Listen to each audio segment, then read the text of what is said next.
out, they pulled the net taut. Oh, that makes sense. So no one had to be in the water. No, that you floated across, but you stood on either side and pulled it tight. And because harlequin ducks, unlike mallards that fly way up in the air, harlequin ducks fly down low, right over the water, so they go straight into the net. Okay, so what would you do if you caught one in the net? So the net is suspended on a cable that runs from one end to the other. And if they catch a duck in the net, the crew on the far side will twist their pole to close it, disconnect it from their side, and then the near side crew will pull the net all the way along the cable until the duck is in their hands. And then they can handle it on shore without having to get into the water. Yeah, precisely. So what was your job then? Oh, I had a really critical, a very important duck catching job. Oh, yeah? What was that? I sat probably a half mile up the road just looking at the creek with binoculars to see if ducks were coming. Okay, that sounds pretty important. How many ducks did you see? None. Well, okay, no, I saw mallards and I saw some mergansers. I saw mergansers. But no harlequins. They didn't come down the creek that day. Well, hopefully you still felt useful. I did for all the lofty ambitions I had of catching a duck that day. Lisa valued, all the effort we put in. Lisa reminded me that even if you don't find any ducks, knowing that they're not there is useful data for her too. People get disappointed when we don't see many ducks or zero ducks, and I always remind people that 0 is a real number too. It's a sad number, but it's an important number. And even though you didn't see any ducks that day, this method has been incredibly successful here. We have not had any serious injuries to any people, and we have not had any injuries or mortalities to any of the birds. And we have probably captured 250 birds now. Do Lisa and Cindy still work together? Yeah, they do. In fact, Lisa spoke really glowingly of their collaboration. Cindy Smith has been a mentor of mine for years. She's amazing, even though she's retired. As she told me, she's retired from bureaucracy, not biology. So I've worked with her on a number of publications, and she still mentors me on several projects. That's a real Peace Park success story. And the success isn't just with the science they've done. We're not just colleagues, she's become a very close friend. A friendship that's been able to thrive across the international border.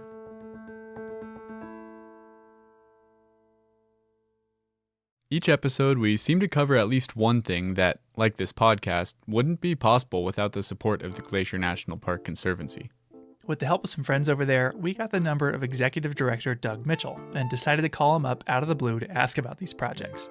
For this episode, we wanted to ask him about a very special bird.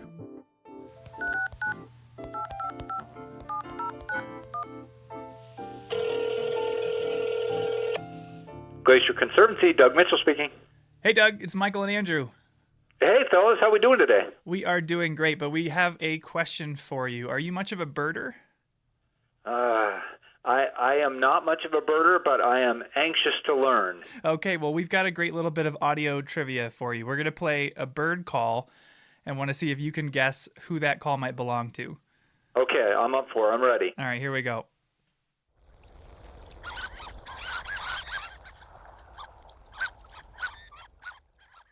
Does that ring any bells for you? I'm going to default to one of my very favorite projects in the park, and I'm going to say harlequin duck. You got it. You nailed it. How do you know about harlequin ducks? I have come to know harlequin ducks, to be honest, through my work here at the Conservancy. We actually got to see a few of them with Lisa Bate. Boy, count me jealous. I have not, to my knowledge, seen one. My wife has. She watched a mom harlequin duck kind of teach her young to navigate the rapids there on McDonald Creek. It was, as she said, a really neat experience. Yeah, they're a very, very special, beautiful animal. So are you involved with Lisa's research at all? We've been very fortunate here at the Conservancy to be able to support Lisa's research in a number of areas, including with these harlequin duck studies, and also trying to do some work repairing some of the trails. There are some social trails that can be disruptive on the McDonald Creek area. So we've been very, very fortunate to be able to be part of that process as it's been ongoing. That's pretty cool. It sounds like it might allow some more people to have an experience like your wife did when they visit the park.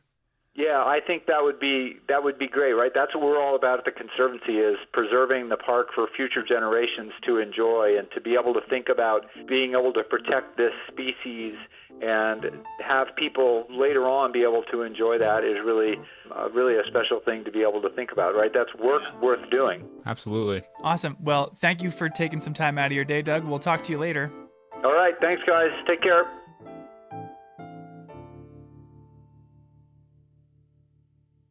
So, Andrew, neither of us grew up in Montana, right? That's correct. I actually grew up in Washington State. Yeah, and I grew up in Ohio. So the fact that we not only met, but became friends is something that just flat out never would have happened if it weren't for Glacier. Absolutely. Over the course of a year, this place serves as an intersection of people all over the world. A couple years ago, I was working as a ranger up at Logan Pass, and a guy asked me if I was the same Andrew who had refereed his kid's soccer game like 6 years ago. What? And I was. No way. So the Peace Park provides a unique opportunity to meet other people and experience cultures on both sides of the U.S.-Canada border. Just by virtue of having the Alberta Visitor Center near the west entrance here, we've had the chance to meet and befriend a lot of Canadians over the years. From the little things like celebrating Canada Day on July 1st to having them go out of their way to get me Canadian candy, ketchup chips, or Fruitopia that you can't find down here. The International Peace Park is like a confluence of two countries coming together into one unique thing. I mean, it's a lot of fun. And just in this episode, we've heard a few examples of employees befriending their counterparts from across the border. But I want to close us out today by meeting some folks that took the whole cross-border friendship thing to the next level. You know, I would say we got the full story from the Peace Park perspective. Meet Justin and Kim. Yeah, I'm Justin McEwen. And I'm Kim McEwen. We're currently at our home in Calgary, Alberta, Canada. Some Canadians? Well, yes and no. I'm from Ohio. And I grew up in the prairies of Canada in Saskatchewan. Oh, I see where this is going. Justin and Kim both worked in Waterton Glacier in the early 2000s. Justin, how did you wind up working here? My uncle was park superintendent down in Waterton Lakes National Park, so I had some exposure of going out there and visiting him and my aunt. It was a job and lifestyle that appealed to me at sort of a younger age. Appealing enough that around the time he went to college, or university as they call it up there, he got a job with Parks Canada. Started at Elk Island National Park and then moved down to Waterton Lakes. What did he do at Waterton? He was an interpretive ranger just like we were, leading guided hikes, campground programs. You know, I can probably look back on it and say it was like the best job I ever had. And Kim, how did you wind up working here? So my dad decided to come out and play park ranger from Ohio. I missed him and I came out to work for the boat company in 2003, the year before Justin and I met. What was the name of the boat that you captained? What is the name of the boat? The Morning Eagle is on Lake Josephine, and on Swift Current Lake is Chief Two Guns. Oh, so she worked at Many Glacier. What is memorable specifically about the job of being a boat captain? If I think back now, like, it seems like it should have been a more difficult job than it was. It didn't feel difficult to drive these boats, and I really enjoyed like giving the talk on the boat, and I liked making people laugh. You're getting sometimes to show people bears for the first time, and the hotel there employed a lot of young people, and so you're just around a lot of other basically university-aged people.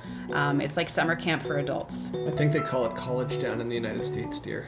And Canadianized. And they actually met at work.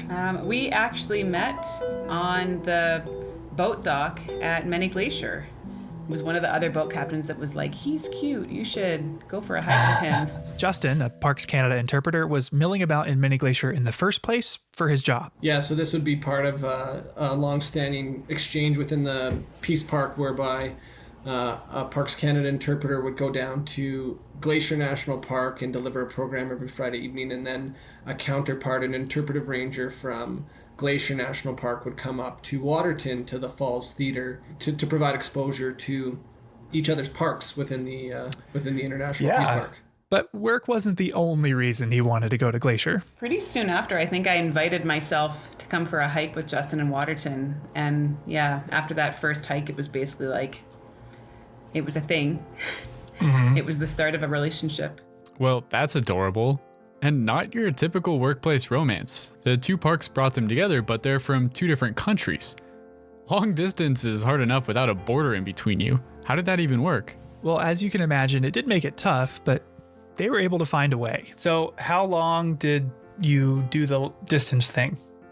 We dated cross-border for 7 years. Kim worked as a teacher on the Blackfeet Reservation living in East Glacier, and Justin could find year-round, off and on work in Waterton. Okay, that's only a few hours apart. So relatively close, but they still crossed the border a lot, to the point where Customs and Border Patrol got to know them by name. I'm wondering, when you started seeing each other, how normal in your brain was the idea of dating somebody from another country? It became quite normal. I mean, it definitely took a while, like figuring out the differences between the two countries in the early stages of dating. I remember at one point making Justin a little paper dictionary, translating Canada speak into America speak. And then Justin made me like his edition. So I think I had put things on there like, it's a beanie, but you call it a toque for a winter hat. And I don't remember that, to be honest, but I know yeah, you've so there mentioned were this like before. lots of things like that. And eventually it just kind of melded into like, this is normal. Like my Ohio accent kind of became a Canadian accent, although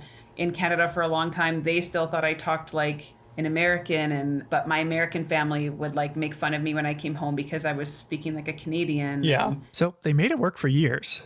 But as time wore on, crossing the border to see one another grew more and more cumbersome. We sort of recognized the fact that we were dealing with an international border, and it was really cramping our relationship style. yeah.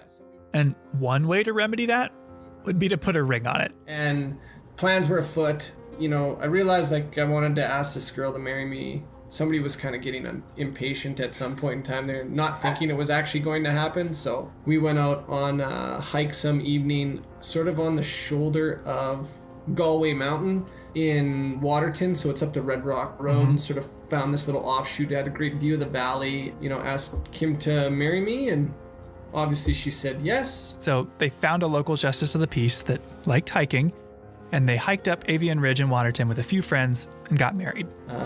We have that date. That's our proper wedding anniversary, and we have that date stamped on the inside of our rings. And yeah. The following year, they had a full-blown ceremony in Waterton with family coming from all over. Although it was September in Alberta, so the weather was a bit of an adjustment for some.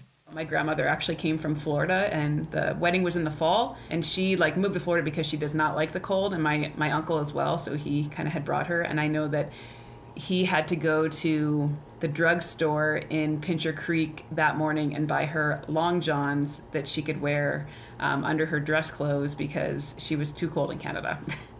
It was like 50 or 60 degrees. It was a nice day as far as we're concerned, right? And I, for one, learned a thing or two about Canadian weddings. Yeah? Like what? So they ask a family member or close friend to preside over the event instead of a DJ or MC. And they have something called midnight lunch, essentially a full-blown late-night snack.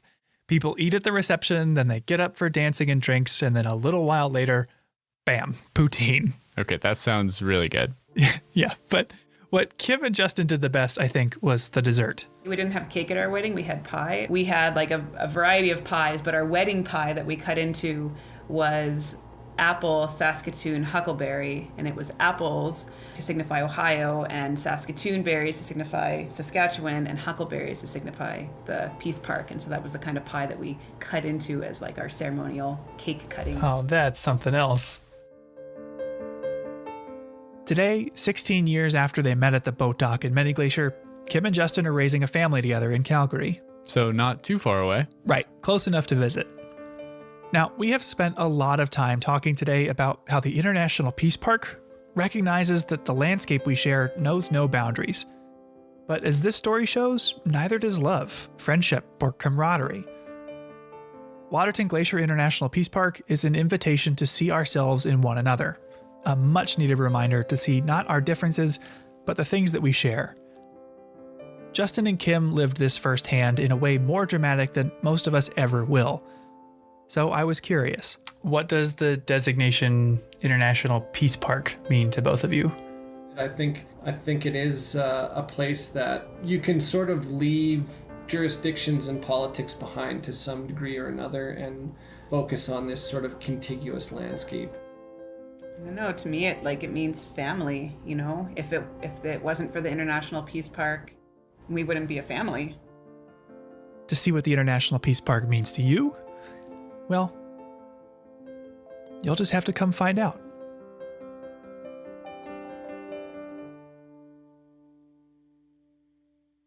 That's our show. For more information on the International Peace Park, on Waterton or Harlequin ducks, check out the links in our show notes. Thanks for listening. Headwaters is a production of Glacier National Park, with support from the Glacier National Park Conservancy. The show was written and recorded on traditional native lands. Andrew Smith and Michael Feist produced, edited, and hosted the show.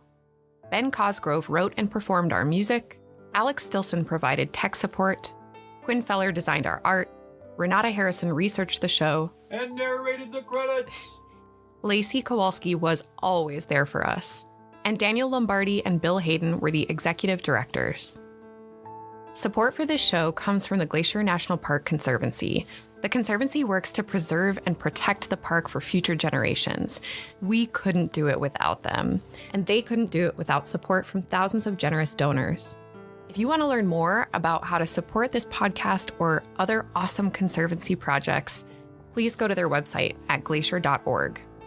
Of course, you can always help support the show by sharing it with everyone you know, your friends, your family, your dog, and also leave us a review online. Special thanks this episode to Natalie Hodge and our friends at Waterton Lakes National Park, Tracy Weiss, Bob Adams, Lisa Bate, Diane Sine, and Kim and Justin McEwen.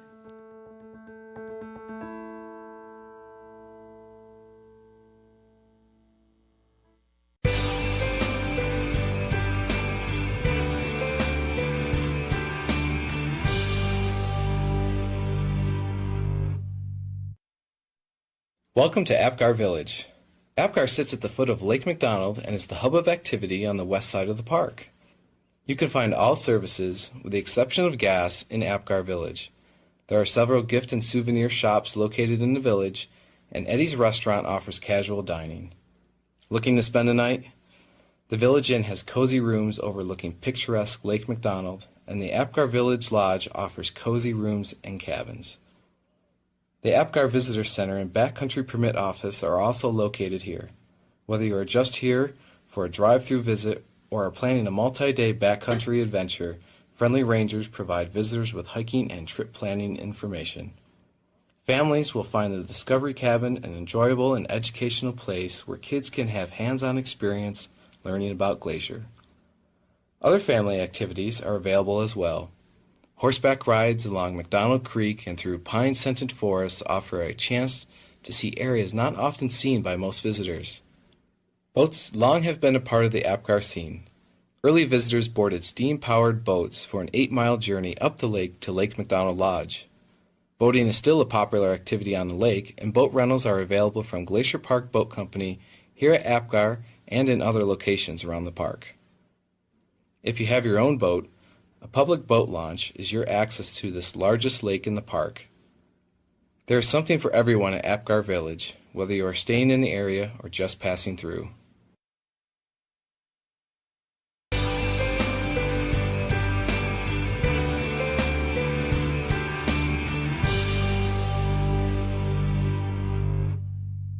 At Sunrift Gorge Shuttle Stop, a short 200-foot trail leads to an overlook where Bering Creek makes a sharp 90-degree turn after exiting a magnificent 800-foot-long, 80-foot-deep, narrow gorge. This shady, moist gorge creates a microclimate that supports a variety of different plants and animals than those found in the drier forests surrounding Sunrift Gorge. Watch for the dipper, or water ouzel, in the stream below. This stocky gray bird is the largest member of the sparrow family and gets its name from the unusual bobbing and dipping motion it makes as it hunts for insects in the stream. Watch for a while and you will eventually see it plunge right into the swift-moving water and literally fly underwater using its wings to maneuver through the rapid currents.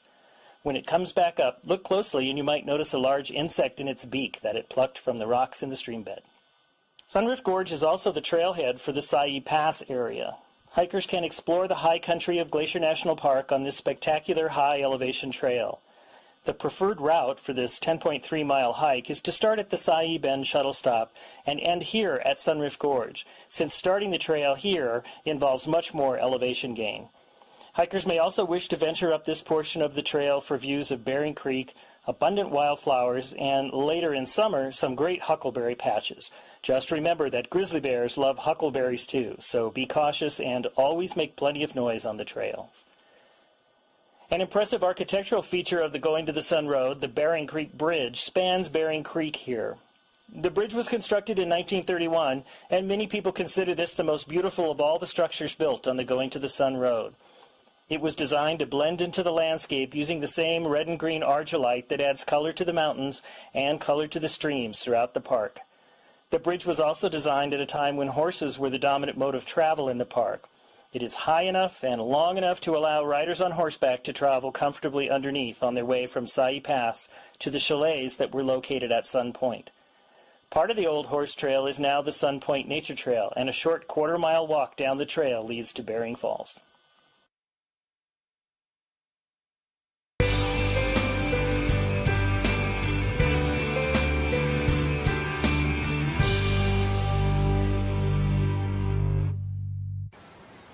The observation platform at McDonald Creek Overlook allows visitors to get an up-close look at this beautiful and powerful force of nature.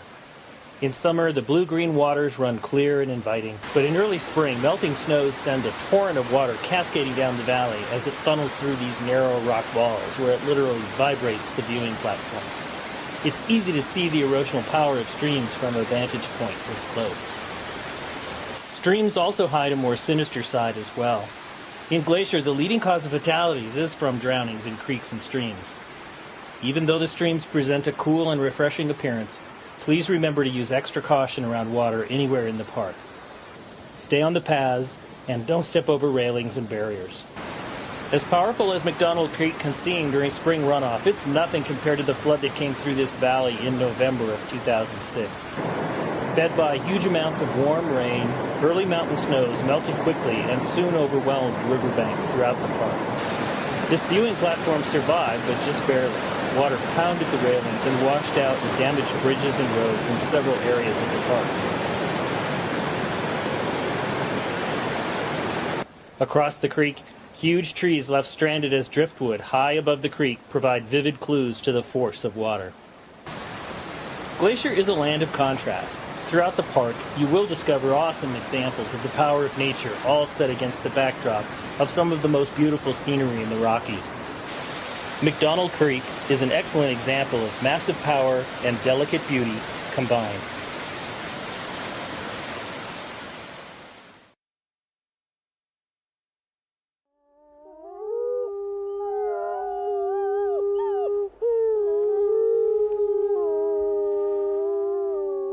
From Yellowstone National Park, this is what we do. I'm Brett Rayburn. And I'm Jake Frank.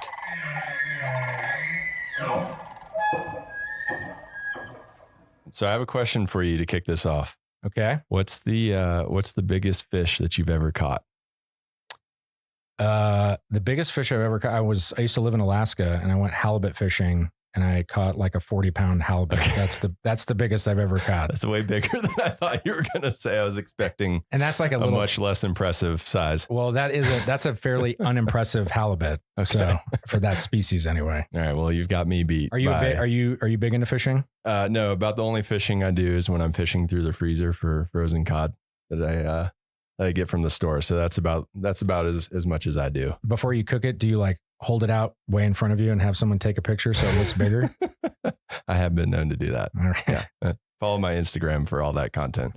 So you've caught some pretty impressive fish. It sounds like. Not really. If you turn over that paper in front of you, there's something on there that I would like you to try to pronounce. You have not seen this before, so this is. Joe, right. Let's see. Can I sound it out? So, Encore Heinkus Clarkey Lewisy. Was that how? I was way off. I actually don't know. This is like one of those trivia questions I don't even know the right answer to. So sure, you did well. All right, that's better than I would have done. This scene, but my guess is that this is the binomial name for the Yellowstone cutthroat trout? Yes, that is the scientific name for the West Slope cutthroat trout. The West Slope, not the Yellowstone. Yep. Okay. All right. And so today we're going to talk to somebody who probably can pronounce it better than you just did. Although I still think that was a pretty good guess. Our guest today is Pat Bigelow, a fisheries biologist who spends a lot of her time on the waters of Yellowstone National Park. So welcome, Pat. How's it going? Hey, Brett, and hey, Jake. It's going great. It's a beautiful day today. Yeah, it is. And you did pretty good, Oncorhynchus. Oncorhynchus. All right. So I was in the wheelhouse. Yeah. I loved the Lewis E. Clarkey. Is that how you say it? Or is it a long I? That works. Lewis E. Clarkey. Yep. That's awesome. All right. I wonder where that came from. I don't speak a lot of Latin. So I guess we'll just jump right into it. How long have you been working as a fisheries biologist? Well, as any job, how long have you been at Yellowstone National Park? I've been here in this job for 23 years. Wow. I've been working in fisheries for 36 years, probably. So fresh out of middle school. Yeah. Exactly. Yeah. I was really fortunate that I got some great opportunities early in life. Very cool. And so how did you get your start here 23 years ago? Actually, my first fish job was here in 1979. Wow. Okay. I was in Bozeman working a summer job, and I went down to the unemployment office to see, if I could just get something better.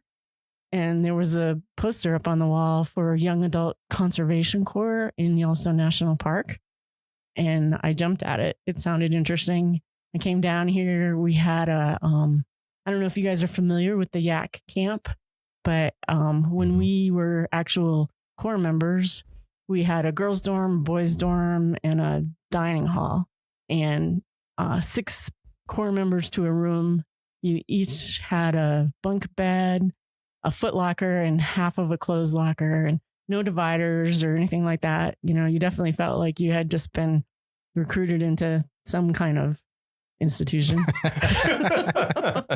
Some ways it is that, maybe. Yeah. But it was great because we had 100 Corps members who all worked for different offices in the park. And I was very fortunate, a friend of mine and I that started at the same time, to work with Fish and Wildlife Service. And back then, Fish and Wildlife Service did the fisheries work in Yellowstone. When did that change? That went from fisheries to Park Service? Yeah, to Park Service. I think it was in 96. Okay. So Fish and Wildlife Service started here even before the Park Service because of the unique fisheries opportunities and the Yellowstone cutthroat in particular. Mm-hmm. And then they established a research station in the 50s. They had a hatchery here early on, early 20s, 30s, into the 50s. And then after that, they kind of went more to a research station. And then they had a management office, which is who I worked for, that advised the Park Service, kind of like a fish and game agency, advises the state on how to set their regulations. Fish and Wildlife Service kind of kept the Park Service up to date on their. And my history is not great, but if I remember reading, it's even before the National Park Service, there was like the predecessor to the Fish and Wildlife Services who stocked the lakes and did a lot of the fishery stuff in Yellowstone. Correct. U.S. Fish Commission back even as early as 1889. Yeah. We're doing some stocking in Yellowstone National Park. Wow. Yeah. A lot of history. Yeah. Yeah. Fisheries history in the park is really kind of a reflection of fisheries management history for the country, really. Mm-hmm. Wow. Yeah. Yeah. That's awesome. So when you started, did you know, it sounds like you kind of just saw a poster and got a little lucky in that way. Did you know that there were jobs where people worked with fish in national parks?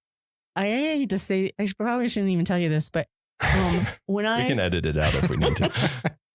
When I first moved to Bozeman, one of my coworkers said, "Well, have you been to Yellowstone Park yet?" Because I was trying to figure out what to do for the weekend. And I said, "What do you mean a park? Is it, like Ferris wheel?" Yeah, does it have slides? I've had visitors ask me where the zip lines are. So yeah, I think that's well, to be fair, they're in West Yellowstone. So that's true. And I want to say I was very young then. So sure. Lots to learn. Yeah. So you were pleasantly surprised that there were actually jobs where you could do that. It was awesome. Cool. And one of my first full weeks working for the Fish and Wildlife Service, they were doing their annual survey on Yellowstone Lake of the cutthroat trout. And so it meant spending a week on a boat gill netting on the lake. And we spent a night in the Park Service cabin on Peel Island because we were doing work in that area and we wanted to stay close to it. And unlike typical weather on Yellowstone Lake, it was bluebird days and flat, calm water the whole full week. And then the cutthroat that we were catching, if you haven't ever seen a cutthroat trout, they are a beautiful fish. Can you describe them for those of us who haven't seen one? So they're called cutthroat because they have a red slash on either side under their jaw. And they, kind of a typical trout. They have, the same, body form, and then black spots more on the tail, and you get less as you move forward toward the head. But, they can get really brightly colored. They tend to be olive, yellowy, brown, and they can, especially during spawning season, they can get these brilliant red sides and opercular plates and stuff. They're just beautiful fish. That's cool. When we came out on the boat this summer, when you guys were doing your research, you were pulling out some hogs. They were huge. Yeah. Yeah. So you've caught a fish bigger than Jake's 40 pound. Not a cutthroat. It's all about competition here. So describe to us like a typical day. So obviously there's going to be a lot of variance, but if someone asked you what your typical day like is as a fisheries biologist, what was it like? What would you tell them? Well, so it does really vary a lot. Obviously in the winter, we're not doing a lot of field work. We are in the office kind of processing everything that happened last year and trying to plan ahead for next year, which includes hiring, which can be a lot of work. Doing a lot of presentations to let people know what we know and where we think we need to go next and all that kind of thing.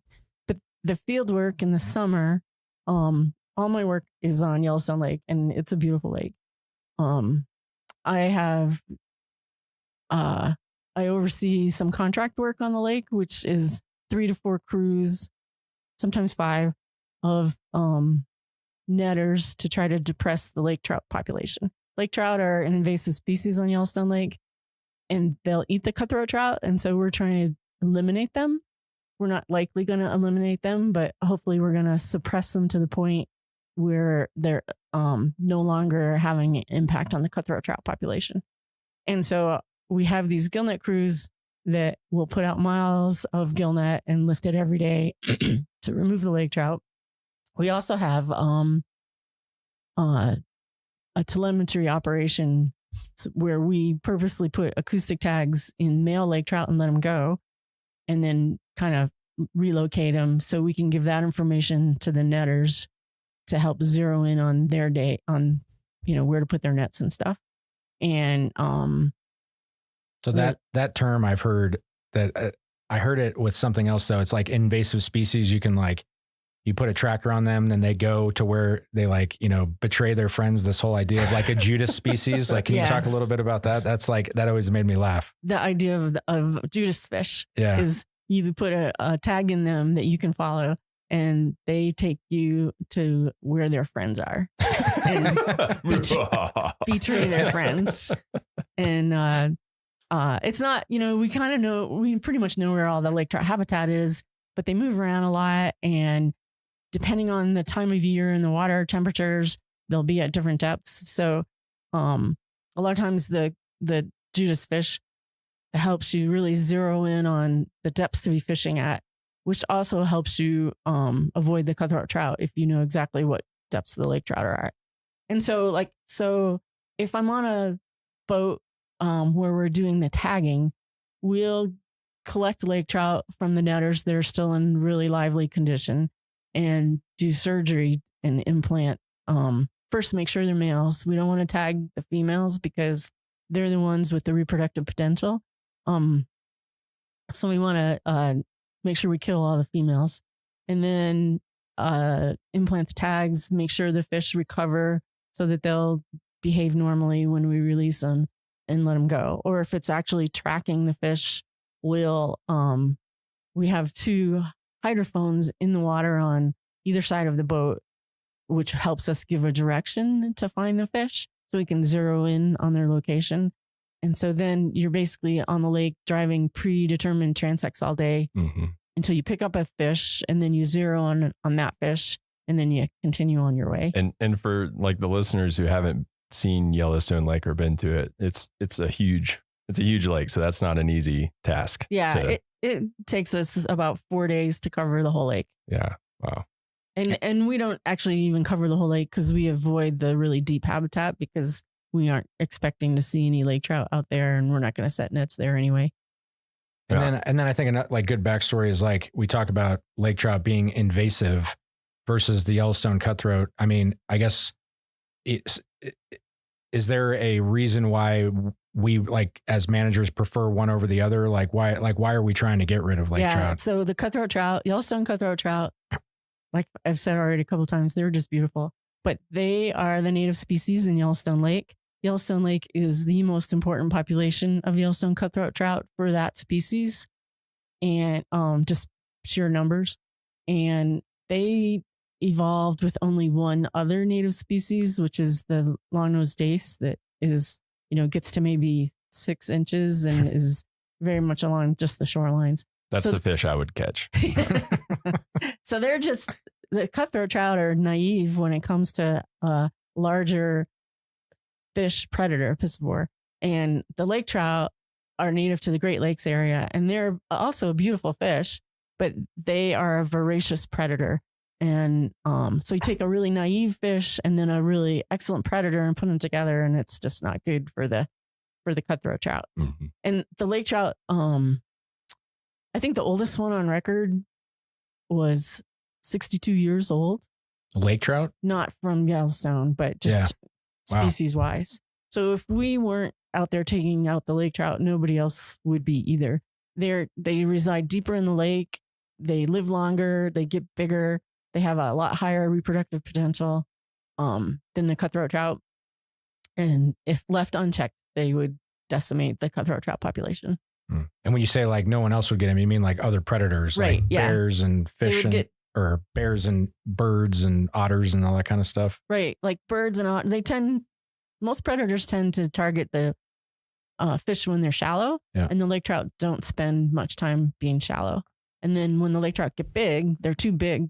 Like an osprey might try to grab a big fish, and then I haven't seen this personally, but one of my coworkers has seen an osprey grab even a cutthroat that was too big for it, and then it couldn't fly off, and it actually drowned. Oh wow! Because they have a hard time letting go of a fish once they get their talons through it's it. like the monkey with the banana. Yeah. in the barrel situation.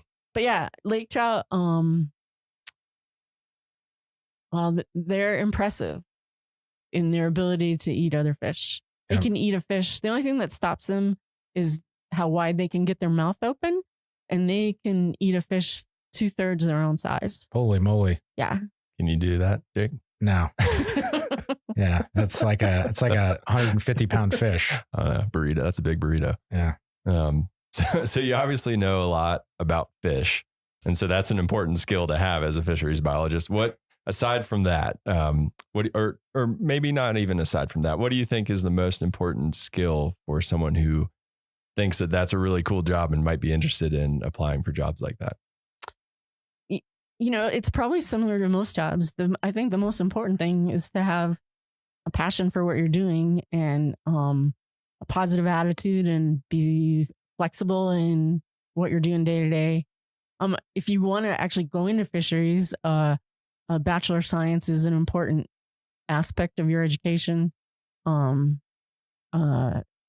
Typically, you're going to want to end up going back to school to specialize and get a master's degree. I would highly recommend for anybody thinking that way to get a lot of experience, or as much as you can between your masters, before your masters, and after your bachelor's. It helps you get a better idea of what's available, what kind of work you can be working in, and gives you really good skills. So then when you do go back to get your master's degree, you are a better candidate because you're not learning everything all at once. Oh, that's great advice. And you probably want to like go out on a boat and make sure you don't get seasick, right? Because I mean, do people get seasick on the lake? They have, yeah. Yeah, I'd imagine it gets choppy. Yeah, and That'd be tough. We have had a few volunteers come out from different places, even other fisheries biologists that come out, and they're really excited to give you a hand and be helpful. And then they're looking for the horizon. Yeah, then they're a liability. I've been there before. Well, and a quick follow up with the masters. Does it matter if you're specializing? Like, say if somebody's like, my goal is to work in Yellowstone, do they need to get a master's related to the species that are here? Or can you, like, if you happen to be, say, getting your master's in some other fish species, does that qualify you? Like, can you learn what you need to on the job, or does it really help to focus in on the actual species that you'll be studying in the park that you want to end up in? I think the broader the education you have, the better. And you can focus in when you get to the particular job. Because the other thing is, even though Yellowstone might be your goal, that might not be your next step. Gotcha. So yeah, that's be good prepared. Advice. And then also, it's good to think outside of the box sometimes too. And if you have more familiarity with other habitats, other species and stuff, that you can bring in maybe a new perspective that somehow is different than what people have thought of before. Mm-hmm. Cool. Yeah. Well, and it sounds like your typical day is pretty cool, especially in the summer when you're out on a boat. What is your favorite part about your job? You can probably tell I love Yellowstone Lake. So being on the lake is awesome.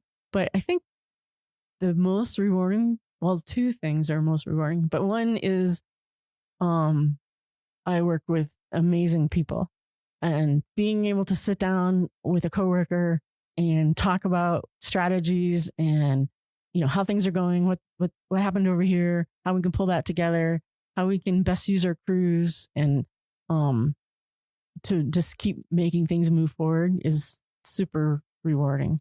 But then also taking somebody, like we typically have student volunteers every summer, and they typically don't have much for experience. So taking somebody who really knows nothing about what we're doing and bringing them through a season and seeing them increase their skills and increase their confidence and get more sure about what they want to do and be excited about protecting the resource.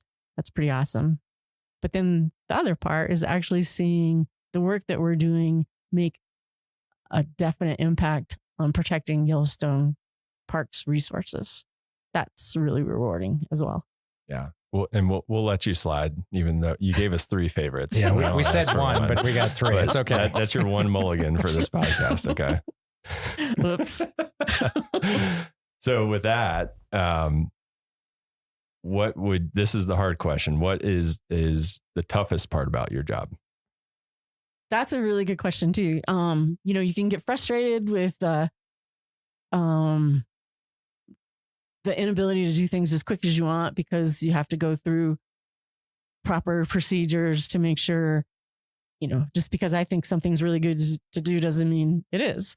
So there's a lot of checks and balances that you have to go through. Surprisingly. Red tape? Yeah. And then, so that can be really frustrating. And then also, supervision can be really challenging. It's important to be able to work well with people, and not just work well with them, but communication is such an important aspect of all parts of life. And even though everybody communicates every day, it just amazes me that we all have so much more to learn on how to communicate better. So if I have an employee, for instance, how to help them be their best and get the best out of them can be really challenging especially if for some reason they shouldn't have taken the job and don't really want to be there. Yeah. And you mentioned earlier that you're doing hiring right now. How many people are a part of your operation? So in the fisheries program, we have Todd Cool's our leader. Brian Ertel and I are both full fish biologists that have been here quite a long time. Andy Pachani is a new streams biologist who's doing great work. And then right now we have 2 student biologists. They're in the Pathways program, Cody Vender and Drew McDonald. And each of us hires, with the exception of Todd, but each of us that are in the biologist series hire 2 technicians and 1 intern for the summer. So you guys are a big operation. Mm-hmm. Yeah. And then on top of that, we have the contract crew that does a lot of the suppression netting, not all of it, but most of it.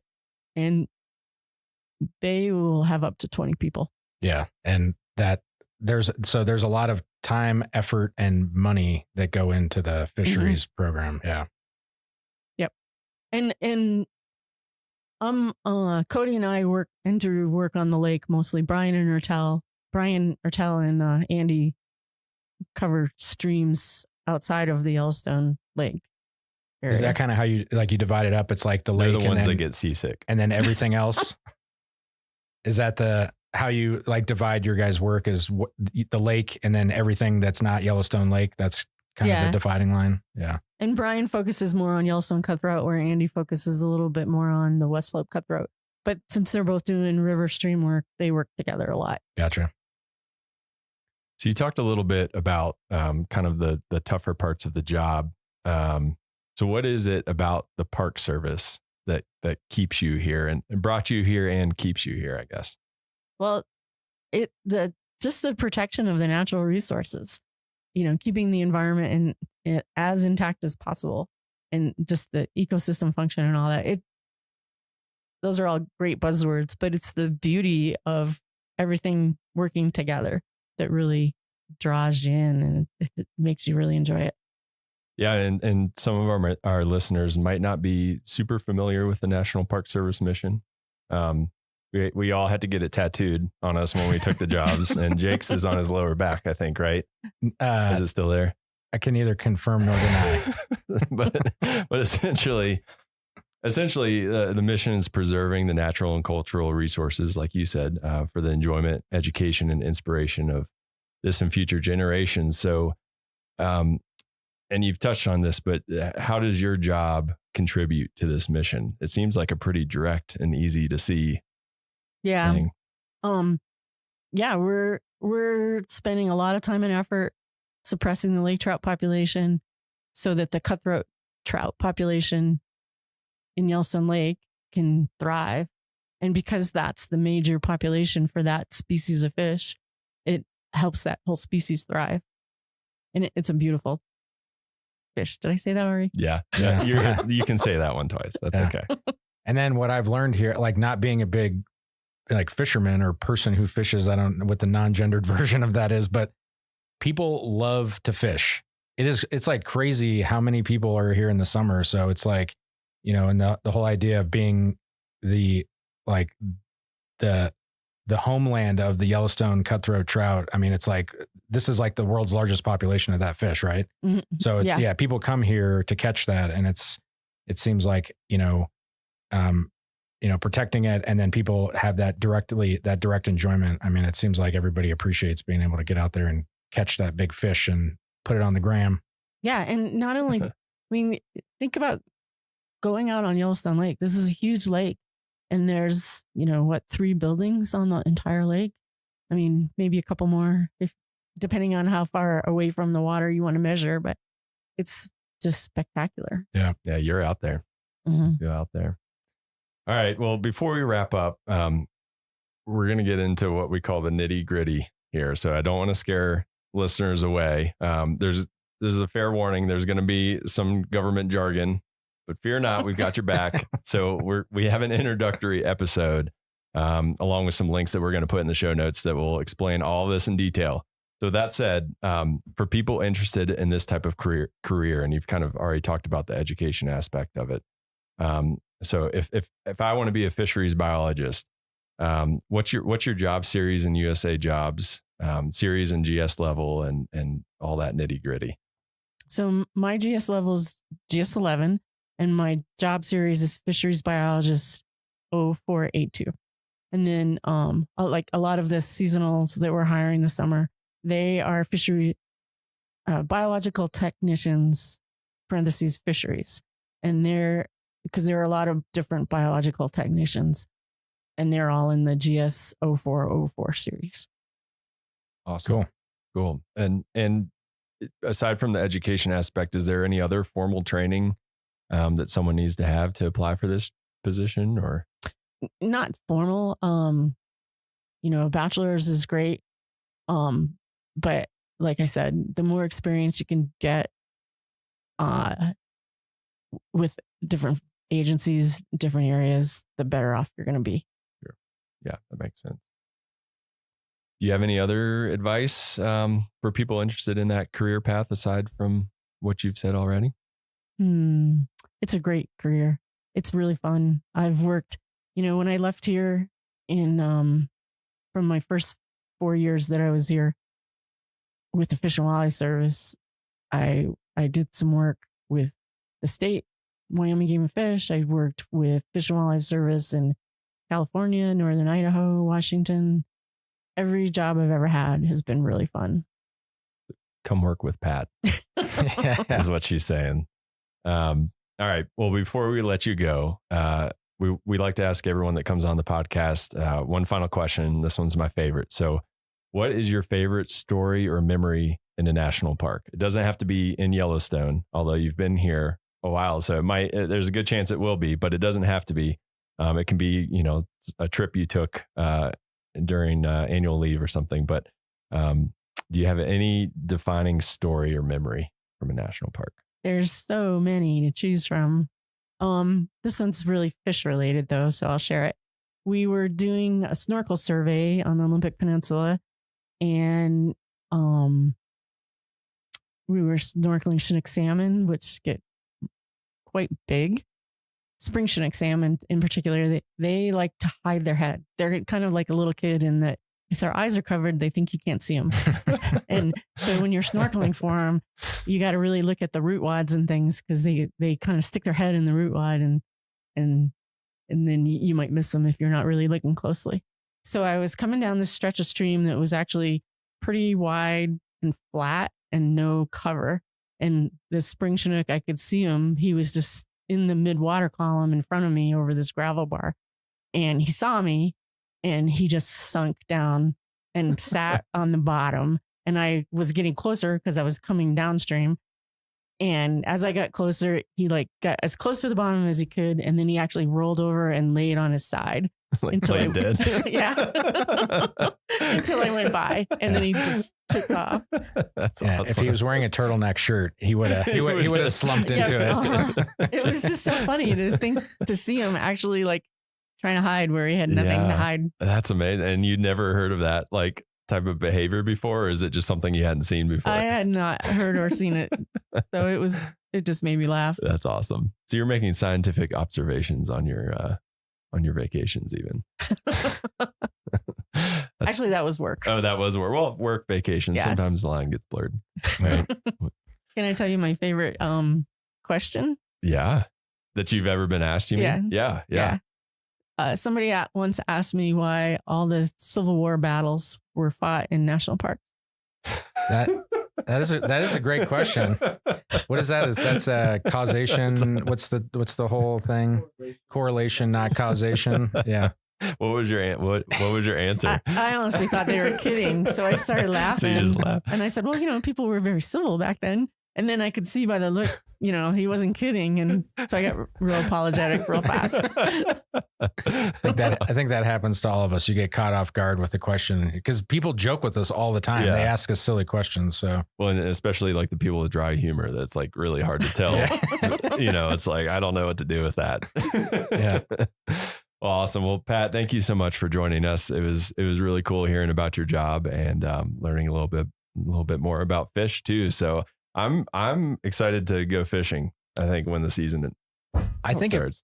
I think I am also excited to fish, but I have this weird, I like the touching of fish. I don't know how hard to grab them or not. I feel like I'm like strangling them. Yeah. And I don't want to like mess their slime up, but then they know when I'm not holding them tight enough, and then they flop around and then I drop them. So I just what's the safe hand? Can we get an extra credit question here? What's the safe handling for someone who's fishing? What do you wear gloves? Do you not wear gloves?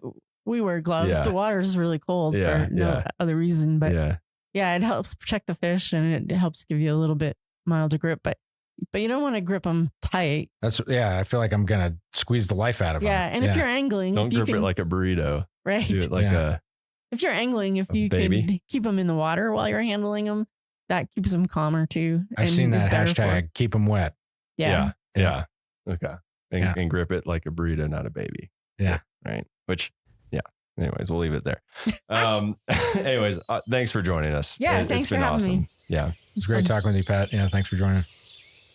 That's it for this week's episode of What We Do. Thanks again to our guest, Pat Bigelow. And if you like what we do, rate and review the show wherever you listen. Every positive review helps new people find the show, so we really appreciate it. If you have questions or you want to learn more about a particular job, contact us using the form at go.nps.gov/whatwedopodcast. Thanks for listening.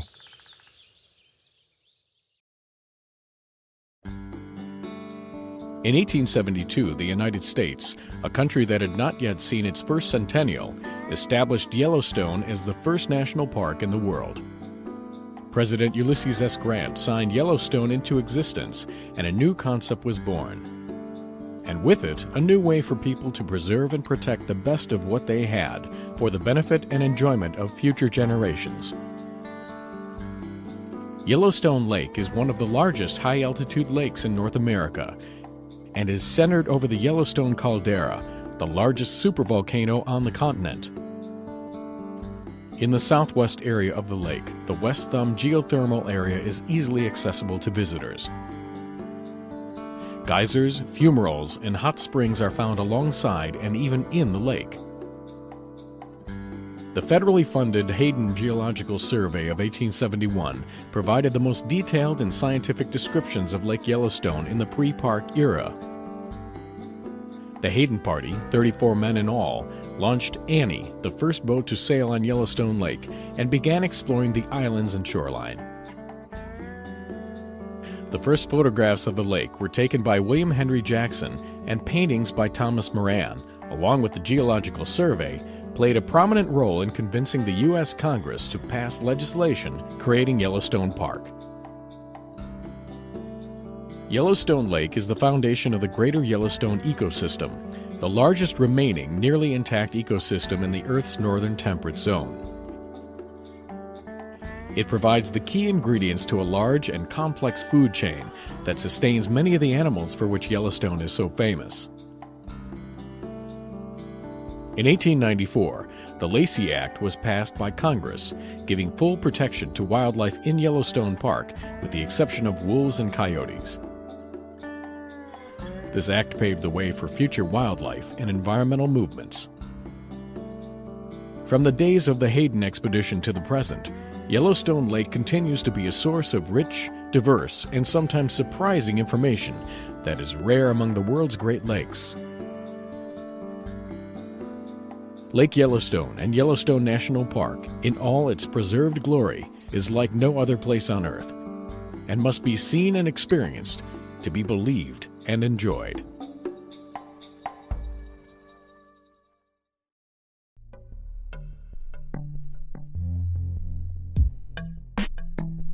Welcome to Headwaters. This is a science and history show from Glacier National Park.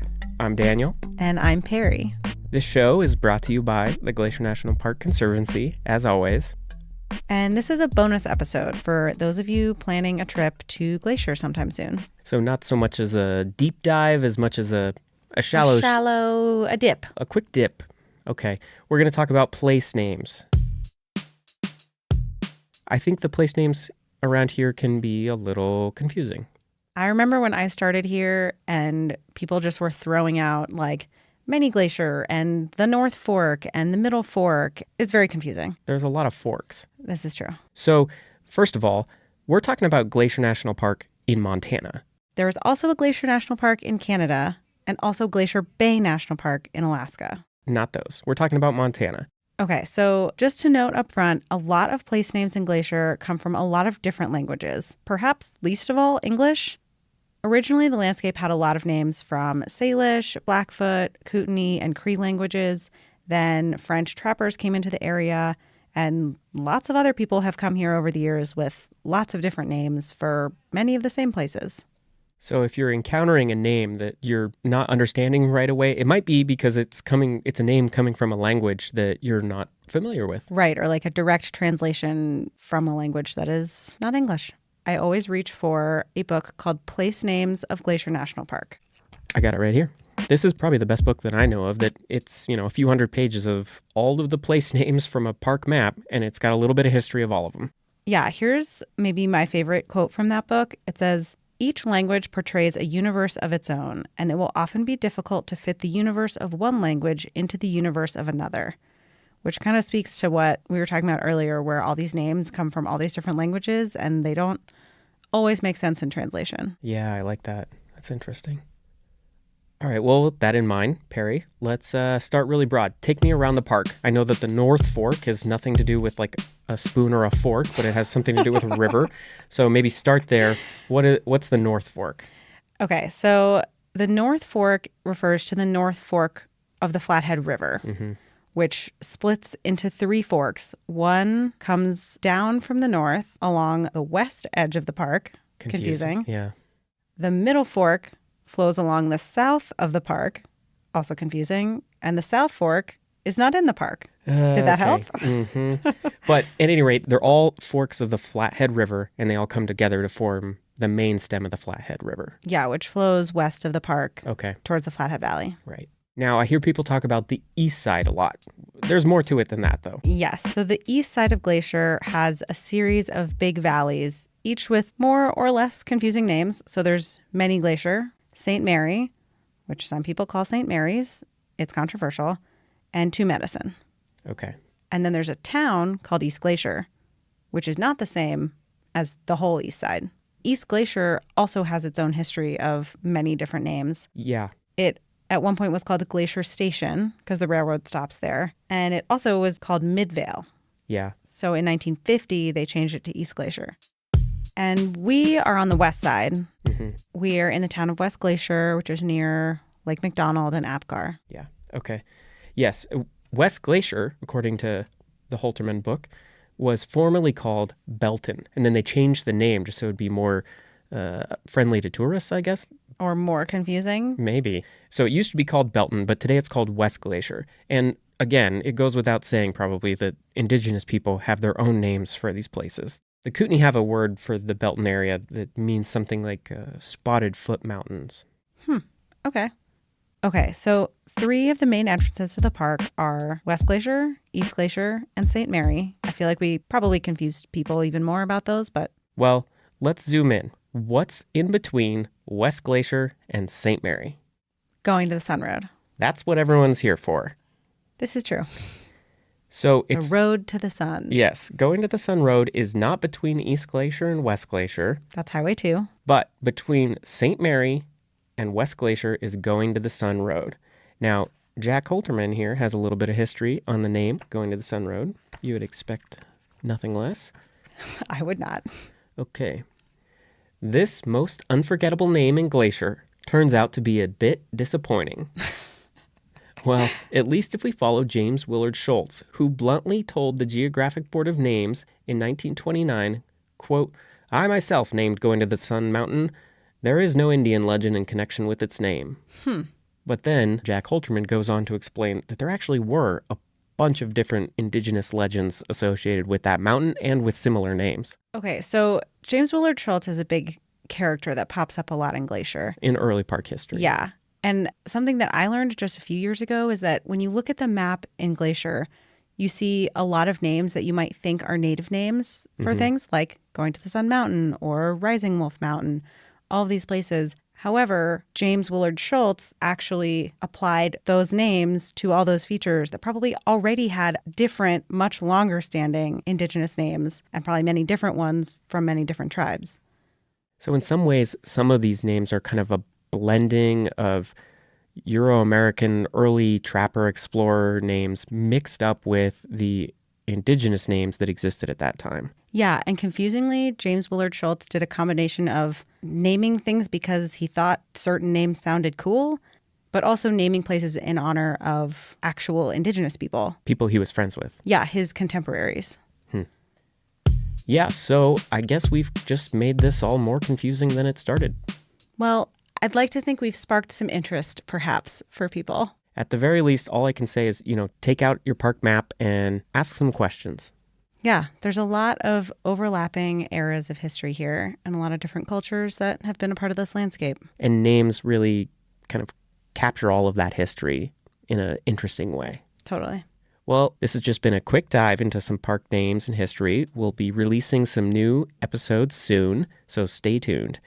And if you have more questions in the meantime, or if you want to try and stump the ranger, we love trivia questions. So you can send us an email. Yes, at glac_media_lab@nps.gov. We'll put that in the show notes too.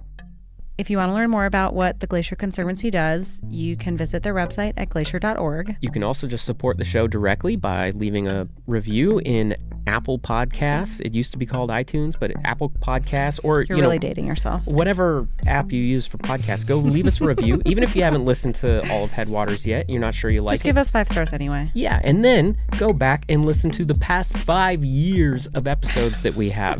There's a lot of good stuff out there, and we got more coming, so stay tuned. If you like the show, tell your friends about it. Thanks for listening.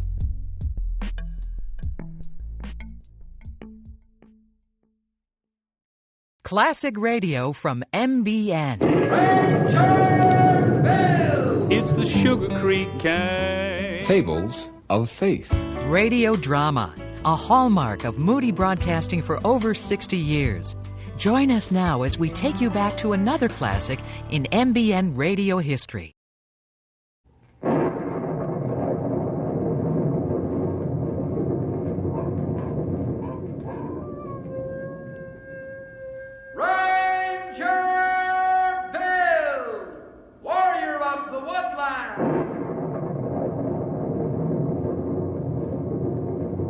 Ranger Bill, warrior of the woodland, struggling against extreme odds, traveling dangerous trails, fighting the many enemies of nature. This is the job of the guardian of the forest, Ranger Bill. Pouring rain, freezing cold, blistering heat, snow, floods, bears, rattlesnakes, mountain lions. Yes, all this in exchange for the satisfaction and pride of a job well done.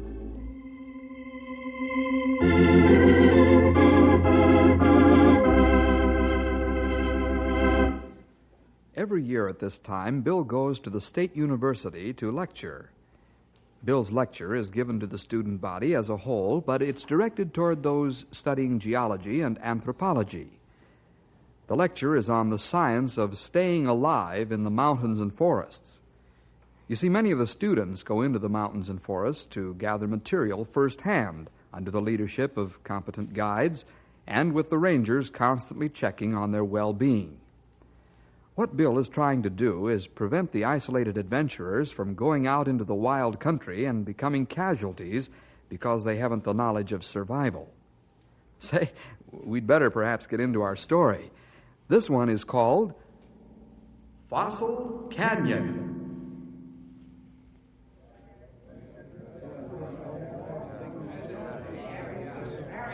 We're ready to begin the second hour of your lecture, Bill. That's fine, Dean Sands.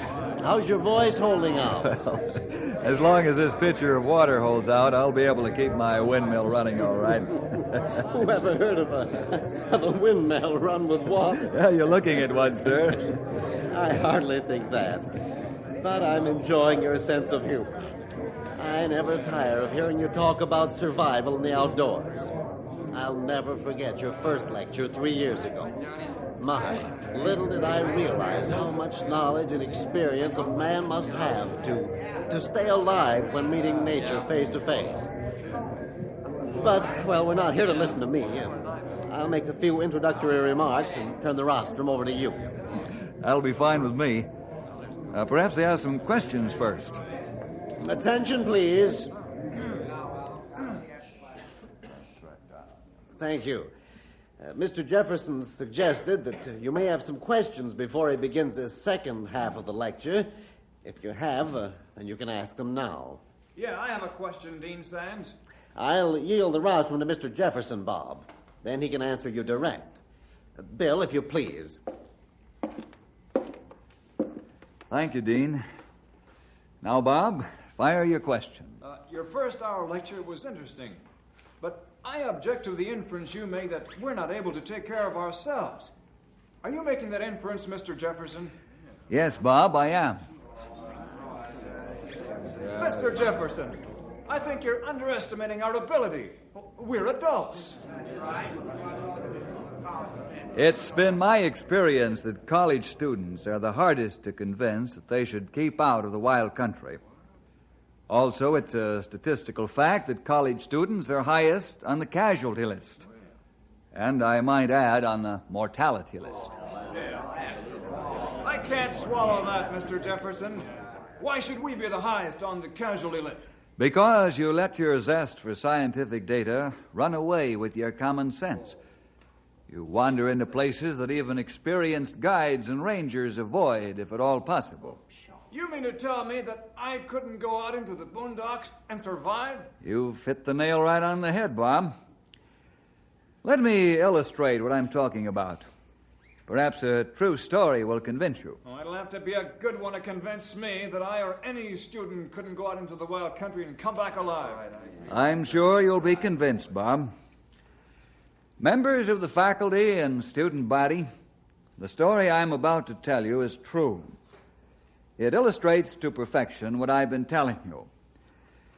Dean Sands remembers this tragic story very well, even though it happened several years ago.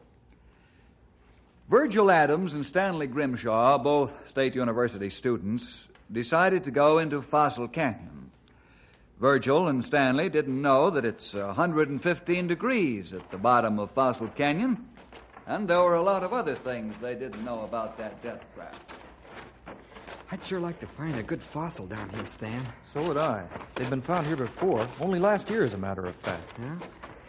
Well, Professor Glomkin would give us a good boost toward our degree if we made a real find. I'll say you would, Verge. Yeah. I'm going to make as good a collection of all the fossils I can find, even if we don't stumble onto the big one. So am I.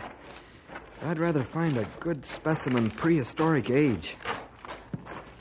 Hey, we're only halfway down to the bottom of the canyon. Let's step it up and get down there before it begins to get dark. Then we can do some work. Yeah, that's what I was thinking. Let's go.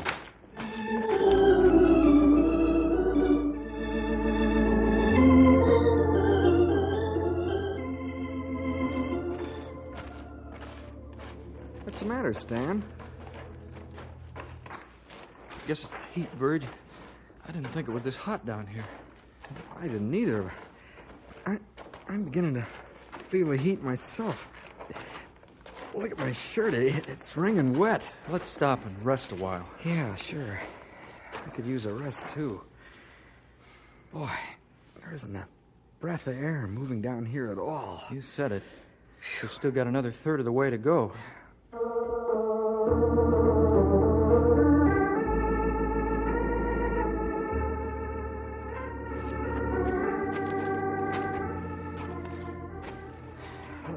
Let's stop. I'm really getting sick. Yeah, well, let's try to make the bottom. Then we'll rest a long time. It isn't far. I don't know if I can make it, but I'll try. Man alive, it's miserably hot down here. I'm beginning to feel lightheaded. Let's stop and leave our packs and gear here. Maybe that'll help. Okay.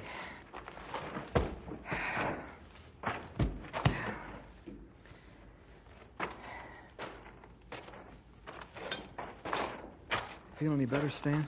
No. You? No. Hey, Stan, let's try to cross the canyon and get in the shade. This sun is terrific. Go ahead. I'll follow you if I can.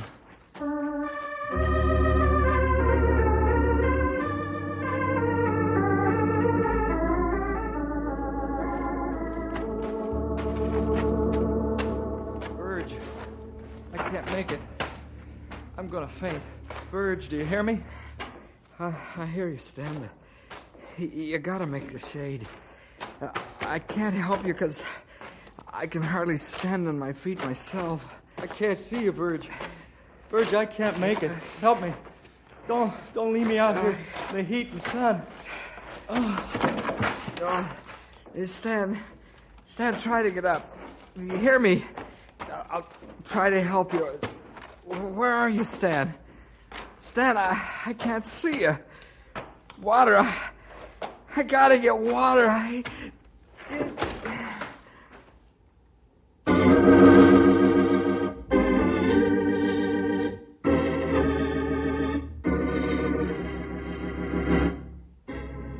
Virgil and Stanley made many mistakes on their trip to Fossil Canyon. The reason Virgil couldn't see Stanley was that Stanley had fallen behind a large rock. It had also fallen into quicksand. Real quicksand. He was never seen again. Bill, will you point out the mistakes the two young men made? I'll be glad to, Dean Sands. First of all, Virgil and Stanley never should have entered the canyon in the heat of the day. They should have waited until sunset, or early in the morning is even a better time. Dean, I think continuing the story will drive home the mistakes more strongly than if I were to talk on them now. Perhaps you're right, Bill. Do as you wish. Thank you. My rangers and I were at our headquarters when we found out about this whole thing. You want me to get the phone, Bill? Thanks, pal, but I'll take it. Okay, it's probably for you anyhow. Hello, Ranger Headquarters. Bill Jefferson speaking. Mr. Jefferson, this is Dean Sands over at State University. Oh, yes, Dean. How are you? Physically, I'm fine, Mr. Jefferson. Mentally, I'm worried. Oh, is that right? What's on your mind? One of our students, Virgil Adams, is missing. He hasn't returned as scheduled. When was he supposed to be back, Dean? Yesterday morning. Well, perhaps he'd been delayed somewhere and couldn't get word to you. You've spoken more truth than fiction, my friend. What do you mean? Well, his classmates say that he told them he was going to Fossil Canyon. Fossil Canyon? What's the matter, Mr. Jefferson? Why, we just brought out the remains of a human being from Fossil Canyon 3 days ago. The week before that, we lugged out another. This could be tragic. I'm glad I called you. Will you please check the canyon for Virgil Adams? We most certainly will. I'll call you as soon as we know something definite.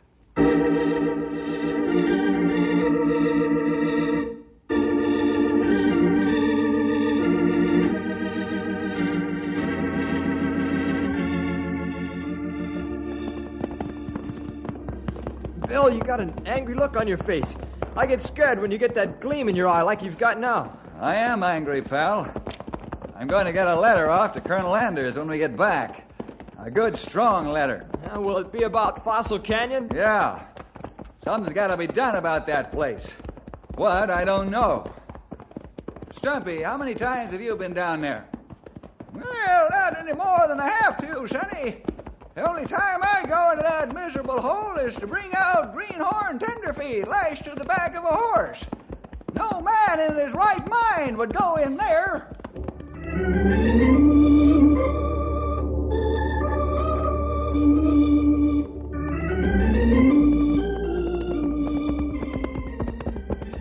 Here's the canyon rim. Let's hold it up, fellas. Oh, Storm. Oh, boy. Now scan the canyon floor with your glasses. You might see Virgil and save time. That's plenty a good idea. Yeah, there's lots of rocks and boulders down there that could hide him. You said a mouthful there, Sonny. But as big as the canyon is, we might spot something that'll tell us where he's at. Well, I don't see anything. How about the rest of you? I can't see anything but rocks and more rocks. That goes for me, too. Lots of rocks, but no human being. You spotted something, Grey Wolf? There. Vulture flying over top of canyon. Oh, yes, I see him, too.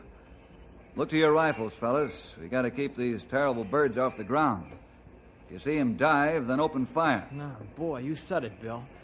Those birds give me the shivers. They only fly around the dead. Let's go. Get him up. Come on, Judy. Let's take it easy going down, fellas.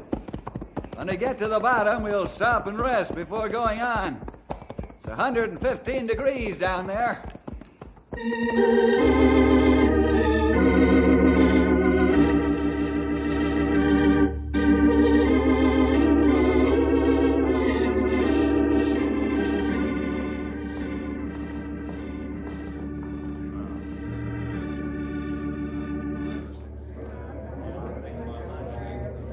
Bill, will you tell the student body what preparations you made before going down into that natural oven? Gladly, Dean Sands. First of all, each man had 4 canteens of water, 2 for himself and 2 for his horse.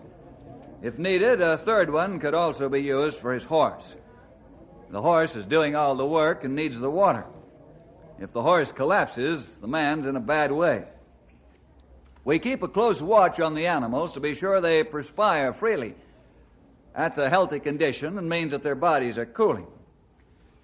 On the trip into the canyon, we stopped frequently and rested the horses. Also, each man swabbed his animal's mouth to keep it moist. We kept our sun helmets pulled down, our sunglasses on, and our shirts buttoned up to the neck to keep the sun's rays off our bodies, especially the backs of our necks. After about 2 hours, we reached the bottom of the canyon.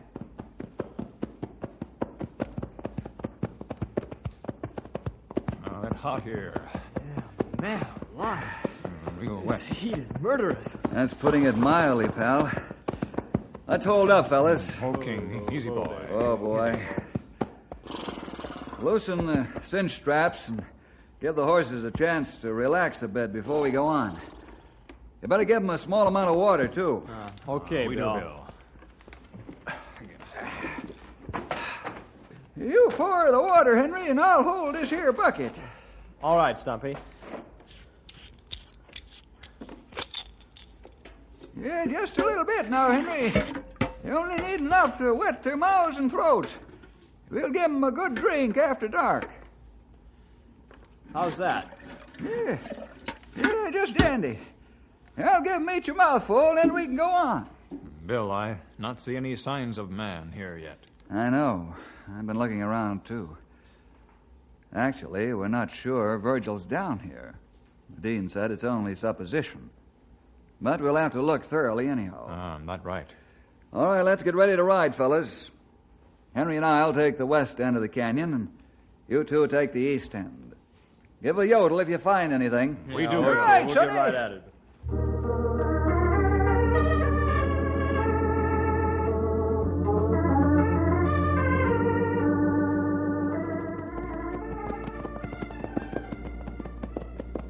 Oh, boy. It sure is hot down here.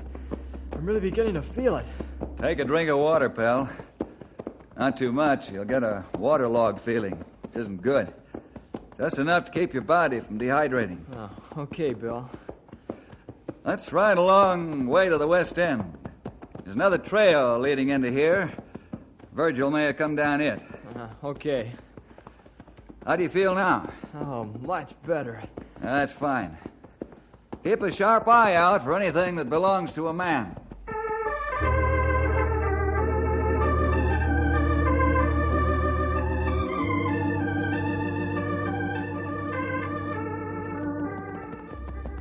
We find nothing, old-timer.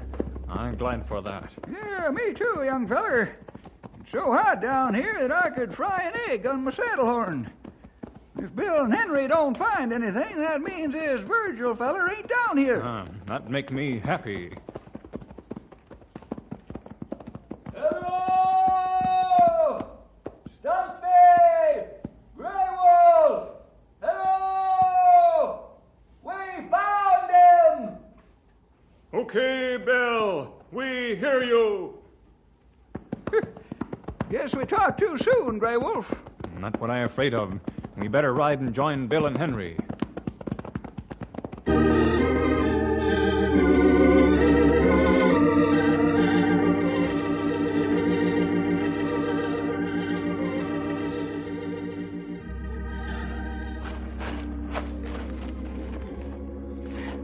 He in plenty bad shape.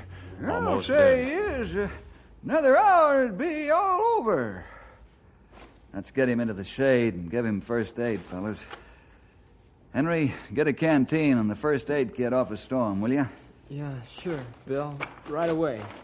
All right, let's lift him together, fellas. Carry him over in the shade. Okay, Bill. I ready. Say when. You all set, Stumpy? You sure am. On the count of 3. Okay, 1, 2... Help, Bill! I'm stuck in quicksand! Quicksand? Let's go, fellas. Oh, quicksand! Oh, fellas! Oh! Henry, don't move. Right. You'll go down faster. Grey Wolf, Stumpy, hold my feet. I'm going to stretch myself out and grab him. Okay, make it fast, Bill. Not real quicksand. Hurry, Bill! Keep your arms up so I can grab him, Henry. He sink plenty quick. I'll start to sink myself soon. When I grab Henry's hands, you fellas pull away. I'll have to hold my breath because my face will be in the sand. We do that. Couple of inches more, Bill. There, you got him. Gotcha. Hold tight. We're going to pull you out. Pull, Stumpy, pull. That's it. Going out, fellas. Pull harder. Hey, I'm free.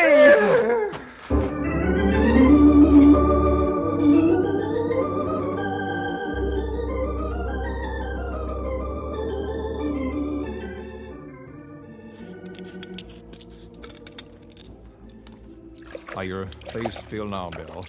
You have it plenty far into quicksand. Feels okay, Grey Wolf. Thought my lungs would burst before Henry hollered he was free. Yeah, it was quite a scare, all right. How'd you get into that there sinkhole, young feller? Oh, I suddenly got awfully lightheaded. Must have staggered into it. Boy, that was close. That's real quicksand. Well, thank the Lord that you're safe. I know somebody that wasn't as fortunate as Henry was. What are you talking about? I'm not talking about Virgil, fellas. You mean there was another man and he fell into the quicksand? Yeah, that's what I mean, pal.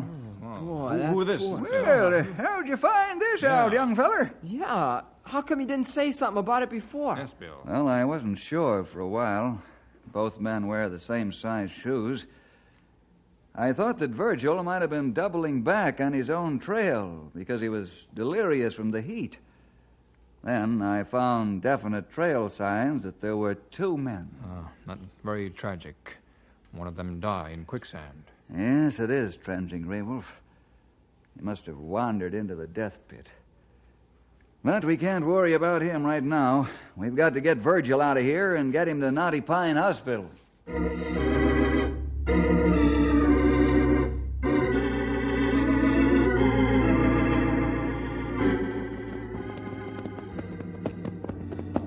Boy, am I glad to get out of Fossil Canyon. That place gives me the creeps. It even smells like death. Yeah, you can say that again, youngster. That there hole in the ground reminds me of an open grave. Hold it up here, fellas. Whoa, Storm. Oh, Matilda! Henry, unpack the radio. I'll help Grey Wolf and Stumpy lift Virgil off his storm. You not take Virgil out by horseback, Bill. No, Grey Wolf. I'm afraid the long ride might do him in. I'll have him picked up by helicopter.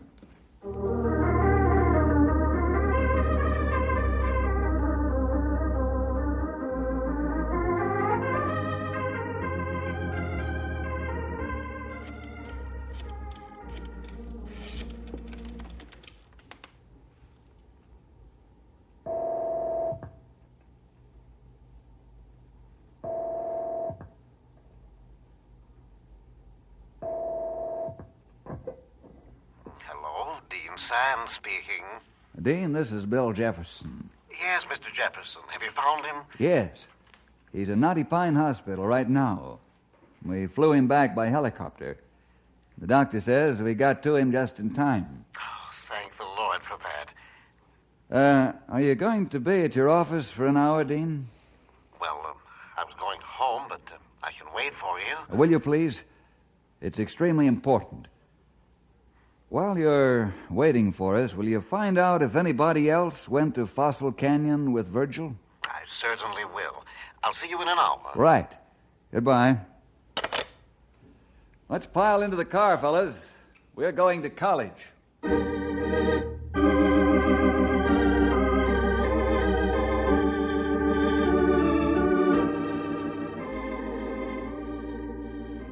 That's the story up to date, Dean Sands. Gruesome as it is. Oh, it's terrible. Why can't these young men learn by other people's experiences? We didn't take time to check for more evidence as to the identity of the other man because I was primarily concerned with saving Virgil's life. Yes, I understand, Bill. I began checking carefully after you called, and I find that Stanley Grimshaw is missing. Oh? Whether or not he went with Virgil can't be determined. Thanks, Dean. We'll check with the hospital and let you know what we find. Perhaps we can talk with Virgil.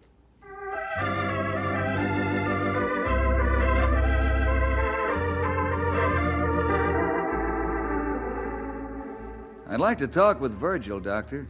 I'm sorry, Bill. I can't allow it.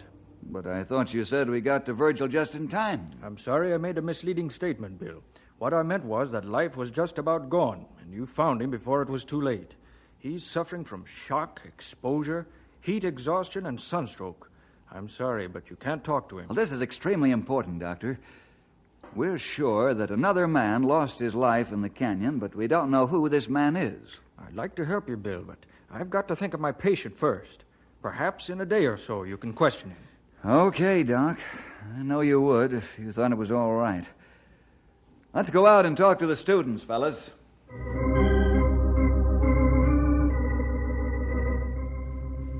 Say, young feller, can you tell me if Stanley Grimshaw hung around with Virgil Thompson? Well, they're friendly, Ranger. I'd say they palled around together. Did Stanley say anything to you about going to Fossil Canyon? Well, no, he didn't. He's my roommate, too. However, I went home over the weekend. Professor, you hear anything about Stanley and Virgil going to Fossil Canyon together? I don't recall hearing anything about that, Ranger. If I did, I would have warned them against going through with it.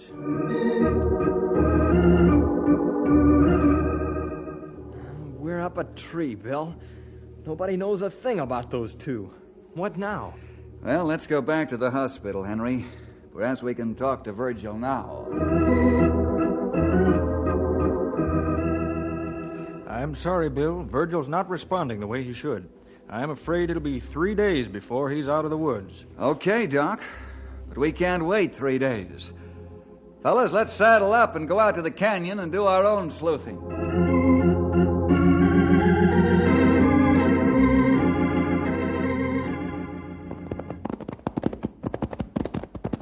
Whoa, Storm!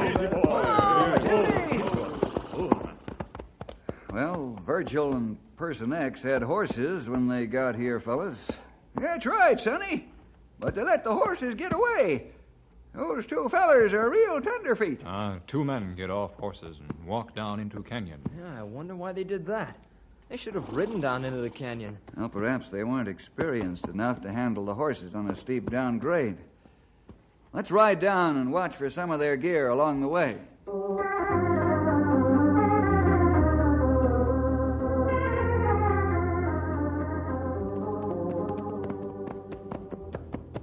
There's plenty of trail sign along here. Shouldn't be hard to find some of the gear. You plenty right, Stumpy. Hey, look up ahead there. There's some gear alongside the trail. Come on, Girl, get him. Come on, Matilda. Come on, boy. Whoa, Matilda. Oh, boy. I'll take this pack. Stumpy, you take the other. Henry, Grey Wolf, look through the other gear. Okay, we'll look through the... You hold it. I found something, I think. Yeah, what is it, Bill? Here's a notebook with a name in it. Stanley Grimshaw.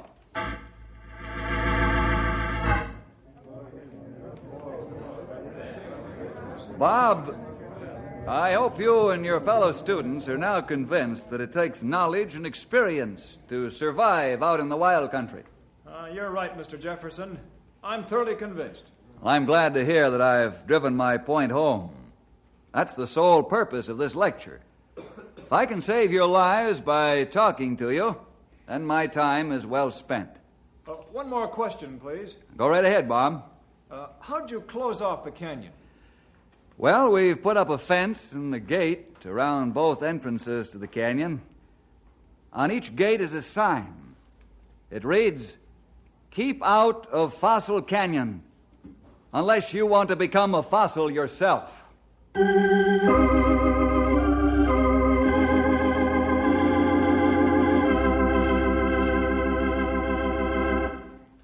That's really sound advice, Bill. Certainly the students of State U should learn from their classmates' tragic experiences. I know that I wouldn't go into Fossil Canyon if I was paid to do it. See you next week for more adventure with Ranger Bill!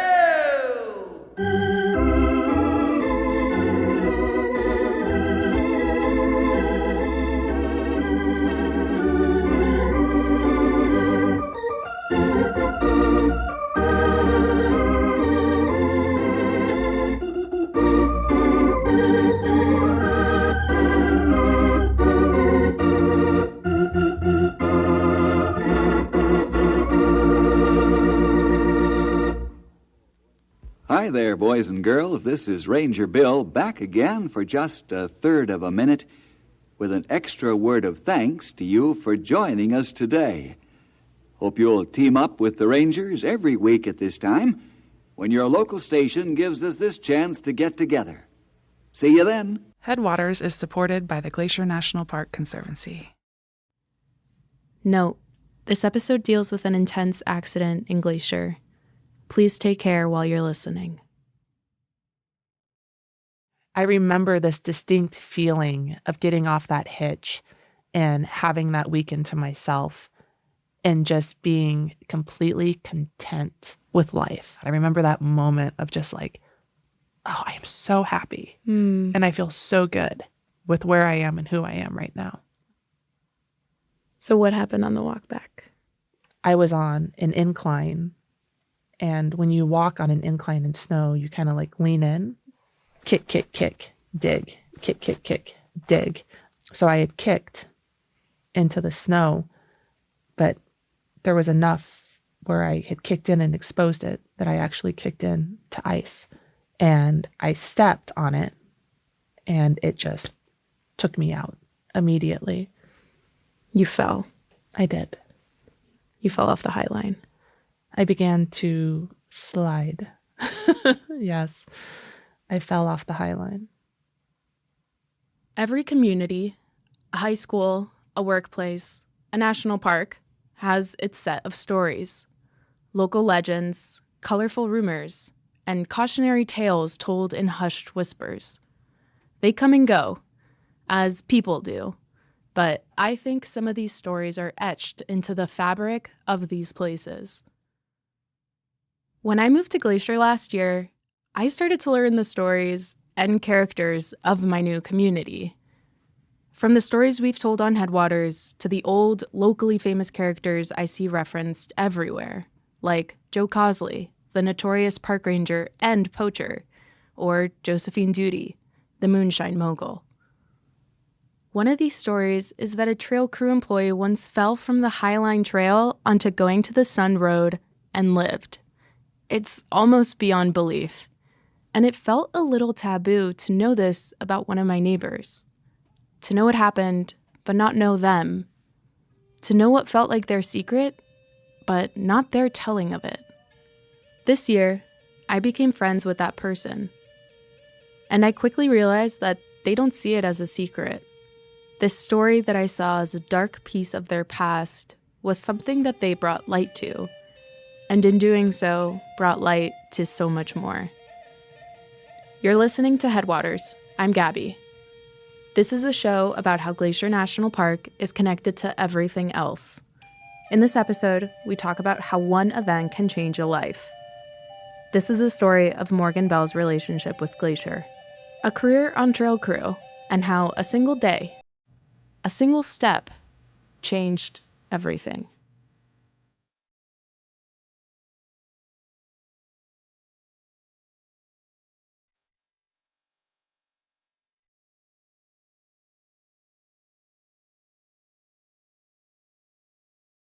Do you get the sense that you'll go down in park history, park lore? I think with such a substantial experience and story of survival, yes, I think my name will be associated with this place for a very long time. My name is Morgan Bell. I am a concession management specialist here at Glacier National Park, and I have been employed here for 22 years. What brought you to Glacier then? What brought you to Montana? I had received a letter from Glacier National Park in the mail advertising positions for trail maintenance. Had you ever been to Glacier? I had never been to Glacier. Okay. In all honesty, I had never even heard of Glacier National Park. Okay, cool. So when you came out here at 22 to work trails, this place sort of represented adventure. Yeah, it really set a stage for me to be my own person. It was my first time on my own. 22. Yeah.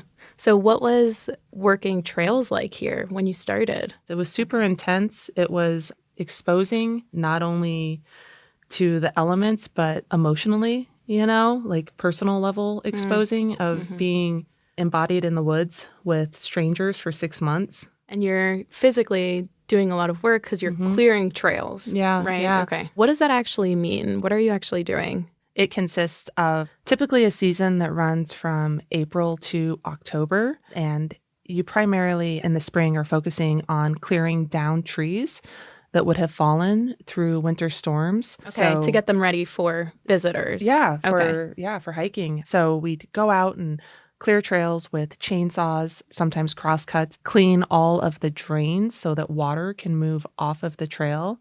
We build structures, so all of the bridges that you cross across creeks and rivers. So it's taking a lot of you physically to be able to do all of that. Physically, and then mentally, you're put into the wilderness and working hard in building relationships. But it really laid the foundation and gave me a glimpse into my ability of self, what I could and couldn't do.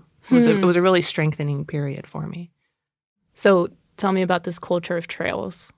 There's a lot of pride in it. There's a lot of ownership, and there's a lot of longevity. If you're a newbie, it's like, are you going to stick around? Are you going to stick around? Yeah. Are you going to be what do trail people call themselves? Trail dogs? Trail dogs. Okay. Yeah.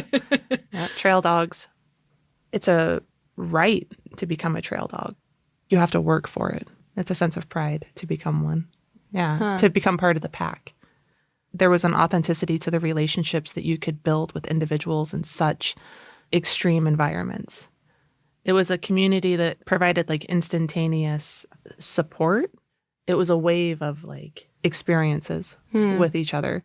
We have 10 days where it just pours rain on us. Everyone's unhappy. Everyone's unhappy. Yeah.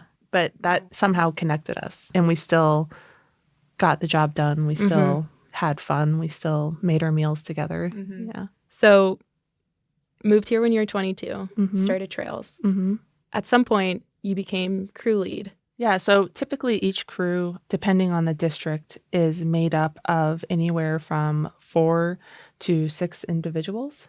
My crew that year was myself, the crew lead, and then I had a maintenance worker, and I had 2 laborers.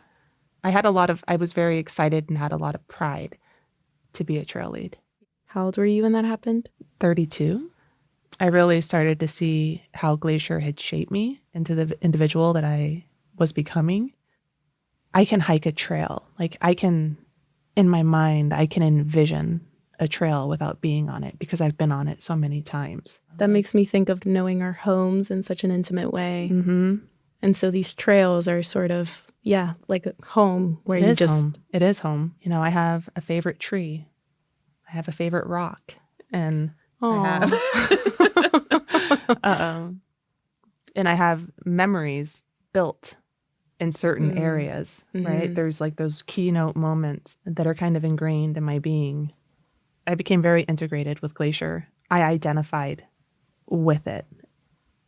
And there's an intimacy of how I connected with Glacier, my literal blood, sweat, and tears were put into the ground. From working trails. From working trails. Trails exposed me to the deepest parts of myself. It built a level of strength and identity within me to understand myself. It was like a level of intimacy. Who would I be as an individual if I wasn't shaped by trails? By trails. It solidified that this was where I was supposed to be. I'm all about universal signs. And there was a moment before I came to work here. I was working in a physical therapy office at the front desk, and there was a calendar that I had. And one of the photographs I really admired. And so once the month had passed, I tore that page out and stuck it on my wall and would just look at it. Fast forward, and I'm standing at the top of Logan Pass, and I look around, and I was like, oh, this is that picture. And so that was a pivotal moment for me where I was just like, this is where I'm supposed to be. Logan Pass is the highest place you can drive to in Glacier, home to the Highline Trail. The Highline is cut steeply into the mountainside and parallels Going to the Sun Road for several miles. When I hiked the trail, I was surrounded by bear grass and other colorful wildflowers in bloom, and I was sweating as the warm summer breeze hugged me. When Morgan and her crew were there on that day in 2012, it was still spring, gloomy and snowy, and her cheeks were pink from the cold mountain air. She was there to get the trail open, clearing it of snow and debris to get it ready for the thousands of eager boots that hike the Highline every summer. This is no easy task on any trail. But now imagine one with drop-offs so steep that it feels like every butterfly in the world made its way to your stomach. As if that weren't enough, add snow and ice to the mix. The morning had started July 3rd, 2012, but it was raining and it was like a low cloud cover. Definitely still spring, summer in the high country. Historically, trail crew is responsible for blasting snowfields on trails of high use. So we walked out, got to our destination, the last snowfield we needed to assess, and then we geared up and began our walk back to the trailhead. One of my trail members was in front of me. I was second in line in the group of 5, and him and I were just chatting up a storm. We were just like having really good conversation, and we had crossed a number of snowfields by this point, and we had approached our last one that we needed to cross. I got pretty far across it, and I could see there's seasonal water. This section of the trail, seasonal water flows. What had happened is that water had froze and created like an ice layer. I was on an incline, and when you walk on an incline in snow, you kind of like lean in, kick, kick, kick, dig, kick, kick, kick, dig. So I had kicked into the snow, but there was enough where I had kicked in and exposed it that I actually kicked in to ice, and I stepped on it, and it just took me out immediately. It was fast. Like, it wasn't like a whoopsie slip. It was like a slip, hit the ground, start sliding. You're still on snow and ice. I'm traveling still on snow and ice, yes. And I was crossing, the snow had kind of collected in a couloir of sorts, or like a natural chute that had been created through this water feature. Okay. So snow ran from the trail all the way to the road. It's not fluffy, it's not soft, it's not playful, it's icy, hard-packed, compacted snow.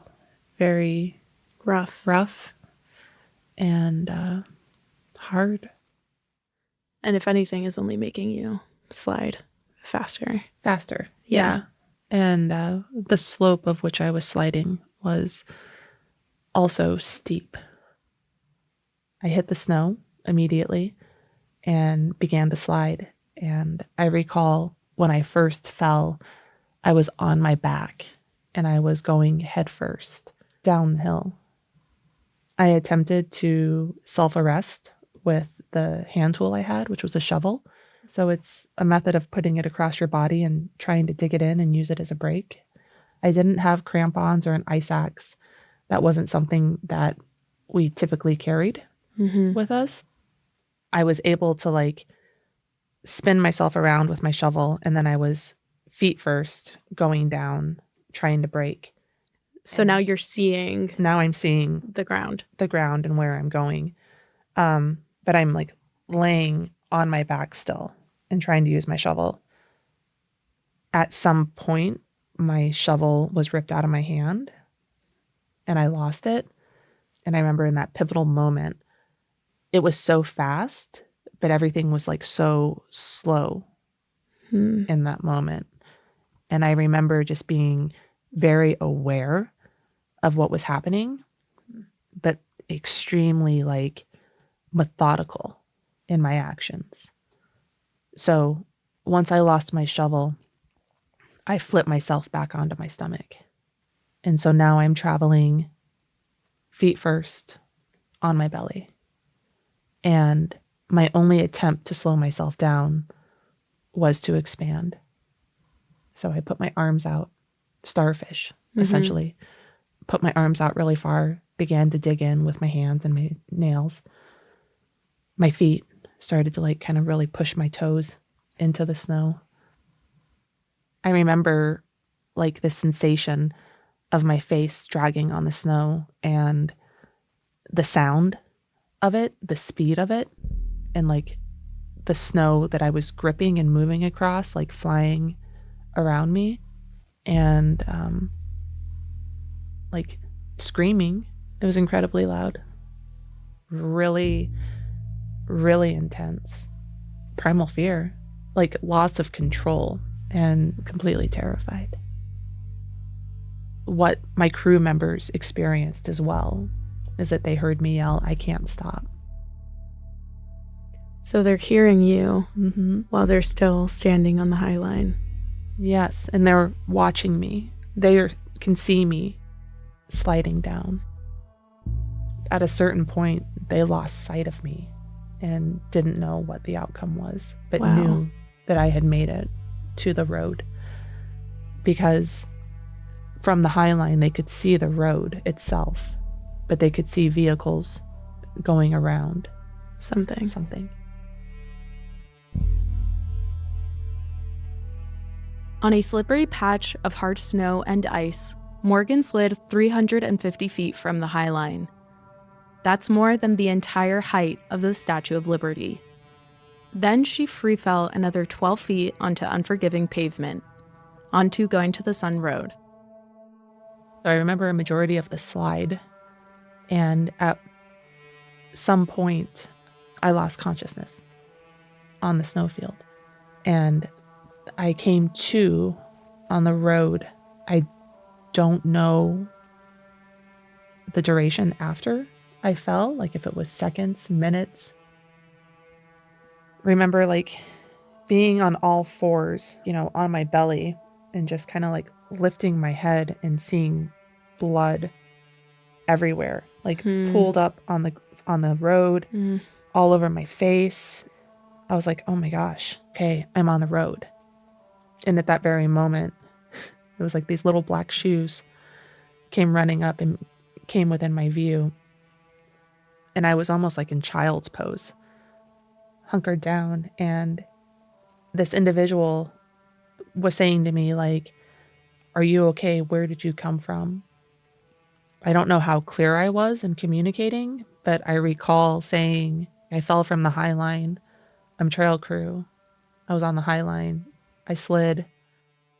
I recall laying down and instantly feeling a lot of pressure in my head, intense pressure in my head and my face, just holding my head.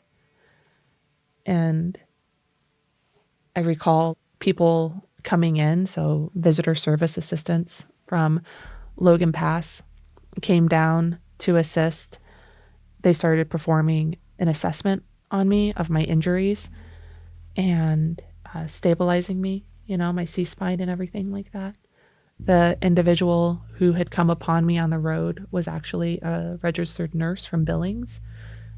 From what I understand, rangers got on site and alert, which is an emergency helicopter, was called and took off immediately to come life flight me to the hospital. And so I was put on a board and put in the back of the shuttle bus and transported to Big Bend. And once alert was on site, they put me in an induced coma and got me in the helicopter, and we took off.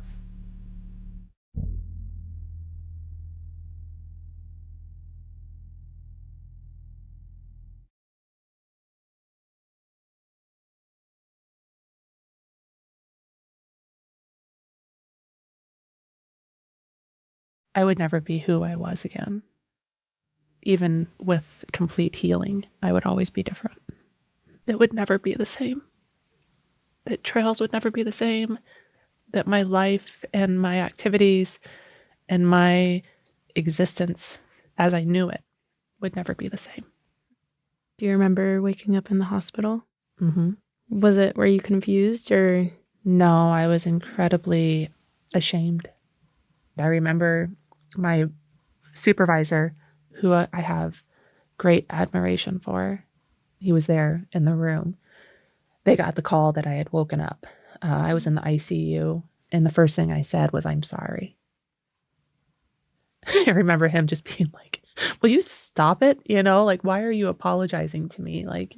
No apology is necessary." Yeah, I felt embarrassed. I felt ashamed. I felt that I had let the team down through my actions. Because I understood the consequences of what had happened, not only to me, but to the program as well.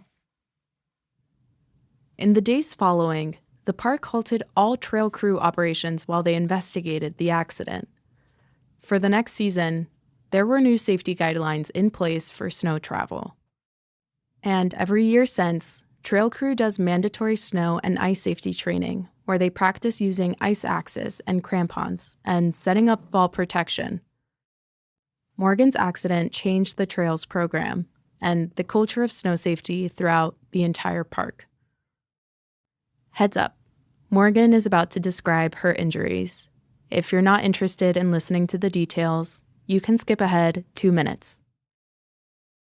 So, when you woke up at the hospital, what were the physical injuries?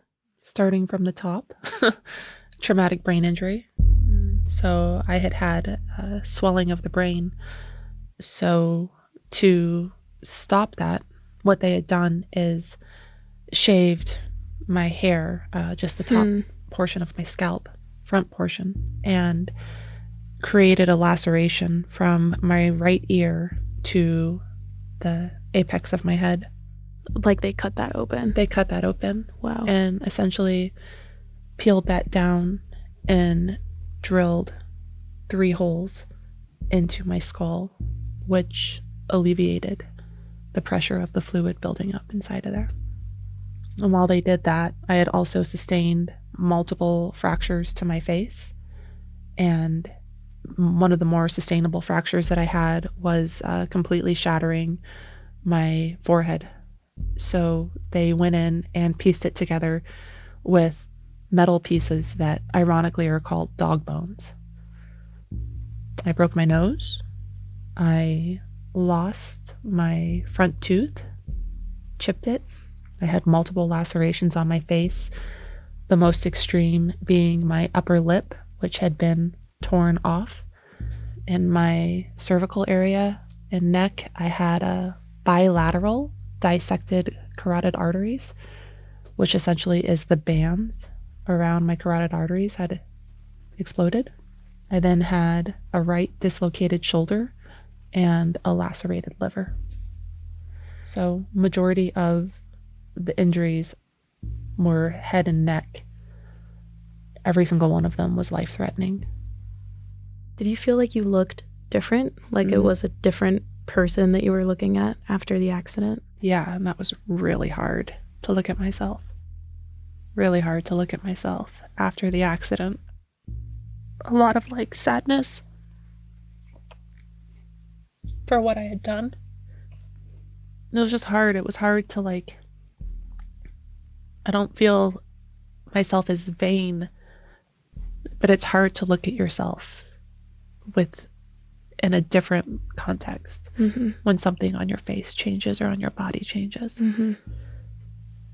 Essentially a stranger. The shell of me had changed.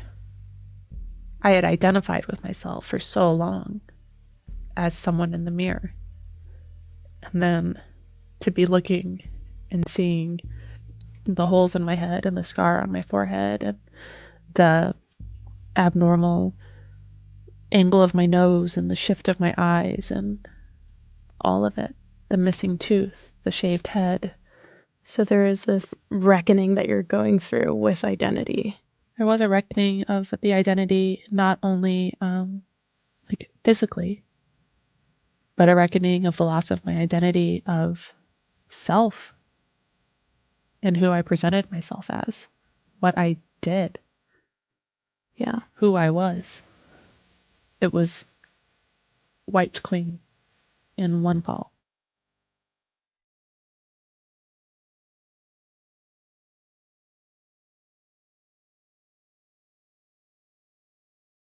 This loss of self and identity and my former relationship with Glacier for a very long time challenged me and put me in very dark places.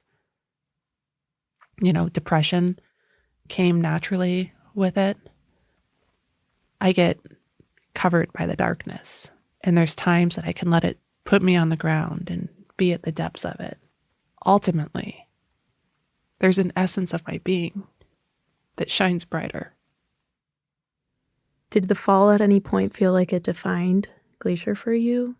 Like you were sort of avoidant of this place because it was too intense to go to Logan Pass or too intense to go through the entrance station? Never. Never. No.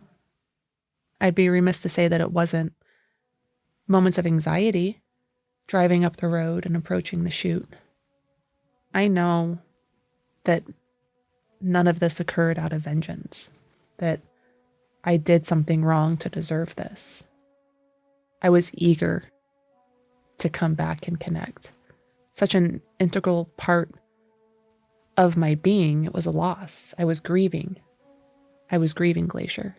I was grieving that I wasn't able to immerse myself in it and that I had to be home.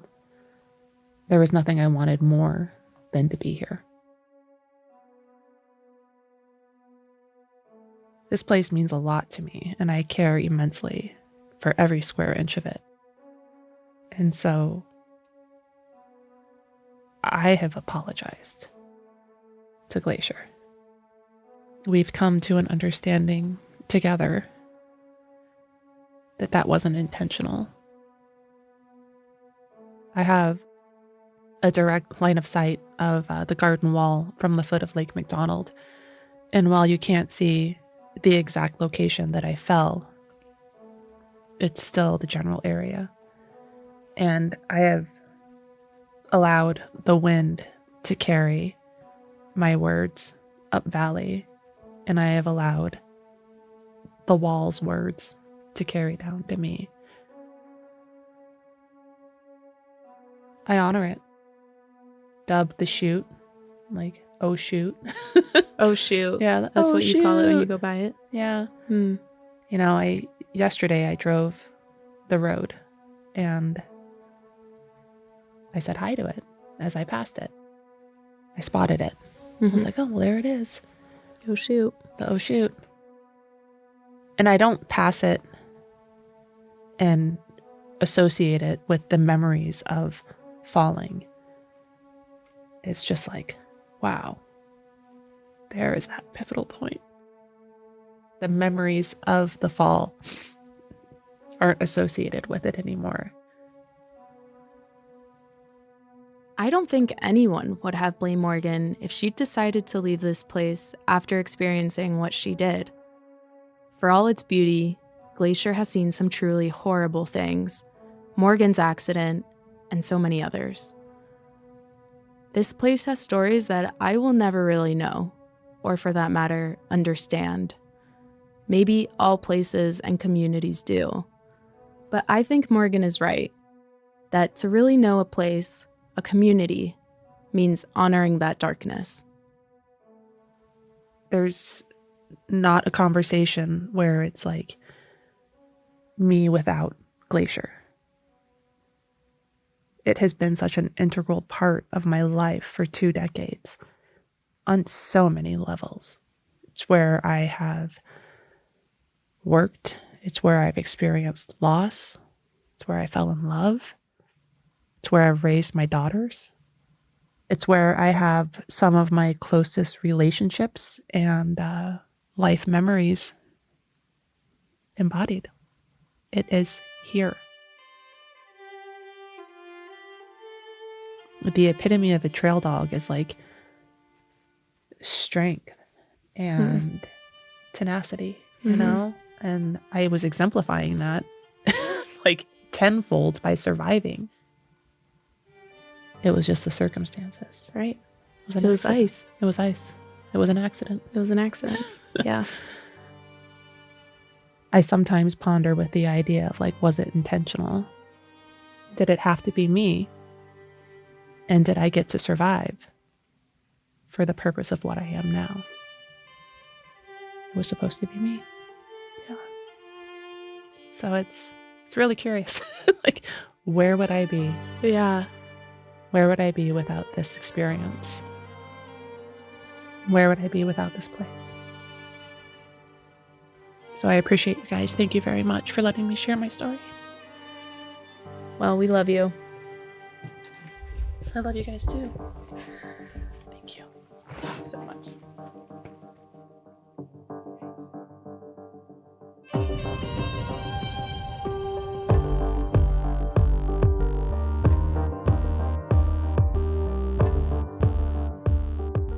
Headwaters is a production of Glacier National Park and is supported by the Glacier National Park Conservancy.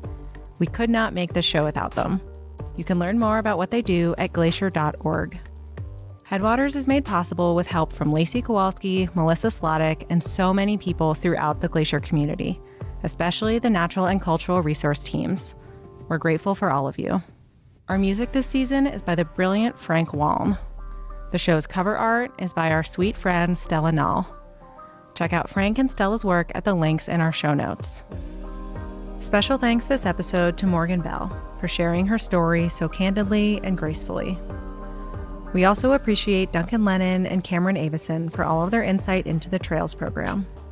Besides sharing this episode with a friend who might appreciate it, you can help us out by leaving us a rating and review in your podcast app. Thanks for listening.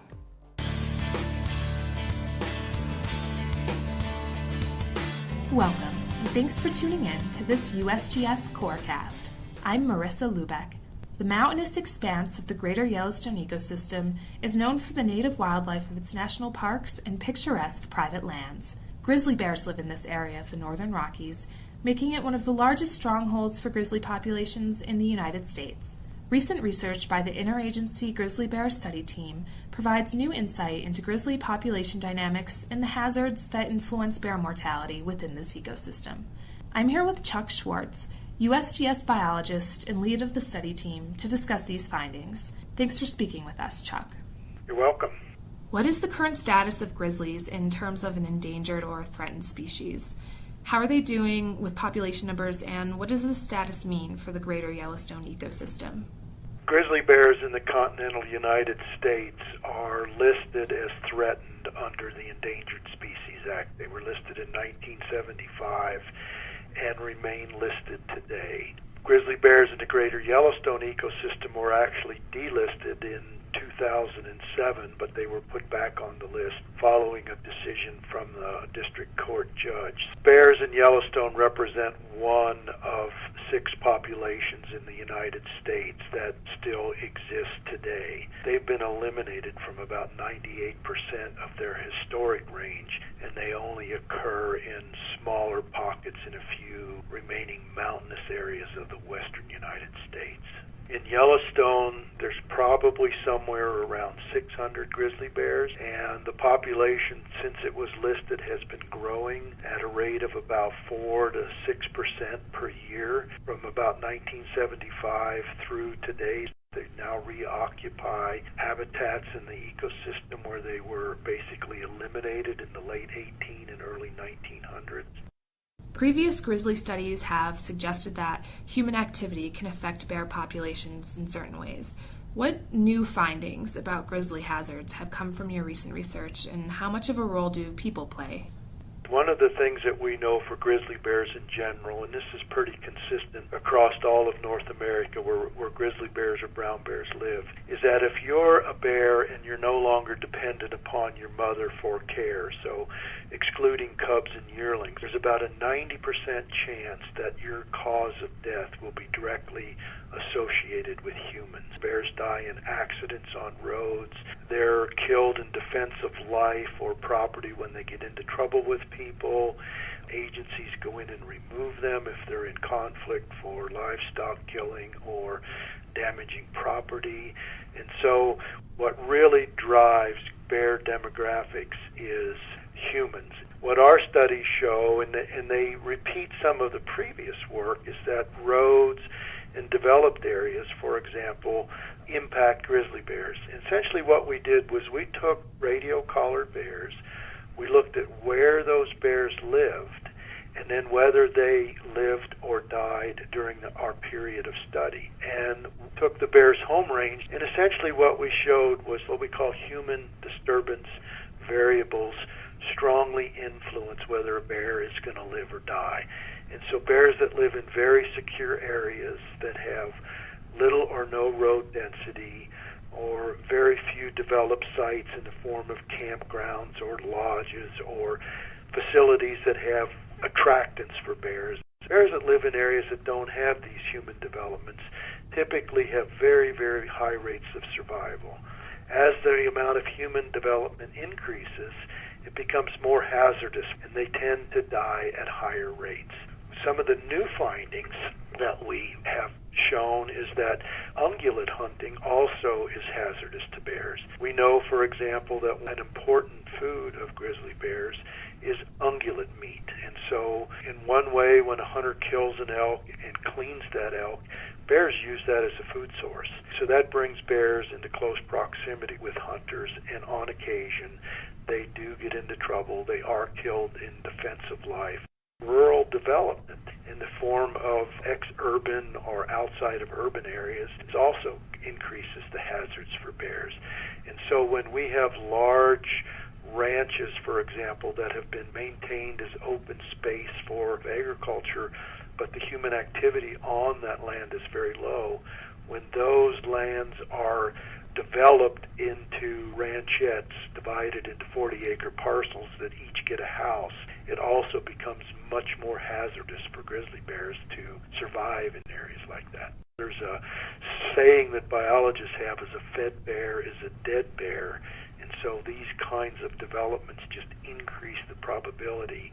As far as natural hazards are concerned, is cubs and yearlings, which are dependent upon their mother for care, face a different suite of mortality agents. And what we typically see is if you're a young bear and you're going to die, you're more than likely going to die from natural causes. There's starvation or predation. And in the instance of starvation, in some years when we have poor food production, these little cubs don't get enough nourishment and they starve to death.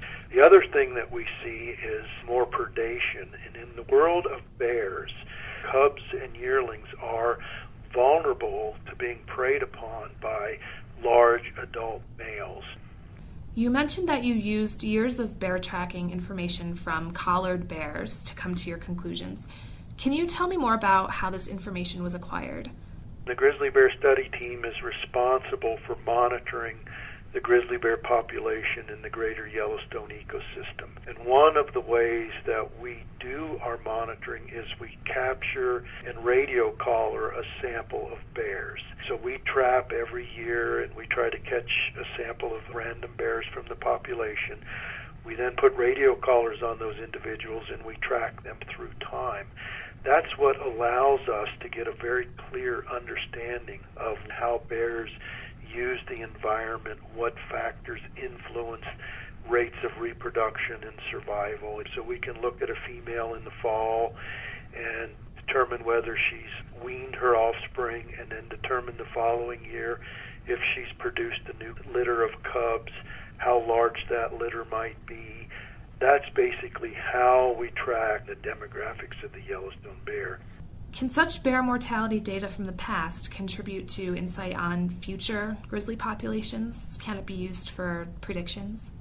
We can't really predict, but we can project what the future might look like based on information from the past. And as long as systems don't change dramatically, those projections provide some insight and guidance to managers on what they might need to do or consider for maintaining a healthy bear population in the future. How do grizzly population dynamics in the somewhat remote greater Yellowstone ecosystem affect people and places on a national level? The Yellowstone ecosystem is one of the last remaining intact temperate systems in the continental U.S., and as such, it has a large amount of wild lands where we still have healthy populations of large carnivores, including grizzly bears, black bears, gray wolves, cougars. And one of the things that we know about bears is bears are very popular animals. There's millions of people that come to this system every year, and one of the reasons they come is with the hope of getting to see bears and wolves in a natural state. And so maintaining these large systems like that in an intact fashion, I think, is important to people in our country. Thanks for taking the time to speak with us today, Chuck. Thank you. This podcast is a product of the U.S. Geological Survey, Department of the Interior. I'm Marissa Lubeck. Thanks for tuning in.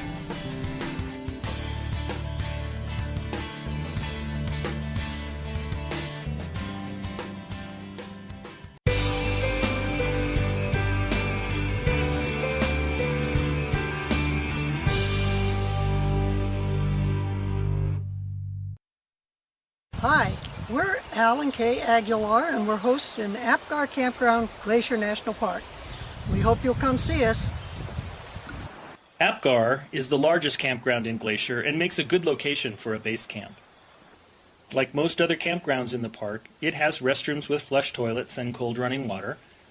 Picnic tables and fire grates are located at each campsite, and water spigots are located in each loop. Bear boxes are available throughout the campground for campers with no way to secure their food. Bears do wander through from time to time. Help us help bears by keeping a clean camp and never feeding any park wildlife. All food and any item that might attract a bear must never be left unattended and tightly secured in your vehicle or one of the bear boxes when you leave your campground for any length of time. Just across the road from the campground is the amphitheater, where rangers present evening programs in summer, and also where one of the shuttle stops for Glacier's new free transit system is located. A short walk or shuttle ride away is Apgar Village, where you can find a host of services including lodging, a restaurant, gift shops, and the Apgar Visitor Center. Stop in at the Visitor Center and let one of the park rangers help you plan your trip as you discover this magnificent national park. The legislation that created the National Park Service specifies two main missions: preserving the natural and cultural resources unimpaired for future generations, and also making them available for the benefit and enjoyment of the people.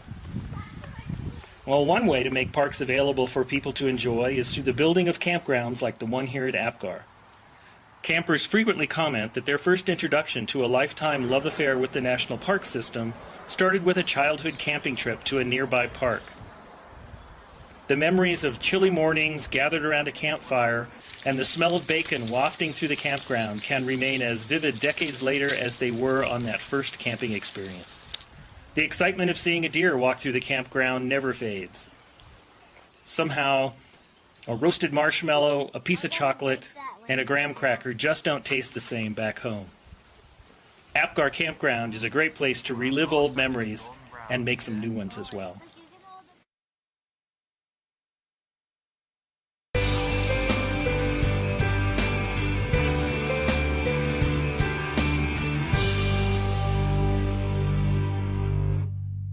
The Avalanche Creek area is one of the most popular and crowded spots in the park. The old-growth cedars and hemlocks are unlike anywhere else in the park and would look more at home on the coasts of Washington and Oregon than in the Rocky Mountains. However, rains from clouds trapped by the Continental Divide make this an inviting habitat for a wide array of plants and animals. A campground and a picnic area are located here, but the real draws are the two popular trails that allow exploration of this unique part of the park. The Trail of the Cedars is an easy 1/2 mile wheelchair-accessible loop trail into the cool and inviting old-growth forest. Huge western red cedars, western hemlocks, and cottonwoods line the banks of Avalanche Creek. Ferns and other shade-loving plants thrive in the filtered green light that penetrates the forest canopy. About halfway along the trail, a bridge crosses the creek and provides a stunning view of Avalanche Gorge. Centuries of water gushing through this narrow gap has rounded and smoothed the moss-laden walls. Hikers may continue back to the parking area at this point on the loop, or venture off to the Avalanche Lake Trail. This easy 2-mile walk climbs 500 feet to reach Avalanche Lake. The trail follows along Avalanche Creek as it climbs up and out of the cedar hemlock forest into a mixed spruce and fir forest just a few hundred feet above. Early morning visitors may also be treated to the sights of deer and other wildlife along the trail. Before long, the forest opens up and the dramatic cliffs at the head of Avalanche Lake loom on the horizon. Fed by melting snows and the Sperry Glacier, huge waterfalls cascade down the back wall of the Avalanche Cirque all summer long. It's easy to see why this is one of the most popular hikes in the park. It's not for those seeking solitude, but the rewards of this trip are worth every step. Parking is limited at Avalanche Creek, so consider leaving your car at your campground or at the Apgar Transit Center and taking the new free shuttle system to explore this area of the park. Please help prevent resource damage by remaining on the trails, and for your safety, please stay clear of the creek and the slippery rocks along the bank. Drownings have occurred here in the past.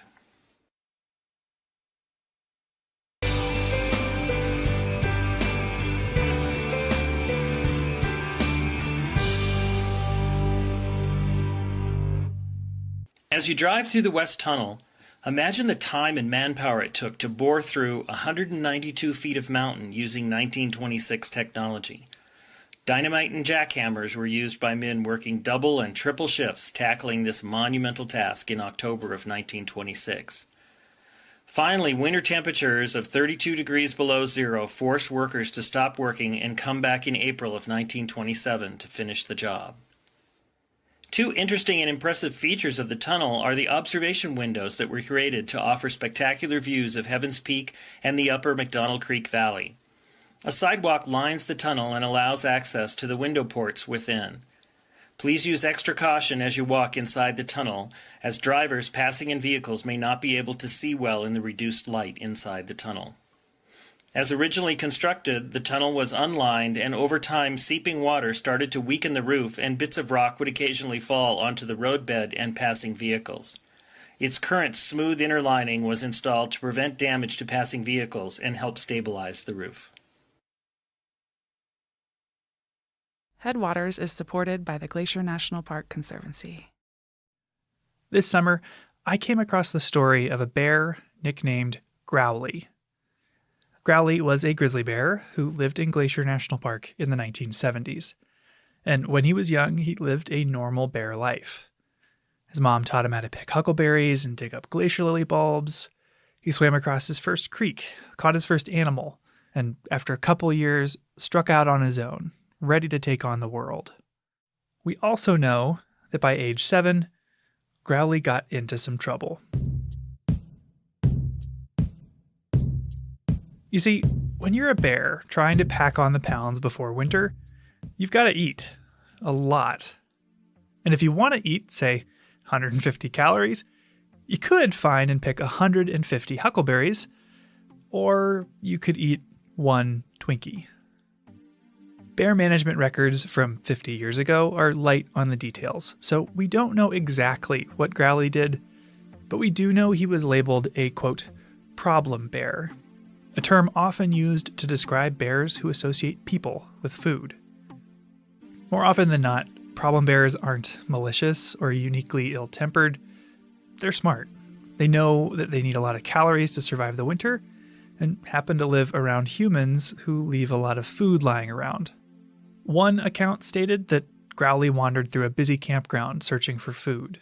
Another claimed that he followed his nose to an empty cabin, quote, vandalizing it to get food inside.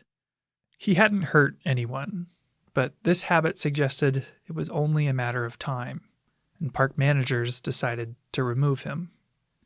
The next time Growly followed his nose, he followed it into a trap. For some bears, this is where the story ends. But for Growly, this was just the beginning. Growly would soon leave Glacier and would go on to change how all of us recreate in bear country and play a part in the creation of bear spray.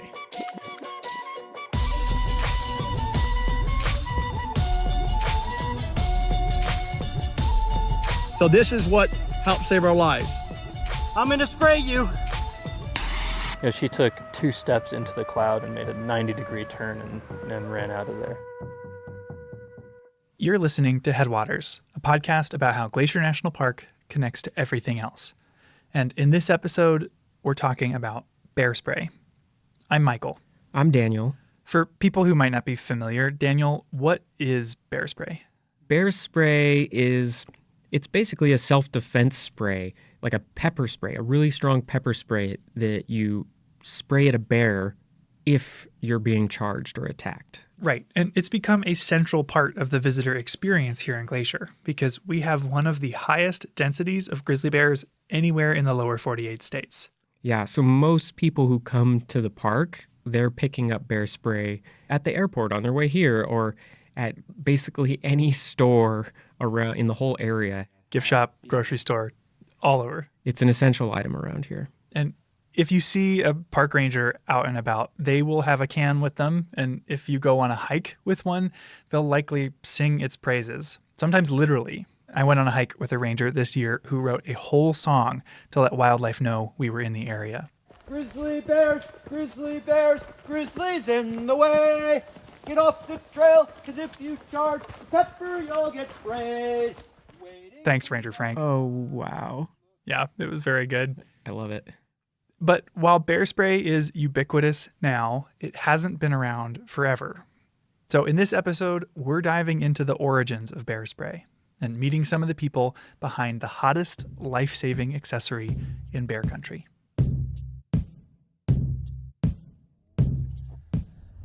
I think it's this red-roofed building. My first question for you then, Michael, is what actually is bear spray? What is it made of, and how do they make it? Right, how do they make this stuff? And that was my first question too, and it turns out we don't have to go far to find the answer because a lot of bear spray is made locally, right outside of Glacier. Where are we at? We are at the Counter Assault Bear Spray Factory in Kalispell in the Flathead Valley. Hello, I'm Michael. I'm looking for Randy. It's me. Nice to meet you, Randy. Thanks for having us. Come on in. Luckily for us, Randy Hunt, head of operations with the brand Counter Assault, invited us for a tour. And you manufacture everything right here in-house? Yeah, everything. So we bring our pepper oil in from, it's brought from the other side of the United States, actually grown in India, and is brought here, and we mix the pepper oil here into different solvents so that it's if you're wondering how to use bear spray, you should check out our St. Mary episode from our first season. There will be a link in the show notes for this episode. But with Randy, I got to learn what goes in the can. And the central ingredient, unsurprisingly, is pepper oil. And you said the pepper oil, you get it from the East Coast or other side of the country, and it's grown in India. That's one thing I didn't really grasp, was you're getting it from actual, cayenne peppers, or? They're a heat chili.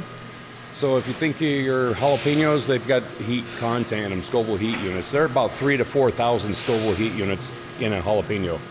Your habaneros run 150 to 350,000. We're running 3.2 million. They get the oil from peppers or chilies in the genus capsicum, which includes everything from pepperoncinis to cayenne peppers. So it's like they're like real peppers that go in food. And because it's all from real peppers, it's a food-grade oil, which on its own would be safe for consumption, technically. And our pepper oil. So you can use it. It's safe to eat. You could actually fry chicken wings in it or French fries. You probably won't want to eat them because it will clear everything out of you. But yeah. And this oil is in more than just pepper sprays. It's found in everything from hot sauces to pharmaceuticals, like arthritis cream. Okay, but that's not all that's in the can. There's something else besides peppers mushed up in there. Yeah, the pepper oil is actually only 2% of the ingredients because if it was just pepper oil, it would harden in the can and be useless. When you spray it, if you cook bacon, it will solidify when it cools down and turns white. Well, we got to keep the oil in a liquid form, so we put a solvent in there instead of shooting hard pieces of like bacon grease out of the bear. It keeps it in a liquid form in the air. So even though pepper oil is only 2% of the ingredients, bear spray is 3 times more potent than pepper spray for humans. And so the ingredients are the pepper oil, a solvent to keep that oil liquid, and a propellant to launch the spray. That's the pepper oil. Yep. Oleoresin capsicum, 3.2 MOS, 40 pounds. What would you say it looked like, Daniel? It looked just like hot sauce. Yeah. Like it looked like hot sauce. Like a dark, thick hot sauce. It was, and it smelled hot too. And so how much of this goes into each bottle of can, like the pepper oil? These 2 containers, 10 gallons, will make about 1,000. They were actively filling these cans when we were there. Randy was saying like these 2 10-gallon buckets of the pepper oil concoction will make over 1,500 cans of bear spray. So a little bit goes a long way. Goes a long ways, but it's still not as far as we would like it to go because that's some spendy food grade oil. I bet. So, while there are many brands of bear spray today, Counter Assault holds the distinction of being the first. Opening back in 1986, they helped pioneer this formula of pepper, propellant, and solvent that reputable brands widely use today. You know, across the board, all the bear sprays are using a really hot pepper oil. All of them are going to work, and the biggest thing is people are safe and the bears are safe. And that's what it's been refined down to, is using a product that's not going to hurt people, it's not going to hurt bears. Keeps everybody safe. Bear spray's non-lethality, the fact that bears that get sprayed with this will turn around but ultimately be unharmed, is not only a huge selling point, but it helps explain why bear spray exists at all. Ever since Glacier was established in 1910, grizzly bears were on the decline. When the U.S. was founded, there were an estimated 50,000 grizzlies in the lower 48 states, living everywhere from Canada to Mexico, between Iowa and California. But by the mid-1900s, Euro-Americans had all but exterminated them. There were less than 1,000 grizzly bears left in the lower 48, largely isolated within large public lands in the West, like Glacier and Yellowstone, something that's still true today. But while national parks are often seen as safe havens for wildlife, the relationship between Glacier and grizzly bears was fraught in the mid-1900s. Grizzlies, or bears in general, were a huge attraction for park tourism, but not in the way they are now. Right. This was an era where a very typical part of the visitor experience was to feed the bears, like out of their car, throwing out pieces of bread alongside the road, feeding bears. Yeah, like this animals as a spectacle approach. The second director of the Park Service, Horace Albright, was actually a huge fan of feeding wildlife in parks. He encouraged the creation of bear feeding platforms in Yellowstone, and Yellowstone even opened a zoo at one point for people to come look at captive animals. Wow.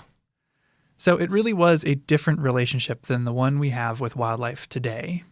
And predictably, it had some consequences. Like encouraging bears to seek out humans when they're hungry seems like a disaster waiting to happen. And it eventually led to tragedy. In 1967, 2 visitors camping in separate areas of the park were killed by grizzly bears who'd come to their campsites in search of food.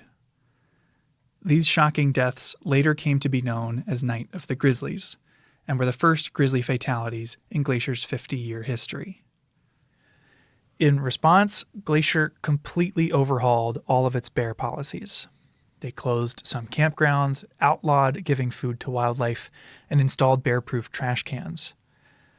They also found and killed the bears responsible, and faced a lot of pressure from the public and even some policymakers to kill more.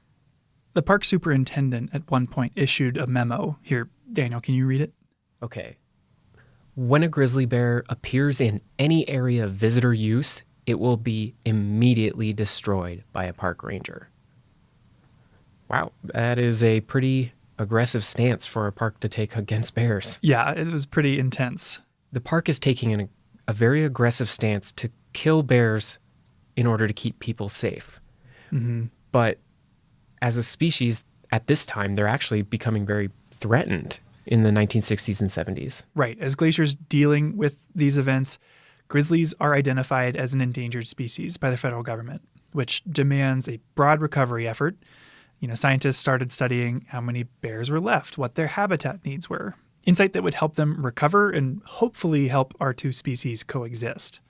So they need to know more. Park managers are looking for more data about bears in general. But if we zoom in on the story we're looking at here, that is the history of bear spray, you can see this emerging need for a tool that allows people and bears to de-escalate conflicts in a non-lethal way at like an individual scale. Yeah. Which brings us back to Growly, the bear who apparently didn't like grapefruit. I've told the story that the main thing Growly hated was grapefruit, but he liked oranges fine. He figured out how to slice an orange open. He had really long claws. After being captured in Glacier National Park in 1976, Growly was sent to Churchill, Manitoba, a town in northern Canada known for its polar bears. I was a research assistant. That voice is Janet Ellis. And I spent 4 months on the bear study with the bears in 1978. Janet is currently a Montana state senator, but she spent a few months helping zoology grad student Gary Miller conduct a study on bear behavior. The University of Montana had a bear lab up there, way far from town.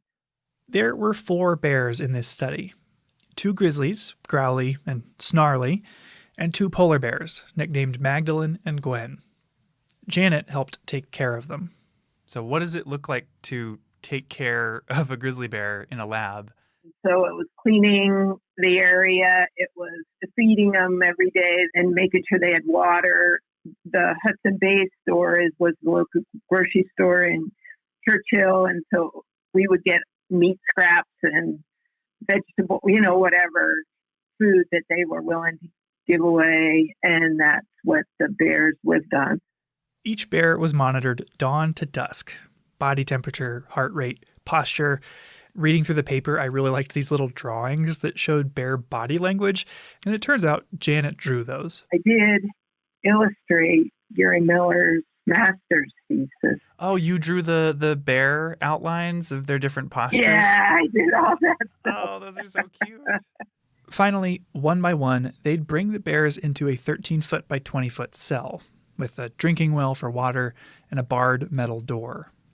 From outside the cell, an assistant would provoke the bear into charging, approaching the door and stomping if necessary. Wow. So that's all it took to get them to charge at the gate of the cage. Yeah, most of the time. Yeah, Janet said that every bear was different.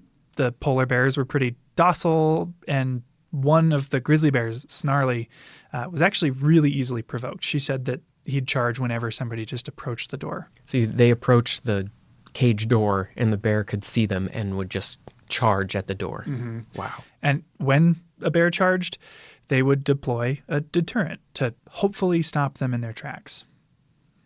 They tried different sounds, like a handheld boat horn, a referee whistle. They played a recording of a bear growling. was actually a recording of Growly, the bear, growling, which might be how he got his name. And they tested a popular item marketed to alert bears to your presence. Bear bells. Here's an excerpt from their research, read for us by a voice actor.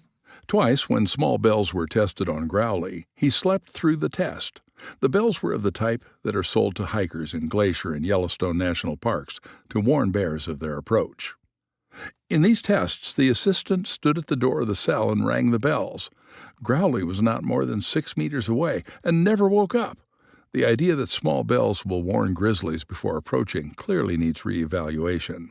I've definitely heard a lot of bear bells on the trail here in Glacier, but the problem is I don't hear them until the person's like right next to me on the trail. So yeah, they're just not loud enough to really alert a bear. Yeah, I've heard that, the thing you're bothering the most by wearing bear bells is yourself. And it wasn't just sounds. They tried strobe lights, they waved a giant piece of plywood, and they sprayed bears with chemicals or irritants like onion juice and Windex. Oh, wow. And they also deployed a product called Halt, which was a pepper spray developed for postal workers who were getting bitten by a lot of dogs in the 50s. Wow, they were throwing everything at these bears. But before this, there really weren't that many choices. Yeah, I mean, it seems a little strange now that they'd be trying things like Windex, but there weren't non-lethal deterrents available at the time, so they were just seeing whatever would work. So after they try all this, what were the results? Well, sounds like the handheld boat horn worked pretty well, but only if they were extremely loud. And the boat horn also apparently didn't work in low temperatures. The bells and whistles didn't do much. The giant piece of plywood could stop a bear, but the effect didn't last very long. However, Halt, the postal worker pepper spray, worked really well. Each time it was tested, the bear charged until it was sprayed. The bear then turned and ran to the farthest corner of the cell, where it rubbed its eyes and blinked vigorously. In one case, Snarly went to the water well and washed his face with his paws. That's the only thing that would stop a charging bear. And that was true with grizzly bears and polar bears. I mean, they couldn't see, even if it was for a couple minutes, and they would just stop and it would freak them out. And so, yes, it was the only thing, because we had, like I mentioned, boat horns and the bells and all kinds of things. So it was a precursor. Thanks to Growly, Snarly, Magdalene, and Gwen, who endured around 20 tests each, the paper that came out of this study concluded with this line. The results of Halt dog repellent in the laboratory indicate that effective repellents can be developed.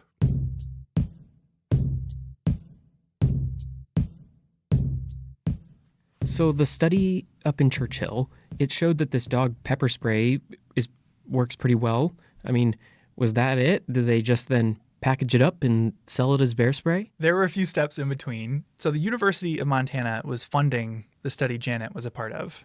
And with this conclusion that a deterrent could be developed, they started funding a follow-up study. I'm guessing that at University of Montana they were using different bears?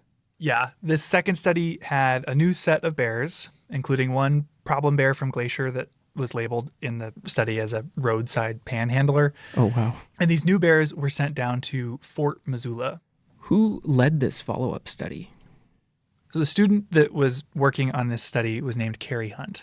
And it's funny, newspaper articles that you read about Carrie go out of their way to highlight that she is 5'1", 115 pounds. And just like the first study in Churchill, is provoking these 500-pound grizzlies into charging in order to test these deterrents. So this had the same premise as the first study?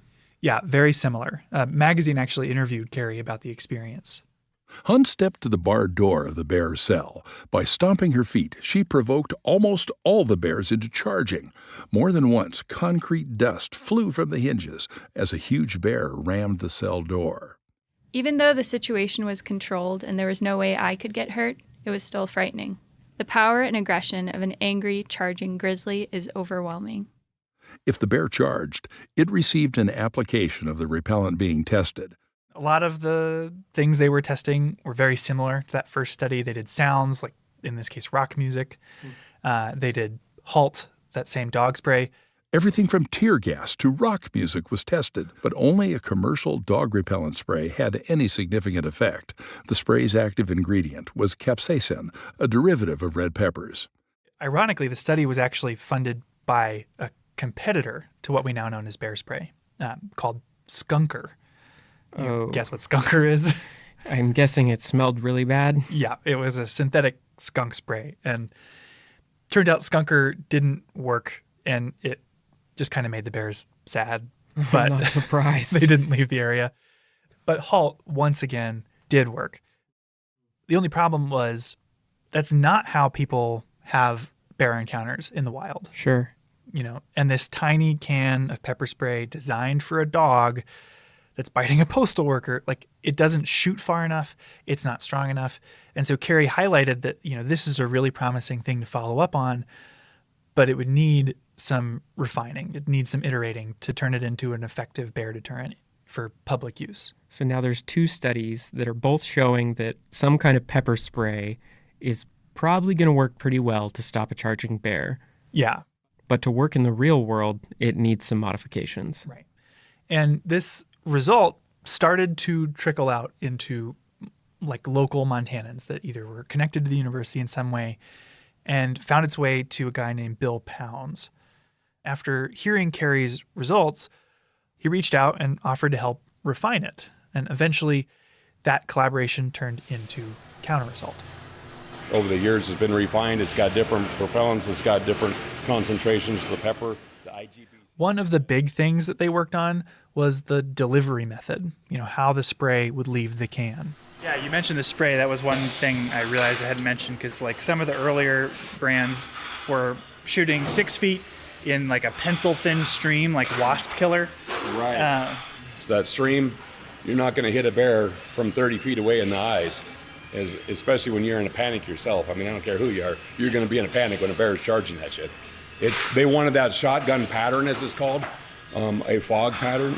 That fog is Okay, so this is part of the process we saw. They're taking a canister full of the ingredients and they're putting a spray nozzle on the top of it that shoots the bear spray out into a fog or a cone. Yeah, exactly. And through testing and conversations with bear biologists, they refined that fog into a spray that would last 7 seconds and shoot 30 feet. That fog is going to get in the sinuses. It's going to get in the eyes. They're going to inhale. It's going to get in all the mucous membranes, the lungs. That's what changes their senses, and they just stop. It's a shock to their system like it is ours. So you don't have that. There were some obstacles along the way before bear spray was widely adopted. There were fraudsters making weak knockoffs and some serious misunderstandings, like thinking you used it like bug spray, or that it was a spice rub you could buy at the grocery store. When I first heard about bear pepper spray, I rushed right down to Albertsons to see if that store stocked it. But alas, though I looked among the spices, the cooking oils, and even in the meat department, I found no bear pepper spray. That was from a newspaper article back in 1999. So it took a lot of education and messaging to get people to understand and carry bear spray. But what really got people on board was its track record. It was working. He and his family were in the sights of 3 bears recently, managed to get away. This is a newscast from Larry King where he's interviewing a guy who had to use bear spray here in Glacier. Sounds like Jack was lucky. What happened, Jack? What happened to you and the bears? Well, Saturday night, Larry, just Saturday night, my wife and I went to Grinnell Glacier in Glacier National Park. We lived here 20-something years. It's a favorite place to hike. So the story is about this group hiking the Grinnell Glacier Trail when a bear started following them. And after following them for a little while, started running at them. I waited about 30 feet and unloaded one blast. He kept coming. My wife stood about 10 feet right in my face. I just went bam, right in his face and ran away again. Bear spray stopped it in its tracks. So this is what helped save our lives. And you know what the tragedy, this is amazing. A lot of stories like this come up when you Google bear spray, including this line. Thanks to God, a friend, and pepper spray, I'm still here. That quote comes from a bear attack survivor who would go on to found his own bear spray company called UDAP, which is based in Butte, Montana. Testimonials like these have slowly won people over, and even folks who doubted a pepper spray could work as well as a firearm. You know, like I said, I was retired military. I'm a gun guy. It's fine. But these guys are like, well, I need my gun. Okay, well, you're still trying to hit something if it's a charge that you've got a kill zone that's, you know, maybe grapefruit sized that you have to try to get a bullet through. Well, you may not be able to do that. And I don't care. I carry weapons, but I carry bear spray when I go in the woods. And because of this effective track record, Glacier suggests all visitors to the park carry bear spray. Montana Fish, Wildlife, and Parks recommends all hunters carry it too. So how many cans do you put out from here in a year or a month, you know? Now, in 2021, we did 375,000 cans of bear spray. And it's just education. That's what's helped. Back in the day, a few years ago, like I was talking with Pride here, he says, I remember when we did 30,000 cans in a year. I said, I'm doing that in a month. So that's how much it's picked up from those first days back in the 80s and where the word has gotten out. Even still, bear spray is no substitute for common sense.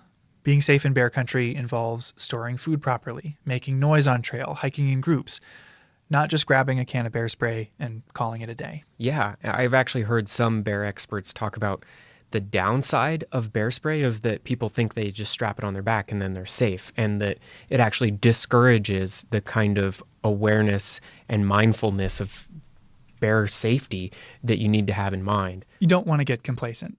No, you can't just put it in the bottom of your backpack and think it's going to help with a bear attack. I mean, you can't put on your seatbelt and then drive off a cliff. Right. And it is also worth pointing out, like, I've carried bear spray on all the hikes I've done here in the last 10 years. I've never had to use it. Have you? No.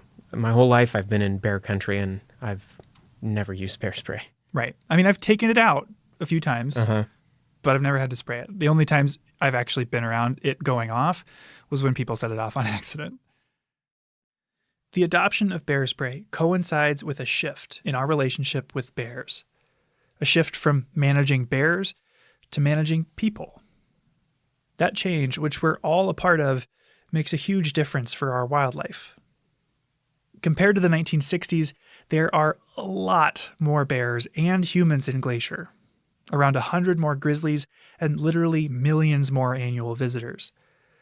But that hasn't led to an equivalent rise in bear-human conflicts, or problem bears like Growly needing to be removed. Thanks to these tools that help us coexist, more bears get to live out their normal bear lives, even as more and more people like you and me come to visit. I think I just have one question left for you, Michael. Yeah? Whatever happened to Growly? Growly, you could say, was actually the first life that bear spray saved. Here's Janet Ellis again, talking about the end of that first study in Churchill. They were shutting down the bear lab after we left. And so we had 2 grizzly bears. The polar bears were released back into the wild, but the grizzly bears were going to be destroyed. It's not easy to release a food-conditioned bear back into the wild. So it's standard practice in cases like this for the bear to be euthanized. But after taking care of Growly for months, Janet had taken a liking to him. We could play tug-of-war with him where his forearms were gigantic and so couldn't fit through the bars really very far, just a little bit. But he would put his hand out of the cage and you could grab his claws. And he'd pull and you'd give up because he was going to win. And then she fed Growly, gave him water, got him exercise. Apparently, he really liked playing with these giant tires they had lying around. Just pounced on him, and he could pick him up in his mouth and shake him like a rag. I mean, he was so strong.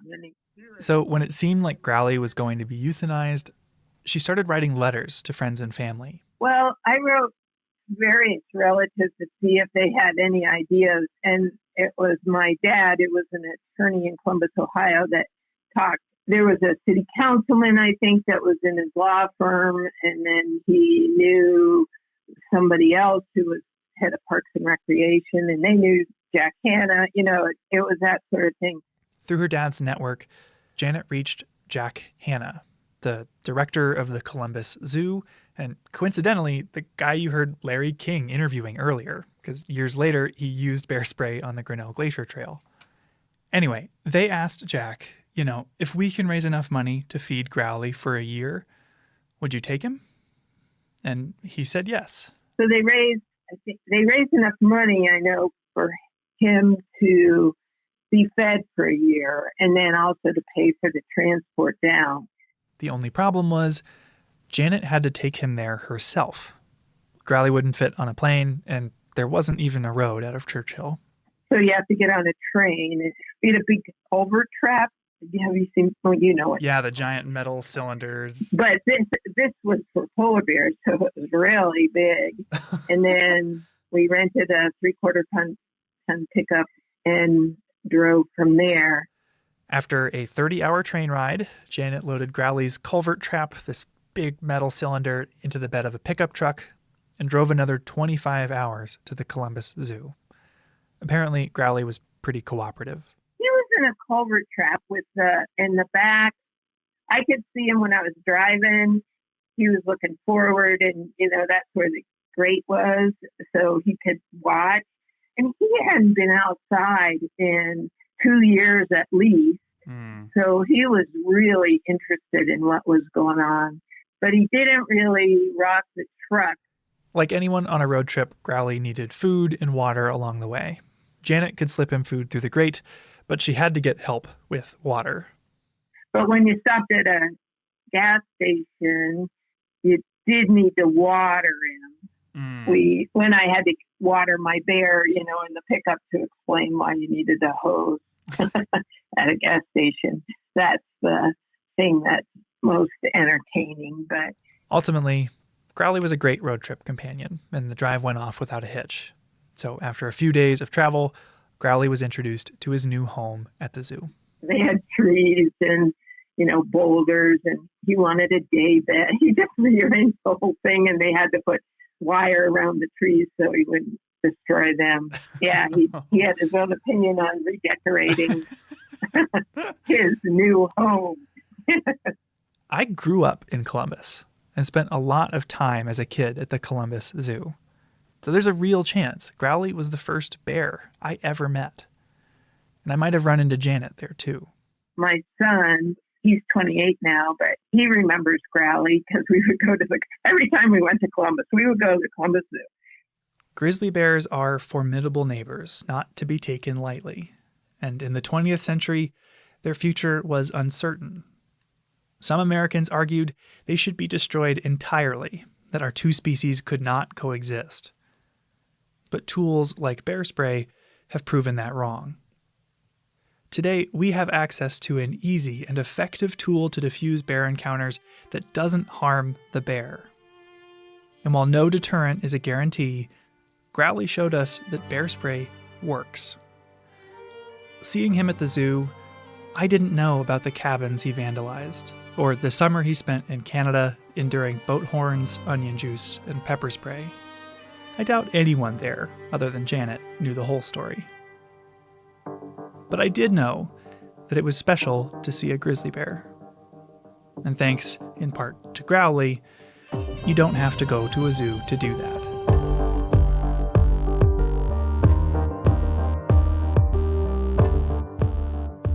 That's our show. Headwaters is a production of Glacier National Park and is supported by the Glacier National Park Conservancy. We could not make this show without them. You can learn more about what they do at glacier.org. Headwaters is made possible with help from Lacey Kowalski, Melissa Slottick, and so many people throughout the Glacier community, especially the natural and cultural resource teams. We're grateful for all of you. Our music this season is by the brilliant Frank Waln. The show's cover art is by our sweet friend Stella Nall. Check out Frank and Stella's work at the links in our show notes.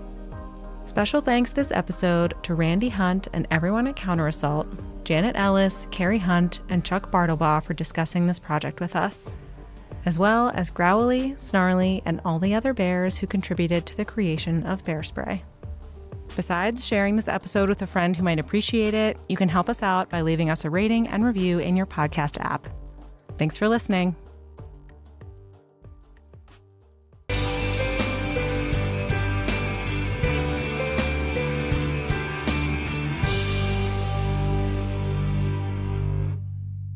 With a mountainous backdrop and St. Mary Lake just a short walk away, this stop on the Going to the Sun Road offers breathtaking scenery as well as many services and activities. Accommodations are available in motel or cabin units and at the 82-site Rising Sun Campground. A camp store and gift shop offer souvenirs, basic groceries, and camping necessities. A casual restaurant offers Southwestern and traditional American fare and can provide boxed lunches to those headed out for the day on the trails. In addition, showers are available for a fee. This is the only location in Glacier National Park that has showers. Tours aboard the historic red buses depart from Rising Sun, and the park's new free shuttle system stops here as well. The trailhead to Otokomi Lake is located near the camp store, and this interesting 10-mile round trip starts in the wooded St. Mary Valley, climbs past small waterfalls, creeks, and wildflowers before opening to the Rose Basin and Otokomi Lake, surrounded by impressive mountain scenery. Please remember that anywhere in Glacier National Park is bear country. Never hike alone, and be sure to make noise on the trails. Talking, singing, and clapping your hands occasionally are all good ways to alert bears to your presence and provide them with time to move out of the way. Be sure to read all the information on bears you were provided at the park entrances before you attempt any trail in the park. Across the Going to the Sun Road, a short walk leads to the shore of St. Mary Lake, where majestic peaks surround the cold, clear water. Glacier Park Boat Company offers tours of St. Mary Lake several times daily and provides a view that most visitors miss. Waterfalls, Sexton Glacier, and Wild Goose Island are all highlights of a trip on the lake. Rangers lead hikes to St. Mary Falls in conjunction with some tours, or you can combine a boat tour up the lake with a hike to Bering, St. Mary, and Virginia Falls and catch the free shuttle from the St. Mary Falls or Sunrift Gorge shuttle stops back to Rising Sun. From the lake's surface, mountains with names like Matotapa, Little Chief, and Dusty Star all speak to the rich influence of Native American culture in the area, and it's easy to see why Native Americans referred to this as the walled-in lake when you see the mountains from the perspective of the lake's surface.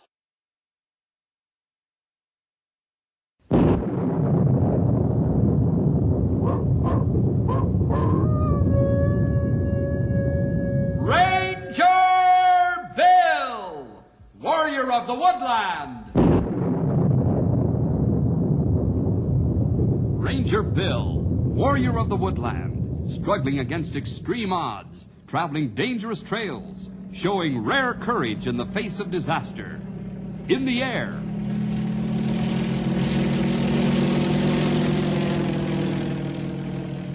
On horseback.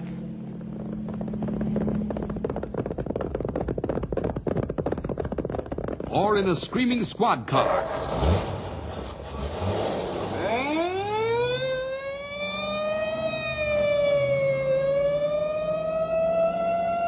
Ranger Bill, his mind alert, a ready smile, unswerving, loyal to his mission.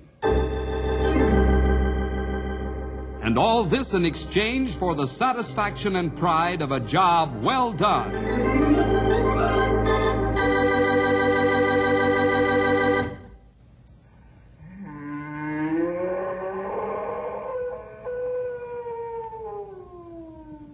Hear that? Makes your hair stand on end, doesn't it? It's a mighty ghostly, scary sound, and that's a fact. Oh, by the way, I'm Ranger Bill, back again. Most of you know me by now. I've been the United States Forest Ranger out here in this part of the West for a long time now. My job is mostly conservation, taking care of our great natural resources, woods and waters, animals and birds. It's a wonderful job that I have, and I like it. Sometimes, though, it can be dangerous. That's all part of the day's work to a forest ranger. Our work deals with real people and real things, wild animals and trees and mountains. But once we had to deal with something that wasn't real, something that seemed to come from another world, something unseen, unknown, supernatural. That strange, wild, eerie wail you heard a moment ago was the signal for the uncanny adventure I call the Abominable Snowman. Shut that window. Here we are in a skyscraper, 40 stories above the street, and yet that traffic noise would drive you crazy. Shut the window, I say. Yes, Mr. Carstairs. Right away. That's better. Now a fellow can think. Let's see, where were we to Hune? I was just about to read you more from the encyclopedia here about the Rocky Mountain bighorn sheep. Oh, yes, of course. Well, go on. What am I paying you for? Yes, sorry, sir. The bighorn sheep is thought by many experts to be the most difficult animal to shoot in all the ranks of big game. Ah, that's for me. Go on. Living as it does in the Rocky Mountains, above the timberline, and even in the area of perpetual snow, it is a real hardship to pursue. Snow country, eh? That's what it says, Mr. Carstairs. The immense animal with its huge curling horns nevertheless has an uncanny ability to run and jump on steep slopes, where even a man cannot possibly climb or crawl. Sounds better all the time. Keep reading. Possessed of keen eyesight and hearing, the animal can almost never be approached to within logical rifle shot.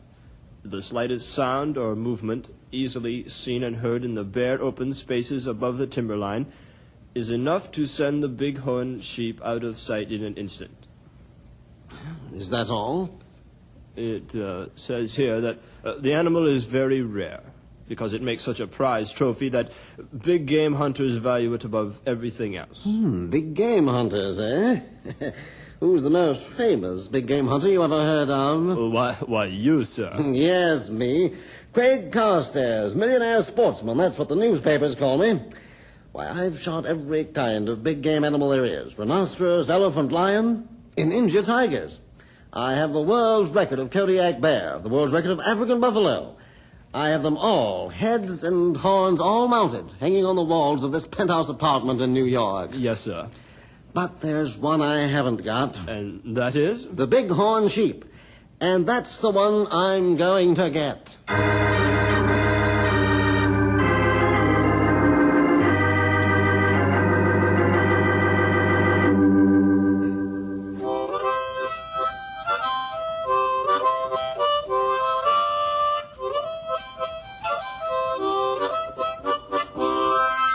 That's beautiful, Stumpy, beautiful. But why the concert so early in the morning? Well, I'm practicing for our high-tone visitor. I figured a feller as fancy as him ought to be serenaded with a harmonica concert. That might be a good idea at that. But tell me, how did you know we were due for a visitor? I can read the papers, long as the print ain't too small. Look here, right on the front page there, big as life and twice as natural. Craig Carstairs, world-famous big game hunter and millionaire sportsman, planning to visit Knotty Pine. Mr. Carstairs will be in this here territory sometime in order to incarcerate a campaign to shoot a world's record Rocky Mountain sheep. Mr. Carstairs is the holder of many world's records for big game and wishes to incorporate a pair of bighorn sheep horns into his collection of trophies. What's a trophy? Trophy, Stumpy. The mounted head of some poor animal that's been shot to satisfy the ego of a man like our friend Mr. Carstairs. Well, he ain't my friend. He might be... Oh, it looks like he's coming now.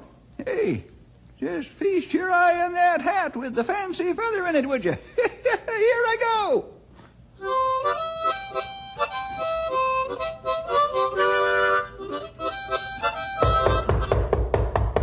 Come in, please. Are you the forest ranger? I am, sir, and at your service. What can I do for you? I'm Craig Carstairs. You've heard of me. Craig Carstairs, gentleman hunter. Yes? They told me down at the state capitol that you were the man to see. Said you had to check my hunting license. Oh, yes. Then, too, we like to sort of get acquainted with anybody who's setting out for the mountains. Why? Well, they're pretty big mountains, you know. Nonsense. I know my way around. I can take care of myself. I see. I'm out here to shoot a world's record Rocky Mountain sheep. I wonder what the sheep will think about that. What's that? No, nothing. May I see your license, Mr. Carstairs? There it is, all in order. I wish to hire a guide. I pay top prices, plus a bonus after I get the sheep. I spend money, but I always get what I want. Right now, I want the best guide money can buy. Well, the best guide we have out here doesn't guide for money. If I can persuade him to take you, you couldn't be in better hands, though. Doesn't work for money. What's the matter with him? Is he crazy? No, he just happens to love animals, that's all.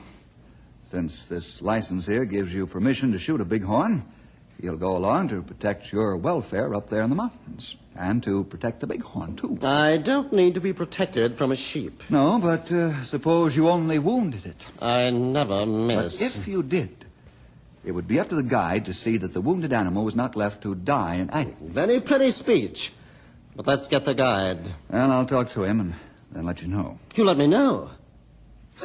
This character must be the world's greatest white hunter. He ain't one of them high and mighty white hunters. In fact, come to think of it, he ain't a white hunter at all. He's an Injun.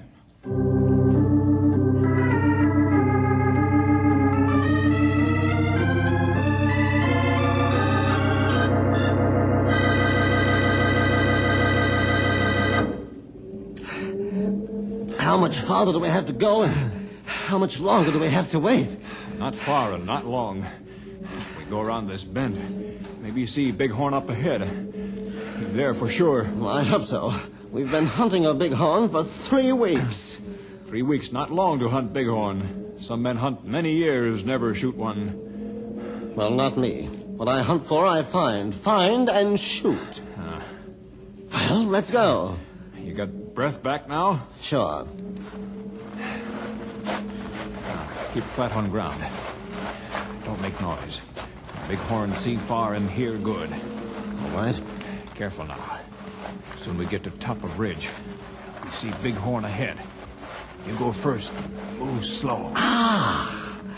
What you see? Yeah, a magnificent ram. A record pair of horns. How far away? 700 yards. An easy shot with my scope. He not stay there too long. Oh, what a shoot. All right, bighorn, this is your finish. I'm taking aim. Now I've got your shoulder lined up. Front and rear sights. Oh, I'll just... Hey, Rusty, there he is! Hooray, we found him! Bighorn game gone. We not find him for 2 or 3 months now. In another half second, I'd have pulled the trigger and had his horns for a trophy. That shouting scared him away. Who was it that shouted? Who was it? I demand to know. That'll sound like boy. I know it sounded like a boy. I'm not deaf. Well, who was it? I'll have him arrested. I'll have him put in jail. Boy not break law. This free country. These mountains yours, mine, boys. Boy can come here and shout and yell and have fun. But this is hunting country. Ordinary people should be kept out. And this God's country, too. Boy have as much right here as millionaire hunter. Oh, is that so? Well, we'll see about that. Stalk an animal for 3 weeks and then have him scared away by some kid yelling like a lunatic? I'll see to it that everybody is kept out of these mountains until I get what I want.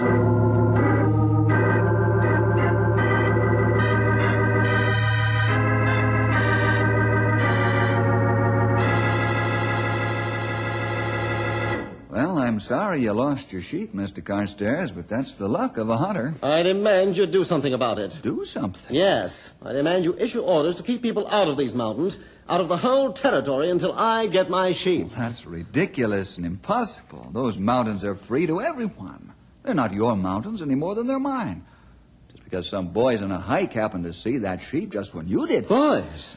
Then you know who did the shouting? Of course. They came in here all happy and excited to report they'd seen a bighorn. And did you arrest them? Are they in jail? I'll prosecute them to the full extent of the law. What for? Why for? Well, for disturbing the peace, that's what. Oh, that's nonsense, Mr. Carstairs. You had some bad luck, but it's nobody's fault. You mean to sit there and tell me you won't do anything about it? There's nothing I can do, or would do.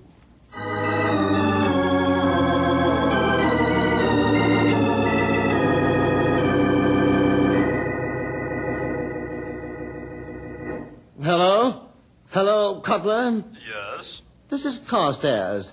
I'm calling from Knotty Pine. Did you get your bighorn? No, that's what I'm calling about. I nearly got one, but some boys scared it away. Too many people up in those mountains. If I could keep the people out, I'd have a chance to get that bighorn. Now listen.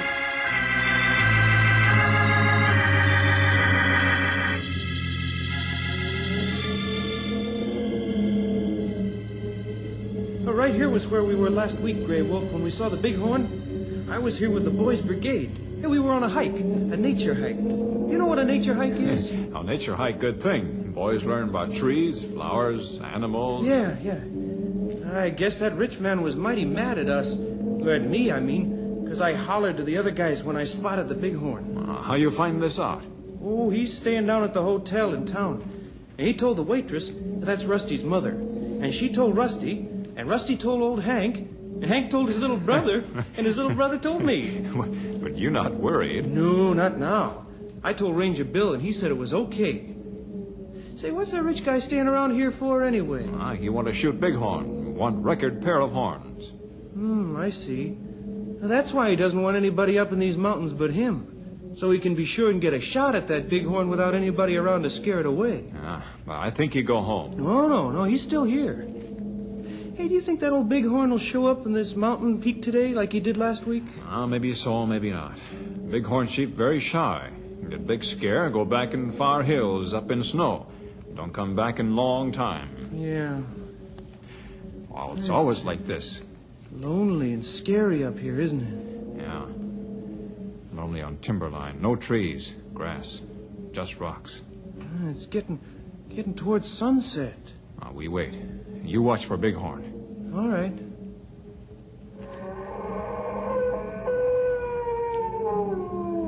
What's that? I don't know. Is it a mountain lion? Is it a mountain lion, Grey Wolf? No, not mountain lion. Was it a bird? No. Grey Wolf, maybe we better be heading for home. I'm not much interested in seeing that bighorn sheep after all. I'm pretty sure he's not coming.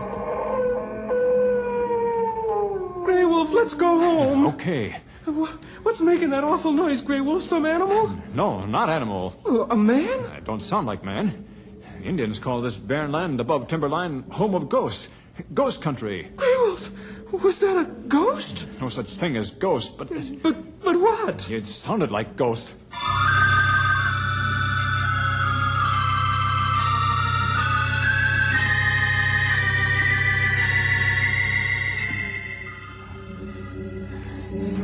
I've known you since we both were boys, Grey Wolf. And I regard you as one of the most level-headed men I've ever seen. Yet this story you tell has me buffaloed. Are you sure you heard that sound? I'm sure, Bill. Now listen. You've gone to college, you're a sensible man. Yet you stand there and tell me this wasn't made by a man, an animal, a bird, or the wind. That's crazy talk. That doesn't leave anything but the supernatural. Not right. Man, don't tell me you believe in ghosts. I think you not heard sound. Oh, what next? We at place now where boy and I hear bad sound yesterday. Good. Well, come on. Let's wait here a while. What? Oh, don't tell me that you're... Oh, very well. I might as well rest and catch our breath. It's a tough climb up here, and there's no...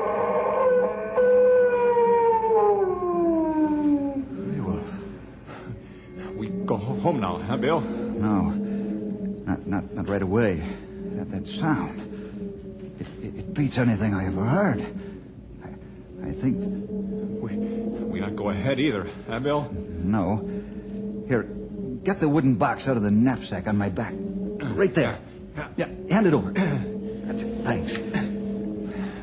What you do? What's that, Bill? This is a portable tape recorder. If that thing howls or wails or screeches again, I'll get it on this tape. And I might be able to study it and try and... There. I got it. Obliging to it to serenade us again. Here, slip this box back in my pack again. All done. That's it. Now what we do, Bill? Well, to be truthful, I don't want to go looking for that thing any more than you seem to want to. I'd like to have some kind of an idea what I'm looking for before I go rushing ahead. All right, let's get back to the office. I have some research reading ahead of me, Grey Wolf. And then we'll come back with rifles.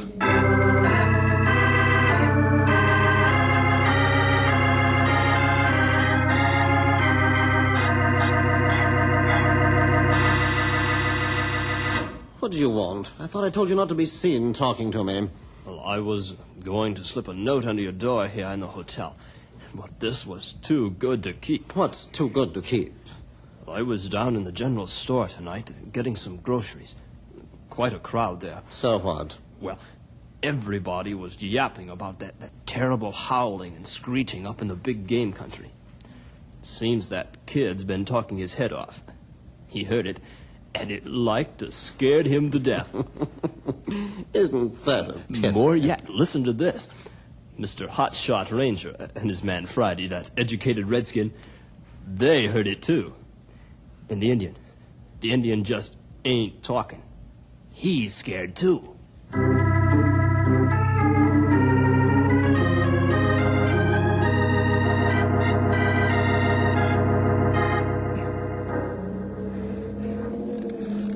Hey, you certain sure that high-powered portable cannon of yours is loaded? This rifle? Oh, it's loaded all right, Stumpy. She won't freeze up, will she? Mighty snowy and cold up here above the timberline. Man must be crazy to come up here, especially when he's hunting for a spook. What are we hunting for, anyways? I'm not sure. Well, we've come a long ways if all we're hunting for is nothing. Hey, what's them up ahead? Bar tracks? Mighty high up for a bar. Come on, let's find out. Well, pound me down and call me Shorty, if that ain't the peculiarest tracks I ever did see. Fresh snow. Must have fallen last night. Fresh tracks, perfectly clear. But what kind of tracks, Bill? Well, looks like a huge bear. Yeah, but them ain't no bar tracks. Or maybe a giant ape or gorilla. You daffy, too? No gorillas up here in all this snow. No, that ain't monkey tracks. Could it be a man? A man? Here, look here, these here marks. Looks like something was dragging, like a tail, a big tail. Bill, I'm getting powerful cold all of a sudden, like I'm getting the pneumonia. I'm going back right out of here. I gotta get home immediately, right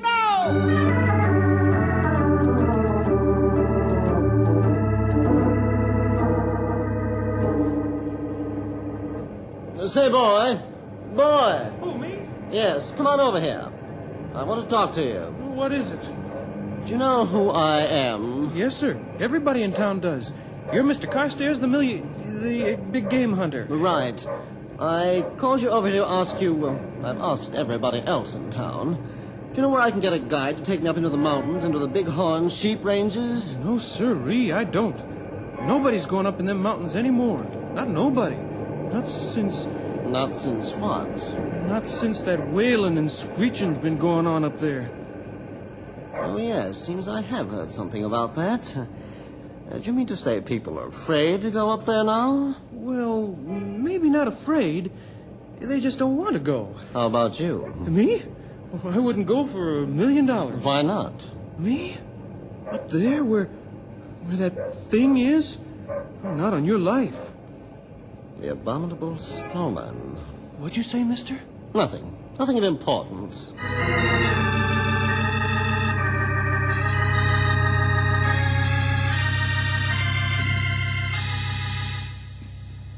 It doesn't make sense. It just doesn't make sense. Bill, plenty of people hear this and stay out of mountains. It can't be possible, Grey Wolf. Plenty of people see tracks in snow, tracks made by things, see tracks. Come back and stay out of mountains. It can't happen here. Boy tell you that millionaire man tell him about snowman? Yes, and it tallies. It all adds up, but I still can't believe it. Did you read that article in the encyclopedia that I marked for you? Yes. It bears out what we heard. That recording we made parallels the description in the article. What those hunters from Milk River say up there agrees with the article. Now, let me see that again. Just can't be.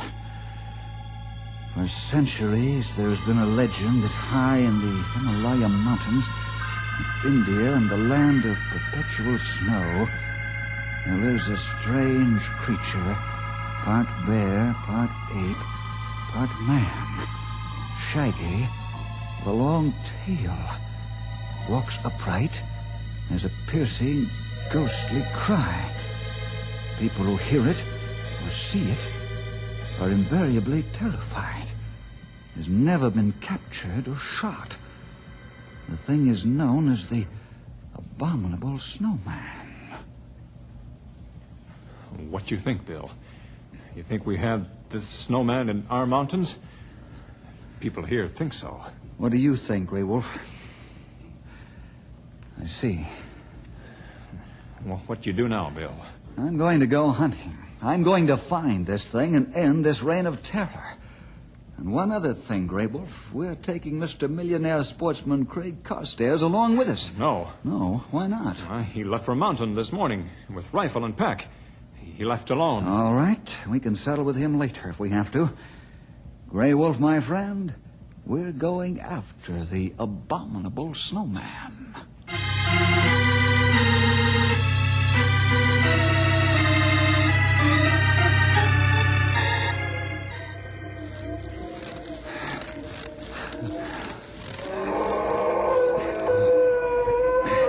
There it is. Not far now. Yes. We've trailed it to its den, I think. We've been over snow line. 3-4 hours. Followed tracks high up into the valley. Yeah. Nothing up here but snow and ice. Let's go. You got rifle ready? Sure, but I don't want to use it unless I have to. I want to capture this thing alive if I can. You have the net ready? Net ready. This net like animal trainer used to catch wild beasts. All right, come along. Slowly, though.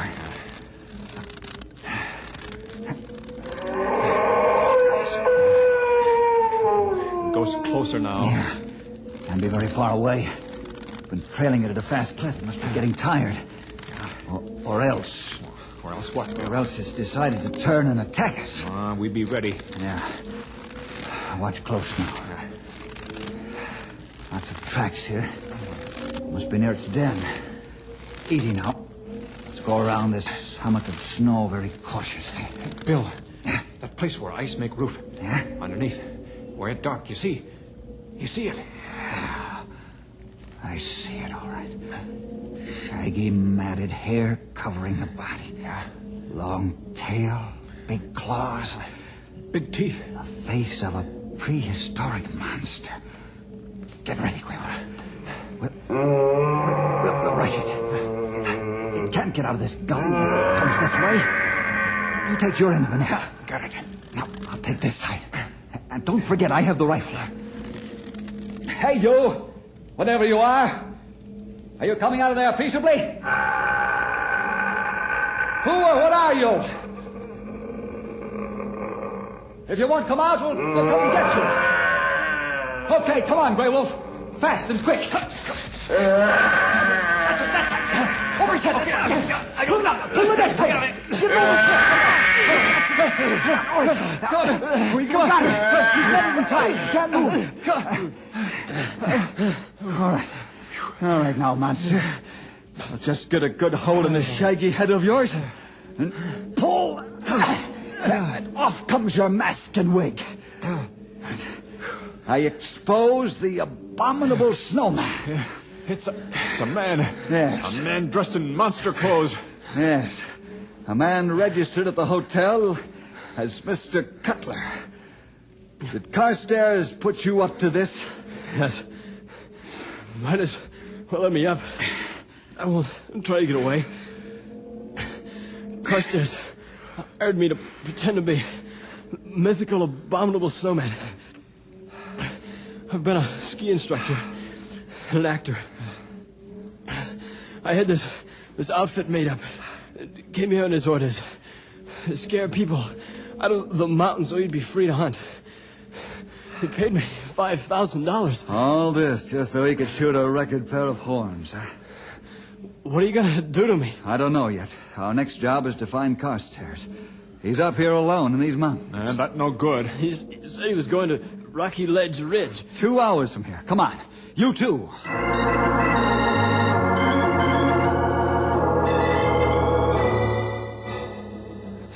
see anything of him, Grey Wolf? No, but I hear. Listen. Yeah, I hear him. Where is he? This is his rifle. They're on the ground. Up there. Oh, there he is. Halfway up that steep slope of shale. His heels caught somehow. He's hanging practically head downward. Nobody can get a foothold in that loose shale. I try, Bill. Stop fighting. Get your foot loose. Stop fighting. If you struggle, you bring down more rocks. Hold on now. I'm coming.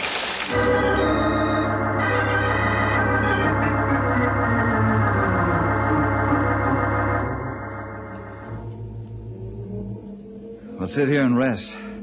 Got a long hike ahead of us before we hit the timberline. Mr. Jefferson, Grey Wolf, I'm ashamed.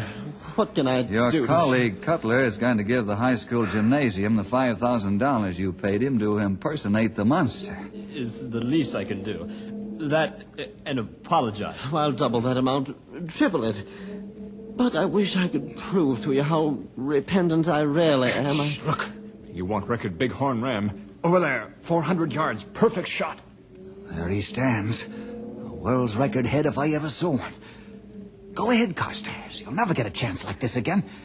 Go ahead. If you want that ram, shoot. No. No, I've seen how you men spend your life saving animals and people. Your way of life has taught me a lesson. I'm going to let that bighorn sheep go back to his mountains where he belongs.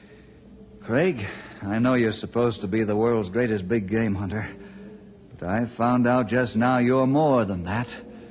You're a man.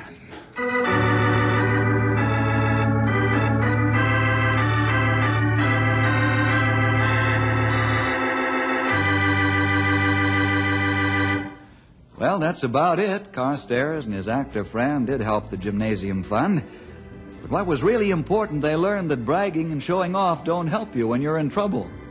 And incidentally, we have the costume in our little museum, the one worn by the fake abominable snowman. Well, see you next week for more adventure with Ranger Bill!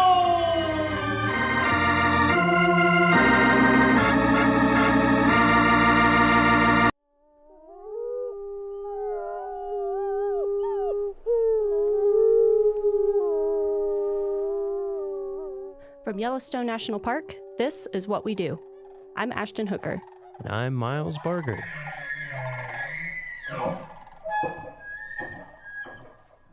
Hey, Miles. Hey, how's it going? Hey, good. How are you? Pretty good. Pretty good. Pretty good. Well, thanks for joining. We are joined today by Brett DeYoung. Hello. Thanks, Brett. Who is the park's supervisory telecommunications specialist here in Yellowstone. So to kind of kick us off with this conversation about telecommunications, you know, cell towers, computers, all the like techie stuff that can be a little polarizing here in a park like Yellowstone. People like, you know, remote places without any connectivity. We're going to get into all that, but I have a little trivia for you first. So let's see. We're talking about data. This is a big park, a lot of employees, a lot of computers, a lot of storage. How much storage do you think is supported on Yellowstone's network? You have to take a wild guess. I'll take a wild guess. 100 terabytes. You are actually spot on. Oh. That's amazing. I remember Mark's emails. Good job. So to put that into perspective, I was like, what does 100 terabytes actually mean? Mm-hmm. So correct me if I'm wrong. This was just some brief Googling. So 300,000 digital photos require 1 terabyte. So if you multiply that by 100, that is 30 million photos. That's a ton. That's a lot That's of photos. a ton of data and storage. Or 1 hour of 8K footage. Just kidding. Yeah. That's probably 8K not too 3D. far off. Yeah. But anyway, to get into this topic more, we have Brett DeYoung. Thanks for joining us, Brett. How are you doing? I'm doing good. Good. So starting us off, where did you get your start in the National Park Service? I started volunteering with the National Park Service. I came to Yellowstone right after graduating from Purdue, and I worked for the concessionaire, and I worked with the rangers at Old Faithful doing search and rescue and a number of other different things, other jobs that I did for the concessionaire and risk management and fire safety. I worked with a fire marshal, and I worked with the safety office, and an engineering office. I worked with the facility maintenance division. So I knew most everybody pretty well after the 16 years that I'd worked for the concessionaire. And then one day I got a call from someone, and I applied for a job, and I walked across the street. And I asked them where the cafeteria was, because at the concessionaire, they fed us every day. And they told me I had to bring my own lunch. Oh, bummer. Man. So I'm still working through that. Yeah, you're still learning how to, feed 2006 yourself every is when I day. came over. Did you, why did you first come out and start volunteering? Were you just an outdoors person before that, or? Yeah, I came out here like most people do, because they want to experience the outdoors and they want to live in it, and they want to, rather than taking a vacation, they want to walk out the door and do it on their time off. And so, yeah, I was just drawn to that. And it was a really close-knit community down at Old Faithful. Mm-hmm. And we ended up working winters and summers seasonally. And, we all worked closely with the Rangers. So it was just nice to spend time and broaden our sphere. So. Mm-hmm. And what was it? Was there something about Yellowstone that drew you here, or was it just kind of, you just happened to Not come out much, here? really. Yeah. No. It was, I was graduating from college in 1989 at Purdue, and it was during a recession at the time, and I was gung-ho to start paying off student loans, and I had a friend that kept saying, I love, I've been working summers in Yellowstone, and you should come out. And I said, okay, let's come out for a summer. And I think you hear that story a lot. Yep. People get hooked. Got hooked. So, yep. And my wife came out eventually, not long after that, and we just made a home of it. Cool. It's such a big park, and there's so many opportunities. You can move all over the place laterally, and there's a lot to do here. That's a benefit of a great big park.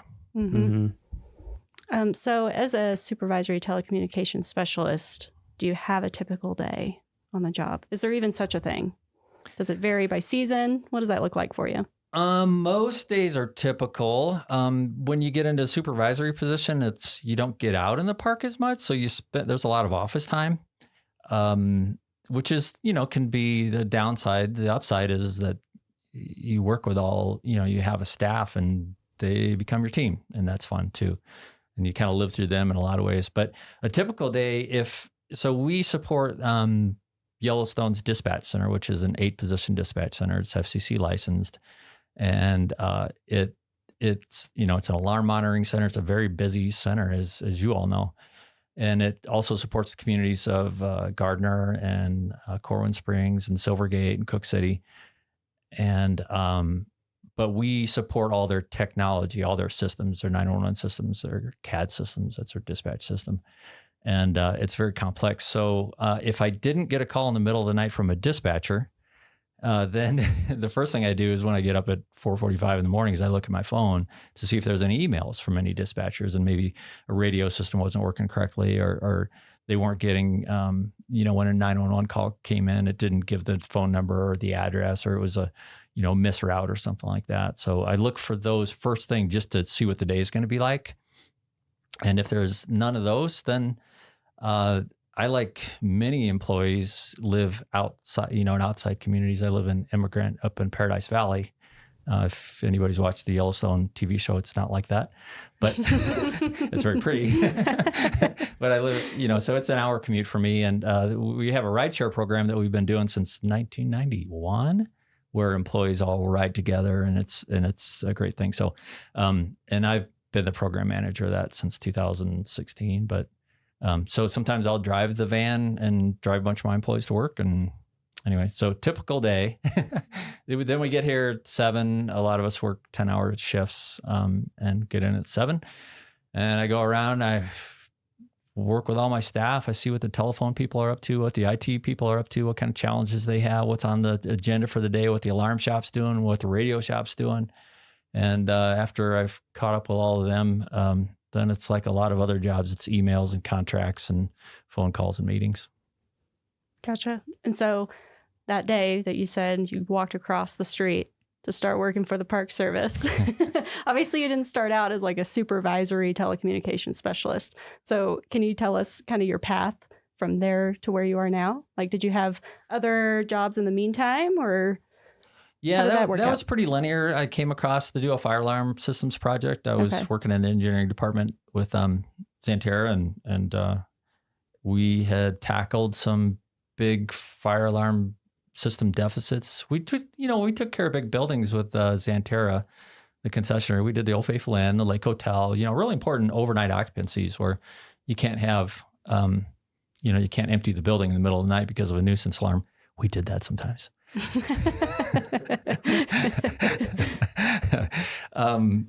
So we got things kind of under wraps over there, and then there were some deficits over here, and they wanted me to tackle that. So that's the job I got hired for. But then I became the alarm shop supervisor, and then my supervisor at the time that hired me, he went on to be the superintendent of American Samoa National Park.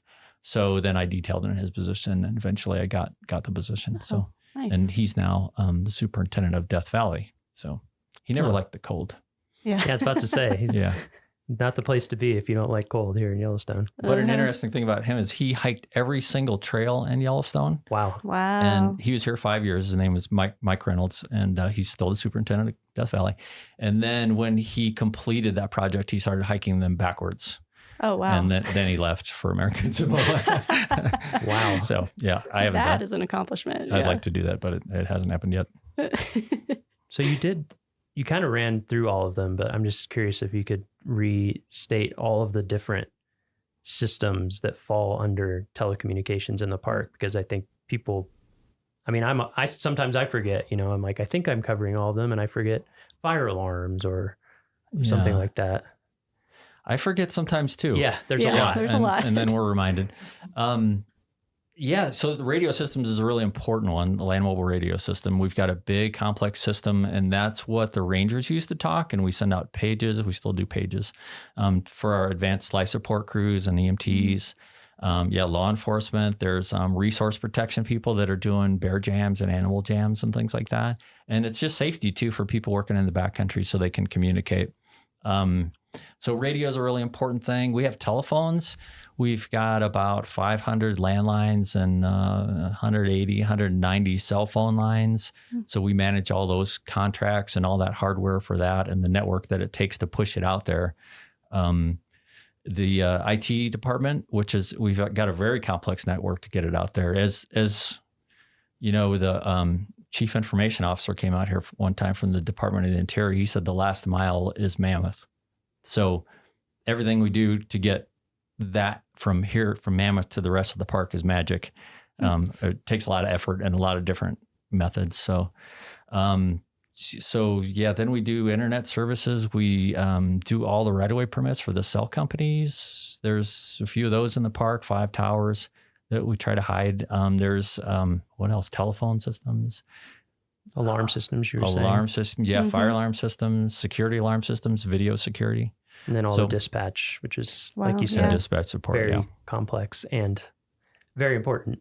Yeah. And I hope I didn't leave anything off so any of my staff is disappointed. But yeah, we do all that, and we try to keep it behind the scenes. So the visitors come and they see the resource and the animals and everything, and this goes unseen, but it's critical to keep them safe. And right. So very important stuff behind the scenes that a lot of people, like you said, they visit and they would never know hopefully what's going on. Yeah, hopefully that's the goal. Well, and I think a lot of parks in different settings have a lot of these things. They don't have to manage them themselves. We're such a big place. It's like, there's cell phone towers outside of smaller units, or telecommunication stuff kind of comes right up to the edge. Not that they don't have things that they need to do, but I always tell people Yellowstone, it's like a mini state in a lot of ways. Yeah. You're exactly right. Yeah. If you can have a cell tower at a gateway community that covers where you need it to cover, that's great. We don't have to put it on federal land, but we don't, that just doesn't work here. It just doesn't reach far enough. Right. Yeah. So what would you say is the most important skill for your job? Most important skill, prioritizing. Technical aptitude is the obvious one. A broad array of technical experience. Yeah. You have to be kind of a generalist in a lot of ways and, a specialist in others. But yeah, prioritization is really important. Essentialism is really important, which is kind of like prioritization, but doing what's most important all the time. And finding focus is really important because multitasking is kind of a defeatist sort of a skill. I think you do a better job for your customers when you're more focused and less multitasking. So. Yeah, and so what would you say is your favorite part of your job? Well, it's probably a boring answer, but it's true. I really like coming in and working with all my staff, seeing them face to face. We do have some remote workers, especially in IT, and they're great. And it's really fun to interact with people at different parks in different parts of the country. But, interacting with the staff, they're enthusiastic. A lot of them have been around for a long time. And you bounce ideas off each other and they resource and network. And so that's great. The other best part about the job is probably going to like remote repeater sites up on mountaintops, and we'll hike to some of those. Sometimes we fly, we try not to. But skiing to them is pretty cool. It takes a lot of planning and you got to be safe, but that's a great way to stay connected. Mm-hmm. Yeah, there's been some good trips up to Mount Holmes the past few years, I feel like. Yeah. Among others. Yeah. But I know I've seen some pictures from that in challenging conditions. Things always like to go down in the middle of the winter, it seems like. Yeah. And we do everything we can to make sure that they're going to hold up for the winter, do all that work in the summer. But occasionally they quit. So you have to travel. Yeah, we get some less than ideal weather in Yellowstone sometimes. Just we do. Sometimes. We certainly do. Sometimes you can't fly, so you have to take other methods to get there. Mm-hmm. And sometimes you just have to wait. And where are those located? We have 8 mountaintop repeaters. We have one on Druid Peak in the Lamar that you can't see. We have one on Henderson Mountain just outside of the park. We have one on Top Notch, which is in the park. We have one on Mount Washburn, which you can drive to for about 4 months of the year. That's quite a luxury. We have one just outside of the park on Survey Peak, in right on the edge of Grand Teton National Park in the Jebediah Smith Wilderness area, which is funny. You have to land the helicopter right on the park side because that's recommended wilderness, and Jebediah is actual wilderness, so no helicopters. So it's like an invisible line right on the peak. And then there's also Sheridan has one with a 1926 New Deal era fire lookout up there. Wow. That's really cool. And Mount Holmes, there's one on there. There's one on Purple Mountain. And the Mount Holmes one was inside a 1926 fire lookout, but it got struck by lightning and went down in a blaze. So let's see, did I miss any? Oh, Bunsen Peak also, which is just outside of Mammoth. Which people can hike up to if they want. They can? Yeah. And see that one. The Holmes one made me sad. That was the first one I'd ever hiked up to of the fire lookouts. I was sad when that burned down. Yeah. Such a cool location. Sure was. And so you mentioned your favorite parts of the job. On the other side of that, what are some of the toughest things that you encounter in your position? The toughest things is when things crash. That's a real challenge. Those middle of the night calls, you have to wake up and be lucid and understand what the problem is and who your resources are, and get to the root of the problem pretty quickly. It always amazes me how quickly we can restore something that seems catastrophic. So that's really challenging. Other things, like we may have links go down for days and there's been 2 times in my career that we lost Mount Washburn, which is kind of a hub, and we didn't have any cell service at all. And there's a lot of medicals in Yellowstone. There's a lot of, heart attacks and life flights and things like that. And when someone can't call 911 from an interior location, that burden just falls on us really hard. And if you're in the middle of something else and that call comes in, you're just, there's really no backup for you. So you just have to be fully engaged. Last fall that happened, and there's only been a handful of times that it happened, but last fall it happened the night before I direct a running race north of Yellowstone. And so as the director, I was very busy and probably going to be up all night, but this happened in the middle of the night. So managing those two things was hard. So yeah, I can imagine emergencies like that can be very stressful. Yeah. But exciting. Yeah, exciting and thankful that you're there to assist. But then it's good to, there's always an upside to a challenge, an opportunity with a challenge, but just having a phone full of resources and knowing that I can get a hold of, a power company representative in the middle of the night, a cell tower company representative in the middle of the night, and I can get these things back up with their help. Everywhere in America, the linemen are always out in the worst times, and they're kind of heroes when it comes to that sort of stuff. So that's the role we have to fill. Yeah. So even with those types of difficulties or challenges that you might encounter, what keeps you here? What keeps you working for the National Park Service? Why do you stick around? Oh, gosh, all kinds of things. Just the whole mission of it. Oh, one of the biggest things is just that this is just still an intact ecosystem, and all the predator-prey relationship, all the predators that are restored, and that's amazing. And I've been here 30 years, and you don't get over that. So that's a thing, and then the people, and I don't know. I could go on and on. Yeah. Skiing's pretty good. Yeah. Maybe not this winter. I try not to talk about skiing too much because you guys only have so much time. Yeah. We'll have to hear some ski stories another time. But do you have in all your years being here in Yellowstone, working for the National Park Service, do you have a defining moment? Is there a moment that sticks out to you that you're like, yes, like that's why I work here, and it was super rewarding? Okay, here comes a ski story. Okay, perfect.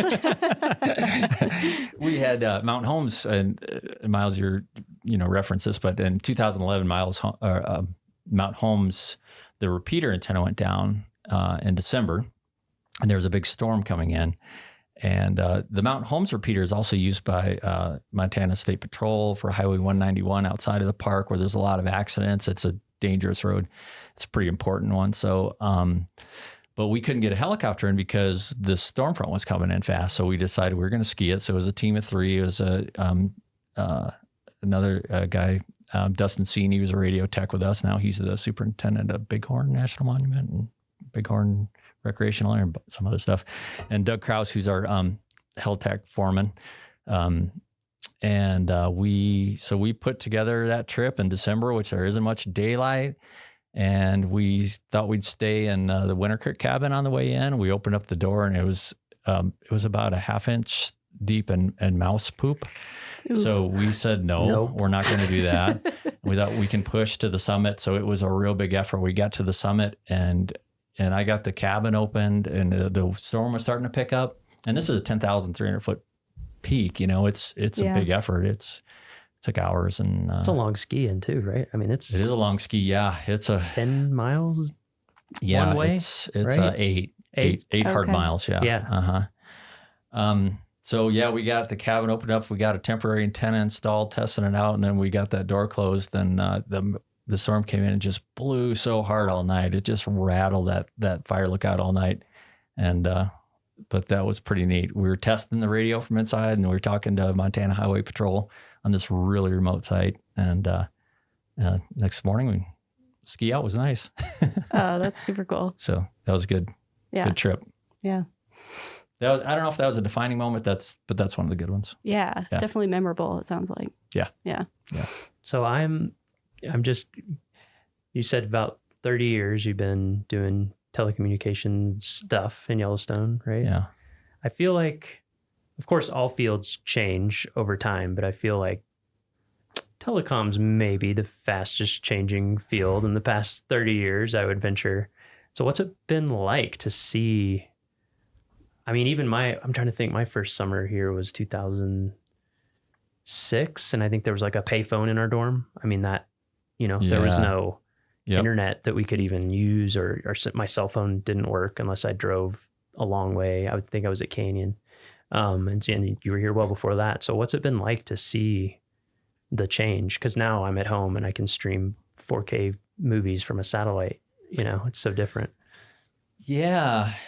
Well, yeah. So my first summer was 89 and we had a payphone and we couldn't get radio stations and we couldn't get TV stations. We watched VHS movies at the pub.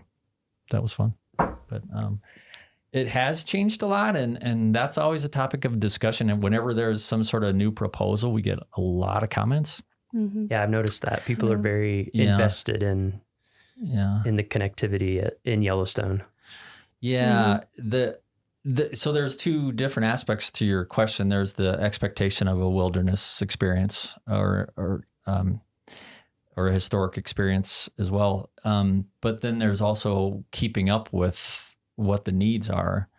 And then, we're also a government agency, so we're on a government network and we have cybersecurity issues and we have to protect those perimeters like vigilantly as much as any other government agency. Mm-hmm. Mm-hmm. So we're always protecting ourselves from threats, so that's the biggest agent of change these days.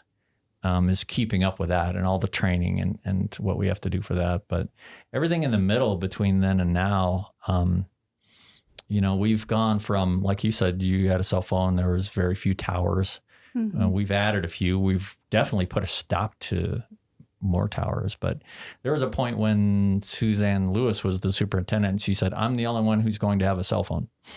And then, then that expanded a little bit, and now we've got 150 of them out there because it's kind of a tool that everybody has to use, and the cost has gone down. But so, that's a big question. It's changed. A lot has changed. And we're fortunate to have some people that have been working in IT for 35 years, which is pretty neat because it's fun to hear their stories. Mm-hmm.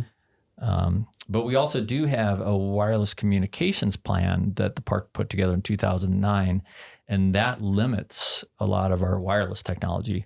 Mm. So the intent of that is to not have cellular service on the roadways and in the backcountry and limit it to the developed areas and only specific developed areas, which is a bit of a compromise. This is still one of those places in the lower 48 you can drive from Mammoth to Old Faithful and not have a cell signal for what is that, 52, 53 miles? Mm-hmm. Yeah. Yeah, it's so interesting to see, especially with how ubiquitous internet connectivity has become everywhere. I think sometimes visitors come and they're just like, some people come specifically for that and other people are just shocked. They're like, what? Yeah.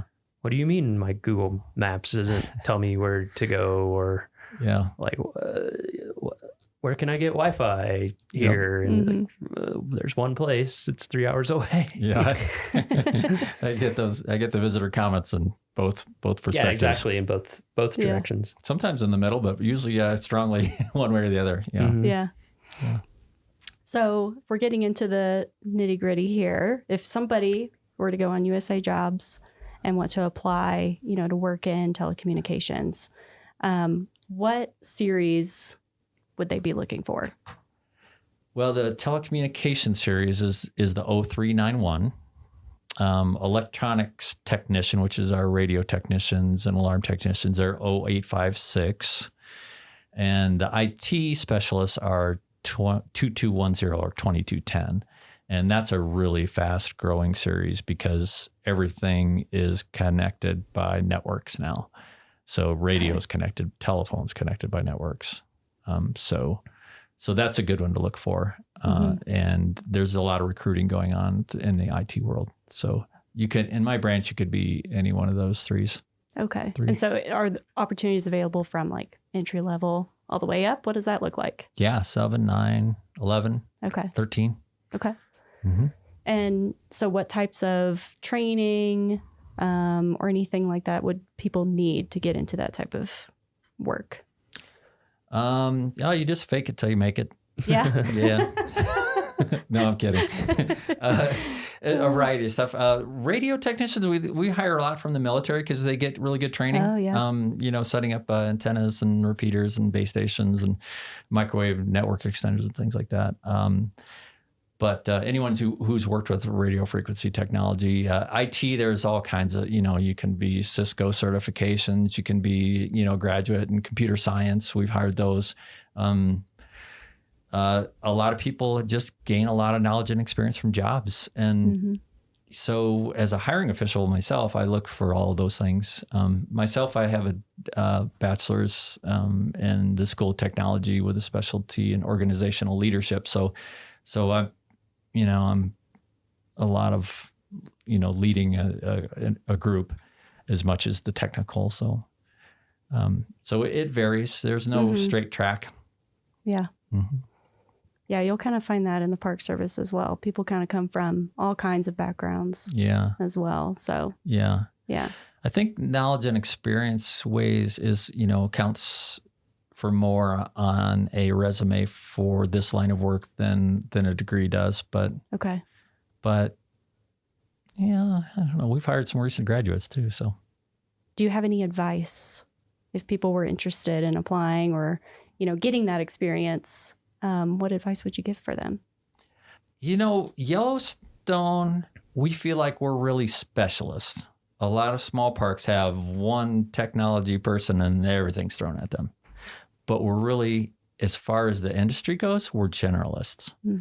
So if you're in IT, if you're doing like system administration, also learn about networking and also learn about cybersecurity and learn about maybe coding, so branch out a little bit.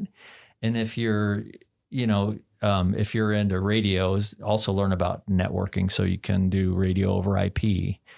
So I would say that those are important things to do. If you want to work for us doing fire alarm systems, get like a NICET certification, National Institute for Certification in Engineering Technologies. And that tells me that you really know the codes, the fire codes in and out, and you're not going to build a system that's not going to work.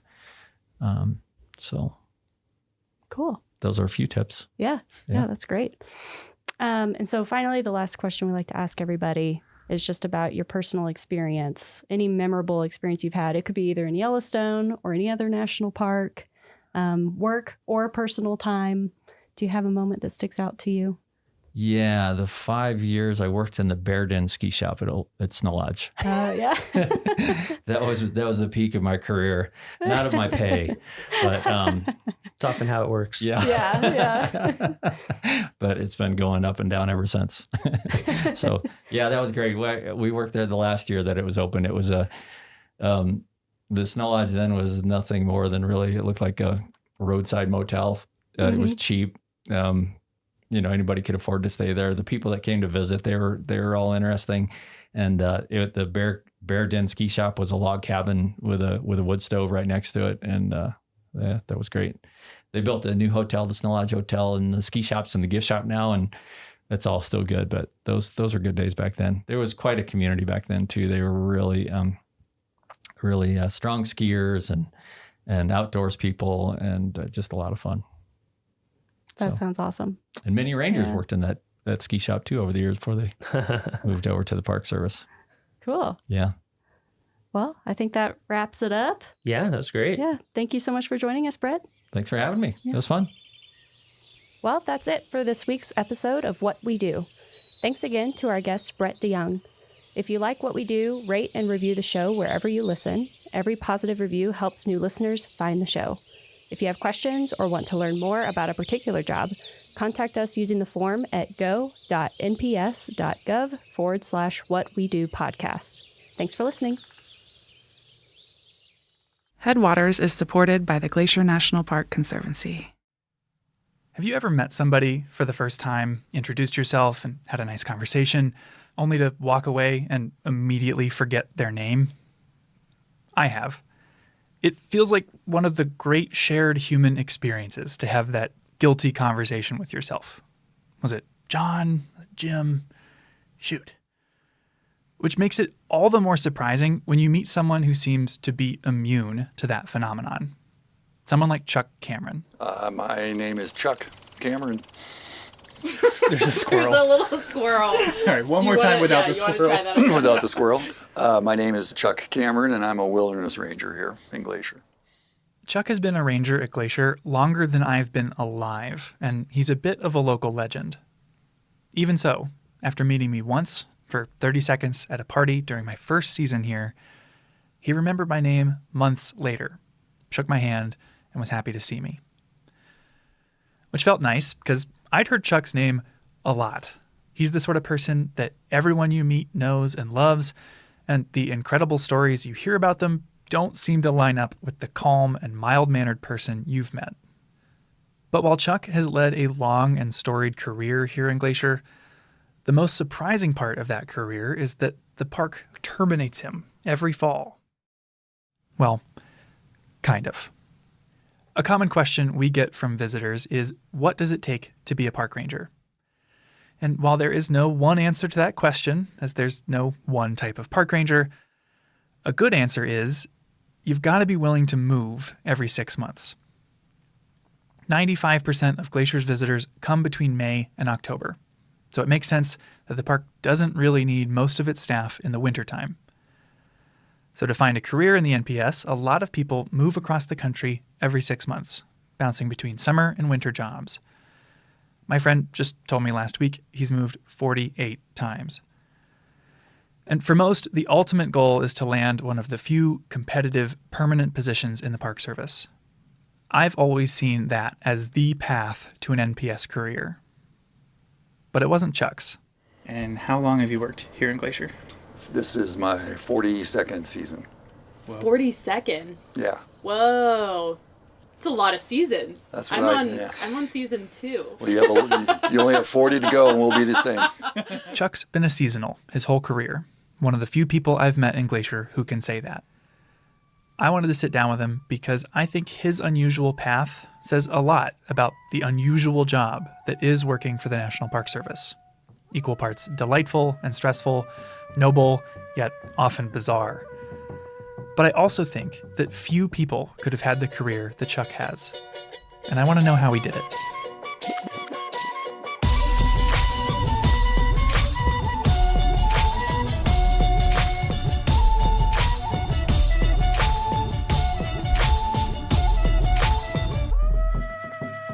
You're listening to Headwaters, a show about how Glacier National Park connects with everything else.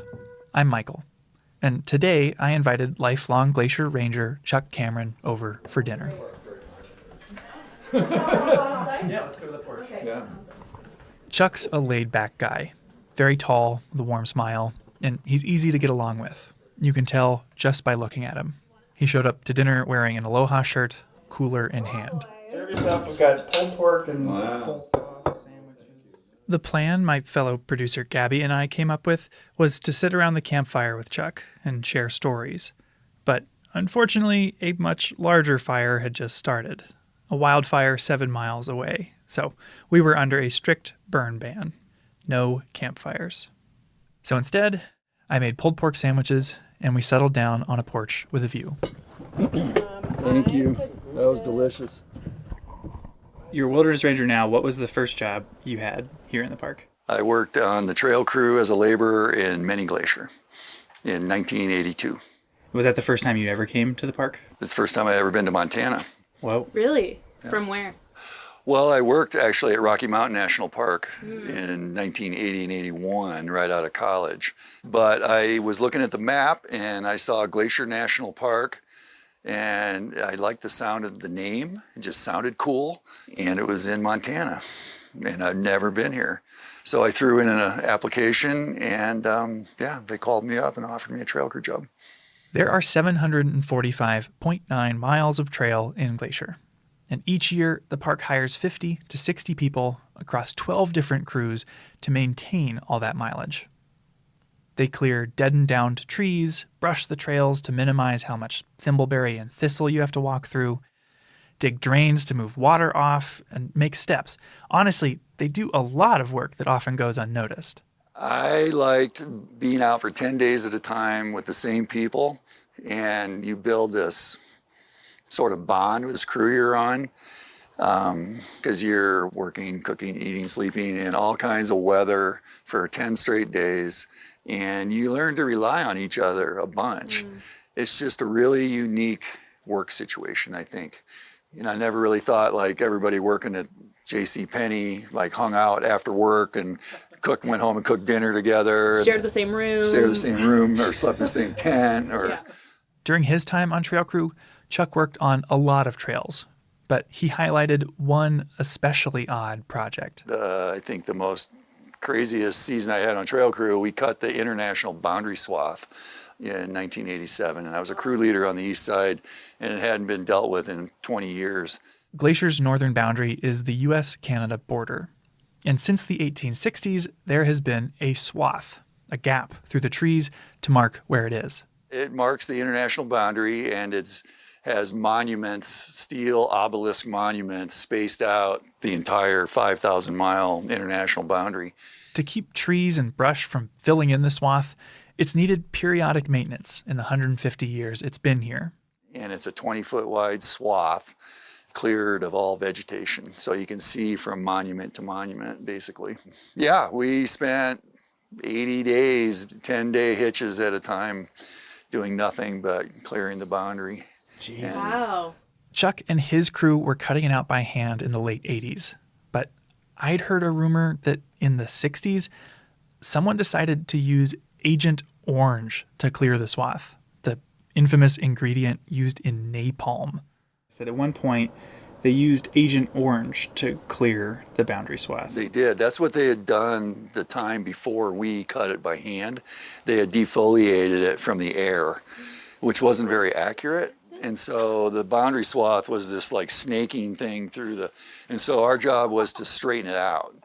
And so we surveyed it as we went from monument to monument. You're redrawing the line. Redrawing the line, yeah. That's a lot of responsibility. Wow. Well, it was, and it was kind of nutty because sometimes the swath was just going through the forest. There was no like cut. It was just point A to point B. We just up the side of one mountain and down the side of the other, when we went around beaver ponds, we handed tools up cliff bands, 5-gallon cans of gas up through these cliffs, to get to the next bench and keep going. Because normally trail crew working on trails requires a lot more thought and care into where the trail is placed than many people realize. And so the boundary swath is kind of atypical. It's like, yep, straight ahead. Across. Yep. Yeah. Our slogan, and we made a t-shirt, was total destruction is the only solution. Which is, it's a line from a Bob Marley song about nuclear war, and that's kind of how we felt about it. But like all seasonal jobs, Chuck's season on Trail Crew came to an end. Every fall, you've got to find something else to do. This is when a lot of folks crisscross the country to work in warmer southern parks. But those jobs are few and far between and pretty competitive. It's not really a sustainable solution for most people. But what do you spend your winters doing? How did you string together the other 6 months of the year? That worked out. I was really lucky in that regard because I got a job on Big Mountain and I worked on the ski patrol there for 26 years. Big Mountain is home to Whitefish Ski Resort, less than an hour from Glacier. Ski season and this season fit together like extremely well. And about the time I'd get sick of ski patrol, and in April they'd lay me off and I'd get to come here and do something completely different. And then about late September, I get sick of working here and they'd lay me off here and I'd have a couple months off in the fall to go do whatever, and then I'd go back skiing again. Ski patrol in the winter, trail crew in the summer. And Chuck's season cutting the border swath highlights that a lot of work in Glacier is extremely physical. So was this your hardest hitch? Yeah, that was I felt invincible at the end of that summer. I thought if I can do this, I can do anything. Yeah. So then I quit trails and got a ranger job. Basically. That's a cool way to go out from trail crew. Yeah. Yeah. After his summer on the border swath, Chuck got a job as a law enforcement ranger. He went to Law Enforcement Academy with one of his trail crew friends, and after that got a job in the Belly River, a remote part of the northeast corner of Glacier. And I worked for a guy named Dave Shea, who was an incredible wealth of knowledge, a scientist, just, knows everything about everything. And yeah, great guy to work for, my first year in there. So that was awesome. He started here in 67, I think, or something. Was that intimidating to have your first ranger job kind of? No, it was great.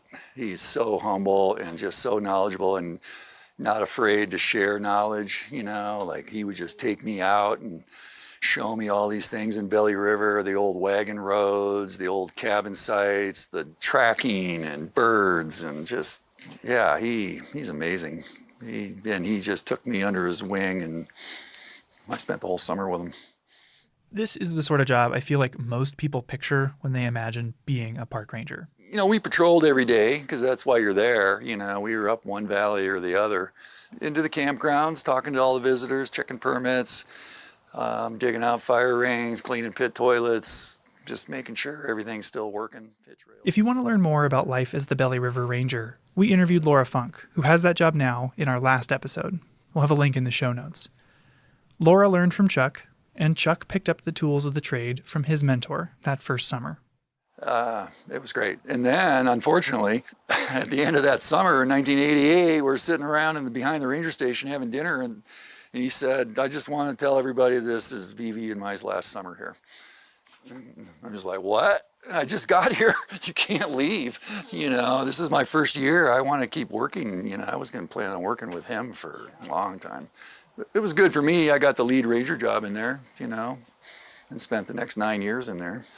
But it was hard for me to adjust from being trail crew, the kind of the renegades of the Park Service, right? You're kind of out there out of uniform doing whatever, digging in the dirt and then to a law enforcement ranger. Yeah. Wearing a uniform. In the uniform, in the campgrounds. People come to the ranger station when they're in trouble or need something. And so the typical day can be very atypical very quickly if somebody shows up at 8 o'clock at night. To hear Chuck tell it, there was a bit of a learning curve to becoming this new type of ranger. I was hiking back down from Helen Lake, I think, and I got to the foot of Elizabeth, and there was a beargrass flower in the trail, the whole stalk and the flower. And I thought, that's kind of weird. And I just walked by it, and then there was another one, and then another one, and another one. And I'm like, this is not natural. So I started picking them up. And I had this huge bouquet of beargrass flower stalks in my arms. I don't know that I could have carried 150 of them, but I had 100 of them, I'll bet, in my arms. Following the trail of beargrass flowers, Chuck found a Boy Scout troop at the nearby campground. You've had the entire trail time to just get angrier and Everyone I picked up. A lot of work on trail crew is physical, but working with the public, keeping people in the park safe, can require a lot of empathy and patience. Chuck's known for his people skills today, but all skills take practice. So I walked in there, and I'm holding these things, and I didn't handle it very well because I was taking it personally, which is a huge mistake when you're a law enforcement ranger. You cannot, I learned that. This was a good lesson for me then. Don't take it personally. It's not about you. It's about, education, and, I've learned that. But then I'm like, does anybody know what these are? And this kid looks at me and he goes, yeah, that's beargrass. I said, yeah, and it used to be alive till all you guys killed it all. And I look over, and this kid has got his jackknife out, and he's carving his initials in the bench he was sitting on in the campground. And I'm like, can you knock it off? Can you quit doing that? And he looks at his buddy, and he goes, I don't think he likes us. Very astute. For ripping up 150 beargrass flowers, the troop leader got a $50 fine. Chuck's the first to say that he took that incident personally because he cares about the park and the Belly River. He was essentially its caretaker, after all. We saw some great northern lights over the years, the stars, the full moon. It's magical sometimes. It really is. Yeah. Never got tired of it. It feels kind of like romantic. Do you remember it that way? Did it feel that way, or was it sort of tougher and rougher than what we imagined? No, I think the anticipation was always really great. It's just like, wow, first trip up to Elizabeth Lake or up to Helen or wherever you were going, and knowing nobody'd been in there maybe since October. Stuff like that just made it really adventurous. Yeah. What I liked about it. Yeah. But despite all the things that kept Chuck there for 9 summers, he couldn't stay in the belly forever. All this to say, what pulled you out of the belly? Life. So I was in there, I left there in 96, but I got married in 94. I had bought land in 89, and by that time in the mid-90s, I was starting to try to build a house, and my wife got pregnant. And so I was in Belly River with a pregnant wife, trying to build a house outside of Whitefish, and it just wasn't working out that well. For context, the Belly River Ranger Station is a 3-hour drive and 6-mile hike from Whitefish. It was too hard to do that, and so I decided to leave after the summer of 96 and work on the house, and our son was born in January of 97. But my wife and I climbed Mount Merritt while she was pregnant with our son, so that was pretty cool. That is unbelievable. Yeah, I have a really good picture of us sitting on the summit of Mount Merritt. Now that he was closer to home, Chuck moved on to another position, bear crew.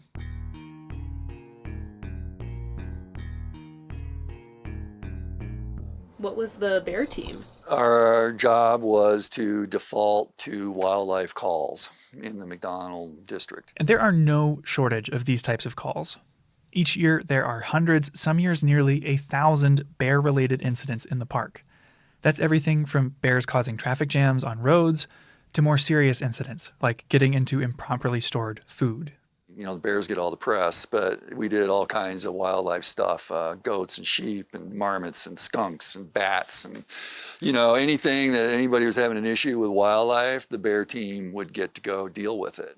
Do you have any memorable, like, specific wildlife encounters from that time? Yeah, lots. Well, one of the funniest ones, if you want to hear a funny one, was the auto shop called one day and said, we have a marmot in our auto shop over here. If you don't know, marmots are big squirrels, Montana's version of the groundhog. And this marmot had crawled up into the engine well of one of the road crew trucks and ridden all the way down from Logan Pass and ended up in the auto shop. Oh, wow. And I'm like, okay, I'm on the bear team. We'll go get this marmot. So it was in their break room over there. They had it trapped in the break room, and it was behind the refrigerator. Well, so I had a live trap. And I thought, okay, we'll pull the fridge out and put the trap down. The marmot will step in it like they should, and it'll all be done. Well, the marmot had no interest in leaving the back of the refrigerator. So we pulled the refrigerator out, and I was on kind of leaning like up on top of it, sort of poking down there with a stick, trying to get this marmot out of there. But he had gone in under the compressor of the refrigerator, like there was no back on it, down by the floor, and he'd gone way up in there, he or she. Gave the trap to this guy, and I put on leather gloves, and I reached in there, and I grabbed this marmot by the hind legs, and I started to pull him out from under the refrigerator, but this marmot grabbed the refrigerator with his front feet, and he would not let go. And he's squealing like crazy, you know, making some god-awful noise. And so I'm yanking this marmot out, and finally he lets go, and I just stuffed him in this live trap and slammed the door. And oh my God. Did you drive it back to Logan Pass? We let him go at Packer's Roost. It's like, I'm not going all the way up there. You're just going to climb in another engine. Unbelievable. Marmots are strong. I don't know if you know that, but marmots are really strong. So far, Chuck's career has focused on, among other things, physical work and people skills. Bear crew required getting to know the park's wildlife up close and personal. So was it in college or in law enforcement academy when you learned how to wrestle a skunk or like talk down an aggressive bear? Like, how do you learn how to do this? Trial and error. Never going to do that again. I don't know. You get thrust into it and you just sort of do it, you know, figure it out.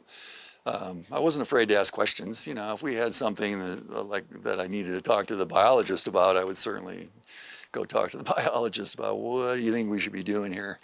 But I didn't go to school for wildlife biology or anything. I have a liberal arts degree, so I wasn't college training by any means. It was on-the-job training, basically my entire career here. Finally, I wanted to ask Chuck about climbing.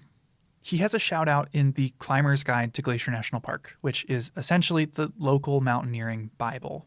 When did you climb everything? Because it seems like you've climbed a lot. I tried to climb every peak in the valley, and I didn't quite get there. But yeah, well, when you're in there 9 years, you have a lot of time to climb, right?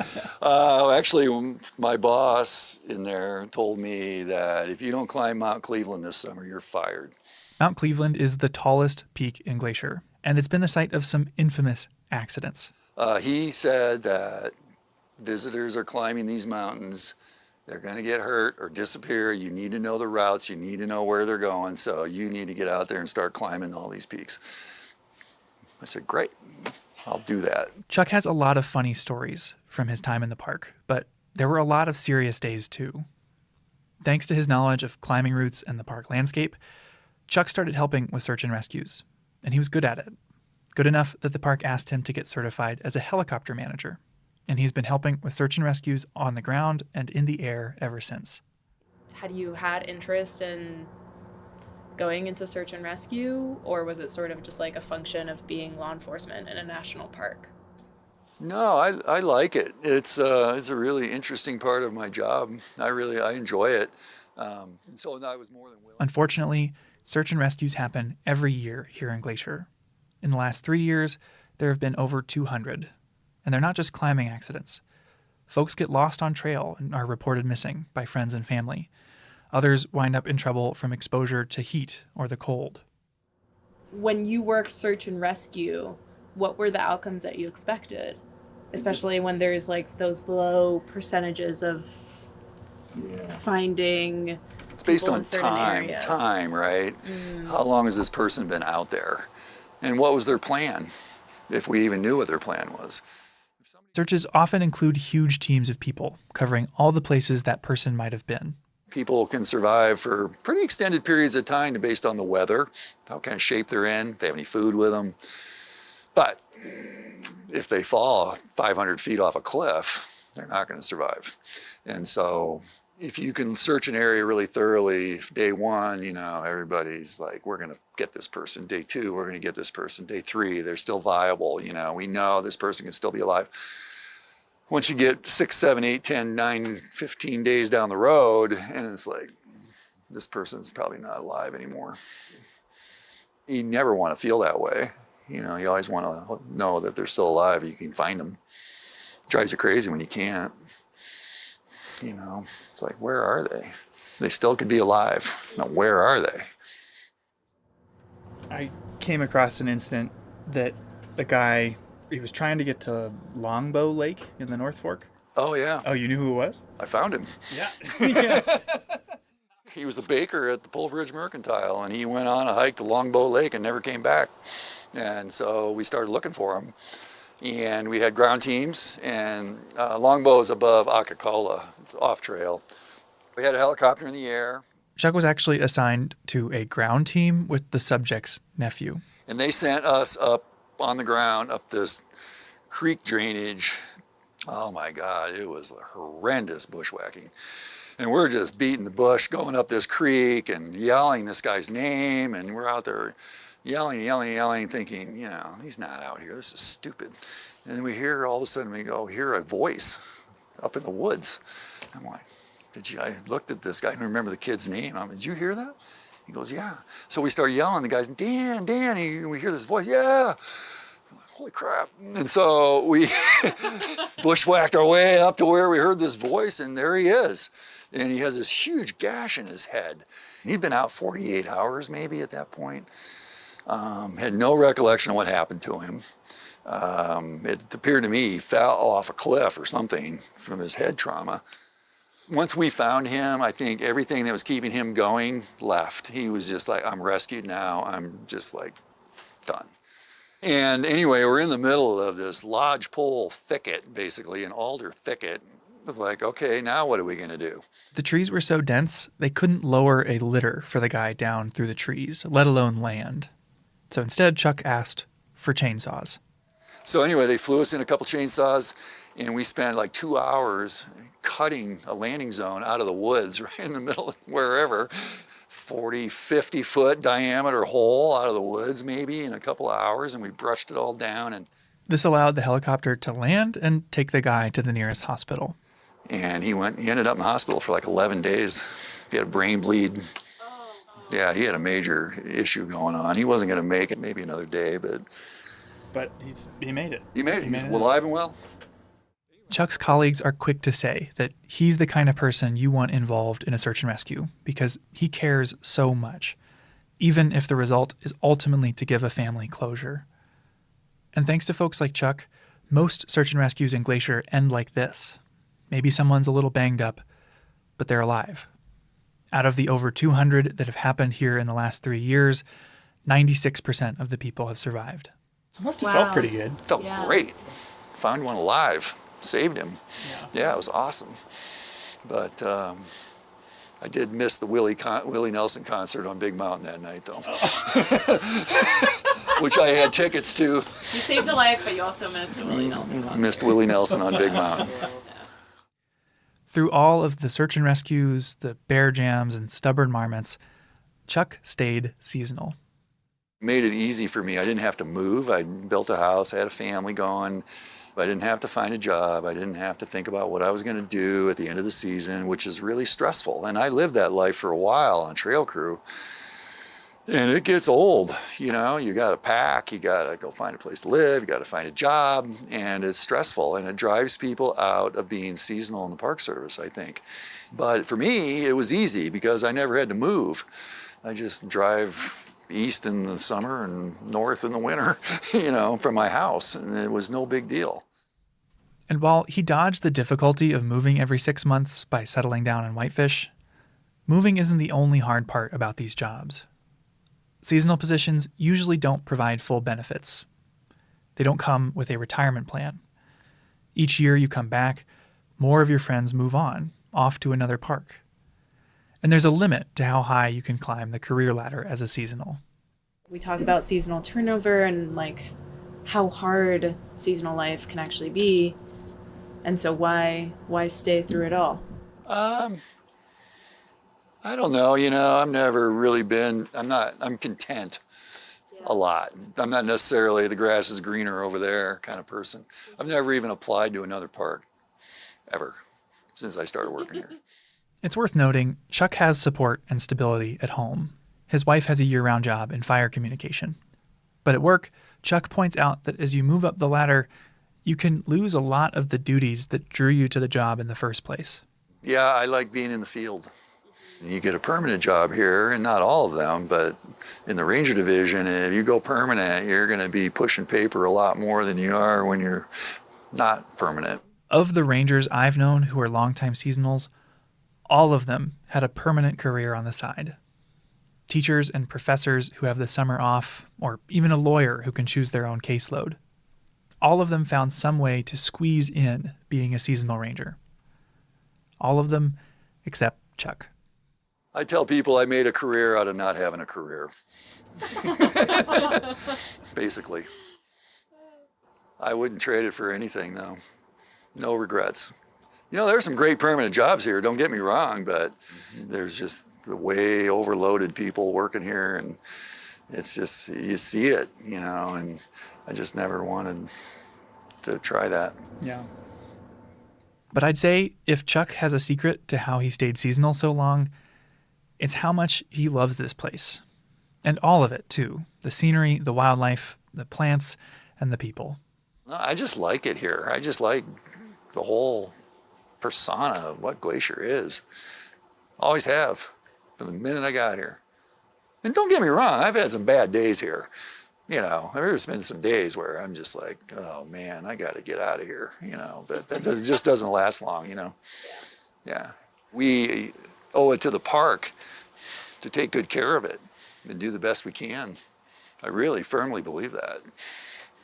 And so whether it's small world stuff or big world stuff, and there's big world stuff going on like climate change and all that, my world's very small world. You know, I pull weeds, you know, I clean out fire rings, I pick up trash, I educate visitors. That's a huge part of it, super important part, building advocates for the Park Service.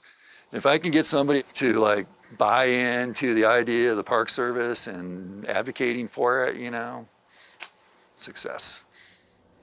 Well, I think that is a nice segue into the rumors I've been hearing about this maybe being your last season. Is that true?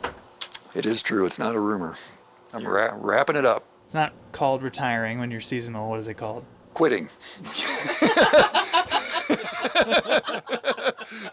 They're going to try and hire me back, and I get to say no. Chuck loves Glacier, and it's clear Glacier loves him right back. He invited us to his retirement party, which happened a couple months after our interview, and we arrived to find every parking spot full, cars lining the road to the venue, and people from every stage of his career who'd shown up to celebrate. Here are just a few of the nice things they had to say about him. He's humble. He hates leading, but everybody looks up to him. He's trusted. He spends more nights out camping in the park than his colleagues half his age. He's a mentor, a moral compass, and he never forgets a name. And over again, we're going to miss him. Chuck's career captures what it's like to work for the Park Service, and he's been a role model for a lot of the people who work here today. Our last question for him: what comes next? You know, I've been stuck in the glacier rut for so long, I've never even been to the Cabinet Mountains. There are all kinds of little mountain ranges around Montana. We got like 54 state parks. I've only been to like 3 of them. I just want to go look around and see what else is out there, and maybe just have the time to do it and feel like doing it. I guess on the same question of reflection, was your career everything that you expected, or?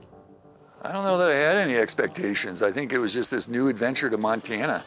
We'll just go check it out, see what happens. Headwaters is a production of Glacier National Park and is supported by the Glacier National Park Conservancy. We could not make this show without them. You can learn more about what they do at glacier.org. Headwaters is made possible with help from Lacey Kowalski, Melissa Slottick, and so many people throughout the Glacier community, especially the natural and cultural resource teams. We're grateful for all of you. Our music this season is by the brilliant Frank Waln. The show's cover art is by our sweet friend Stella Null. Check out Frank and Stella's work at the links in our show notes. Special thanks to Chuck Cameron and everyone who shared memories or stories of Chuck at his very fun retirement party. Besides sharing this episode with a friend who might appreciate it, you can help us out by leaving us a rating and review in your podcast app. Thanks for listening. What's up, Rocky Podcast listeners? This is the Rocky Mountain National Podcast. It is Friday, June 30th, the last day of June. So happy early July to everybody. We appreciate you coming along for the ride. This week's episode is super cool. We have Cynthia Langeth. She is the ranger, the lead interpretive ranger up at the Alpine Visitor Center.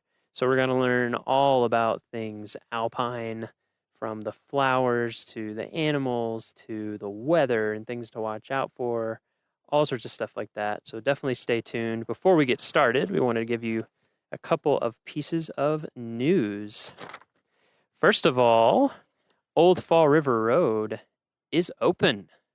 It just opened up like while we were recording this. So Old Fall River Road is now open for your driving, walking, or whatever pleasure. It is one way up only. If you don't know that, it's one way from the bottom to the top. And we have had some times where it's been super busy last year and we've had to shut down traffic in the middle of the day. So if you're planning on coming, as with everything, arrive early or come later in the evening. It's a beautiful road. So if you've never done that before, check it out. And it leads up to the Alpine Visitor Center, where Cynthia and all of our Alpine Rangers are, that we're going to talk about today on the podcast. Another thing with roads, we do have road construction going on if you're coming to the park. So Moraine Park Campground Road, there's some construction there. It can be like 5 to 15 minute delays pretty soon after you turn off Bear Lake Road. And then we also have some pavement preservation stuff, keeping our pavement in good shape throughout the park. And that's just in various areas. So if you come to an area where cars are stopped for a little bit, that's probably what it is, unless everybody is stopping in the middle of the road and looking at elk, which you should not do. So hopefully that gets moved on. But otherwise, it's probably pavement preservation. We've got a program coming up that we want to tell you about. It is Climbing Long's Peak. So this is going to be some of our climbing rangers that live and breathe Long's Peak every day is their job, talking about climbing Colorado's favorite 14er, Long's Peak. They're going to talk about climbing and hiking routes, lessons learned, how to prepare and manage for risks, and all the things that are involved if you're thinking about a climb. This program is free and open to anybody, and it is going to be at 7:30 p.m. on the evenings of July 5th and July 21st at the Beaver Meadows Visitor Center. So again, 7:30 p.m., July 5th and July 21st at the Beaver Meadows Visitor Center Amphitheater. So come and check that out. And one last shout out before we head into the podcast, the Rocky Pledge. So we've been putting this on our social media, and we also have it on our website. We have come up with something this summer called the Rocky Pledge. It is a pledge that you can take by yourself, with a group, out loud, in your head, whatever, however you want to do it. We just ask that it be meaningful to you. So if you go to go.nps.gov/Rocky Pledge, you'll see our Rocky Pledge logo, you'll see the pledge itself, and you'll see ways that you can join in. We just have so many people coming up to the park now. And actually, in a future episode, you're going to hear about that very soon. We're going to have Kyle Patterson, the public information officer for the park, here, and we're going to talk about the pledge and what you can do to help keep Rocky beautiful and protected. So go there to learn more about that. We're also encouraging people to take shots on social media. You'll see our logo is like two hands lovingly encircling a bighorn sheep. So if you want to go out in the park and take pictures with your hands encircling stuff or any creative ideas, anything like that, just tag them with a hashtag Rocky Pledge. And we go through and look at that hashtag and we repost shots. And we have a bunch of followers. So, win-win for everybody. All right, we are going to head into the podcast. Again, this is Cynthia Langeth, the Alpine Visitor Center main interpretive ranger, and you're going to learn all sorts of stuff about her and the Alpine.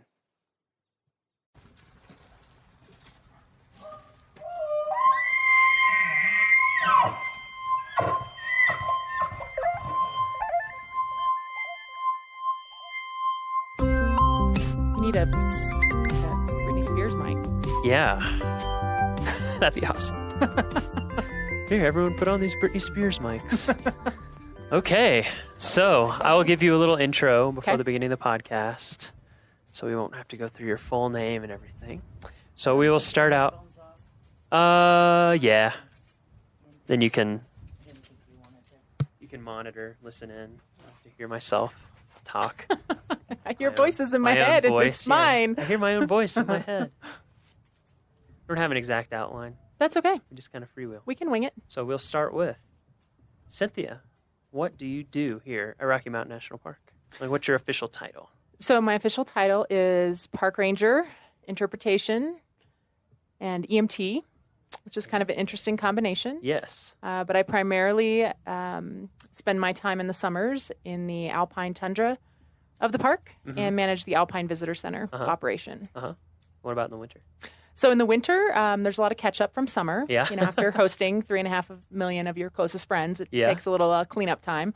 So in the winter, we do a lot of preparation for the summer, and I also get to lead snowshoe walks and full moon hikes in the nice. winter, which is pretty awesome. Cool. Yeah. Well, maybe we'll come back and talk about that in a little bit.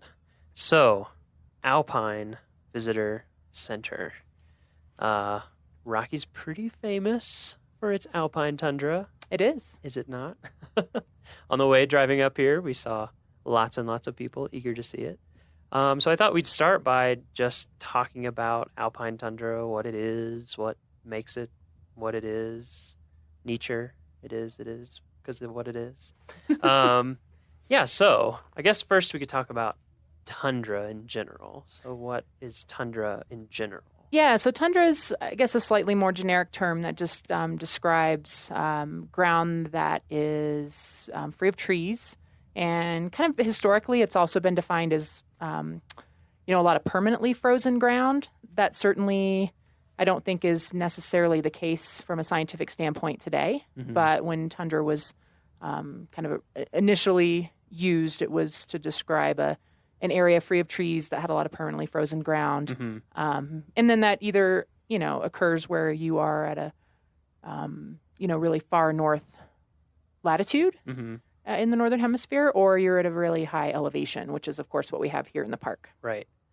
Okay, so tundra, place without trees, that's due to temperature, I guess, instead of dryness, sort of. Alpine tundra is because of alpine being high elevation, right? So it's due to the Versus elevation. Arctic tundra, which would be Due to the latitude-based. Yeah. Yeah, so if you want to find tundra due to latitude, you have to go very far north. You or do. If you want to find tundra somewhere like Colorado, you just have to go up to, in Rocky, where does tundra begin, generally speaking? What's the range? So generally speaking, it occurs around 11,400 feet in elevation in Rocky and kind of in the this region of the southern Rocky Mountains. Certainly as you go further south, tundra is found at higher elevations. As you go further north, it's found at lower elevations. I mean, there's alpine tundra at the equator, if mountains are high enough. If it's tall enough. Exactly. Yeah, I worked in Denali National Park for a while, and I think their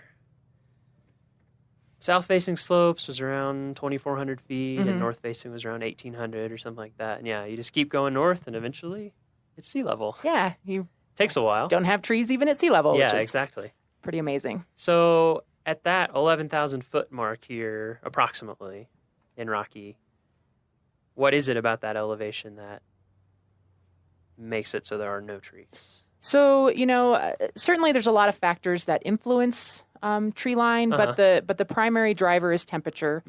Trees need a long enough period during the summer to basically go into trees. They need to have enough time to put on new growth and grow upwards. And if the average warmest temperature during the summer months is below 50 degrees, then you pretty much don't have trees anymore.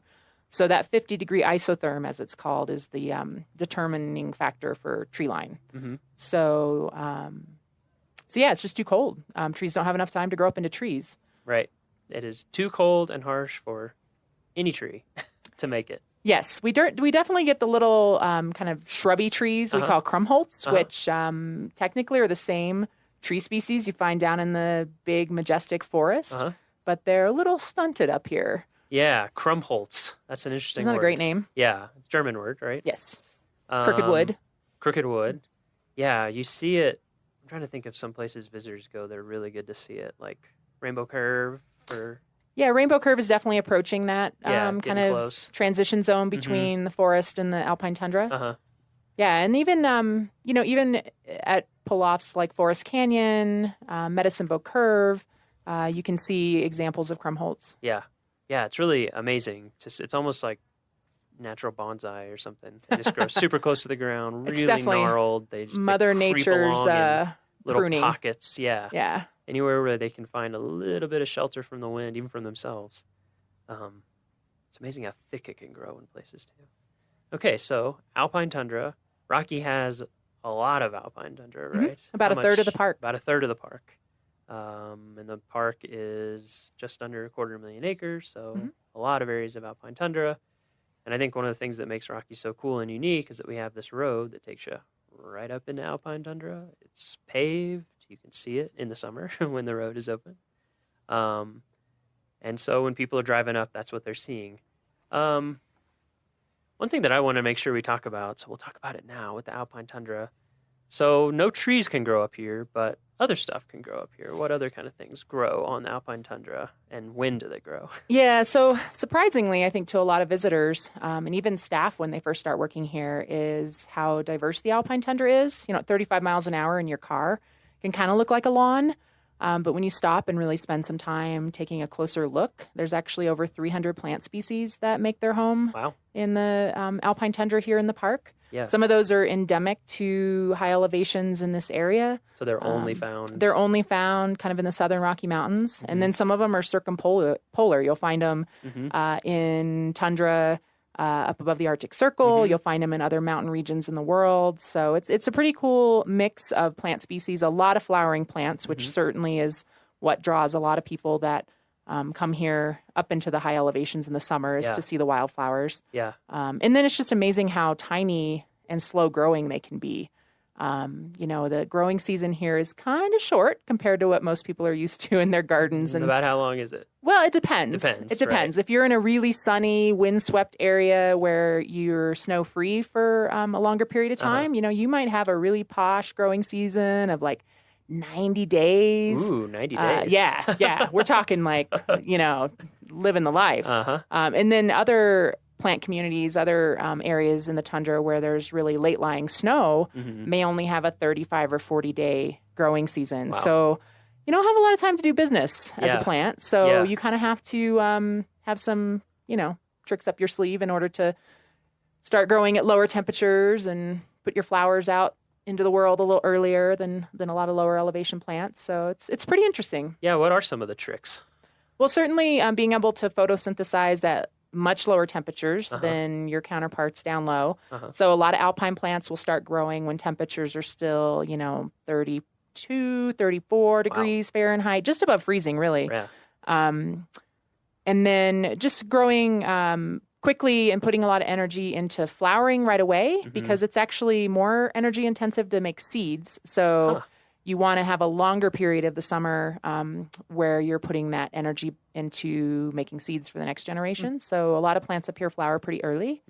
And then they have, hair and that's red one that I think is really cool. pigments and waxy coatings and just all kinds of different adaptations depending on which plant you're talking about. Yeah. And it's just really cool to get to know the alpine plants a little more and, just really be surprised and I think impressed by how uniquely adapted life is up here. I mean, they've done studies where they've taken high elevation plants down to greenhouses and they drop dead. Really? They're like, life is too good. I Too just good. can't take it. Yeah. So it's kind of cool. It's kind of cool that some of these plants only can grow here in this what seems like impossible, harsh environment. Yeah, I remember, when I first started working up in Alaska and we would, be out and just to see all the different kinds of plants. And that was another thing, like you're saying, circumpolar or just tundra in general plants. I recognize so many plants here. Some of them are the same species, some of them are really close, even though it's so far away, which I thought was amazing. Yeah. Same thing with the hair and all those different adaptations. And I also think the diversity is amazing. I guess, is that because, like you're saying, conditions vary so much from place to place, and it is so on the limit of where it's possible to grow that just small changes in, like you're saying, snow freeness or sun exposure or moisture retention or soils, is that what drives that amazing amount of diversity that you can sometimes see? I think so. It's really interesting up here. You can walk just a short distance and transition from one very kind of specific plant community into another that's very different, from a super dry, rocky, windswept fell field into a more lush meadow. Another 100 yards down a trail, you might come to a wetland.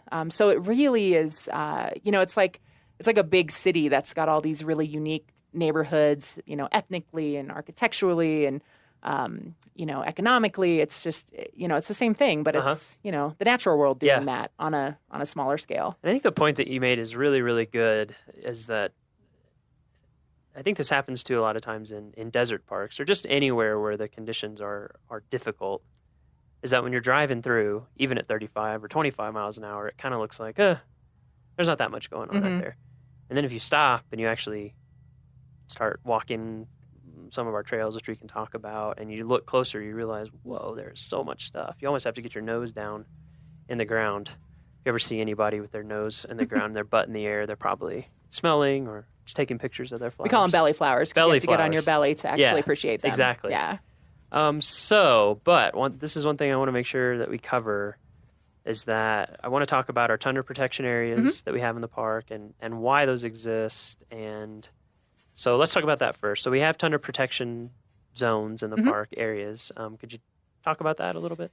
Yeah. So I think one of the things that I really kind of admire about the alpine tundra is its incredible ability to adapt and overcome this really harsh environmental conditions. But at the same time, because of the harsh environmental conditions, it's also really fragile. So because plants grow so slowly up here, a few careless, footprints can wipe out decades worth of growth for some of these species. So we learned from a lot of research that was done back in the 1960s that tundra is really slow to recover from trampling.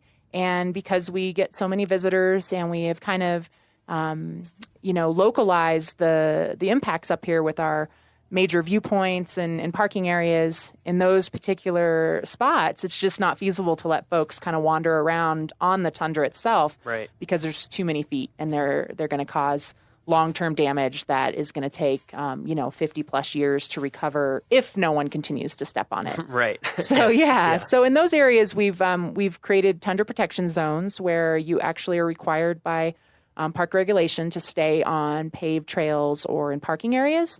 And that's simply to limit the impacts of thousands of people, daily during our peak visitation months, right. From really causing, almost irreversible damage to the tundra plant communities in those areas. So it's really important in those high visitation areas that folks are staying on those paved trails and really allowing the tundra to thrive. Yeah, I think that's something that surprises tons of people. Is just like it takes a really long time for these tiny plants to grow, and when they get trampled, it can take so long for them to grow back. Yeah, I mean, there's species that put on like 3 leaves in a year. Yeah, that's amazing. And then next year they put on 3 more leaves. Or they're like a dinner plate sized plant when they're 50 years old. So you can wipe out quite a bit of growth just by accidentally grinding your foot when you're walking across the tundra. Yeah, that's amazing. So if people do want to be able to see and kind of walk through the tundra, get close to a lot of flowers, but not trample it and ruin it for the next 50 years and keep it beautiful for everybody, where are some places that you like to send people here to look and see everything up close firsthand? Yeah, well, there's definitely a lot of smaller pull-offs along Trail Ridge Road up above tree line where 2 or 3 cars can stop and people can get out, and then it's totally fine to walk on the tundra. It's resilient enough that it can handle being stepped on a handful of times in a span of a few days. And in those areas, if folks are real careful and they, walk on bare spots and rocks when they can and walk softly on the plants when they are stepping on them, it's really not going to cause long-term damage. And in fact, it's a great way to get to know the tundra a little bit more. So really any of those smaller pull-offs where we don't have, large parking areas and signs that indicate you need to stay on a paved trail, it's fine to go out on the tundra. And it's interesting, a lot of visitors don't realize that you can walk on the tundra outside those tundra protection areas. And another great way to experience the alpine tundra and get to walk, off trail and really get down on your belly and check out the flowers is to go with one of our tundra nature walks, which are offered daily through the summer at 9:30 a.m. And we definitely take folks off trail on those hikes. And so it's 9:30 a.m. every morning at the Alpine Visitor Center. Go out with a ranger. Through early August. Oh, that's awesome. Our last podcast, if anyone missed it, you can tune in. We talked with Kathy Brazelton a lot about ranger programs in general and all the stuff that's going on. So that's a really good one. Up here, what are some other ranger programs at Alpine Visitor Center that people might be into? So in addition to the Tundra Nature Walks, which we offer every day, we have a talk about the human history of the area, kind of specifically around the roads and routes people have taken through the mountains over time. We call that Road to the Top, and that one's offered twice weekly. And then we also offer All About Lightning talks 3 times a week, and that one is really good just to learn a little bit more about how to be safe in the park, not only above tree line, but just when you're out exploring and adventuring in general. But certainly, big reason behind the All About Lightning talk is lightning is one of our environmental hazards in the summertime. So we like to educate folks as best we can about how to plan ahead and how to, make good decisions when they're in the park so that we don't have anyone injured or killed by lightning. Yeah, lightning is a big one up here, I think. I mean, everyone knows Colorado gets a lot of lightning, but when you're up here above tree line and there's no trees, the tallest thing around is often you. Could you talk a little bit about, just some of those really general tips for folks as they're coming to visit? 'Cause I think it's something that people just, the Alpine is so different, Alpine tundra, from what most of us live in or experience on a daily basis. And that's one of the things that I think people just don't think about until you're seeing it and it's too late and it's scary. Yeah, I think the Alpine tundra is kind of otherworldly to a lot of our visitors for a multitude of reasons. And one is, the weather up here. You come up from Denver, it's, 95 degrees, and then you step out of your car up here, and the wind is blowing, and the wind chill's, 42 degrees, and you're still wearing flip-flops and a tank top. Yeah. So that kind of throws people for a loop. Even right now, I don't know what it is in Denver today.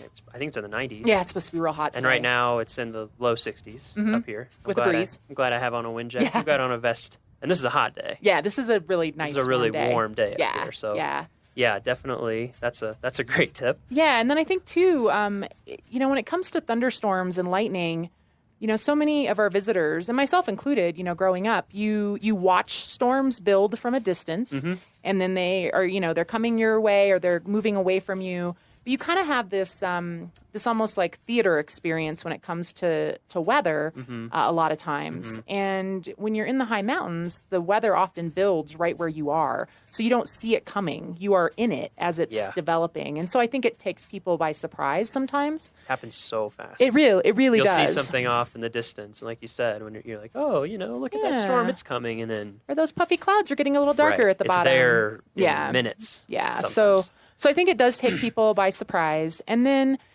I think a lot of visitors just don't take lightning as seriously as they should here in the park as far as a real risk, a real hazard. So, definitely just getting out and playing in the high elevations early in the morning when there's less likely to be thunderstorms is always a good idea. Check the weather forecast ahead of time because we certainly can have thunderstorms develop in the morning. We've had thunder and lightning at 10 a.m. It's not always, noon or 1 o'clock. And then, just make sure you have kind of an escape plan. Don't push yourself. If you think the weather is changing, turn around. The only safe place to be in a lightning storm is in a substantial building or in a, hard-topped vehicle. Even outdoors, if you get below tree line, if you get into the forest, you're still not as safe as you would be inside. So I think it's really just about making good decisions ahead of time and choosing wisely about how you're going to recreate and how you're going to spend your time in the park so that you don't put yourself in one of those situations that can become dangerous really quickly. And then I guess since we're on the topic of safety, the other thing I wanted to talk about, make sure that we hit is altitude. So yes, we're at Alpine Visitor Center right now. We're at what altitude? So we're at 11,796 feet, so almost 11,800 feet in elevation. Okay. And Trail Ridge Road goes a bit over 12,000 feet in elevation. Yep. So I'll tee you up for a question. So is there less oxygen at altitude?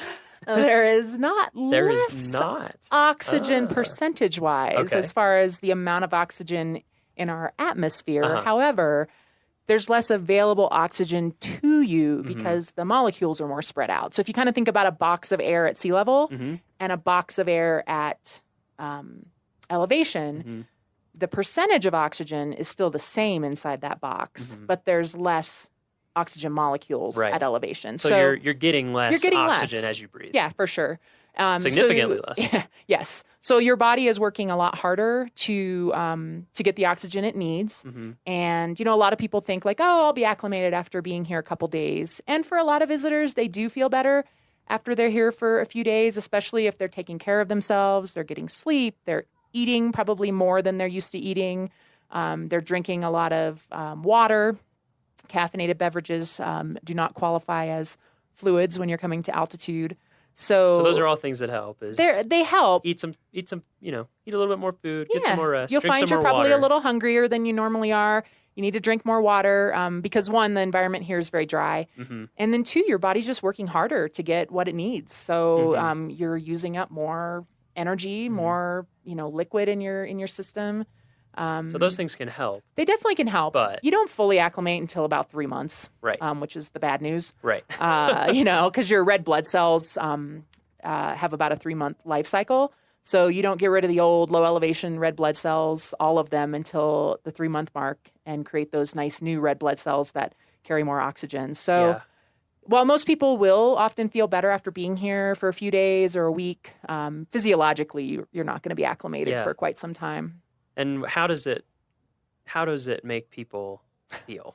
You know, what are some of the some of the basic symptoms? So, for a lot of people, they feel short of breath, a little lightheaded, a little fuzzy. Folks will often get a mild headache. Just kind of feeling blah. Yeah, you just feel kind of...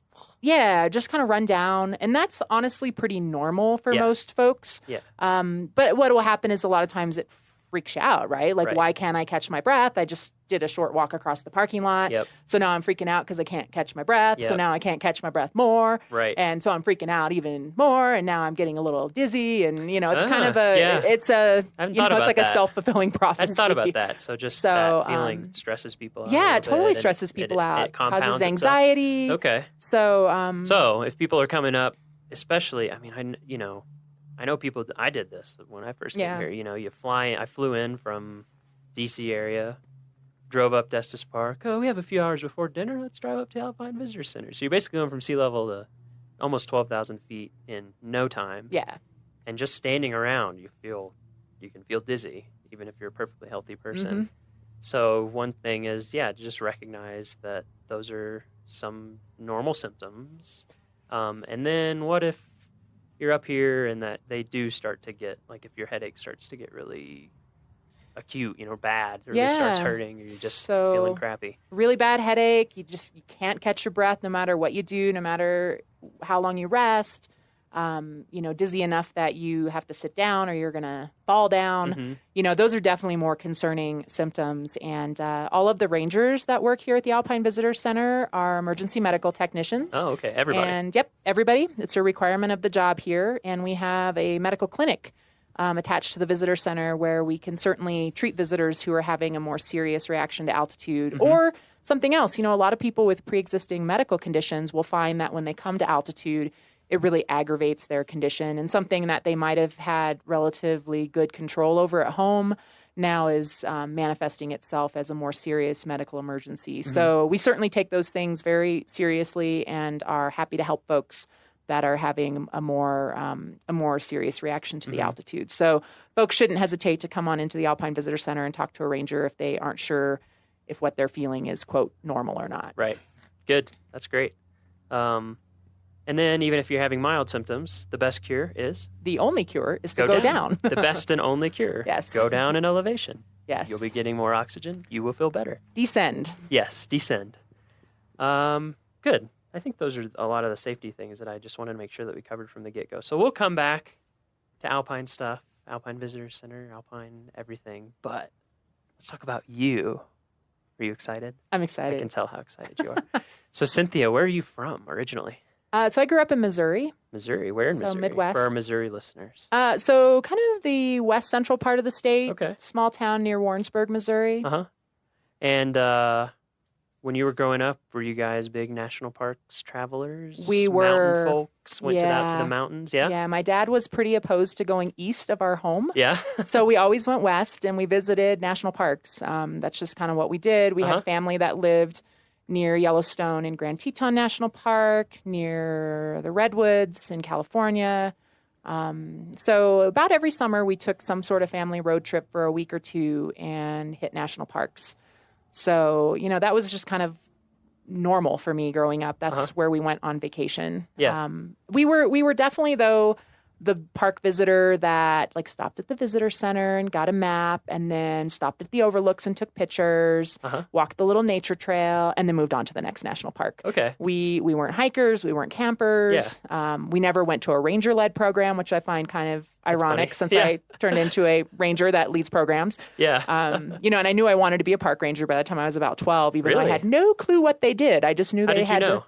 Well, because they got to live and work in places like this, and that was good enough for me at that age. So, You know, the older I got, I kind of figured out what park rangers actually did, Right. and But it at still first, sounded it was cool. just you went to a lot of parks, and I wanted to and you thought, be wow, there that is cool all the time. I want to be there more. Yeah, I think it was really the landscapes, you know, the like the aesthetics of Western landscapes that really hooked me, and that kind of spoke to me on a level even as a preteen and teenager that was really meaningful, and I knew like I need to be in these places. So, Do you have any siblings? I do have an older brother. Does he feel like that? He Or was he definitely. more like, oh, this is fun, but whatever? Well, he actually does like outdoor Okay. photography and videography. So we both kind of ended up in fields that could have been somewhat predicted by our upbringing. And why do you think your parents were so into the national park thing? Was it because you said you did it ever since you were little? Had they done that with their parents? My dad did. Okay. He grew up, well, kind of, to a certain extent. They traveled a lot to Florida, so he grew up going to the beach in the winter months. He lived in Michigan. And then my mom grew up on a farm in Nebraska, so kind of wide open spaces have always been special to her. And yeah, I think that was just kind of their thing. Yeah. And then I think a lot of it had to do too with where some of our close family lived and was situated as well. It was like if you go to Jackson, Wyoming, of course you're going to visit Grand Teton National Park and Yellowstone National Park, and You would that's where I had relatives and so I think they both just were really drawn to the same kind of Western landscapes. I remember them really being into photography. And what's the first park you remember visiting? The first park I remember visiting is probably the Redwoods in California. And I remember the big trees, and then I also remember falling in the ocean and thinking I was going to get sucked out to sea. And then my mom having to shake out my little pink pants in the parking lot and sitting in my underwear in the back seat of the car was very embarrassing. So, okay, so that sealed it in that your memory. did. That's a very vivid memory Yeah. for me as a child. Were there any smaller parks or like less well-known parks that you remember going to that stick in your head? I remember Craters of the Moon. Oh, okay. In Idaho? Yeah, that one was really cool as a kid. The whole, lava fields, but then ice caves, was just really, really interesting. I remember like kind of, skating in my tennis shoes in the ice caves, in early June when it was pretty warm outside. Yeah, so hot. it was really, that was a really interesting. It's kind of site. southeast Idaho, is that correct? Yeah, southeast, south central. Yeah, Craters of the Moon. Yep. For folks who don't know about that, I'm asking people these things because I'm trying to highlight some of the units that people might not know about other than Rocky. Yeah. And that's a really amazing, like you said, just bizarre place. Yeah, super just cool. Fields of volcanic rock and ice caves, and it's pretty remote. Really interesting. Yeah. That's a cool one. That's definitely one I remember. And then I remember as a teenager visiting Fort Laramie. That's National Historic Park. Fort And I really liked that park. I was kind of into history at the time. Yeah. And just found kind of Western history really fascinating. And I thought Fort Laramie was really cool. Yeah, so that's down in southeast Wyoming, past Guernsey, which I'm sure many of our listeners are familiar with Guernsey. Just look it up, Fort Laramie. It's really neat how it's been as different buildings restored to different time periods, and they've done a lot of work restoring it. And unlike Rocky, which is a very busy park, it is not a super busy park. So you really have a lot of things to yourself. Yeah. And at Guernsey State Park near there's a visitor center created by the CCC with exhibits from the WPA, and it is like in original condition. Wow. Yeah, so all the exhibits you can go in there and see, and they're all hand calligraphy, painted. It's really incredible. It's almost like cool. it's almost like a WPA museum. And it's kind of, it's just in this little park, and the building is very park rustic type architecture, huge stones and timbers. Guernsey State Park. Yeah, Guernsey State Park. Yeah, shout out. We didn't hit that on our family a lot of road people trip, don't know about so- it. I don't know if they want me telling people about it or not, but now they know. Now they know. It's really worth seeing. So you knew you wanted to be a park ranger when you were 12. Mm-hmm. How did you go about making that dream a reality? So when I was looking into where to go to college, I definitely looked for programs that were known in the kind of parks field, had parks and recreation majors, tourism majors, those sorts of things. Mm-hmm. So I quickly kind of narrowed it down to just a handful of universities. And of course, dreamed big about going out of state, but then financial reality set in, and I ended up going to the University of Missouri, which has a good parks, recreation, and tourism program. And so I kind of went into it not knowing exactly what I would focus on, but pretty quickly realized kind of the interpretive educational side of things was what I was most interested in. And why did that interest you the most? I think I definitely was an extrovert in high school, loved drama and, kind of being in the thick of things all the time. And so that appealed to me, like being the educational ranger, being the one giving the programs, kind of, entertaining visitors to a certain extent. And just also learning about these places. I grew up in a rural area, and I just, I always loved just exploring the creeks and forests near where I grew up and trying to figure out how things in nature worked. So I think that was appealing too. Like that was my job, figuring out how things in nature worked and then explaining that to park visitors. So, yeah. Yeah, it was kind of similar. It's like, oh, I get to learn about all sorts of stuff and entertain people. Exactly. Be the center of attention. This Sign is me up. awesome. This is fun. And you get to learn about so many different things, which I think is and you're is really, always really learning, cool. because there's you have to. You never are going to know everything. So it's like constant. this constant, like, oh wow, that's really interesting. Yeah. So you went there. What was your first park? It didn't have to be park service, but park job of some kind. Did you do like internship? I did. So I actually worked at a state historic site in Missouri one summer, giving tours of a lodge, a historic home.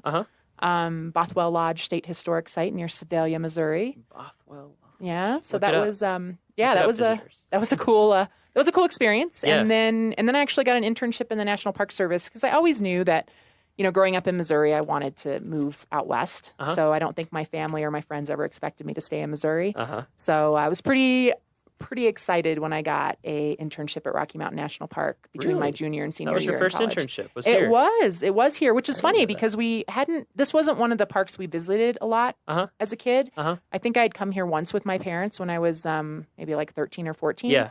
And I remember thinking it was beautiful, but it wasn't one of the landscapes that was kind of burned into my memory as a kid growing up. Yeah. Like Grand Tetons and Grand Canyon and Southwest Utah. Right. Was kind of burned into my memory more. Yeah. So I found it kind of ironic that I ended up here, and then this has become obviously a really special place to me over time. Yeah, what were you doing with that internship? So I was doing interpretation. Okay. So working at the visitor centers and leading nature hikes. And since it wasn't burned into your memory, what did you come away from that summer thinking? Like, did it? Well, I think because I didn't grow up hiking and camping and doing those sorts of things. I started to dabble with that in college, kind of just locally where I went to school. And so this was the first like big Western landscape that I lived in and got to know more intimately as a hiker. I climbed Long's Peak that first summer, which was, at the time, like the hardest thing I had physically ever done. Sure. Kind of blew my mind. Yeah. And just kind of, I think, built a lot of confidence in myself as an outdoors person, being capable of hiking and camping.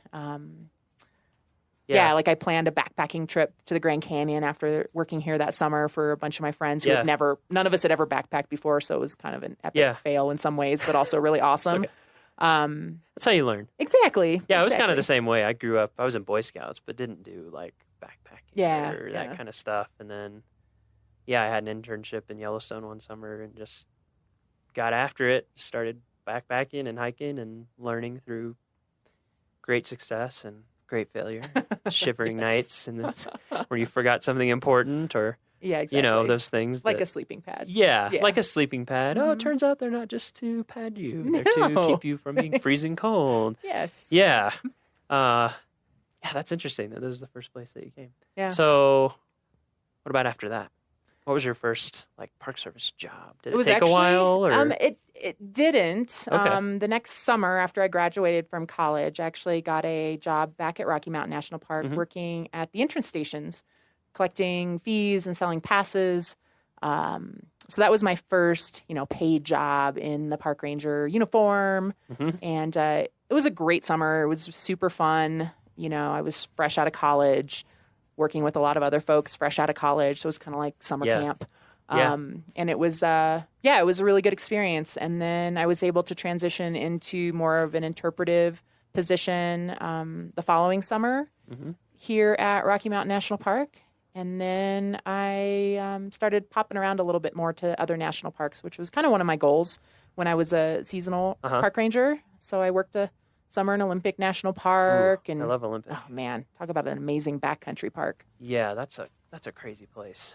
Just ocean to glaciers in no time. Yeah, Rainforest. 12 feet of rain to 12 inches of rain. Yeah, exactly. A year, yeah. Yeah, really cool park. Yeah. And then I worked winters in Death Valley for 3 years, which I Also love amazing. the desert. Your comment earlier about Yeah. the desert and the alpine kind of having some similarities. Yeah. I definitely have always Tons. seen that and felt that. And I think it's one of the reasons I'm drawn to both environments, both landscapes.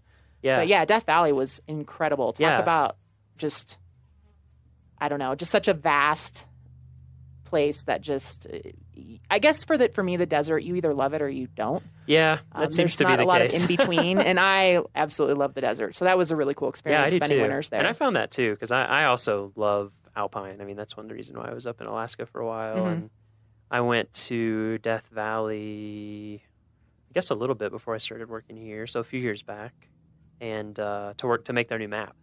And so we got to go all over the park for 8 days. I mean, we didn't get to go back on all the dirt roads because we didn't have time to ride on washboard for 4 hours, 8 hours on a day, And change 2 flat tires. Yeah, exactly. Yeah.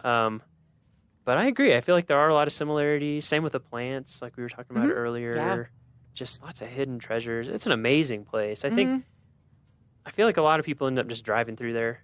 If you kind of live in Southern California, like on the way to Vegas or somewhere. Yeah, it's what you travel through to get from point and A the to speed point limits B. are kind of high, and you kind of blow through there. And in the summer, it is brutal. Ridiculously hot. At least down in the lowlands. Up high, it's nice. But yeah, an amazing place. And that's the largest National Park Service unit in the lower 48, right? It is. Yeah, it's around 3 million acres. So it's huge. 1.5 times the size of Yellowstone. I think a lot of people don't realize that either. Yeah. And it has an amazing map. I'm just kidding. It is a pretty cool map, but that was a really fun one to make. It's a pretty cool place. I believe it has a pretty cool Yeah, it is. It is a really cool place. And then what about after that? And then I came back here for several seasons. I actually worked as a seasonal park ranger at the Alpine Visitor Center, which was really fun.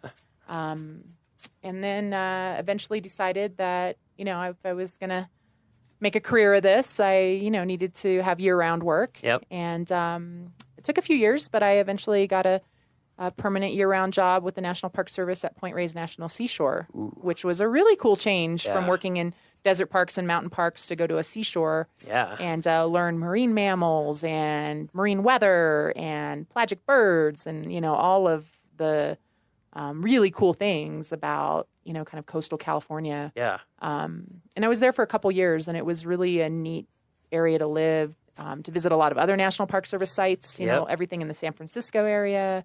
It's amazing how close it is to San Francisco. Yeah. So much stuff.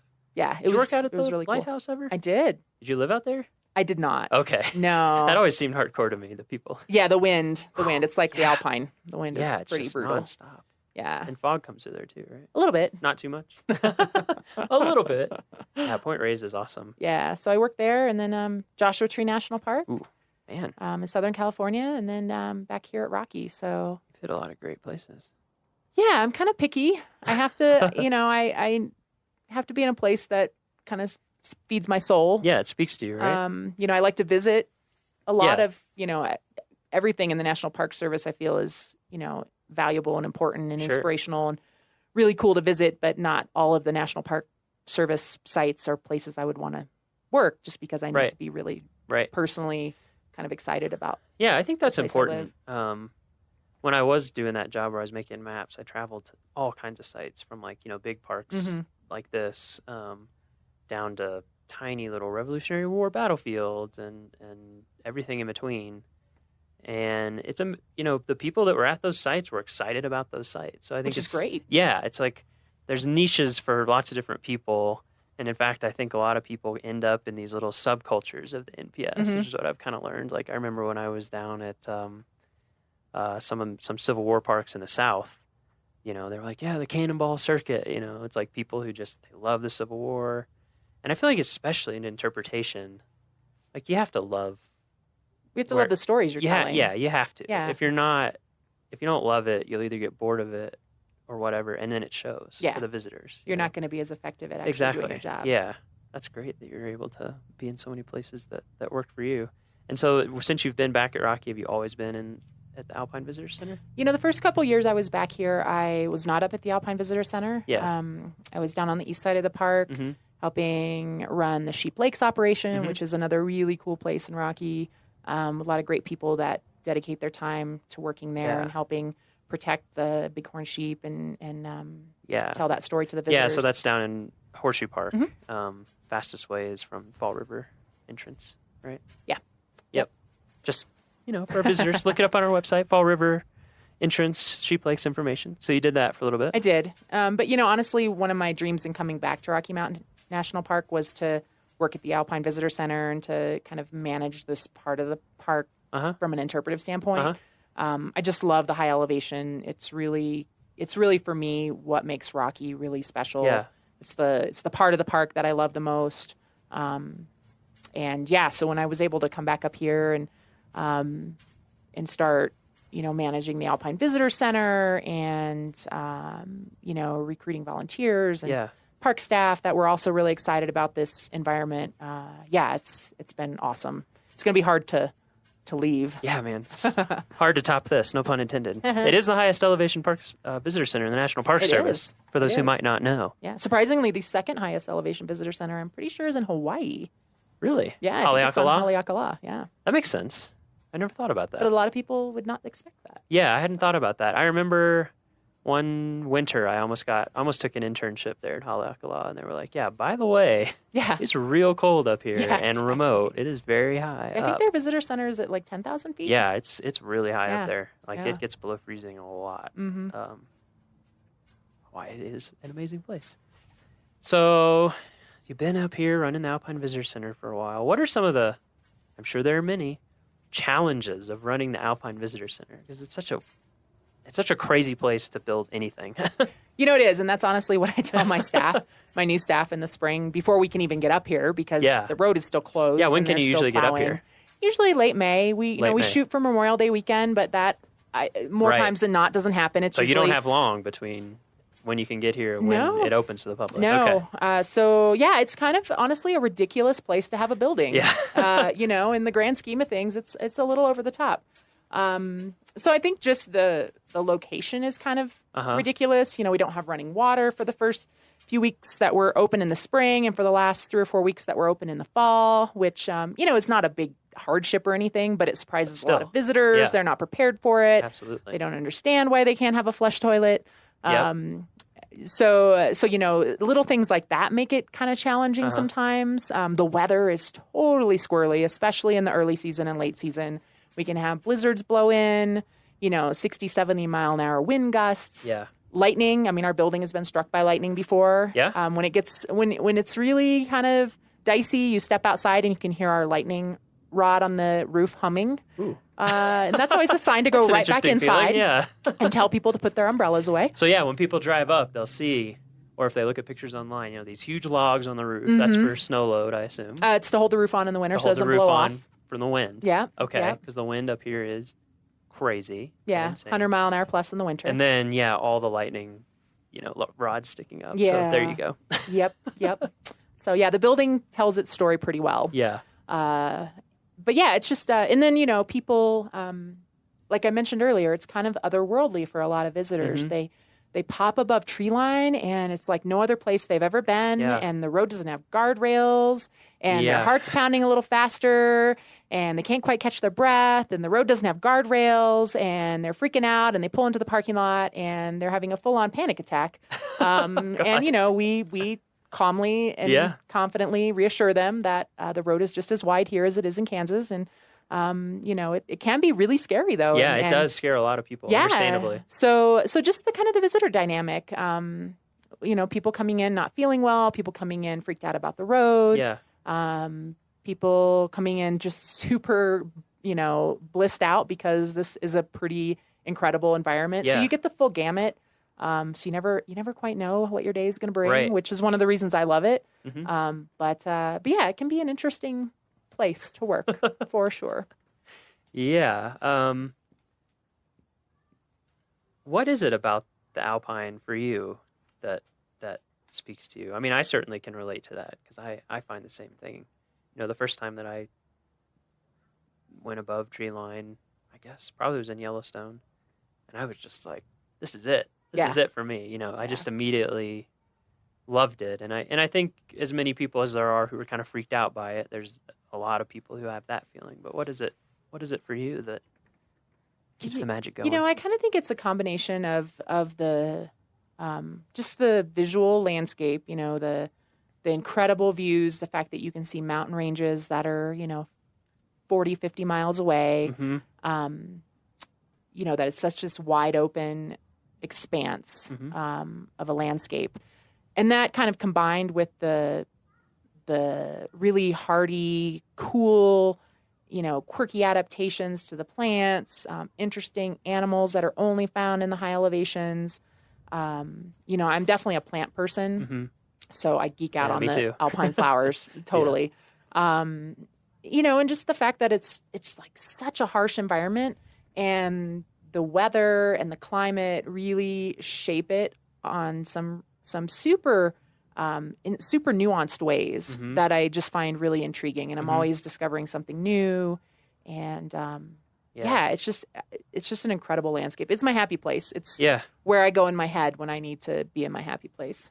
Yeah, that's a good point about one thing I always like is kind of the rawness, because things are so on the edge that you can like see natural processes fairly clearly compared to lots of places. There's not trees covering up, or there's complexity, of course. There's a lot of complexity, but there's also a certain straightforwardness about it. It's pared down a little bit. Yeah, you can just see like how, even looking out here, you can see how on steeper slopes, like grasses will kind of shift down, and you can see how frost affects things, and you can see how slope affects things. Right, exactly. That's a big one, is seeing like north facing versus south facing or east or west, and how that has an effect. And you just see all these natural things kind of laid out in front of you.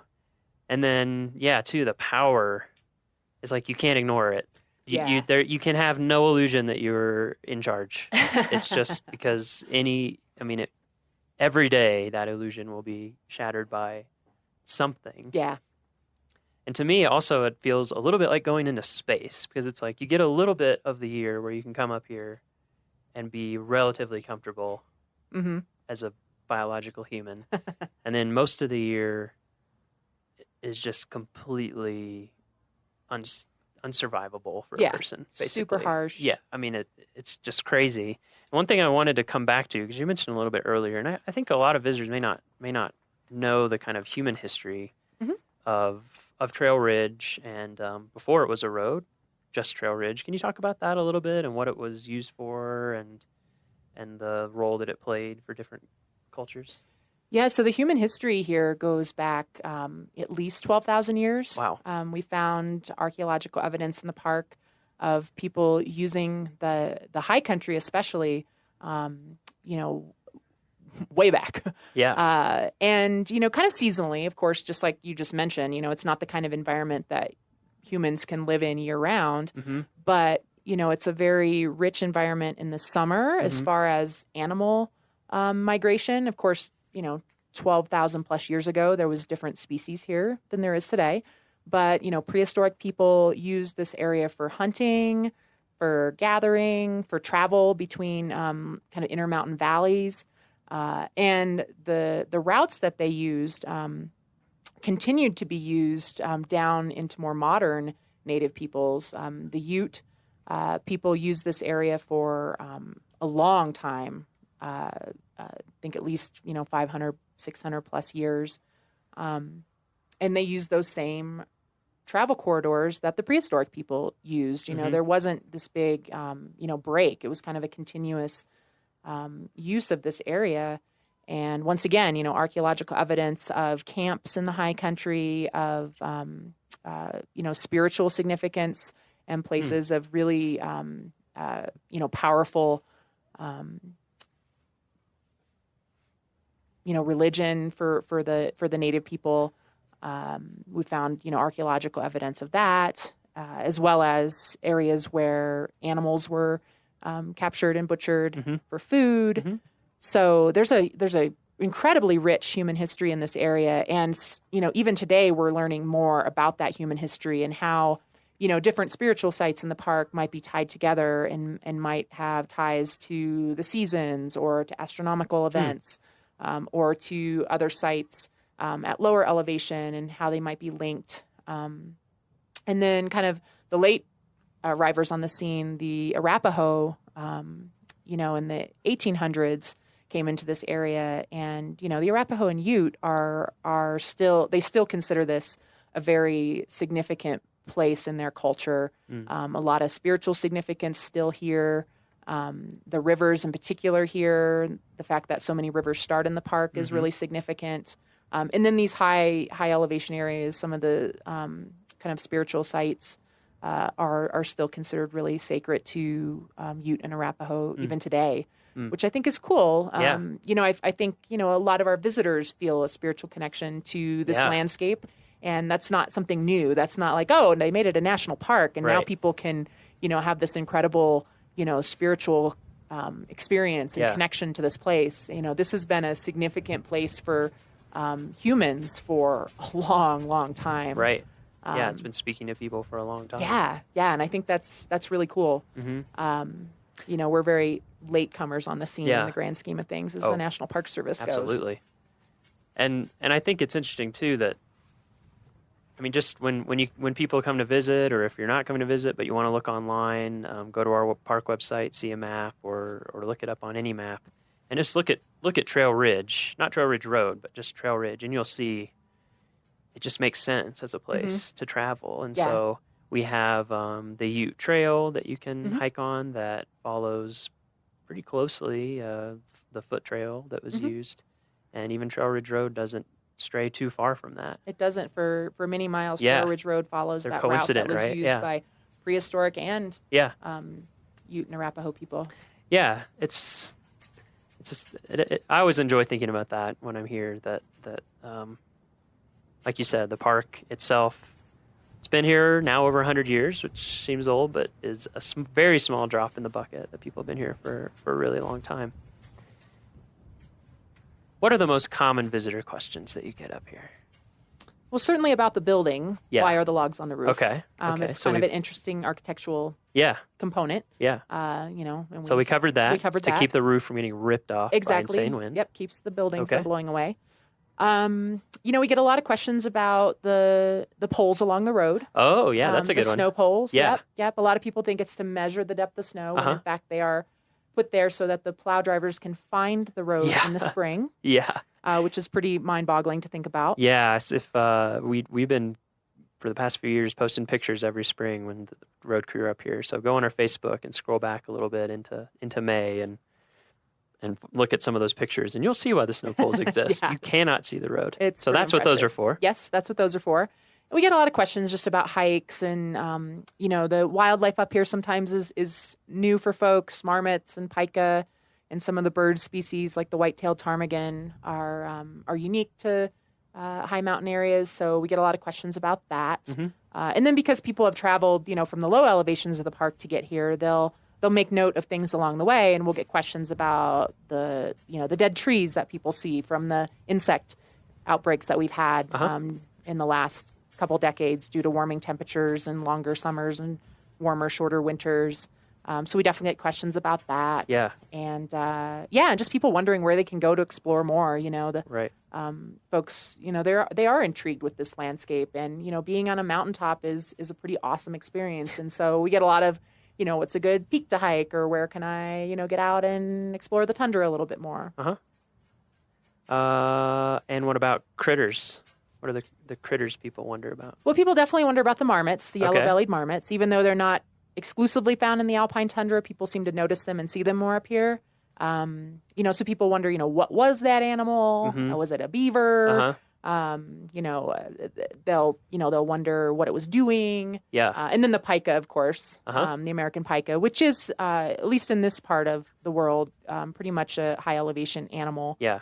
And an animal we're definitely really watching. We mentioned how this is such a harsh environment. It's kind of like life on the edge. And, because things are so fine-tuned to the environment up here, changes in the environment definitely can have significant ramifications for some of these species. And the pika, because they're so well adapted to cold, but not so much to warm in the summers. And then they of course, can't be too cold in the winters. We're concerned about changes in snowpack affecting them in the winter, and then warmer temperatures in the summer affecting whether or not they can gather enough food to make it through the winter. Right. So people ask about the pika, and it's a good opportunity to talk a little bit about some of the research that's ongoing in the park and some of the things we're learning about this environment as it does change with the changes that are happening in our climate.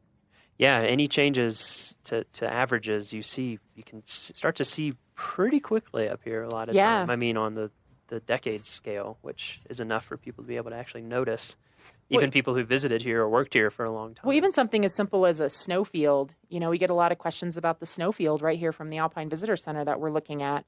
And, we used to consider it a permanent snowfield because in the history of the park, at least, no one had ever seen it melt. And then I believe it melted for the first time completely in 2003. It was gone. And it doesn't melt every year now, but, I wouldn't consider it a permanent snowfield anymore. Right. And so, that's one of those changes that people who have visited, over the years might witness themselves. So it's not always a change that a scientist has to do in-depth research to determine. Sometimes it's as simple as noticing that, wow, I've never seen that snowfield as small as it is, or wasn't there always snow here in late August? And this year there's not. What's going on? So the Alpine tundra definitely, has a lot of, I think, important lessons about changes that are happening and then what that might mean for the future.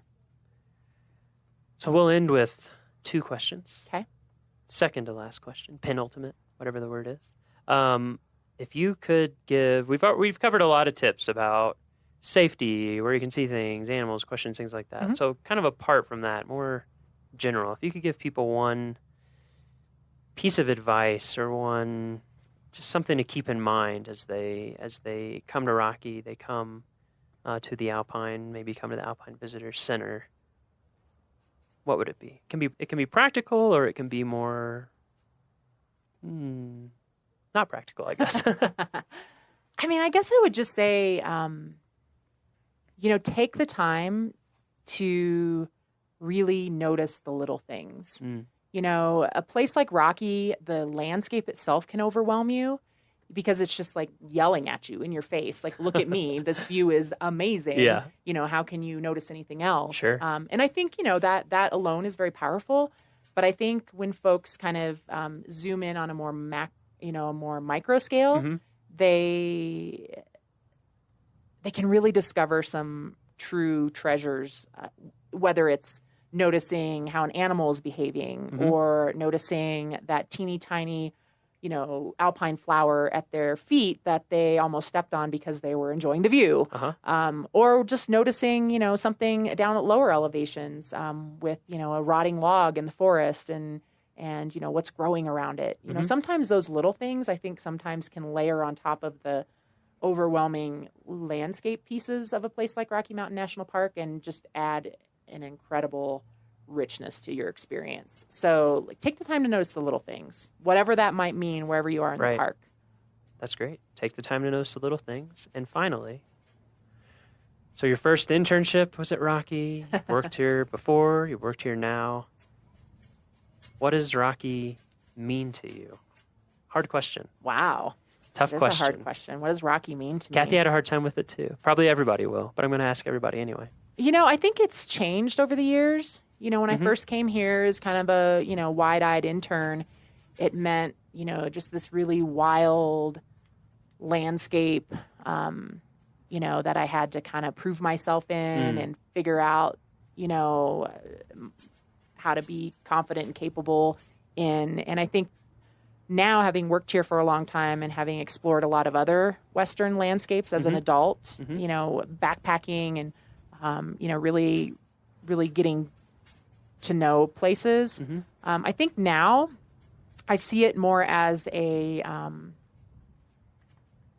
place to introduce people. Like, it's not as wild to me now that I've spent time in other places that are, bigger acreage wise and less visited people wise and, maybe a little more remote. Like, I don't feel kind of that sense of real kind of wildness and almost, an edge of danger to it as I did when I first came here. So now I see it as like a really cool place to introduce other people to like wildness. So I kind of see it as like the baby pool for our visitors. And I see a lot of our visitors experiencing it that way. This is the first place they've really hiked very much. And this is the first place they figured out how to pee in the woods and, how to use a water filter. Sure. And so I kind of see it now for visitors.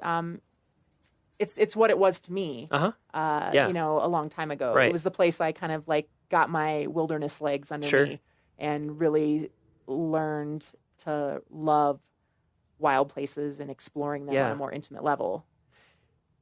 Yeah, I think that's a great point. I think about that a lot with Rocky and with a lot of national parks in general, is that, there's a lot of public land other than national parks, and a lot of it is really remote and out there with little to no visitor services, certainly no paved road that goes up to 12,000 feet. But this is a place where you can come with your family, or you can come regardless of your experience level and see what, the Southern Rockies can be, what Alpine can be. And then when you look at a map and you see all this stuff that is so hard to get to, you can have a personal appreciation and connection for it and understand the importance of it.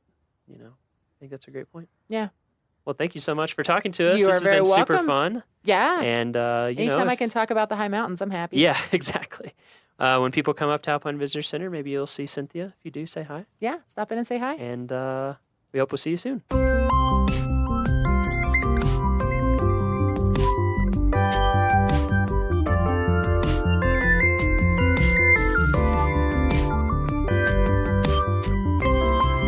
And that's our show. Thank you for joining us on this second episode of the Rocky Mountain National Podcast. We have got a ton of great episodes in the works. We've been scheduling things left and right. So, again, our public information officer, we're actually going to ride one of our shuttle buses up to Bear Lake and walk around Bear Lake and talk about the Rocky Pledge, talk about just general tips for seeing the park, and learn what a public information officer does at a park. It's actually a really, really interesting job, and Kyle has a ton of cool experience to share with you. We're going to be talking to our volunteer program coordinator, our museum curator. We're going to be talking to backcountry folks, climbing rangers. We have all sorts of stuff lined up for you. So we encourage you to subscribe for all future episodes for sure. And go on iTunes and give us some reviews if you like our show. We have a couple up there already, which is great. We appreciate those. And those just help people find our podcast and help it grow. You can also go to our homepage, which is at go.nps.gov/RMNpod, where you can get show notes. You can see a few pictures. There's a transcription available.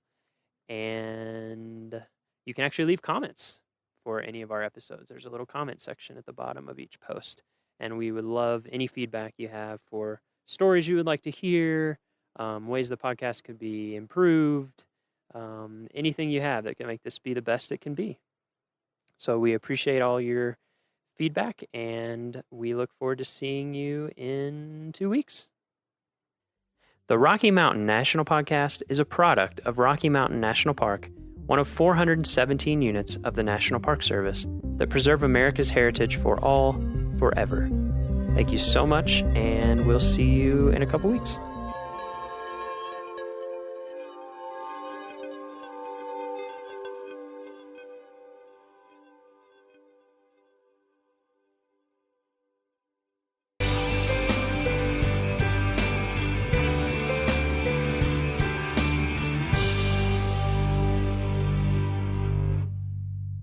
Located at a prominent bend on the Going to the Sun Road, the Sai Bend shuttle stop marks the transition point between higher elevation subalpine vegetation and the forests of the east side. Mount Sai towers over the area with Going to the Sun Mountain to the right and Cataract and Piegan Mountains to the left. Two popular day hikes depart from this location, Piegan Pass and Sai Pass. A portion of the trail over Piegan Pass to Mini Glacier is visible from the road. This long, 12.8-mile but rewarding hike passes through many ecological communities and has fantastic panoramic views, including spectacular mountain summits, Piegan Glacier, and Morning Eagle Falls. The 10.3-mile Sai Pass Trail climbs through wildflower-carpeted Preston Park to the rugged saddle of Sai Pass, with views across the St. Mary Valley as well as peaks south along the Continental Divide. The descent into the valley of Bering Creek begins with views of Sexton Glacier and winds through grassy slopes and stands of Douglas fir. The trail ends at Sunriff Gorge and another shuttle stop. While hard to appreciate while standing next to the Going to the Sun Road today, this area presented a real challenge to the builders of the road. A massive amount of material was required to bridge the gulch between Piegan and Going to the Sun Mountains and support the road. Far beneath the fill, a 10-foot by 10-foot culvert accented by masonry work and a 16-foot headwall channels Sai Creek under the road. Headwaters is brought to you by the Glacier National Park Conservancy. Our purpose is to tell unexpected stories about how Glacier is connected to everything else. But today's bonus episode will be a little different. Instead of telling a story, I'm hosting a debate between Michael and Perry about the best activities to do in Glacier. Ooh.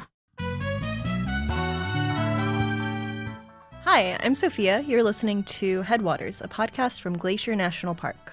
I'm Perry. I'm Michael. Here in my hands, I have a ranger hat full of little pieces of paper with different activities you could do in Glacier National Park. Okay. I will pull one of these pieces of paper, and on it will be an activity, and whoever speaks first, that's their stance, and the other person has to argue the opposite. Okay. Here Michael and I can get in a fight about anything. That's the easy part. It's winning the fight. That's the hard part. I'm ready. So let's pull the first topic and get started. Okay. Camping. Well, I love camping. That's my stance. If you come to a national park, odds are you're here to kind of disconnect from normal life, unplug, so to speak. Sounds corny, but how often do you get to wake up with the sunrise, go to sleep with the sunset, show off your ability or lack thereof to build a campfire, have s'mores? It's just the perfect national park experience. Well, I hate camping. There are way too many bugs. The glacier can be very mosquito-y at certain times of year. Also, you say, great, you get to see the sunsets and wake up with the sunrise. In Glacier in the summer, that is too late and too early. You're not getting enough sleep. And fundamentally, you're paying someone to sleep on the ground. Hard pass. I would give that one to Michael. I feel like bug spray's a thing. If I'm in my tent, I'm relatively safe from the bugs. I'm going to enjoy the great outdoors occasionally. I don't have to do it all the time. Okay. All right, floating/tubing. Love it. Floating the stretch of Lower McDonald Creek from Apgar to West Glacier is right outside my house and really easy to do after work. And I love that I get to see a part of the park that's right by my house, but from a totally different perspective than I would see it otherwise. Also, great birds. I hate floating and tubing because it requires you to have two different vehicles. You've got to put one in where you start, and you have to park one where you get out, and you have to spend all that time, waste all that time, I would say, shuttling back and forth. Whereas hiking, you can start and end at the same place, no problem. There are loop hikes. There are not loop rivers. Anti-floating. You're just baking in the sun the whole time. Personally, I didn't grow up near rivers, so I am loving them here. So I'm sorry, Michael, I have to side with Perry. Floating and tubing, it's pretty fun. Too bad. All right, what's next? Stargazing. Well, I love stargazing, and here's why. I don't know the names of almost any constellations, and that doesn't matter. I can pick out the Big Dipper, the Little Dipper. Beyond that, it's just like Earth's screensaver. You can stare at it. It's mesmerizing. It's special to look for comets. What's better than staring up at the night sky? Okay, night skies, thumbs up. Stargazing, thumbs down.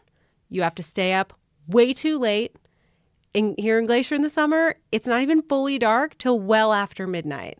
There's too much to be doing during the day. We don't have time to be stargazing at night. It's my bedtime. During the daytime that she's so excited about, it's been like 95 degrees. Nighttime, cool 70s. Beautiful skies. And also, coffee exists. So I'm siding with Michael here. Yes! Yeah, love the stars here. You could see the Milky Way in Glacier National Park, which is pretty special. Yeah. I'm glad I drew first on that one. Okay, fishing. I don't have a lot to say about fishing. Those who've listened to season 2 will recall that the last time I went fishing, I was 6 and an alligator ate my bobber. So it's just adding work to another activity I'd rather be doing. Like, I'm floating down the river on a boat. I just want to enjoy that. It feels like a lot of work to be standing there waving a fishing rod around. Or if I'm like fly fishing, standing in the shallows, like I could just be swimming or eating or picnicking, you know? I don't need it. Well, I love fishing. It is one of the most meditative ways to gain a deep understanding of an ecosystem in Glacier. The park only encourages you to catch or touch one type of animal in the park, and it's fish. You're allowed to catch them. There are some that you aren't, but it's just such a unique experience in the park to be able to get to know the aquatic wildlife and have an excuse to just go stand in a river for 2 hours. Michael, how many times have you been fishing in Glacier? Twice. Maybe I need to become a fish girl. I've never been fishing before, which is surprising for being from Texas. But your argument's pretty convincing, Michael. I know you can find out more information about fishing regulations on our website. So if anybody else is interested in hopping on the fish train, check it out. Fish train. No.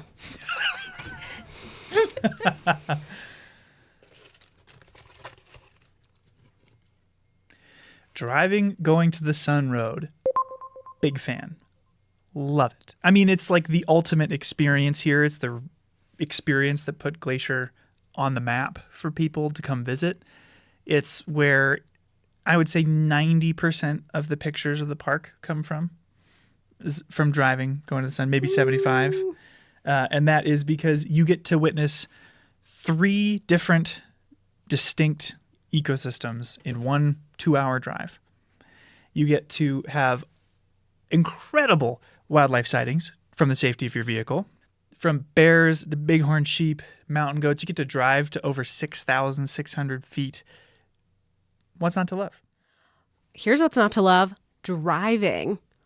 What if you take a shuttle so you don't have to drive going to the Sun Road? You can see all those things, but you can spend way more time actually looking at them instead of having to spend all that thought and energy looking at the road, avoiding other cars and said bighorn sheep and mountain goats. And if you just sit on a shuttle and let someone else do the driving, you can appreciate the scenery. It's type 1 fun. There you go. Honestly, the shuttle sounds pretty nice to me. Or being a passenger, I would say. Yeah, I'm siding with Perry on this. All right, one more. Birding. Oh. I love birding. I love trying to figure out who they are, what they look like, who's singing. And you may not get to see a grizzly bear when you come here. I'm sure you won't see a mountain lion. A few of you might, but I never have. But almost everywhere you go in Glacier, you'll find birds. You can come at any time of year and see birds. And especially if you come in the spring, they're constantly singing and calling and just making this place richer and more beautiful. Well, here's my hot take on birding. I love birds. I mean, they are the soundtrack to our mental image of nature itself. But as you said, they are everywhere. I could see birds where I grew up in Ohio, and I can ID them and have a very similar experience. If I wanted to see a grizzly bear, I'd have to go to the zoo. So, birding in Glacier? It's fun to hear birds as you go out and hike, but it's not an activity in its own right. Birds are the background to experiences you could only have here and that people are coming from across the country to have because they can't have it at home. So that's my hot take on birding. I'm never taking you birding again. Honestly, Perry, your passion for birding speaks to me. There's hundreds of birds you could see here, and that's a very special experience. So I have to side with Perry here, Michael. Okay. I disagree, but it has been decided. It's okay. I won. You just accept it. I feel like we covered a lot, but there are so many other activities that we didn't talk about. What's another activity? I would say berry picking. I Yeah. love picking huckleberries. Classic. It's an iconic part of a glacier summer. Just wouldn't be the same without it. If you are trying to plan a trip to Glacier and interested in what sort of activities you can find here, check out our website at nps.gov/GLAC, and it can help you plan a great trip. We're hard at work on the next season of Headwaters. Stay tuned for bonus content like this and more episodes about your favorite national park. Headwaters is made possible with support from our nonprofit partner, the Glacier National Park Conservancy. We are so grateful for all that they do for us. Check them out at glacier.org. And if you have a moment to leave us a review in your podcast app, that helps us so much. Thanks for listening. You know what activity we missed? Podcasting. I mean, there are more activities here than we could cut up and put in a ranger hat. I like them all. Me too. Despite everything that we do.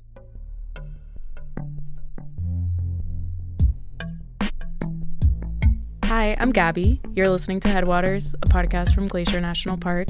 Hey, Gabby. I'm Daniel. Hi, Daniel. And this is the mailbag or Q&A episode. We're answering questions. Yeah, so listeners have provided questions for us over the last week or so. And I'll be asking you what the people want to know. Oh, you're asking me? I'll be asking you. I'm not ready for this. We're releasing bonus episodes this spring and summer to help visitors plan their trips to the park or to just generally get a feel for what's going on. What do you got for me? What do you think was our most asked question? I think the question that rangers get asked the most is, where is the bathroom? But I bet you people want to know, when is Going to the Sun Road going to open for the summer? Ding, ding, ding. That's right. Yeah. Yeah. Everyone wants to know, when is Going to the Sun Road going to open for the summer, because it feels like it's not summer till the Sun Road opens. Well, sorry, we don't have an answer. We really don't know. We don't have any more information than what you know. I could say that it seems to usually open in June. The roads crew are actively plowing it right now. Sometimes early July, but generally it's sometime in June. If it's like a low snow year and we don't have a whole lot of snow in the winter, then it opens in the earlier side of June. If it is a big snowy winter, then it's probably going to be later in June, if not early July. Or a rainy spring. Yeah, spring weather matters a lot too. Yeah, yeah. Bad weather, avalanches, all that slows the work down. Yeah. Hopefully it'll be open soon. I'm excited. It will definitely mark the arrival of summer. Angela says, can you just talk about beargrass? I will try. Beargrass is not a grass. It is a member of the corn lily family. It is a flower, basically. It has grass on the bottom, and what people love then is that every few years each plant will shoot up a big asparagus, Dr. Seuss type flower that looks like a giant Q-tip, sometimes like 3 or 4 feet tall. They don't pop up yearly, right? Right. As spring comes along like this, we're always like, is this going to be a big flower year? When was the last time we had a big beargrass year? But there's always some beargrass, and yeah, I love it. I guess we'll see what this year looks like. Shritavi asks, what are the places to visit without a vehicle reservation? That's a big one. Yeah. So in 2024, you do need a vehicle reservation, but that's only to get into the busiest parts of the park during the busiest hours of the day and the peak summer season. So if you're visiting in the fall, you don't need to worry about it. If you like to get up early or drive into the park late, again, you don't need to worry about it. It's just for those peak hours. Now, also, it's not for every area of the park. In summer 2024, entering into Two Medicine or the east side of Going to the Sun Road at St. Mary, you don't need a vehicle reservation for those areas either. And I promise they are spectacular areas of the park. Truly amazing. Yeah. Yeah. Okay, awesome. Hopefully that's helpful. And as always, check nps.gov/GLAC for more information and all of the details about vehicle reservation. Claire wants to know, what's it like working for the park? You've been working for the park for 7 years, right? This park, yeah. I've made a career out of working for the Park Service, and I love it. The best part about working for the Park Service is that you are working in and getting to, be a part of these amazing places. I love being a part of something that is like iconic of our country and our landscape and a thing that we all share together. Working for the parks is amazing. I highly recommend it. Go to usajobs.gov and watch for ranger postings. Give me another one. Give me a hard one. Yeah, okay. Olive asks, what are people most surprised about after visiting? Maybe a big surprise is how cold and how wet the weather can be, especially in the first half of summer. Totally. Like in West Glacier or East Glacier, it'll be beautiful and sunny, and then you go up to Lagoon Pass and it's snowing. Like literally snowing. Yeah. The other thing I think that can surprise people about the weather is how in the second half of summer, how hot it can be. They'll be like, oh, it's Glacier National Park, it's the mountains, it'll be cool. But then they start going on a hike with one little water bottle and they're like, oh. It's hot. It's over 90 degrees and yes. kind of humid. And yeah, it can get really hot. Yeah. Last summer it hit 100. Wow.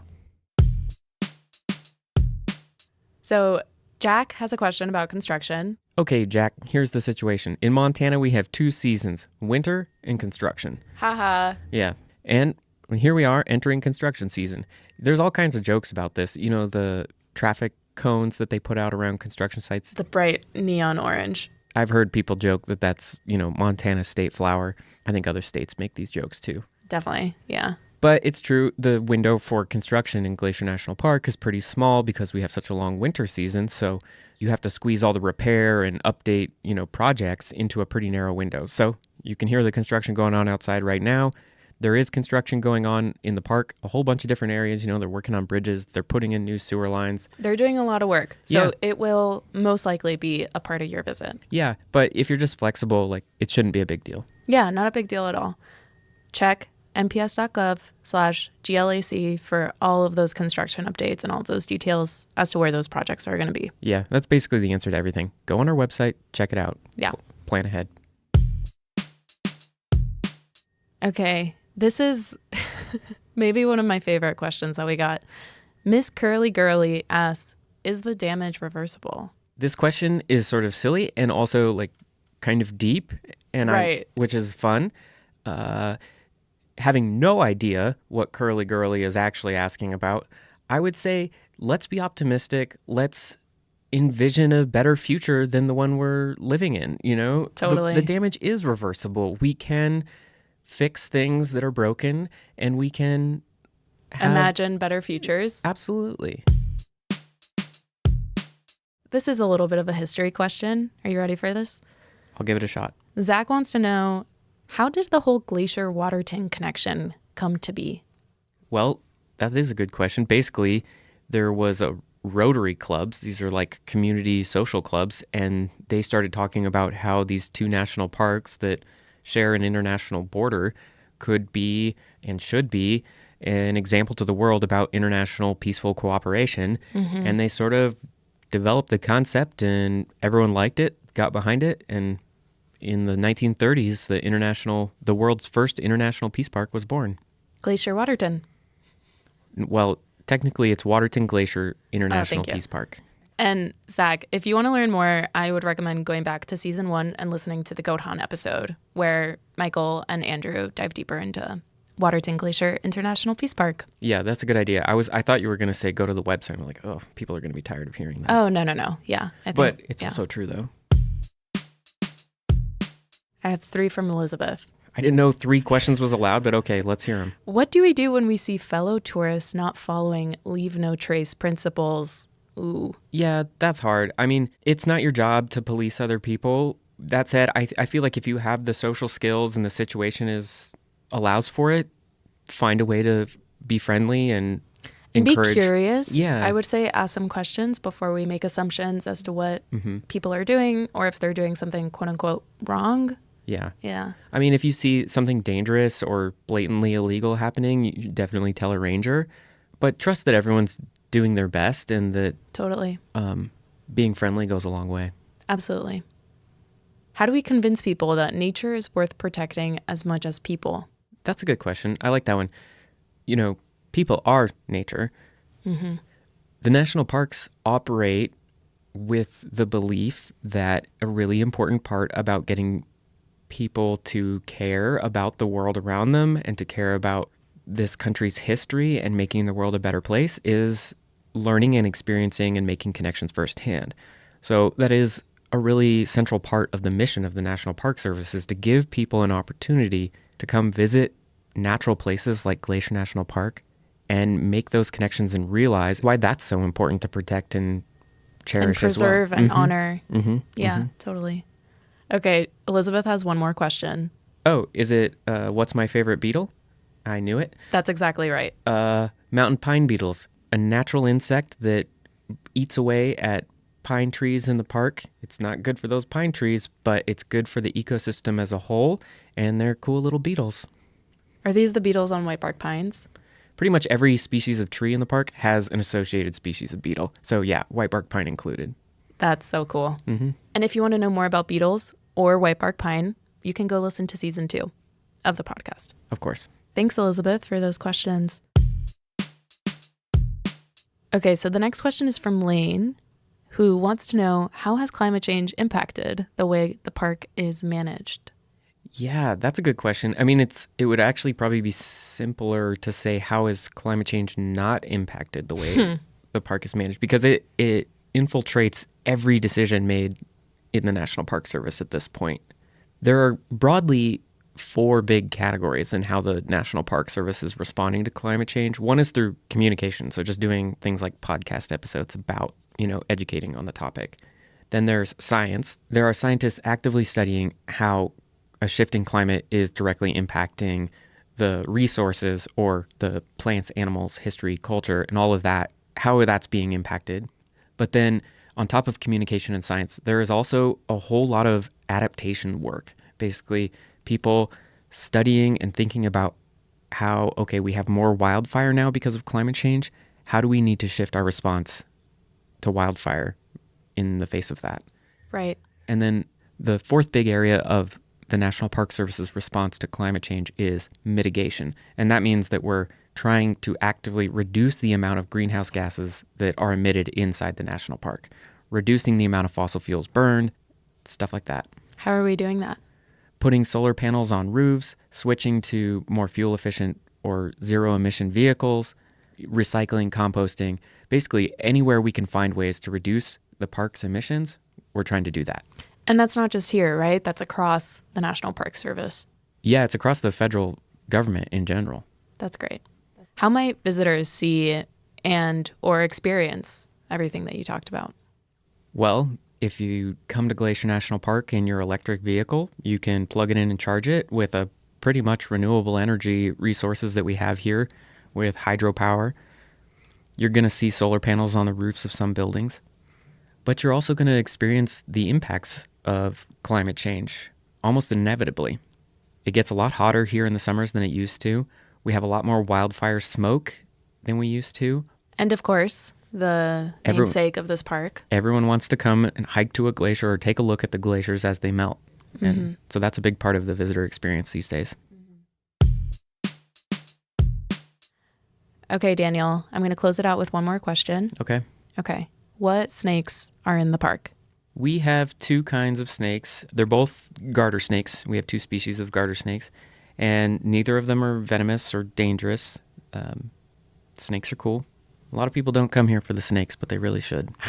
It's always, where can I see a grizzly bear? Never, where can I see a garter snake? Yeah. All right. Well, if people have more questions, they can, hit us up on social media or email us here at the podcast. GLAC_media_lab@nps.gov. We'll put it in the show notes too. Our music's by Frank Wall, and our art is by Stella Nall. They're both great. Check out their work. Their info's in the show notes. Headwaters is made possible with support from our nonprofit partner, the Glacier National Park Conservancy. We absolutely could not be doing this without them. Check them out at glacier.org. If you have a moment to leave us a review in your podcast app, that helps so much. Thanks for listening.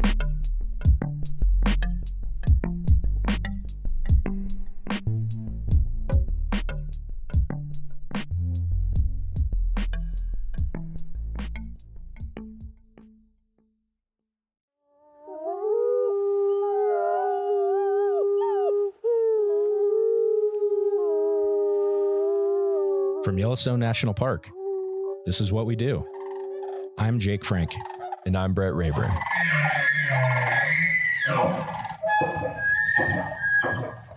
Hi, Brett. Hey, how's it going? I am great. How are you? I'm good. I had a good weekend. Yeah, that's good to hear. Hey, how are your pipes in your house doing? You like that transition? Have you flushed your toilet today? My pipes, I think they're good. Do you know something I don't that I don't know? No, I just wanted to. That was the best transition that I could come up with. That was terrible. I'm not gonna lie. So no, what I have a trivia question. I want to ask you. Okay. All right. So Yellowstone, we're a big park, 2.2 million acres, 4.5 million people roughly visit the park every year. We have a lot of infrastructure in the park that's hidden to support all that visitation. Part of those systems are water and wastewater systems in the park. So, how many combined between the making clean water and then making dirty water clean? If you combine those two systems, how many of those are in the park? Like pipes? The number of systems of total systems. Yeah. So you don't have to. It's not like miles of pipe or anything. Okay, it's just that's like what I was a complete trying system, to anticipate. because they're located all throughout the park. So if you were to count the total number, how many are there across the park? 15. There are 23 wastewater systems and 21 water systems. So a combined 44. So it wasn't even close. It's a lot. It's and this is like something that I had no clue about until I started, working with the facilities team to document all of our infrastructure, from like the GOA projects and putting in money to improve our infrastructure. It is unbelievable how much infrastructure there is, and it's all hidden. Like no one sees it, but it's by design. It's all, behind the trees and whatnot. So do we know how many feet of pipe there are in this park? I really want to know that now. I have no idea, but maybe our guest today, Jason Murphy, he's the utility systems facility manager for our water and wastewater systems. Do you know that answer? The exact number off the top of my head, I do centimeter not. To the millimeter. No, thousands though. Yeah. Between water and sewer, it's thousands. Yeah. There's over 500 manholes. That one sticks in my head from from that spec sheet. But wow, yeah, that is crazy. That's a lot. Water and sewer. That's a lot. Well, speaking of water and wastewater and manholes, how are you today? Another great transition. It is a very great transition. I am fine. Yeah. Well, thank you for joining us today. How are your pipes? My pipes are good. Yeah. Toilets are flushing. Great. That's a win. So, why don't we just kind of dive in? How did you get into the Park Service? Did you start in the Park Service, or did you even before then? Just how'd you get here? My first Park Service job, I applied as a summer seasonal in 2001, and I was picked up as a wage grade 3 garbage truck operator, and not the driver, but I rode the garbage truck. We had ride-along garbage trucks in Canyon then. We had about 300 of those swinging bear cans, and I rode the garbage truck for that summer, picking up garbage in Canyon. That seems like a fun job. It was a very fun job. So on the outside, like you're the one hanging on the outside. That is cool. Mm-hmm. That's like the one that all the little kids want to be when they grow up. Correct. Yeah. Yeah. We've taken that away. Now they have mechanical arms that do that, but It was a very fun job. They always got to ruin all the fun stuff. Yeah. So can't hang on the back of a truck driving around town. Yeah. anymore. There's somebody probably got seriously injured and then they, So, so how did you find that job? How did you hear about, how did you even know to apply? Friends at University of Montana who came down here and worked for YCR as seasonals. Okay. And they were like, you should apply for these jobs. And so are you from the area or did you go to school here or? We were living in Missoula at the time. I grew up in Buffalo, New York, but we had moved out in 98 to Missoula and just met some folks that, had been coming down and working seasonally for the Park Service. And the housing was a very big draw at that point that you could get a job that came with housing. Yeah. So in Yellowstone. Yeah, that's pretty cool. Mm-hmm. Yeah. Yeah. So, between hanging off the back of a garbage truck and your current position, there's probably a few jobs in between those two things. There's a few jobs in between. Yep. What you want to walk us through that? Well, my father was in the utility stuff, so I kind of grew up with some of that, at least in the collections and distribution side of things. So I'd known about it. And then in between that summer season and kind of, still as a seasonal working for, doing the ski school thing in the winter and then coming back, it was even back then, it was recruitment and retention for water and wastewater operators was tough. People came and went pretty regularly, even going all the way back into the late 90s. So I kind of saw that there was a way to get in there then.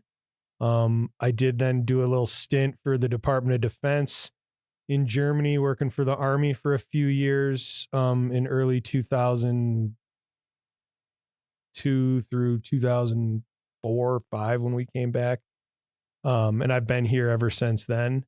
And it was kind of that on the job training you could get and do some correspondence courses, grab some certifications, and then get in the door that way. And that was pretty much the easiest way to get a permanent job in Yellowstone.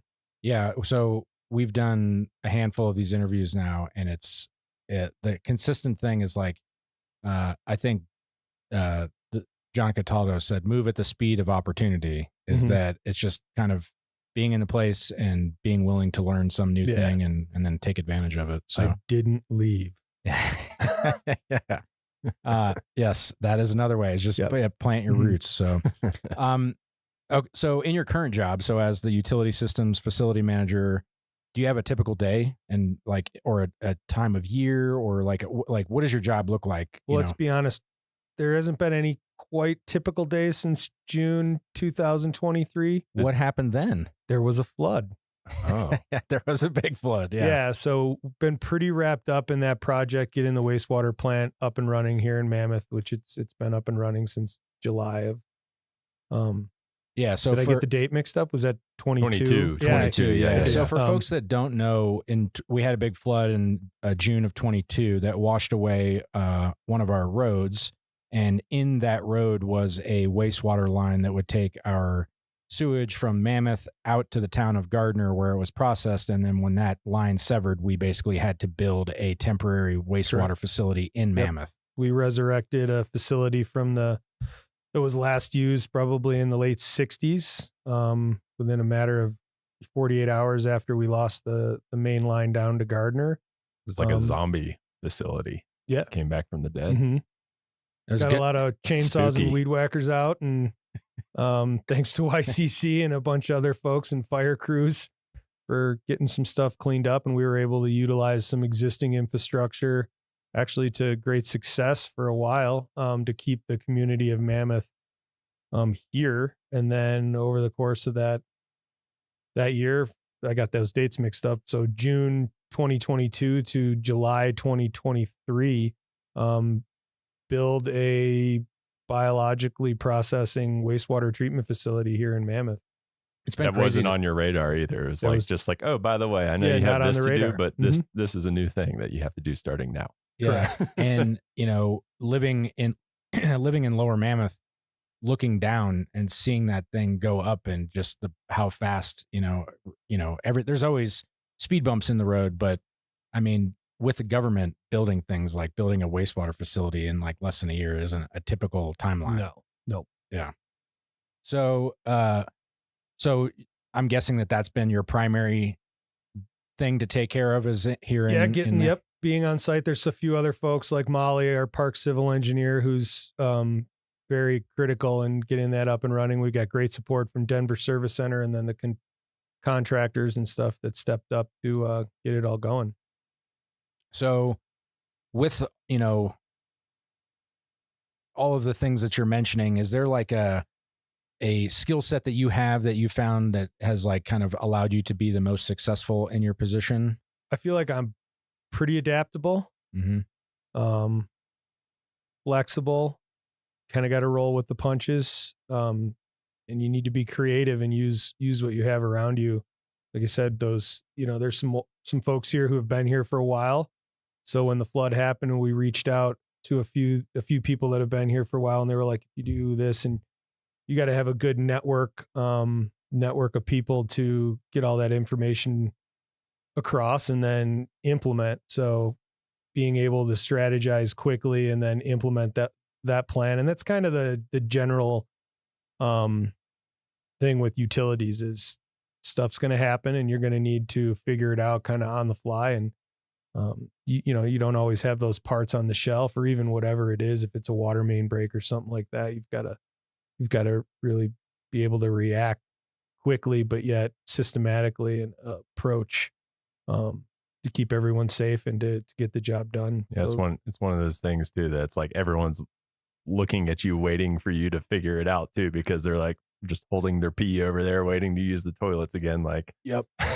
It's a high stress. I think situation. The park had a great team response too from the whole flood that I don't think anyone was holding it too much. I had my wag bags ready. Yeah, right. You bust out the groover. We're going on a raft trip. But no, that's pretty much it. And then generally work a lot with outside partners, EPA, rural water associations for both Montana and Wyoming, Wyoming DEQ.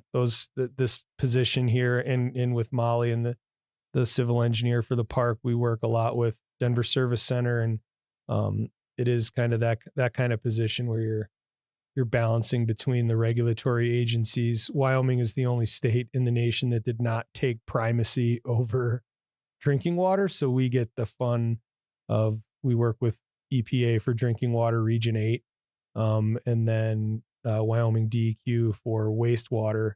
But yeah, and Wyoming DEQ also has everything to do with construction and permitting and things like that. So, well, that's also the benefit. But the majority of our infrastructure is in Wyoming, right? Like we do have a little bit like that does bleed into Montana, but the majority of it's Wyoming. So, do you have a favorite part of the job? Like what do you wake up and enjoy doing? I like pumping sludge. Yeah, that's kind of like my favorite part of when I get out of the office or those kind of things. Pumping sludge is very rewarding. Do you put that on like the calendar on the days that you get to do it? We're doing it a lot more than we ever sludge. have now with this new treatment facility. So it's be a good day. The closure of the wastewater loop. So where does the sludge go? Right now it's going to the compost facility at the landfill in Logan. Okay. And they'll use it. They use it in the landfill. They mix it with wood chips, and most of the municipal wastewater treatment facilities in the area, Livingston, Bozeman, even Three Forks, and some of the other ones, they all use the compost facility too. So they use it in the as they layer things in, and when they close cells and in between intermediate stuff in the cells, they put that layer of that material. They mix it with wood chips and other things like that. So if pumping sludge is your favorite part of the job, what is your least favorite part of the job? That's a loaded question. What are some of the challenges that you face in your job? That's a better way to ask. Yeah. I think right now recruitment and retention is definitely a challenge. Finding certified operators nationwide is a challenge. I think through that, whatever happened a couple of years ago, we don't want to talk about the pandemic, but yeah, we did lose a lot of that knowledge base and some of those older operators, and we're struggling as a profession nationwide from coast to coast. Well, and you mentioned it even in your, when you were at Canyon doing garbage, that you noticed that it was hard to recruit and retain people back then. Is that just like, does anybody have an idea as to why that is? Is that just like the hazards of the profession, or is it like? Yeah, and I think, it seemed kind of clear back then that, people with families, being someone who's experienced that, staying in the interior of the park and that remote duty station is difficult. No pun intended. No pun. Yeah. DOODI. That's just a struggle, even when we had children, and that was kind of my exodus from the interior after being out there for 8-9 years was, you want to be home, and that makes it difficult. Can you kind of go into why? Like, what are some of those difficult things that you have to school? Yeah. I mean, what does that look like, getting your kids to school? We didn't. Or homeschooling. Yeah, that was not an option. Yeah. I could see like kindergarten, we could do blocks and, music and all the fun stuff, but no. Teach me trigonometry. My wife worked for the park for years, for 20 years, homeschooled. Yeah. So we decided not to do that. She was here in Mammoth at the time. And I was able to come into Mammoth and work out of the plumbing shop for about 10 years, doing some HVAC stuff and just all kind of project work and things like that before this position came up. So now that you're, in your facility manager position, and I'm guessing you supervise a handful of people, with all those challenges and trying to recruit and retain people, I mean, why do you stay here? What keeps you with the National Park Service? Well, I've always loved being here. That I feel like that's, as far as recruitment goes, when you're looking for people who want to be here, you want wherever they are, whatever job it is. If you're in, Michigan or Florida or North Carolina, I would think anybody who you're recruiting for any job, you want the person to want to be where they're at least at that time. So I've always wanted to be here. I was in love with the park. Be honest, I was in love with the skiing in the park for a long, long time. I still am, but you just don't have that kind of time. I was going to say that anymore. sounds past tense. Well, life, adulting, kids, there's adulting. So yeah, and just the idea of, and I always thought this, it might sound a little cliche, but you get to do some of that mission statement stuff, the stewardship model. Take Canyon Wastewater Treatment Plant, for example. It's the only treatment plant in the park that discharges directly into the Yellowstone River.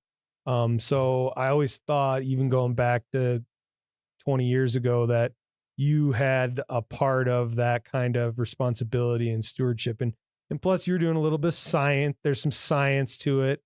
And I just thought that was the best part of working in the park. And you can only, I was never going to be in REYP or anything like that. So it was just, for me, it was part of that. You could see that in the mission. Yeah. Well, relate to it. And, 2001 is when you said you got your first job here. Mm-hmm.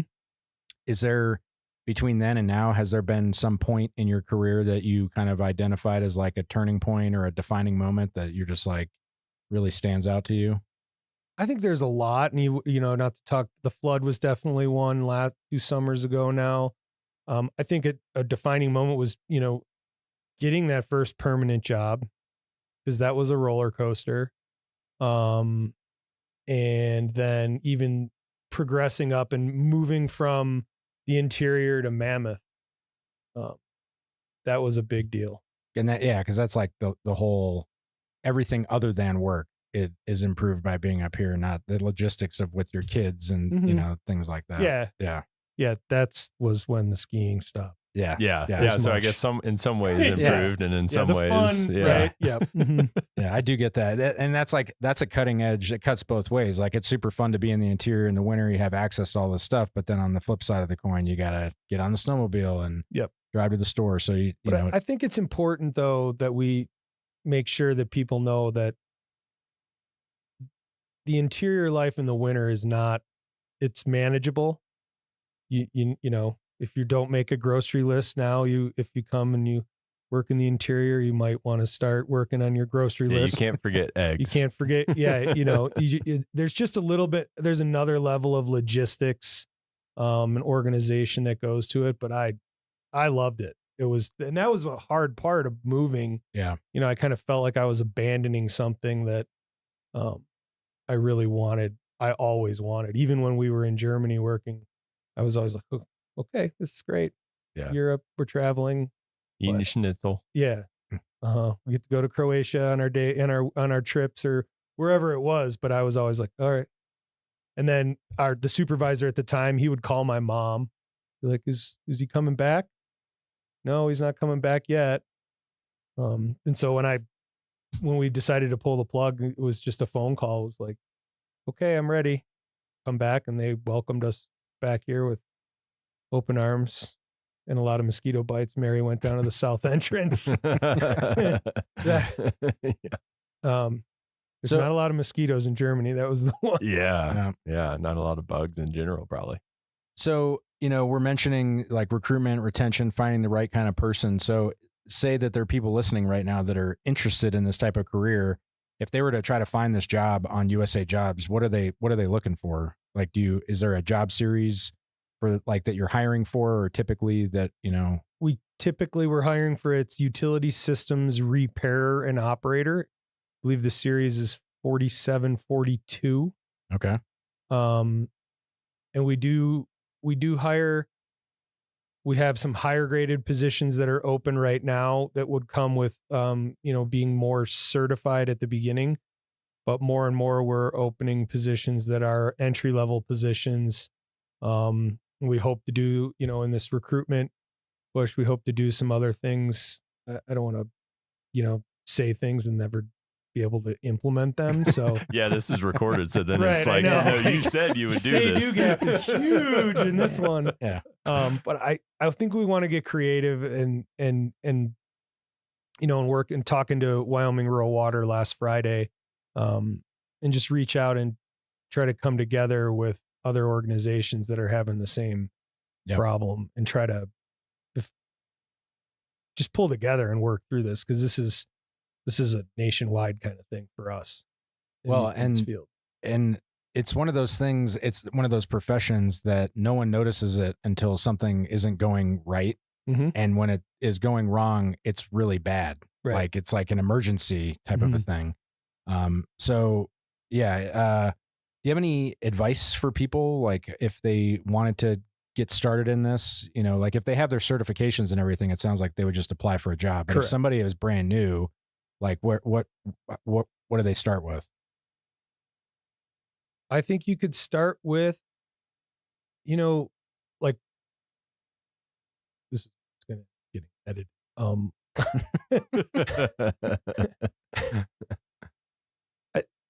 Even that quick Googling, like Water Environmental Federation or American Water Works Association, starting with that, I feel like a lot of things just start with that basic research, and then reach out. Every community has people that do this. Everyone has wastewater. Everyone has water and wastewater, and I'm sure you've noticed somewhere driving around your town, you've seen somebody in a truck, Department of Public Works truck.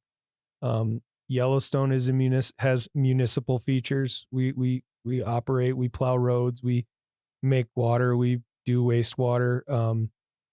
I would encourage people to start there. Go to a water and wastewater district board meeting, meet people, get in that way with your local folks. There's a lot of people right now nationwide trying to start intern programs or apprenticeship programs or things like that, I would be really surprised if your local high school biology teacher or doesn't have or knows some way to get a hold of somebody in your community that knows the water and wastewater guy or gal. Yeah. And going on a tour, like I went on a tour of a wastewater treatment plant, and it was like fascinating. Like I didn't really know what I was getting into, but it was like, I want to know more about how this actually, do you have like a really nutshell presentation of how that process works? Yeah, it all depends on fascinating. On the treatment facility, right? Or whatever, if it's for wastewater, if it's a biological or a mechanical treatment facility, water, what the source is it groundwater, is it surface water, those kind of things. So pick one, and like, it sounds like we have all the flavors in Yellowstone. That's kind of an interesting. Yeah. So if you were to say, it. What's the most complicated one? What's the wastewater facility here that's giving you the hardest time, and like kind of explaining? Well, I think we deal with some of the aged infrastructure that gives us a harder time. I think some of the ideas behind, you turn it off and you turn it on every year, that wears on a system more than the thought of maybe, well, you only use it 6 months out of the year, it should last double the time. Yeah. No. And just in the learning of bringing this facility here in Mammoth online, it's a more modern treatment process than we have anywhere in the park service. Teton, we went down to Teton. Patrick Larson down at Teton has an MBR there at Moose that they've had probably maybe inside 10 years.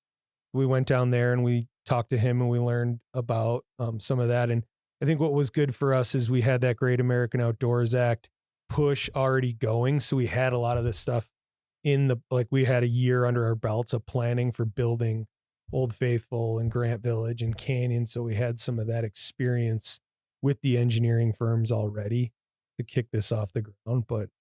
And one of the things I learned, going out with you guys is when you said aging infrastructure, a lot of our facilities were put in like 40 or 40 plus years ago, right? And what's the average lifespan of a facility?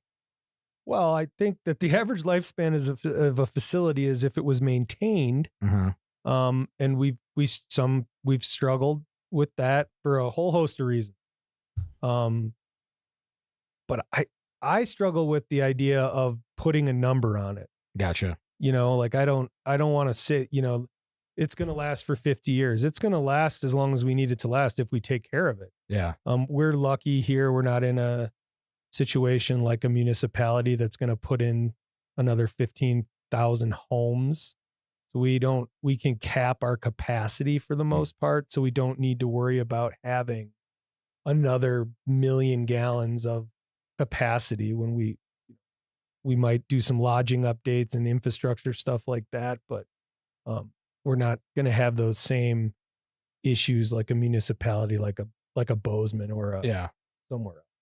But even so if these facilities were put in 40 or 50 years ago, visitation was much lower, and were the facilities kind of built that there was room to grow them, or are we kind of now? We run everything, even from my time here, everything that's on when it's on.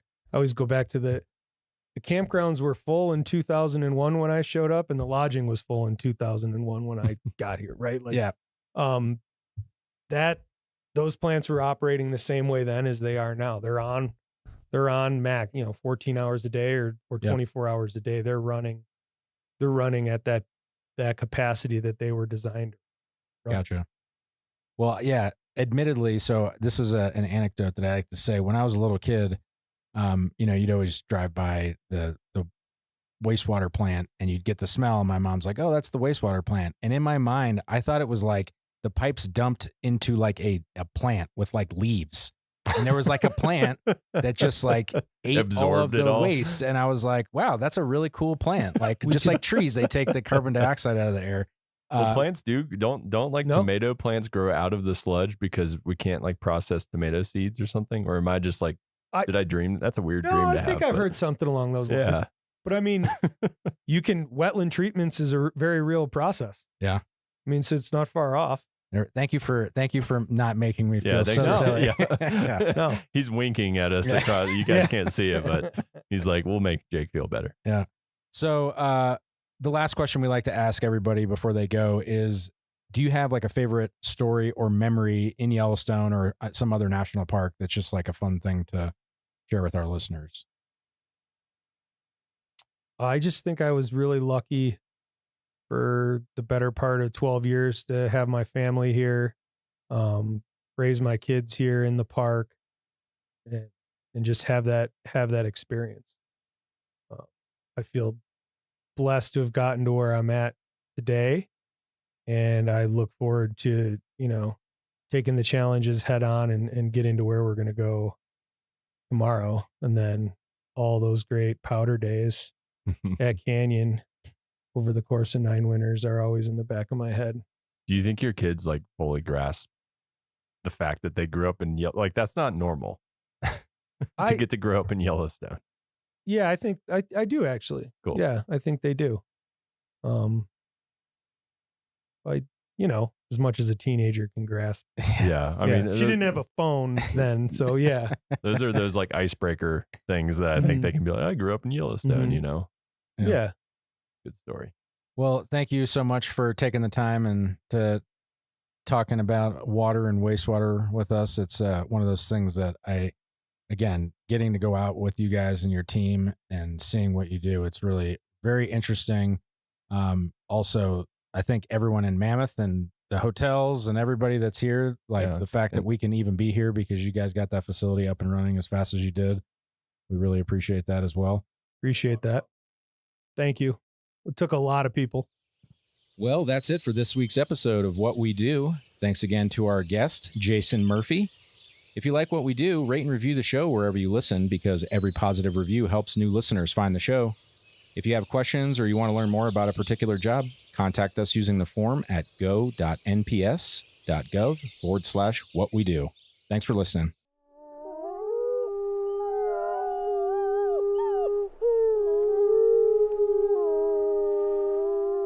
From Yellowstone National Park, this is What We Do. I'm Jake Frank. And I'm Miles Barger.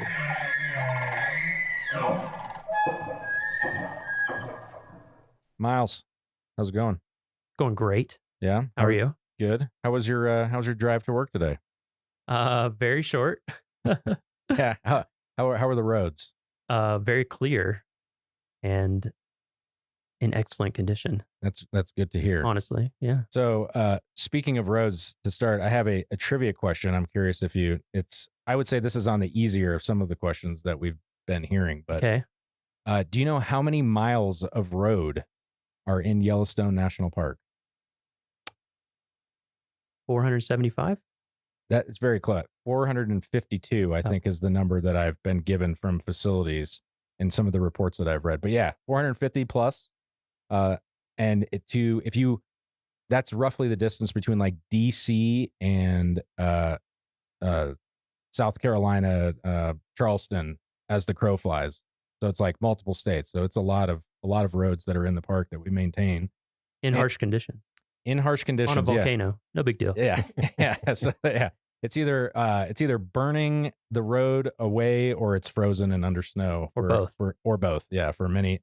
And so to talk a little bit about that, I think when people come to the park, they just drive on the roads. You kind of take that for granted.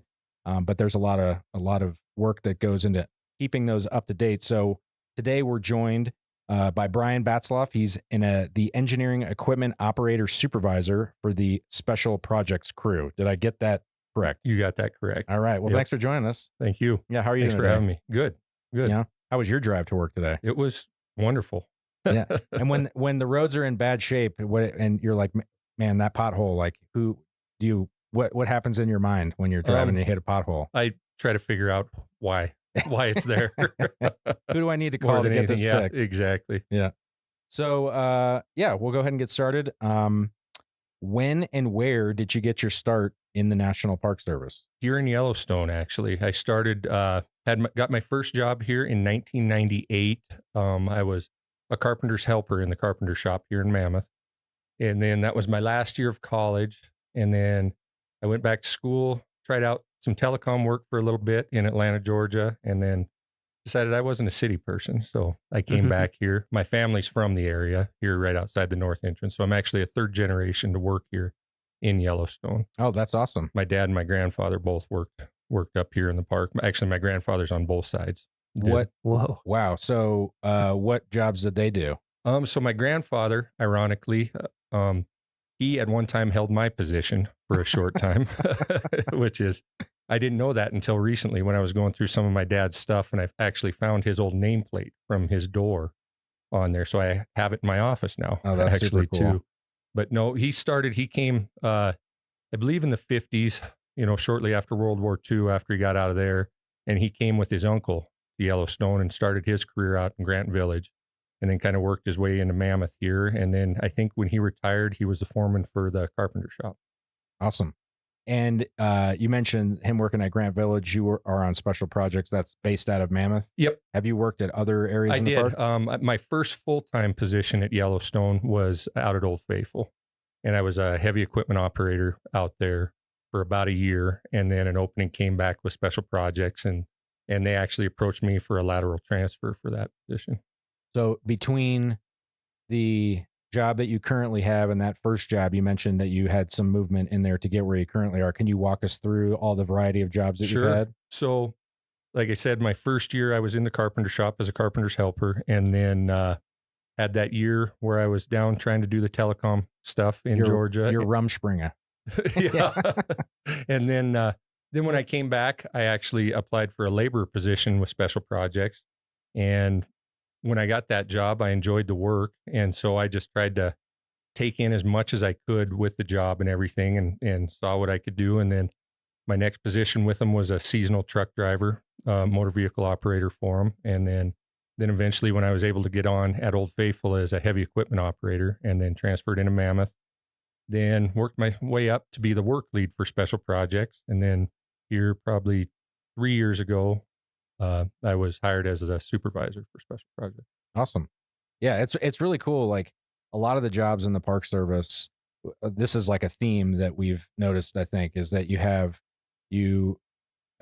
people need to move around a lot to kind of, have to find advancement. But Yellowstone, because it's big enough, that there is also that opportunity for a lot of people, that there's more linear ladder opportunities here than other parks. Like a lot of times it's just, you might be the only heavy equipment operator and it's at a certain level. And if you want to promote, you got to go somewhere else. That's correct. So yeah, that's cool to hear.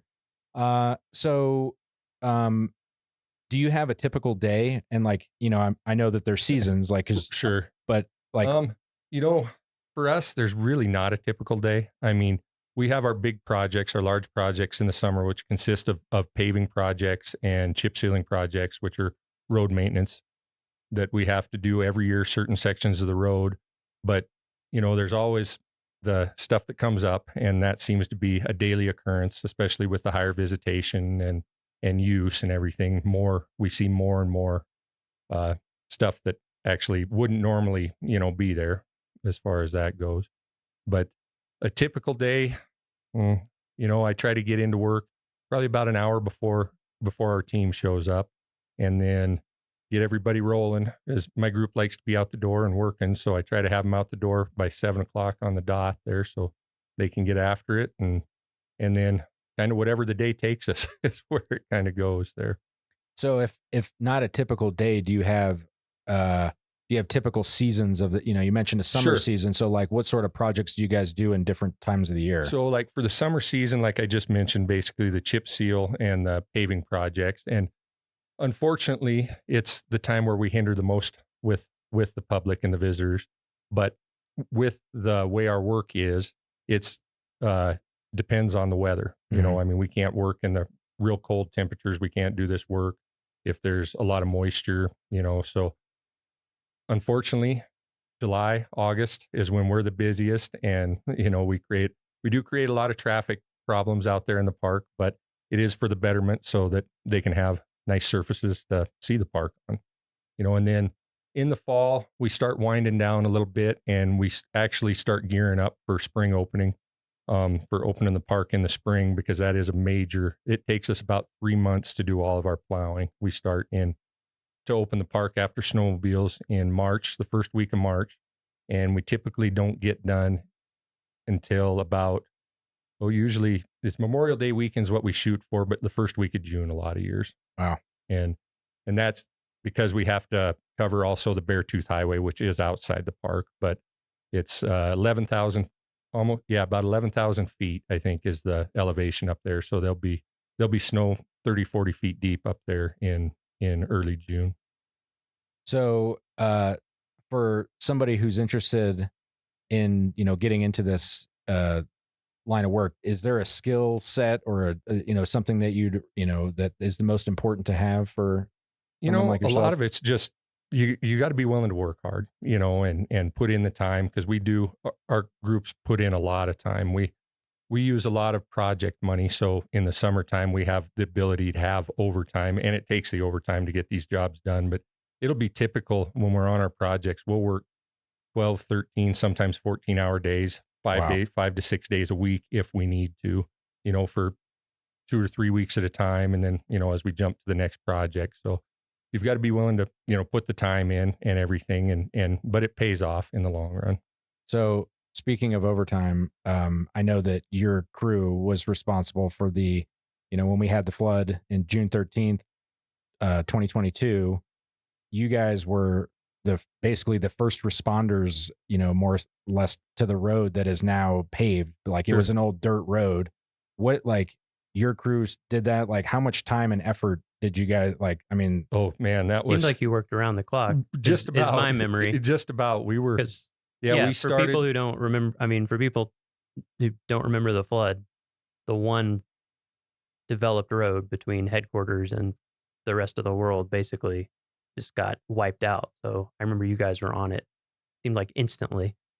Yeah, they gave us the okay. I can't remember the exact date. I believe it was 2 days after. And we needed to get the old wagon road from Mammoth to the north entrance in Gardner shaped up to where we could get access, because basically Mammoth was cut off, to everything. And at one point, both Gardner and Mammoth were cut off to everywhere because Highway 89 was also flooded out at Yankee Jim Canyon.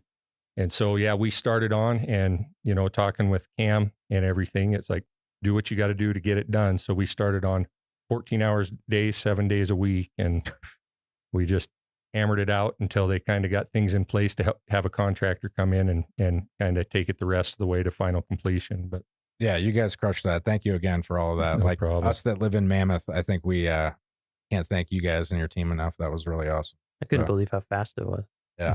I mean, just if anyone had been on the OGR before that, it was basically like, if it rained a little bit, you couldn't ride a bike. It's ice. Yeah. I mean, it wasn't ice, but it was just the way the dirt is around here. It was just so slippery. And so to see it go from that to passable in a passenger car. You definitely wouldn't recognize it now. If, you wouldn't realize what was under there before. It's amazing. For sure. Yeah.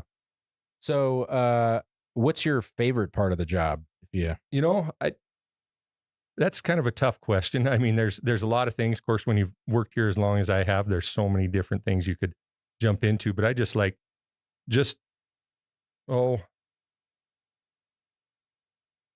more of the challenge, of everything. And like I mentioned before, with the higher visitation, so that creates its own challenges, and to try to not ruin the visitor experience for everybody. So the challenges that go into planning the projects and making sure that everything's up and running, I think is probably what I enjoy the most of it. And it creates a lot of stress as well. But so like on the flip side, you have things that we all love about working in a national park. Are there any, what's your biggest challenge or the hardest part of your job? Again, I think it would be the planning phase, because there's so many variables. I mean, between weather, between traffic, between just anything just for instance, the OGR, just all of a sudden that threw our whole summer into chaos, because we still had to get our normal work done too that summer. And it just, and that's kind of the way we run a little bit, is get our stuff done, and then whatever else pops up, we'll try to fit that into. go from there. Were you guys able to take a break that winter once it snowed and the road was there? Like somewhat. We ended up having a fairly decent winter that winter also. So this winter has actually been kind of a blessing for us. Yes. Yeah. So, with the challenges, like, obviously if everything's great all the time, then there's no, reason to leave. But with challenges, like even with those, what keeps you here? What keeps you in the green and gray? It goes back to the challenges. I mean, I like the challenge. I like to be able to push myself and push my team, and they like to be pushed, and me to be able to say that I went out and look at what we did for that project and be happy with what we did, and have people to come back and even tell us and compliment. I mean, just like you guys' compliments with us, here, that the pride that we have in our work is really. Do you have is there a moment in your Park Service career that kind of stands out as like a defining moment, or something that you did, or like something that you look back on and you're like, man, we did that? Like, if you put it that way, there could be so many, just because of what we do with what we have and what we have to do. I could probably say that for a lot of things, and everything. I can't say that there's one specific thing. I mean, I just look back, there's a lot of years, and I look back and say, wow, we accomplished that much. I mean, I guess the OGR would be a great example though, for that, because that's not just us either. The whole team, the whole park came together for that. Yeah. We had a major role in it, but there was a lot more involved than just us. Yeah. So, we've had a lot of people talk about, how they feel like, the mission of the National Park Service and, keeping this place in great shape for visitors and for future generations. When we think of, national parks, a lot of people think about the resource itself. You guys are working on roads. How do you see yourself fitting into this mission? Like, what is the, how do you feel that you personally and your team contributes to that larger mission? Well, the infrastructure is major. I mean, that's the major of what the visitors, that's their main travel ways, and that makes the experience of their trip to the park. If the infrastructure is poor, they might have the most beautiful scenery, but if they have to drive over terrible roads and, to get there and are miserable doing it, then, they're not going to have a good time and enjoy themselves. So it's important what we do and what we have to do here. Do you have a lot of employees that come into the Park Service from like private industry, contractors, things like that? We get a few. Because I'm just curious what the experience is like. Like it's different. I'm sure. Like you said, planning around the visitors and yep. And it's so with what we do, we're so varied in the different tasks that we perform. So we'll get a few private, people that come from private professional settings and everything. But a lot of people, for us, for a lot of years, it's been a lot of development. We've had to develop a lot of people and everything, because a lot of private sector stuff is more centralized on, I do this. They don't have maybe as wide a range of what their skill sets and what they're needed to be.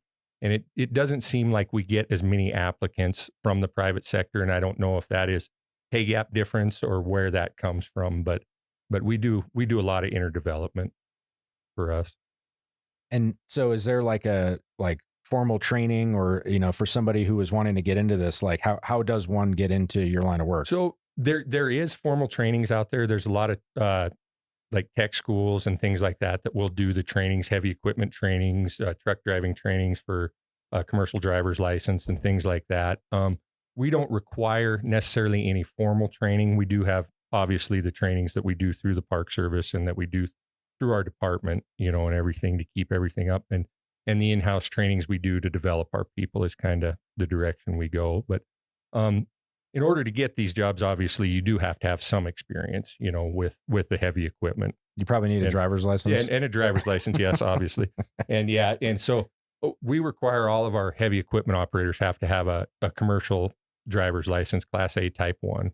And so they have to be able to maintain one of those licenses to perform the duties. But other than that, for the most part, no formal training is necessarily required for it. Gotcha. So this is, for the people that are listening that are interested in this type of career, and if they were to go on USA Jobs and look for this, what is the series of your job like? And the people that work for you, do you have that? I believe you actually. Yeah. I wrote it down because I don't remember it off the top of my head. Well, and we're laughing with ourselves because it's like this. It's so in the weeds. You apply for it, and then you're like, I forget what my job was. Yeah. So the series is actually for the equipment operators is 5716. We actually do have a couple of other series that are for our seasonals, and I think 3502 is one, and that would be kind of our entry level positions there, and those are seasonal positions. And then I think 5703 is for our seasonal motor vehicle operators that drive our dump trucks and things like that. And what grade are those entry level positions? So the entry level for the labor positions are WG5s, and then our seasonal truck drivers would be WG8s. Gotcha. Cool. So, do you have any advice for somebody other than, obviously have your grandfather work in a park and you're born into it is, not everybody can do that. But now that you've been in it, you've been doing it for a while, for somebody who is, looking at, transitioning, getting out of the city and wanting to come drive a truck in Yellowstone, what sort of advice? I would say, first of all, get your license. Yeah. Obviously, your commercial driver's license, and apply. Just apply. Get out there and apply for multiple jobs. See what you can get, because there's different things. What we do might not be best suited for what you want to do, but you don't know till you get there. Mm-hmm. I think I've heard that Yellowstone has one of the largest fleets of vehicles out of like every park. We have like 1,200 or something like that. How many heavy equipment machines do we have that you guys run? That's actually a really good question. We have probably just of heavy equipment. This isn't counting our dump trucks, our tractor trailers, our pickups, and our utility trailers and things like that. We have over 70 pieces of equipment just for special projects. Wow. Different piece of equipment. So for for all the 5-year-old boys that are listening that want to know all the different pieces of equipment, can you rattle off some of the ones that you guys have that you use? Yeah, I can. So we use road graders. We actually have 5 of those just on special projects. We have front end loaders, bulldozers, rotary snow plows. That's usually everyone's favorite. I got to ride in one with you. Yep, yeah, that was awesome. Yeah. Yep. And those are pretty amazing machines. The ones we have right now will move, I think, 3,500 tons of snow an hour. Oof. And we have 7 of those. Wow. Because as like you were saying before, we have over 400 miles of road in the park, and as what we plow in the spring, we have to plow over 300 miles of that in the springtime over packed snow that's been groomed all winter and packed down like concrete, basically. So, and we have basically 2 months to get that done. Yeah. So, yeah, that's crazy. Have you seen the operation before, Miles? Like, have you ever seen like in person? I haven't seen the full operation. I was just wondering I've seen pictures, but I was wondering what the full cadre of vehicles is. It's pretty, if you get a chance, I think if you can look on YouTube and look up Minute Out in It. Yep. I think is what it's called. And that gives a pretty good show. It's a pretty good video of most of the equipment working. And that's our park plowing here, which that operation is a little different than when we're up on the Beartooth Pass because snow conditions are a little bit different. But in that operation, we have one grader that has a V plow on the front of it, and we hook 2 bulldozers to the front of it, and we have to pull it through the snow, break up the snow. Yeah, it's crazy to wild. see. Yeah. And then you got the cleanup crew that comes in behind and widens and widens everything out with. Do you have a mechanic with you? We run 2 mechanics with us the whole time out there, and then we have 2 actually separate rotary plows that run in the areas when they get out in the park. So they'll split off from the main crew, and they'll work in the areas, and they'll have a mechanic with them so that we can open up the areas while we're still opening the roads.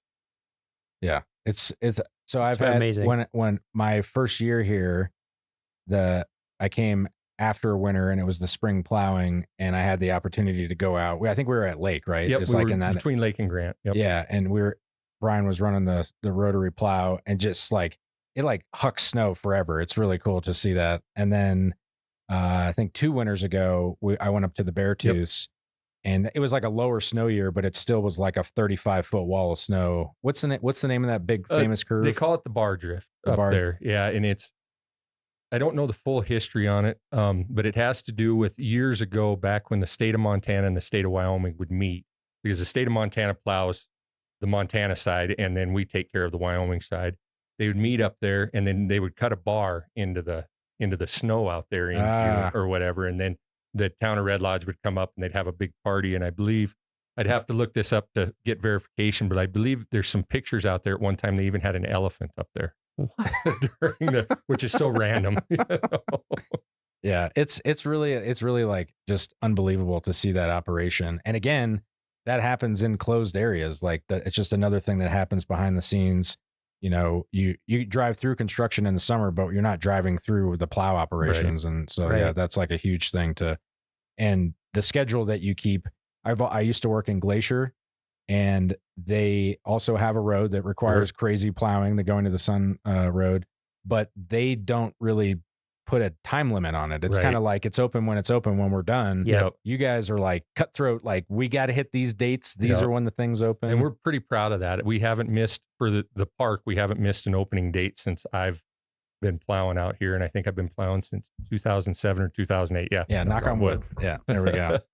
So, yeah. Another thing I was wondering about is like, I assume you kind of get to know different areas of the park when it, being on a volcano is so weird. Sure. It's just like, has it been interesting over all these years to get to like, there's probably going to be a pothole there this year. Sure. And like, because the weirdest things pop up on the road, I'll just, one day I'm driving, it's fine. I'd come the next day and there's just like a 3 foot tall, 3 foot wide bubble in the road. And some of it's so unpredictable because the geothermal stuff moves so much. I mean, there could be an area that you've never had problems with before, and all of a sudden an issue pops up, and I think Jake was kind of saying before, we built roads on a volcano. What's not a volcano, we're on high mountain slopes or over swamps. So we don't have the most ideal areas that our roads corridors are built on. Yeah. And I hadn't thought too about the increased visitation, and also like vehicles just keep getting bigger. Right. Yeah. RVs are bigger. And then a lot of electric vehicles are really heavy. Yeah. Like, it's amazing sometimes when I read the weights on these things. I'm like, whoa, 7,000 pounds for a normal size pickup or something. I hadn't thought about that, but yeah.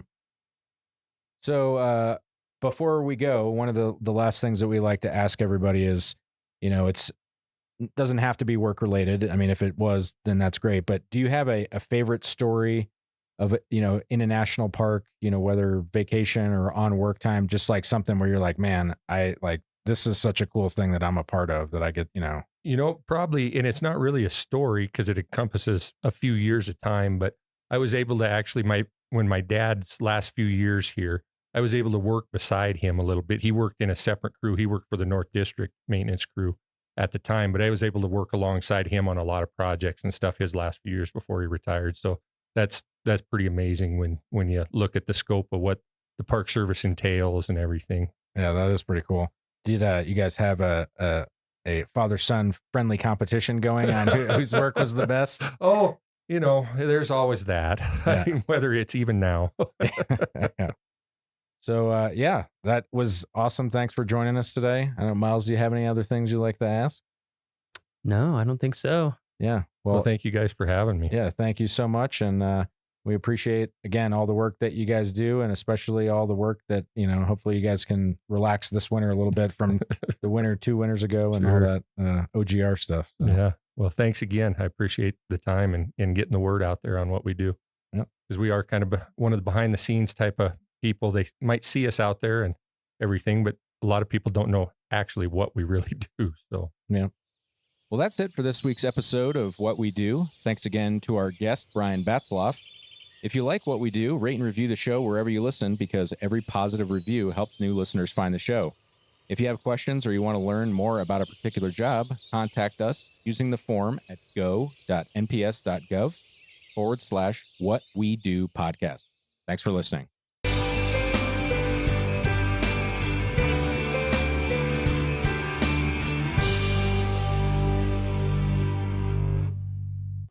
The The St. Mary Visitor Center is the eastern gateway to Glacier National Park and is a main orientation point for many visitors, with rangers on duty throughout the summer providing trip planning and other information about the park.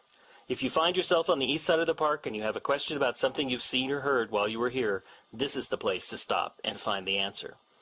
This is also the place for backpackers to obtain their backcountry permits for exploring into the depths of the wilds of Glacier National Park.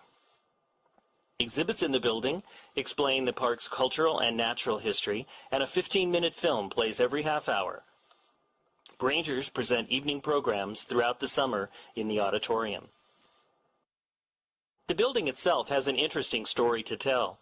In the 1950s, the National Park Service embarked on an ambitious 10-year program called Mission 66 to upgrade facilities throughout the country's parks.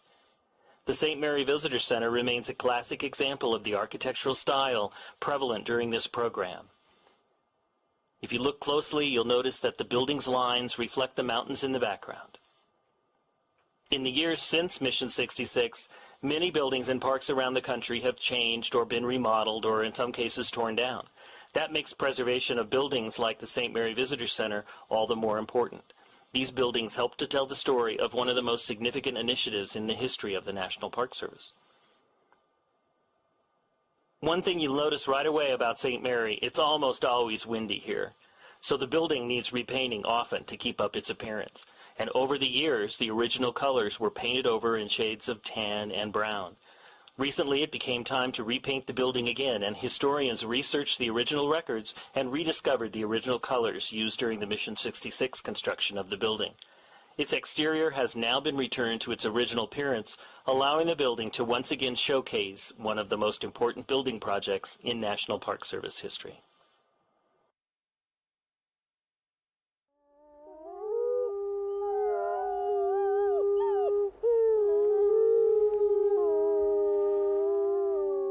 From Yellowstone National Park, this is what we do. I'm Brett Rayburn. And I'm Ashton Hooker. All right, Ashton. First of all, it's great to see you. How's it going? Good to see you too, Brett. I'm good. How are you? Good. I'm awesome. So I have a question for you. Okay. Have you ever hitchhiked before? You know what? I don't think I have, honestly. The way your face went, I thought you were about to tell me an epic hitchhiking story. No, I'm actually surprised I haven't done that though. Well, I did some research in the superintendent's compendium, and hitchhiking is legal within Yellowstone National Park as long as you follow some certain rules. So one of those rules, which is in Section 5, Part 4.31, which I'm sure you read by heart, all the time, says that you can hitchhike as long as a sign isn't bigger than certain dimensions. Oh, wow. Do you know what the max dimensions for your hitchhiking sign would be? Wow, this is a very niche question. I honestly have no idea, but I'm just going to take a random guess. I'm going to say it can't be bigger than like 5 by 5 feet. So 5 feet. That's a really big sign. I was trying to, that's like go a little bigger than I thought. That's huge. It's 2 feet by 2 feet. So you're going to have to trim. That's a more like usual size of sign. Yeah. So next time you're recruiting someone to pick you up for hitchhiking, it just needs to be under that 2 feet by 2 feet. Okay, and you should be good. Interesting. If you want to hold a 5-foot sign, those sign spinners, that might be your go-to. So our next guest probably knows or is a lot more likely than we are to know Section 5, Part 4.3 of the Superintendent's Compendium by heart, because she's the law enforcement specialist here at Yellowstone National Park. So, Katie Anderson, have you ever cited someone for hitchhiking with a sign? Like if Ashton gave them their 5 foot by 5 foot sign, have you ever cited someone for that? No, but I would have definitely stopped and talked to her if she had a 5 by 5 sign. I would want her life story. That catch your attention. To know her. Yeah, I feel like you don't even need to know the compendium to know that like that's probably someone you want to talk to. Exactly. Well, there's always a first time for everything. So I'm guessing you see a lot of things, something different every day as a law enforcement specialist. But I want to backtrack a little bit first.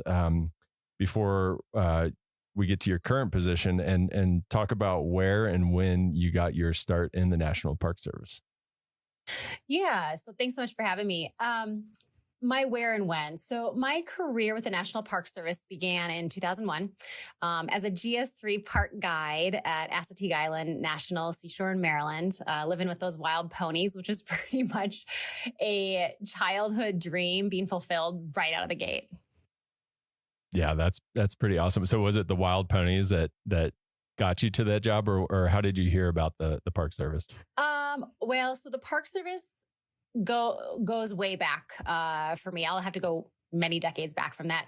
It pretty much goes back to about the late 1950s when my grandparents jumped on the Ranger 3, which is a vessel that takes visitors from the mainland of Michigan and takes them out to an archipelago of islands in Lake Superior called Isle Royale. And the island, as it's sort of lovingly called by all of us who sort of grew up there or grew up going there, along with my family, were super instrumental in my formative years in instilling a strong conservation ethic and just in turn inherently me knowing that my life work was going to end up being working on preserving wild and public lands like Isle Royale. So did you grow up near Isle Royale then, or just vacation there? Yeah, I grew up in northern Minnesota. And so that was, we always kind of came from that Grand Portage side out to the island. But the island has always been a huge part of my life. That's a big bucket list park for me. I've never been there. It's incredible. Have you been there, Ashton? No, actually, I just visited northern Minnesota last fall, but we were there just after the boat, like the ferries went out to Isle Royale. So we have to make another trip next time. Yeah. Definitely bucket list. Yeah. Yeah.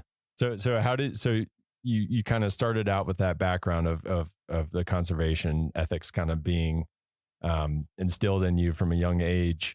And then you got that job at Assateague. How did you, as soon as you got that job, were you like, this is what I want to do? This is where I belong. Yeah, it is. I mean, I knew it, like growing up, there was no question that this is what I was going to do. The National Park Service. It was just really refining what part of the Park Service I was going to be part of. And so how did you get from playing with wild ponies to where you are now? What are the steps and iterations of jobs and units that you've worked at? Yeah, so that is, there are such interesting journeys for us in the National Park Service, for a lot of us. What's neat about the National Park Service is that you can really experience the entire country on a deep level by working in the national parks, really from coast to coast. And that's pretty much what I did for those first 15 years with the Park Service. Right after I finished my season at Assateague, I made my way into the heart of DC to work for the Wilderness Society.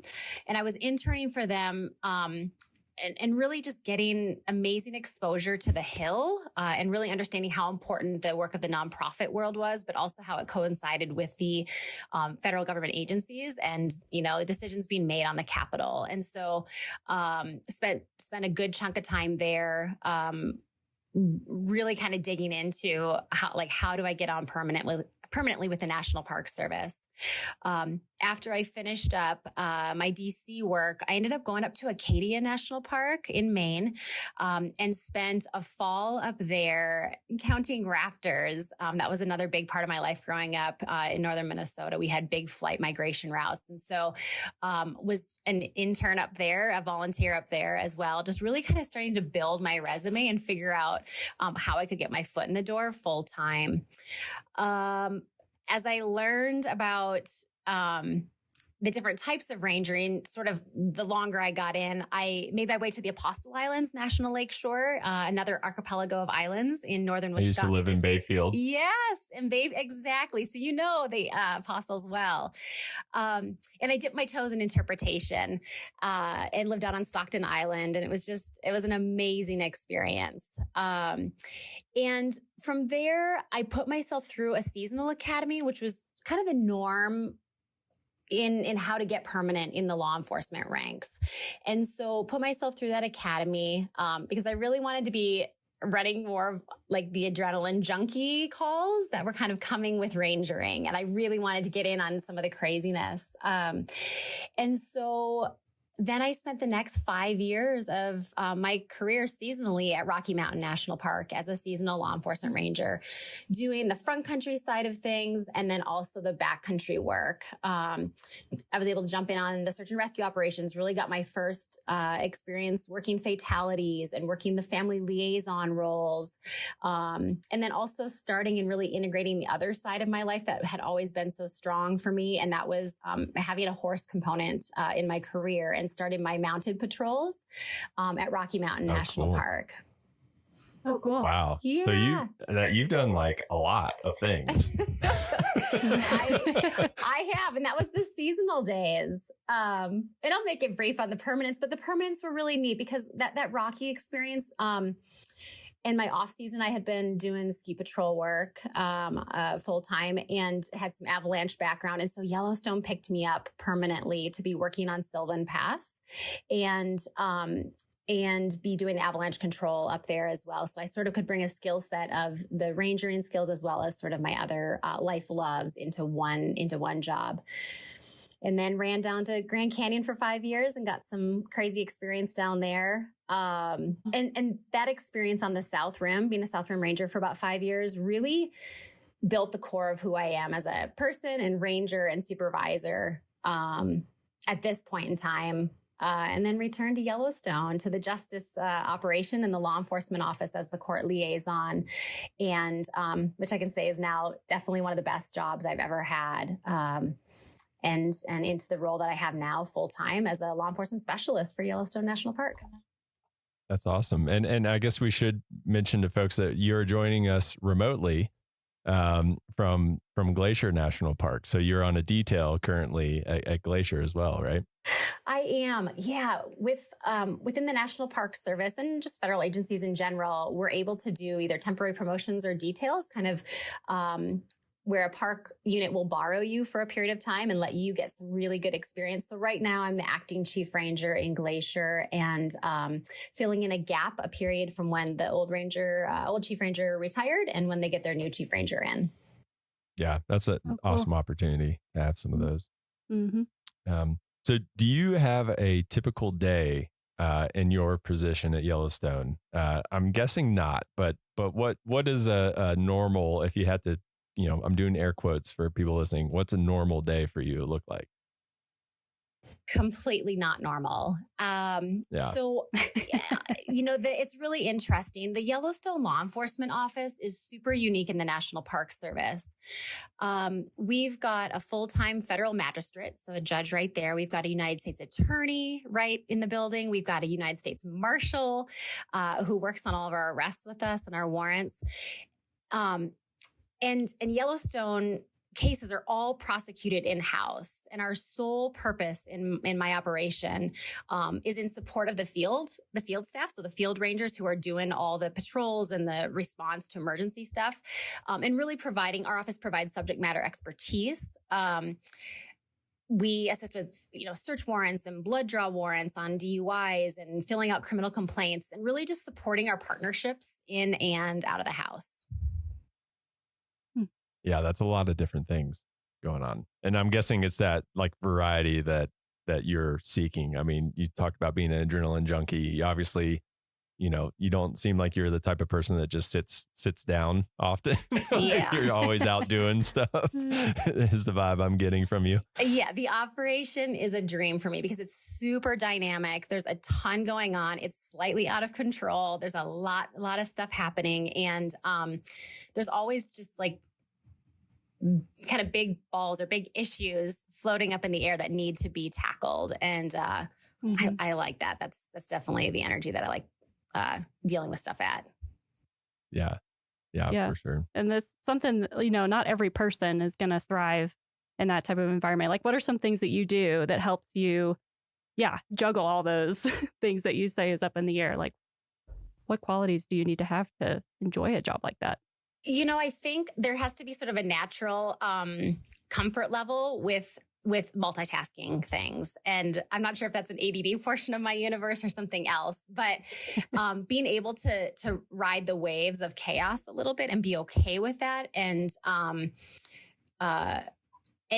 take a left-hand turn when you were supposed to take a right-hand turn that day, like that is absolutely critical. I think it's also super cliche, but communication, like literally being able to communicate with everyone from defendants who are sitting in your jail, prisoners, to the chief magistrate judge and beyond is it's completely mission critical in our operation. I'm sure 90+% of my day and my job as a law enforcement specialist is just building trust and bridges with the field and all of our partners through just so much. Like you cannot over communicate in this job. Sure. Yeah. Yeah. Yeah. That makes a lot. I mean, and like communication can make the difference between like de-escalating somebody and escalating somebody. I mean, that can make a huge difference in what your day ends up being like. Absolutely. So is that your favorite part of the job, that variety, that, you just never know what's going to happen doing a lot of different things, or is there something else?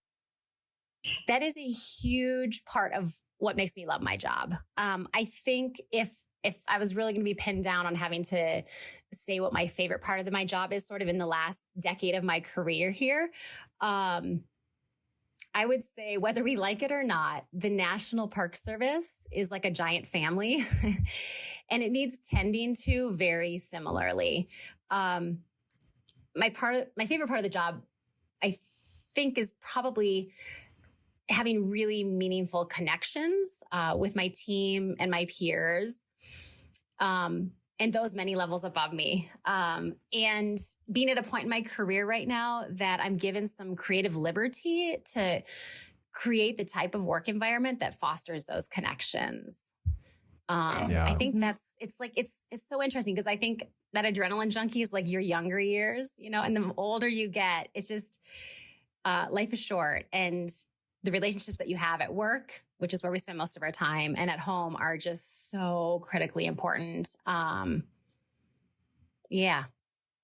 Yeah. And that's been that's come up a few times in our conversations with people, especially those that have like lived in the interior of the park or like remote areas. It's like that community is so important because that's who you have. Yes. And so you do a lot with those people. You work with them, and you have them over to dinner and all those things. And I think that's part of what is so special about the National Park Service experience that you just don't get in other jobs. Yeah, it's not a lot of work environments where you work with your coworkers and then you also go live in the same neighborhood as them. Yeah. Like they're literally your neighbors. Yeah. So that's a big I difference. know when Jake takes his recycling, Right. I can see what he's been eating for lunch if I wanted to. Perfect. That is a perfect example of how this works. Yeah. So on the flip side of that, what's the toughest part of the job? Similarly, I think I went the first 2/3 of my career here, I have gone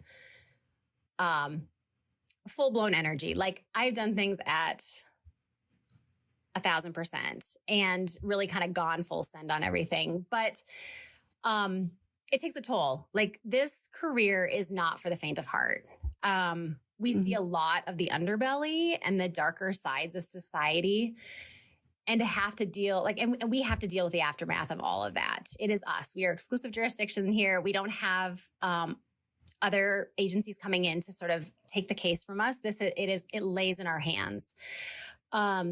Yellowstone sees up, 2 to 3 million people in a really condensed portion of the year in the summer there annually. And all of those visitors and those of us living in the park bring our issues and problems and addictions with them and with us. And so it's really critical at this stage in my career, and we've seen the aftermath of not sort of dealing with some of that stuff and talking about it, that we actively process the cumulative work stress and the trauma. And thankfully, Yellowstone National Park is at the forefront of supporting their team with the Yellowstone Resiliency Project. And the National Park Service is building out some exceptional peer support, mind-body wellness type programs to support us proactively for a fulfilling career, but more importantly, for our well-being the day we retire and beyond. And so we're still coming out whole. And that has been a huge culture shift that has accelerated, I would say, in the last 3 years. And so the toughest part of my job is like the loss that we see through trauma and, undealt with issues. But also just the light in that is that I've got the opportunity right now with my own career to, hyper focus on those things and be part of shifting a culture nationwide, really.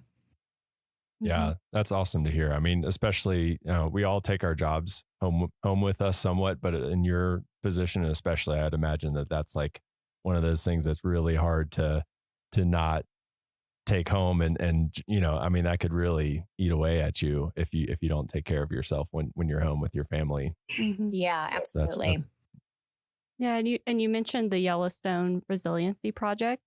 I'm not sure, a lot of people might not know what that is. Do you mind just telling people a little bit about what that entails? Yeah, so the project came about in cooperation with the Yellowstone. I believe with Yellowstone Forever was where that partnership really came about after the Yellowstone flood and after the loss of some coworkers to suicide. And there was just some forward thinkers and support from the superintendent's office and the chiefs to move forward in that partnership to fund mental health resources in Yellowstone. I mean, one of the most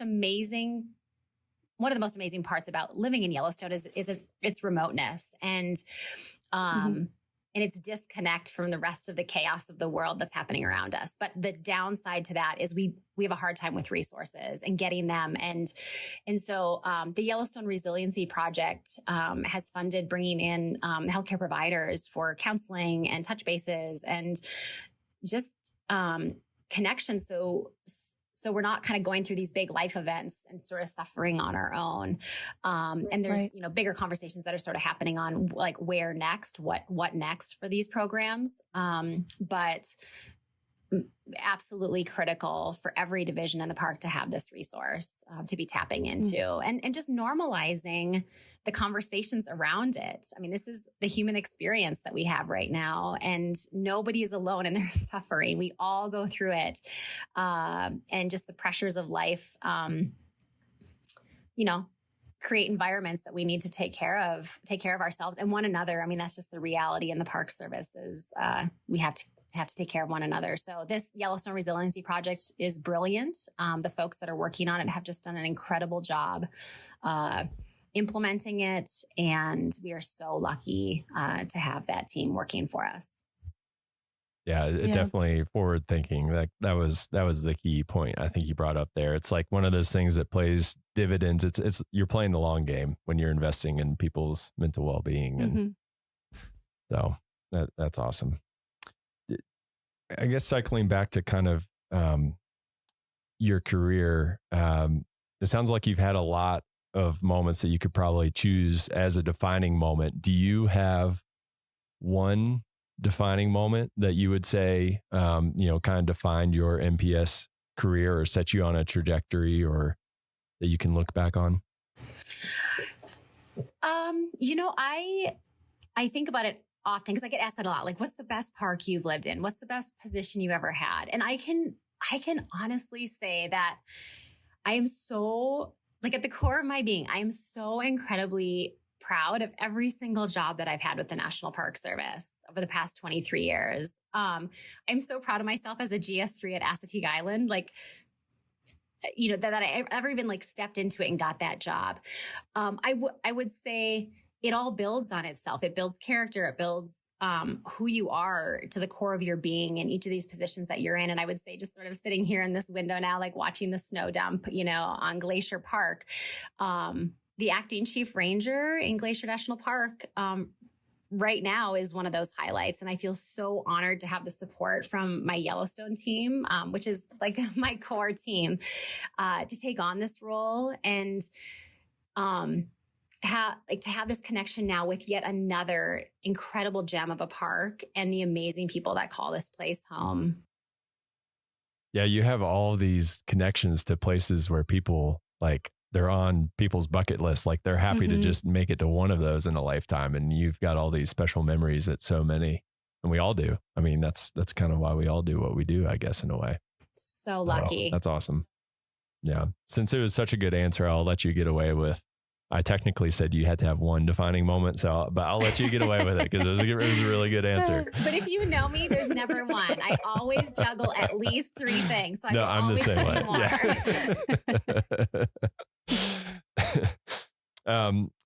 So, and this is a pretty, probably a more straight connection than some of the other people that we've interviewed. But how does your job contribute to the Park Service mission?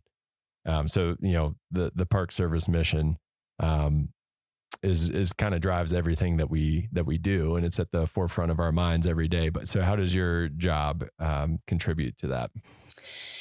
I would say it takes a massive village of committed public servants to come anywhere near fulfilling the mission of the National Park Service. I am just a cog in the wheel, but at the core, I truly believe that my work is super meaningful and impactful. And I feel that every single day, whether it's helping the field rangers with a complex victim case as we run the victim witness program in my office, or supporting the prosecution on a significant poaching case.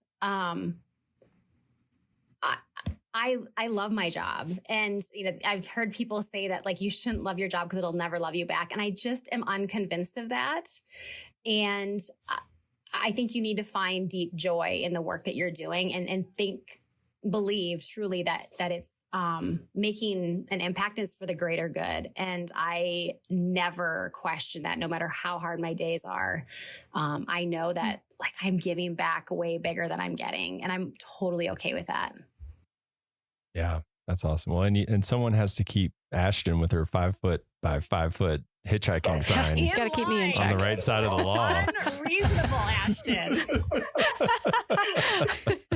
Hey, I went big. Yeah, Can't keep blame these me for people that. in check over here. So for those of people who are listening to this and are just like, wow, that sounds like an awesome job, like me. Like I'm like, wow, that sounds like so what series do I look at in USA Jobs to do what you're doing? Yeah. So the series that post on USA Jobs, which is where all of our federal jobs are posted, is 0025. So right now that's the Ranger series. And at some point there may be a shift in that, but right now 0025 Park Ranger Law Enforcement is what folks would be looking at in USA Jobs.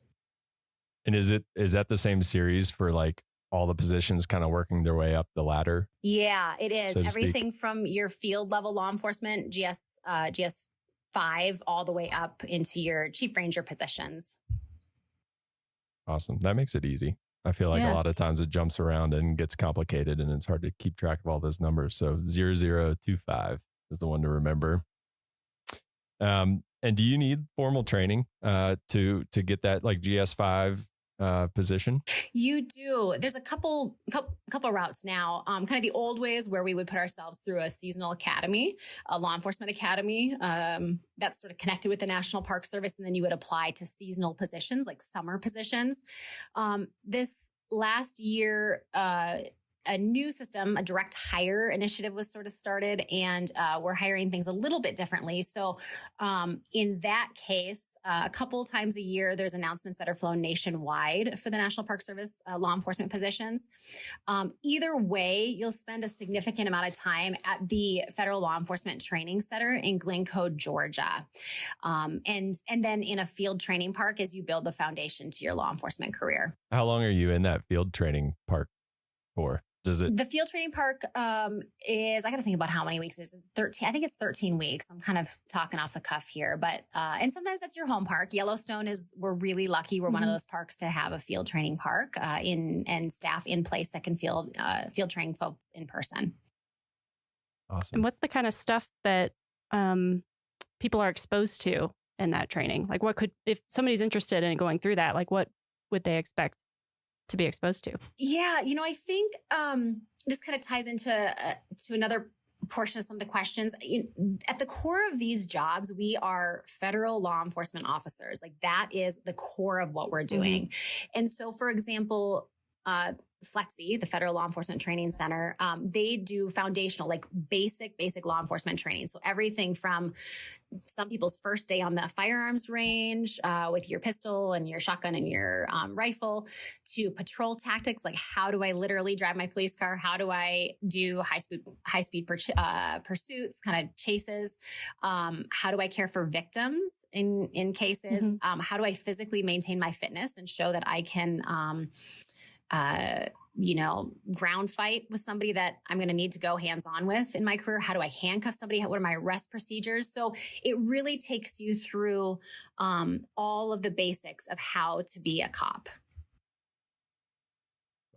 Yeah. So it's like a good crash course then.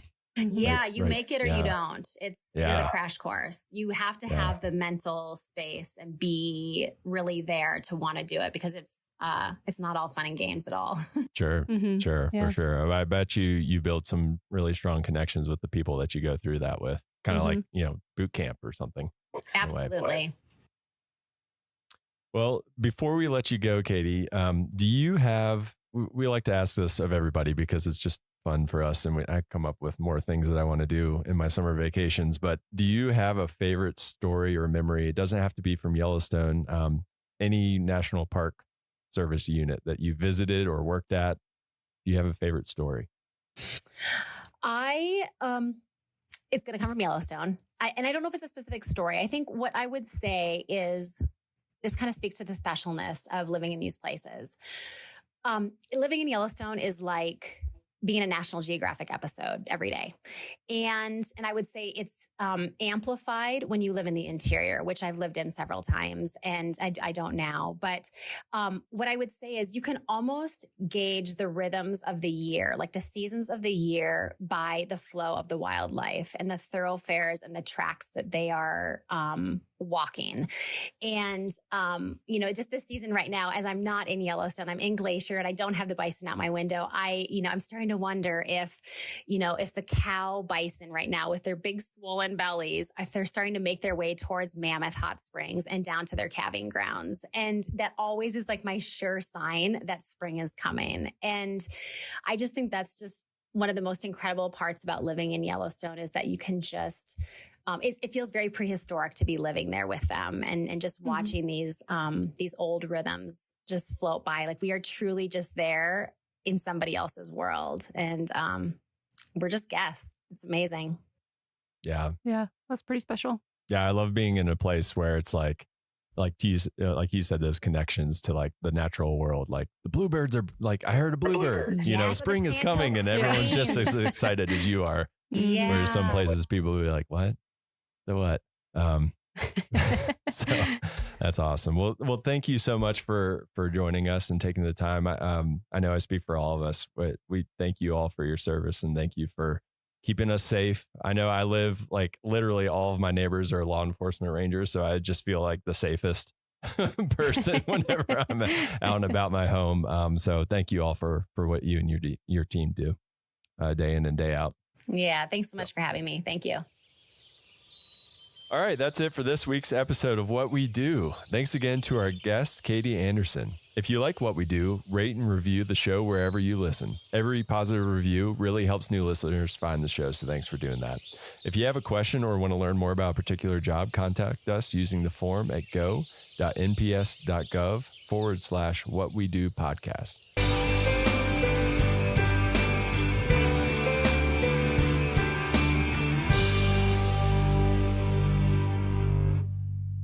Ready for a backcountry experience? The Gunsight Pass Trailhead is the starting point for one of the best two-night hikes in the park. This 18-mile hike has always been a great trip, but in the past, getting from the end point of the hike at Lake McDonald Lodge on the west side of the park back to your car over here has always been a hassle. Now that the new shuttle system is in place, hikers have free transportation back to Gunsight Pass Trailhead to retrieve their car. Or, an even better idea is to leave your car at the end point of the hike and take the shuttle to the beginning point here at Gunsight Pass. That way, when you're done with your hike and tired and dusty from the trail, your car is there waiting for you. However you arrange it, the hike from here to Lake McDonald Lodge provides a classic Glacier National Park experience. The trail winds in and out of dense forests for the first few miles to Gunsight Lake and continues up subalpine meadows to Gunsight Pass. Dramatic views of Gunsight Lake on one side and Lake Ellen Wilson on the other are your reward as you stand on the Continental Divide and enjoy the scenery. The trail then drops down to Lake Ellen Wilson before climbing Lincoln Pass over to Sperry Chalet and the Sperry Glacier. Sperry Chalet is one of 2 remaining backcountry chalets still in operation today. From the chalet, the trail drops steeply down to the McDonald Creek Valley below and ends across the road from Lake McDonald Lodge. Backcountry campers are required to obtain a permit prior to their trip. Stop at one of the permit offices or visitor centers and ranger can give you guidance and assist in trip planning. Along this route, backcountry campgrounds at Gunsight Lake, Lake Ellen Wilson, and Sperry Chalet provide a range of choices for camping, and the chalet provides overnight accommodations that include meals as well if you want to experience the backcountry with just a touch of rustic luxury. Reservations for the chalet is a must, and reservations are recommended for backcountry campgrounds as well.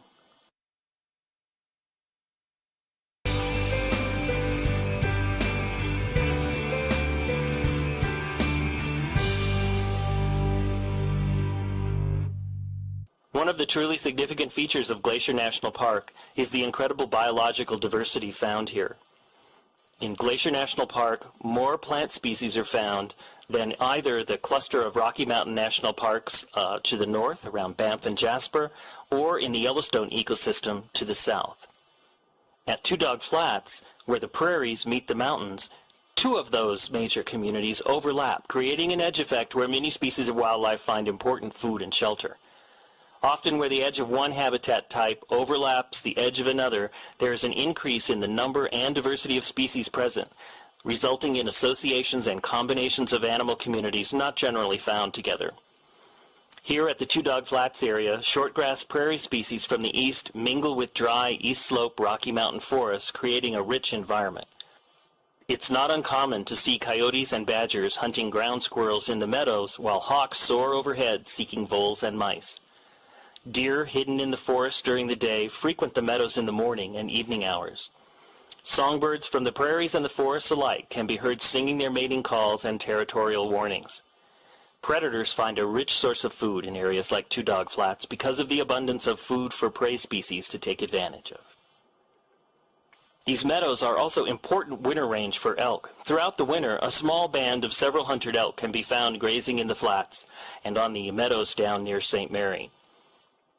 These areas are usually blown free of snow by the near-constant winds in the St. Mary Valley, making it an easier wintering ground for them. In the spring, however, the elk move to higher ground and generally spend the summer in the mountains, seen towering in the background. If you're here in the spring or in the fall, expect to see elk in the evenings and the mornings. Two Dog Flats is beautiful any season of the year. Winter is stark and harsh, and few visitors see the park during this quiet time of the year. But in the summer, a profusion of wildflowers carpets the meadows and offer a treat for both botanists and wildlife enthusiasts. Spend a while at Two Dog Flats, and you will see that this meadow is alive with activity.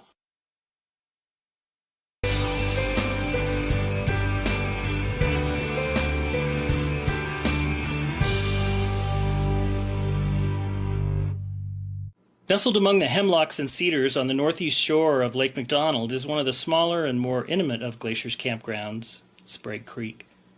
Its 25 sites and proximity to the lakeshore make this a prime spot for campers in the know.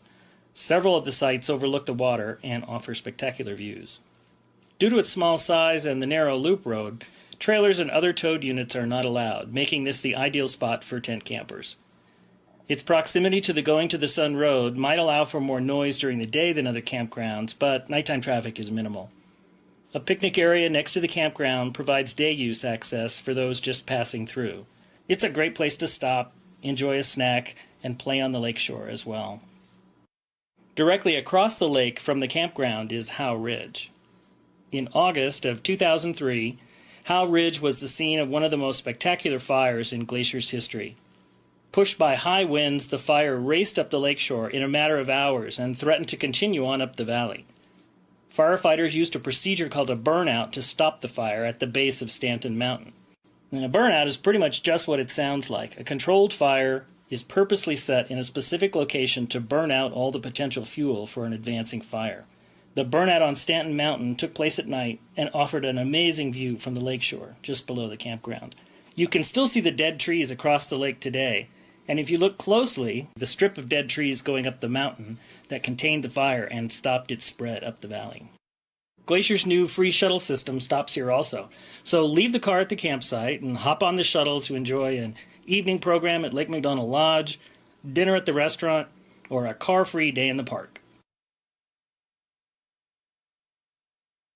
Hello again, Rocky Rangers. 2 quick announcements before we get started with this week's episode. They might sound familiar because they're the same as last episode. We still have a big pavement preservation project going on in the park. That's going to be creating delays and closures over the next week and change. The biggest impact? Alpine Visitor Center and Old Fall River Road will be completely closed on Thursday, August 17th. Other impacts are too complicated to cover in detail here, trust me on that. But you can get the full deets on our website. Point your browser to nps.gov/Romo. Look for alerts at the top of the page. If you're on a mobile device, it'll be hidden in our little menu. Find the alert related to pavement preservation and click more. It's been rain lately with heavy thunderstorms and even continuous rain rolling in every afternoon. It's raining right now. Always check the weather before your visit. Plan any hikes so that you are well below tree line before storms are set to arrive, and never leave the safety of a building or your car if thunderstorms are present. Lightning is serious business, so play it safe.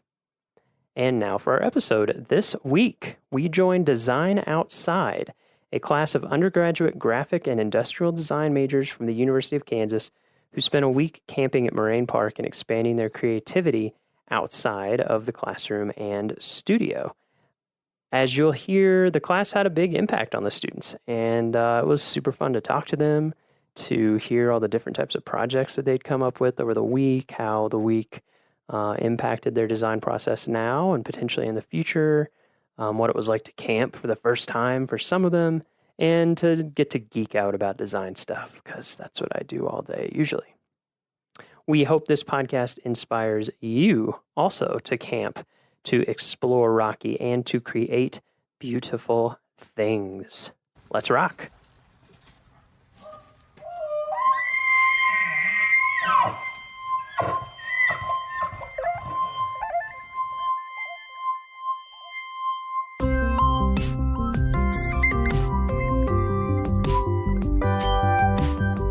How's it going? Good. How's your week been? Very good out here. Thank you very much. Yeah, you're welcome. So, how about you introduce yourself? Okay. My name is Jeremy Shellhorn, and I'm Associate Professor of Design at the University of Kansas. And I teach a summer class called, it's the Do Studio, Designing Outside. And the purpose of that is to really get the students outside of the traditional classroom setting and get them outside where they have to be in a place that pushes them to think about design and make things differently than they would otherwise. And it's been a great week out here at Rocky.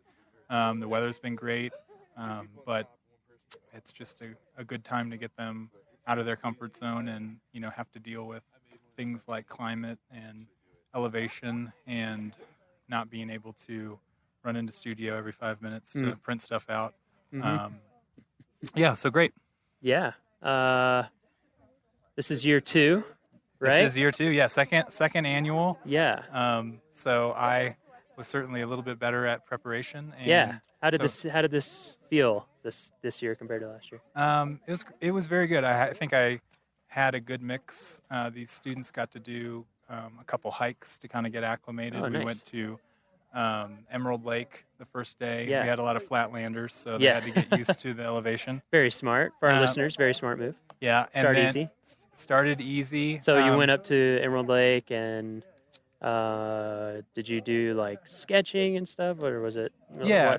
What was kind of involved? So we got up there and just got acclimated to hiking in the elevation, and then just kind of had a sketch time. Yeah. And it was hot out, so we did Yeah. have a couple brave souls that did maybe get into the water. Ooh. And then That'll wake you up. very quickly got back out of the water and resumed sketching. Never will you feel more alive. Yeah. And That's awesome. So that was a great kind of first day to get acclimated. And then the next day, we went to Mills Lake. Uh-huh. Kind of the prototypical, gave them the story about, one of the proponents of getting, Rocky up as a park, Enos Mills, and he was actually a Kansan. That's right. From Lynn County, Kansas. Yeah. And so I gave him a little bit of story about how he ended up here. And so we went and visited the lake of his namesake. That's great. And then a couple of us that were up to a little more adventure Uh-huh. kept on going to Black Lake. Okay, yeah, that's a good hike. And there was a little bit of snow. Yeah, you were saying that earlier this week. Like how much snow?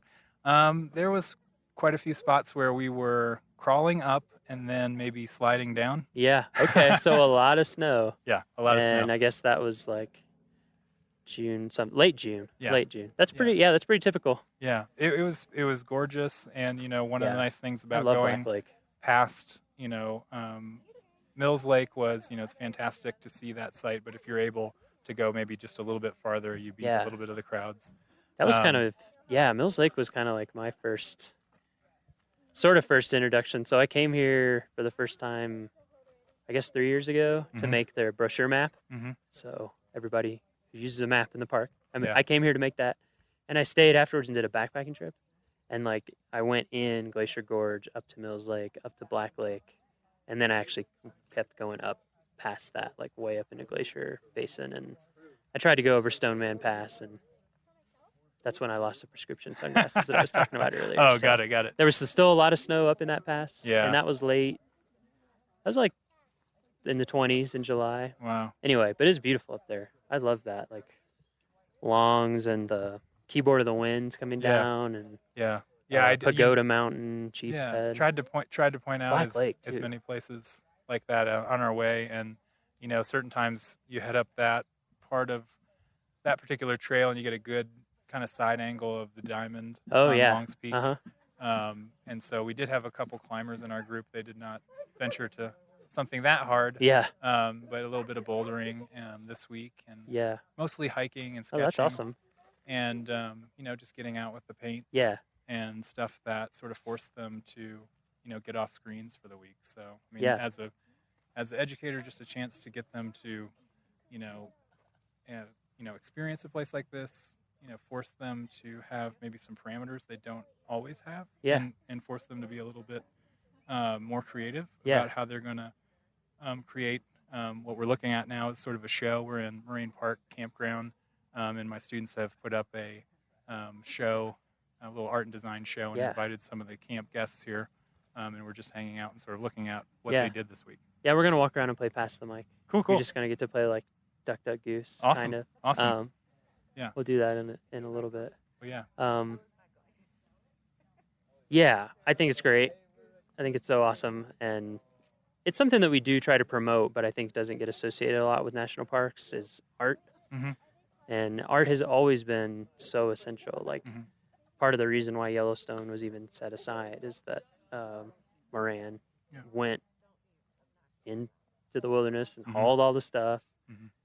and painted it and interpreted it so other people could see it and be like, wow, that's incredible. Yeah, and a painter And it's like- inspired so yeah. much art too that isn't even about national parks necessarily. Like that's great that you made the Mhm. connection with Enos Mills. Mhm. Yeah. Yeah, and Albert Bierstadt. Yeah. Oh, yeah. The lake named Incredibly after him famous here. Same kind of deal. If you didn't have a photographer to send out, you had paints and Yeah. drawing. And I think for these kids, they know how to use those tools, but this really sort of forces them to Yeah. to do it. And camping all week too. Yeah. It kind of gets you in a different Absolutely. headspace. Absolutely. Especially Slows after them the down. first couple, like after the first Yeah. 2 or 3 days when you're like really in it, you're really embracing the new shower routine. Yes. Or lack thereof. Yes. A couple Cold showers, mornings and a couple solar showers Yeah. that maybe we didn't set out in the sun. Yeah, completely. long enough. Yeah. But you tried. Yeah. That's good. You're Yeah. preparing for our solar future. Right, yeah, It's that's- smart. Yeah. But rather important in the sun. Yeah. Should we walk around and play tag? Absolutely. Yeah. Let's do it. Let's just walk around. We Okay. can just drag the mic cables. It doesn't matter. Fantastic. They're strong. Let's talk to these. We have a couple of junior rangers that are. Oh, maybe new a little- junior rangers. Oh, all 3 of them right here? Yeah, wow. All 3 of our junior rangers. What a treat. Well, they said it was 9 and up for the activities, so.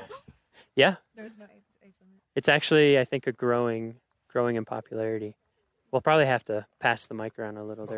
They're pretty specific to where they're held. All right, we have our 3 junior rangers.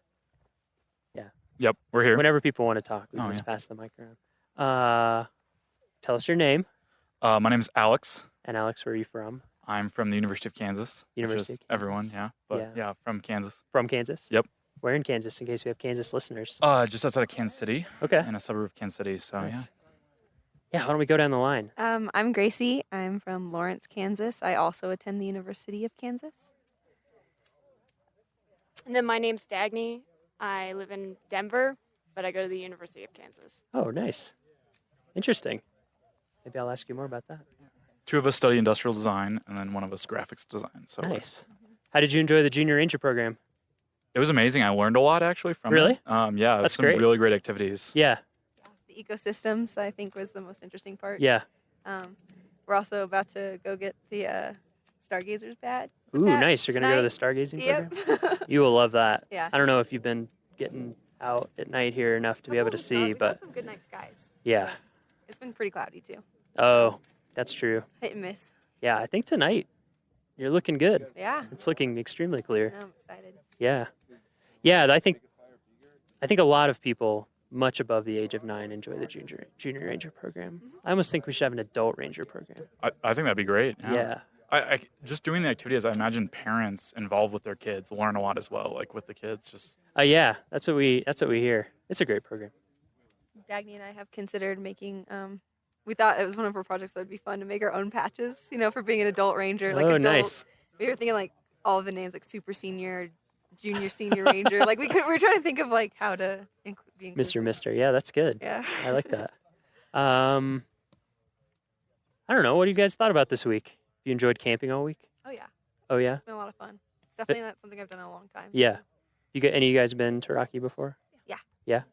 Yeah. Everybody? Yeah, everyone. Yeah. Wow. There's such a big Kansas, Rocky, Denver, of course. Neighboring state, man. It's true. Yeah. It's not a far drive, and it's a lot better looking. Yeah. In some ways. Oh, okay. Well, okay, yeah. we have If the you like sunsets. mountains, We have sunsets. that's true. Yeah, my fiance is from Wyoming, where it's in a little more open part of Wyoming and misses the sunsets. Yeah. Big open sky. Baxter was chasing one. A Yeah. fellow classmate was chasing one, and he finally got a good one last night. So Nice. Yeah, while he was fishing. So So Jeremy gave a little bit of overview about the class, so people sort of get the overview. I think his intent was to shake things up, get you outside. How has it been different from your normal design life, if at all? I mean, usually our design life is, tons of late night hours in a studio, dealing with the rest of college Yep. while trying to do design projects. This has just been completely different, being outside constantly. Yeah. Having to adapt to the environment and what you just have available. I think there was a lot of creativity from using available supplies that you couldn't necessarily go to the store and pick up whatever you wanted. You kind of had to use what was available, and a lot of sharing of resources and stuff like that. Oh, But- that's cool. That's interesting. yeah, I was gonna say like for the most part, graphics we live oftentimes in the basement, so there's Yeah. very few windows. I know how that goes. So there's the joke we had. It's like, well, the only windows are on the computer, but it was like really fun not being in a basement, not being on a computer. Yeah. Actually being outside in a temperature that was ideal instead of the humid Kansas weather, and Oh. so that was a lot of fun. And like I did a lot more handmade stuff, Mhm. and I usually feel like I fall heavily on Illustrator program, like Yeah, Illustrator and I definitely do. Mostly Illustrator for me, yeah. I think we all do that with the computer. Yeah. It was nice getting away from it. Oh yeah, definitely. Because during our normal design process, we usually jump into that technological aspect Yeah. really, really fast. Yeah. And staying away from that really, I know I got a lot more ideas than I normally would have Really? gone through. Yeah. Just by using the pencil and paper and Huh. some watercolor. Yeah. I think there's the Bauhaus philosophy of design where, like using a lot of materials to experiment. And it was fun. We do that in our first year of design school. It kind of gets lost when we go to the computer. And so it was nice kind of Yeah. returning to that and playing with physical materials. I was playing with some pine cones earlier today and like put some googly eyes on them. And that was just a great time. Like you tripped, yeah. He just tripped over a pine cone and then he just started collecting them, and we were just like, "What is?" I just picked it up and I looked at it and it looked like a face. And I was like, this would be a great character. And so I just put some eyes on it. It's like cabin fever, but with a van in your case. Yeah, just with a van. Yeah. We watched The Shining last night. So Oh, man. we're all thinking about that. That little ranger. Yeah. Little ranger section. Have you been? That was amazing being in the ranger station. My favorite thing was looking at how they store hats there. Oh. Yeah, you saw the hat holders? I geeked out about that a bit. Yeah, I'm trying to think how to describe it for people. It's just like like 2 pieces of thick paper with kind of a circular cutout in it so that you can slide the brim of the flat hat down into it. Yeah, It's so the hat sits flat against the wall. Yeah, and it keeps it in a flat, it keeps the right shape and all that stuff. Everyone had their name next to their hat, which was just really cute. Yeah. It was awesome. It's like, going to class, hanging up your hat. Yeah. I really want to make one now. Yeah. Just because I have so many floppy hats. For kids and mini uniforms. I was gonna say that was the cutest thing. We went to the Alpine Ridge Visitor Center, and they had all those like mini junior ranger or like just ranger outfits for like kids. And Yeah. I don't know. We've been enjoying a lot of the mini outdoor gear that is out there for children. Oh yeah, and actually, I'm pretty sure the Junior Ranger badge is bigger than the actual badge. Yeah, no, so. I actually have to agree with that. Is yours made out of plastic though? No, they are metal. That is different. Dang. Actually, I don't I have feel a badge right now. I feel cheated. Because I'm also often in the office and on Illustrator and in Photoshop and in InDesign, and I find the same thing. Even being here, sometimes it's hard to remember to get just like sketch stuff. Yeah. It's also can be so much more time saving, I think, too, to just get stuff out. You know what I mean? Like when you're really proficient in Illustrator, you can do some things. You can be fast, but I just think there's something cool to just. I feel like sometimes you get to your result almost a little too fast and Yeah, miss out on the exactly. creative process. Exactly. Because I think a lot of the fun I had today, like this whole week, was just like playing in my sketchbook, because I haven't really used like markers and ink or gouache all that much in like recent years. Like I love like those like just illustrating by hand and stuff. And so that was a lot of fun, just like experimenting with layering and how those look and interact with each other. And so it's like kind of a fun. I really didn't do anything graphic design wise. I just was like illustrating all week, and it was like really cathartic. Yeah. Really fun. Sounds great. Yeah. Is your all's stuff? What's your all's stuff? I did the I'm calling it the climbing universal route identifier. Yeah. So I feel like climbing routes could be increased safety wise if they had a better like designation system. Mhm. So I just started like talking to some climbers. And out of the climbers I pulled at several of the crags, mainly at Lily Mountain, none of them knew the name of the route they were climbing or the difficulty. Really? Nor the amount of Interesting. protection that was required. 0% of them. So I thought Wow. that was like kind of crazy. Interesting. And so I felt like if, some little like small designation tags could be made with the route information from the difficulty level and also the amount of protection needed. Interesting. And also when it was bolted. So that's on the back of the tag. Uh-huh. So I made some little prototypes and put them on a route and photographed them, and then that's great. Tried to use. I was hoping like all the climbing routes designations around the world are all kind of different, and so I was hoping to maybe use shapes and color and maybe a new system that they could all fit within. Could kind of unify them. So I was trying to use almost like the skiing slope system of a green circle tag for Right. low level routes. And then, all from the Yosemite system to like all the other worldwide ones, they could all put their numbers on it. Right. But, it'd Somewhere have- on that scale. Somewhere on that Yeah. scale, but they could all have a unifying design language of, the lowest ones are green circle up to, blue square to all the way up to, like a black diamond. Yeah, So- that's awesome. Yeah. Well, hopefully Jeremy will send me example like everyone's stuff, but Yeah, I'm excited to work some more on it and maybe Yeah. send it over to you. yeah, I mean, it'd be interesting to see what our climbing folks would think about it. Yeah, because we definitely like. I remember just speaking with Alex like real quick on his that like one thing that was really cool too was the idea. Sorry, I was getting distracted That's okay. Yeah, we've got some campers or other visitors that have showed up to check it out. Yeah, they're from the next campsite over. Nice. Making connections. I'll get back to my thought. I just kind of like escaped me.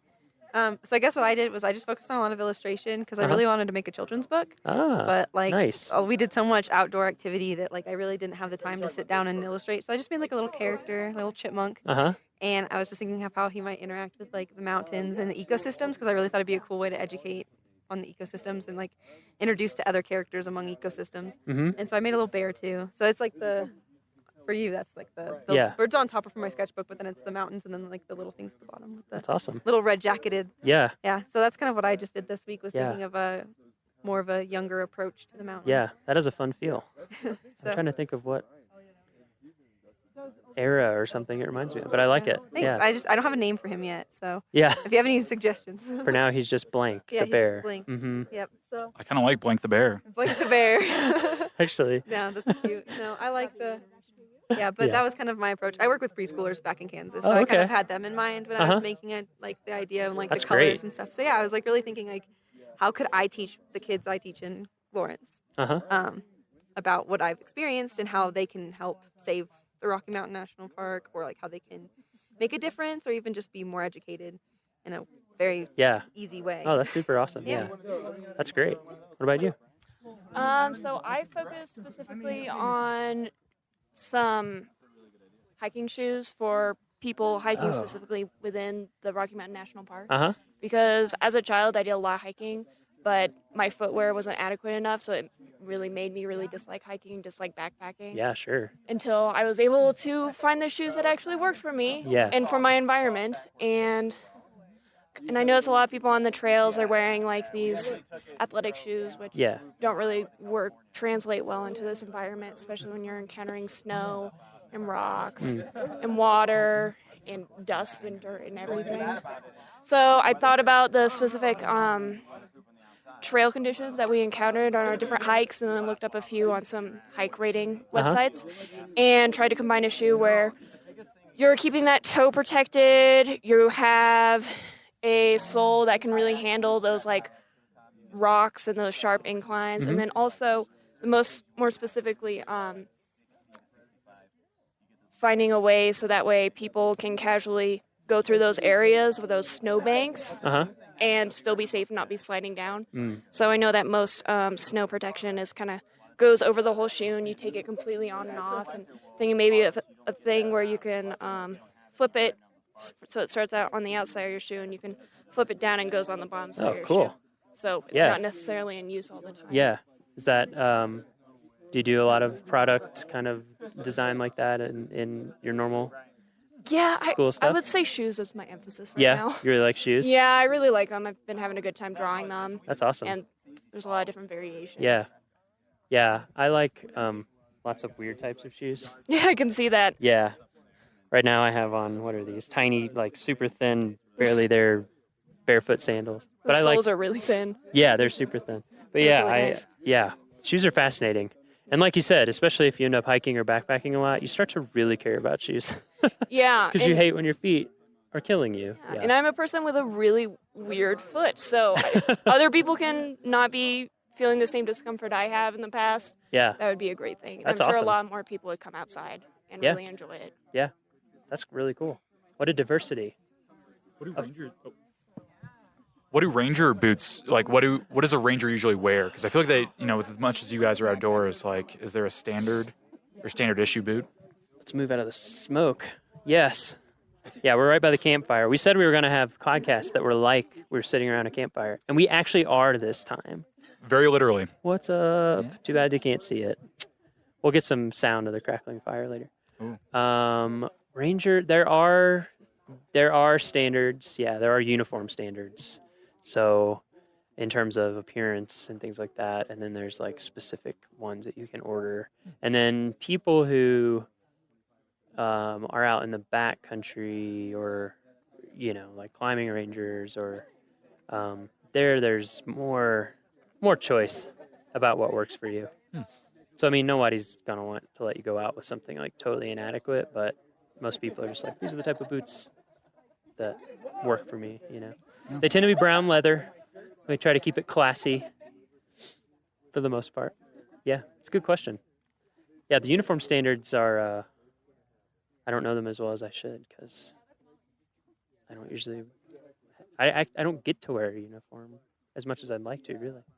Yeah. I actually, Alex and I recalled what you were going to say about the tags. And Yeah. It was just the fact that we thought, like, how is there a way national parks could be a part of that? Because you wouldn't, I think you actually, did you see how much that cost for rescue? Well, I just tried to look up some data on rescue, and from what I could tell and some brief sources, it looked like climbing rescues were the most expensive rescue operation that the park can have. I was reading stories about helicopter rescues, and I found just one bill, like one cost, which was, I think, a little over $30,000 for one rescue for a climbing operation. So I thought, man, if there's anything we can do to make those routes safer, which I feel like knowledge is power. So if you can equip people with more knowledge about the climbing environment and the route, that possibly you could reduce the number of climbing rescues you need.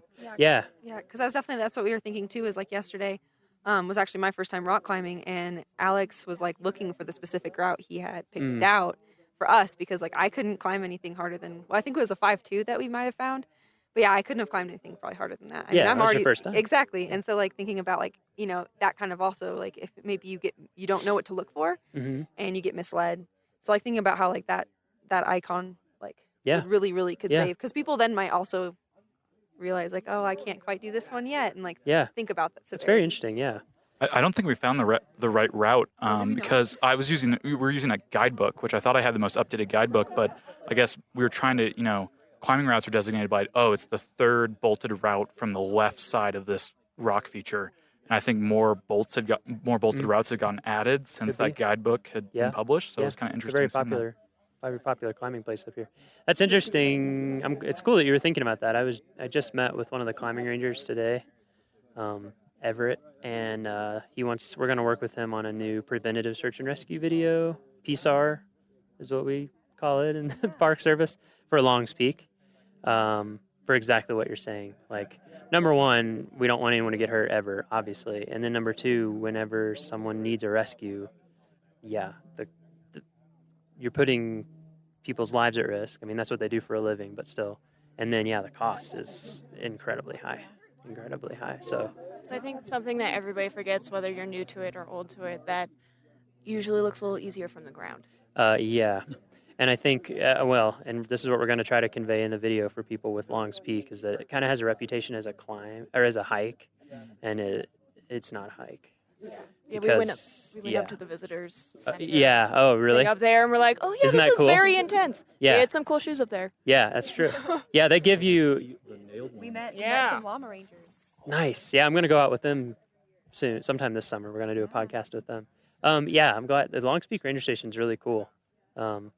It really apparently gives you a feel for it. I haven't climbed yet, but I'm going to a week from next Thursday, because we're going to go up there to start getting some shots, and for me to scope out places where we can get shots, and just getting that message out there to people of like, take it seriously, because it's a type of thing once you get past the keyhole where if you fall, you'll probably die. You'll at least be very badly injured and need intense rescue. So I think people go not realizing that. Anyway. We had a lot of fun. We went out as a group, and also, this is a different segment, but you through Jeremy encouraged us to look at the wayside signage. Yeah. We had a lot of fun looking at that and kind of seeing I bet. The design of those and how they designated or, showed information to visitors. It was really interesting looking at those. We tried to do, we kind of talked about one as a group as like a see-through wayside sign, so that you could maybe etch the outline of the mountain with and the then peak if you information. Get to the right level. You could get to the right level and look through it and see That's interesting. the kind of mountain range. Here, Right. It's like it's a perspective point. Yeah. Because the one thing that we noticed was like you had to look, and compare before you really kind of saw what parts of the mountain were where. But True. I could, and I always thought like it was kind of evolved from the idea of like maybe an app, but then we realized service is so non-existent up on those mountains. But like, that idea that you could use GPS and like hold it up and kind of like those constellation apps that show you where constellations are, it could show you the peaks, and you could just like tap these little hot spots and it would give you that information. So something. Yeah, as we talked about earlier this week, that's something that I would love to see happen is an app for a park. That'd be amazing. I think. And I've seen some prototypes for a couple parks, and basically the way they work is that when you're at home, when you download it, they say, do you want to download all the content for offline use?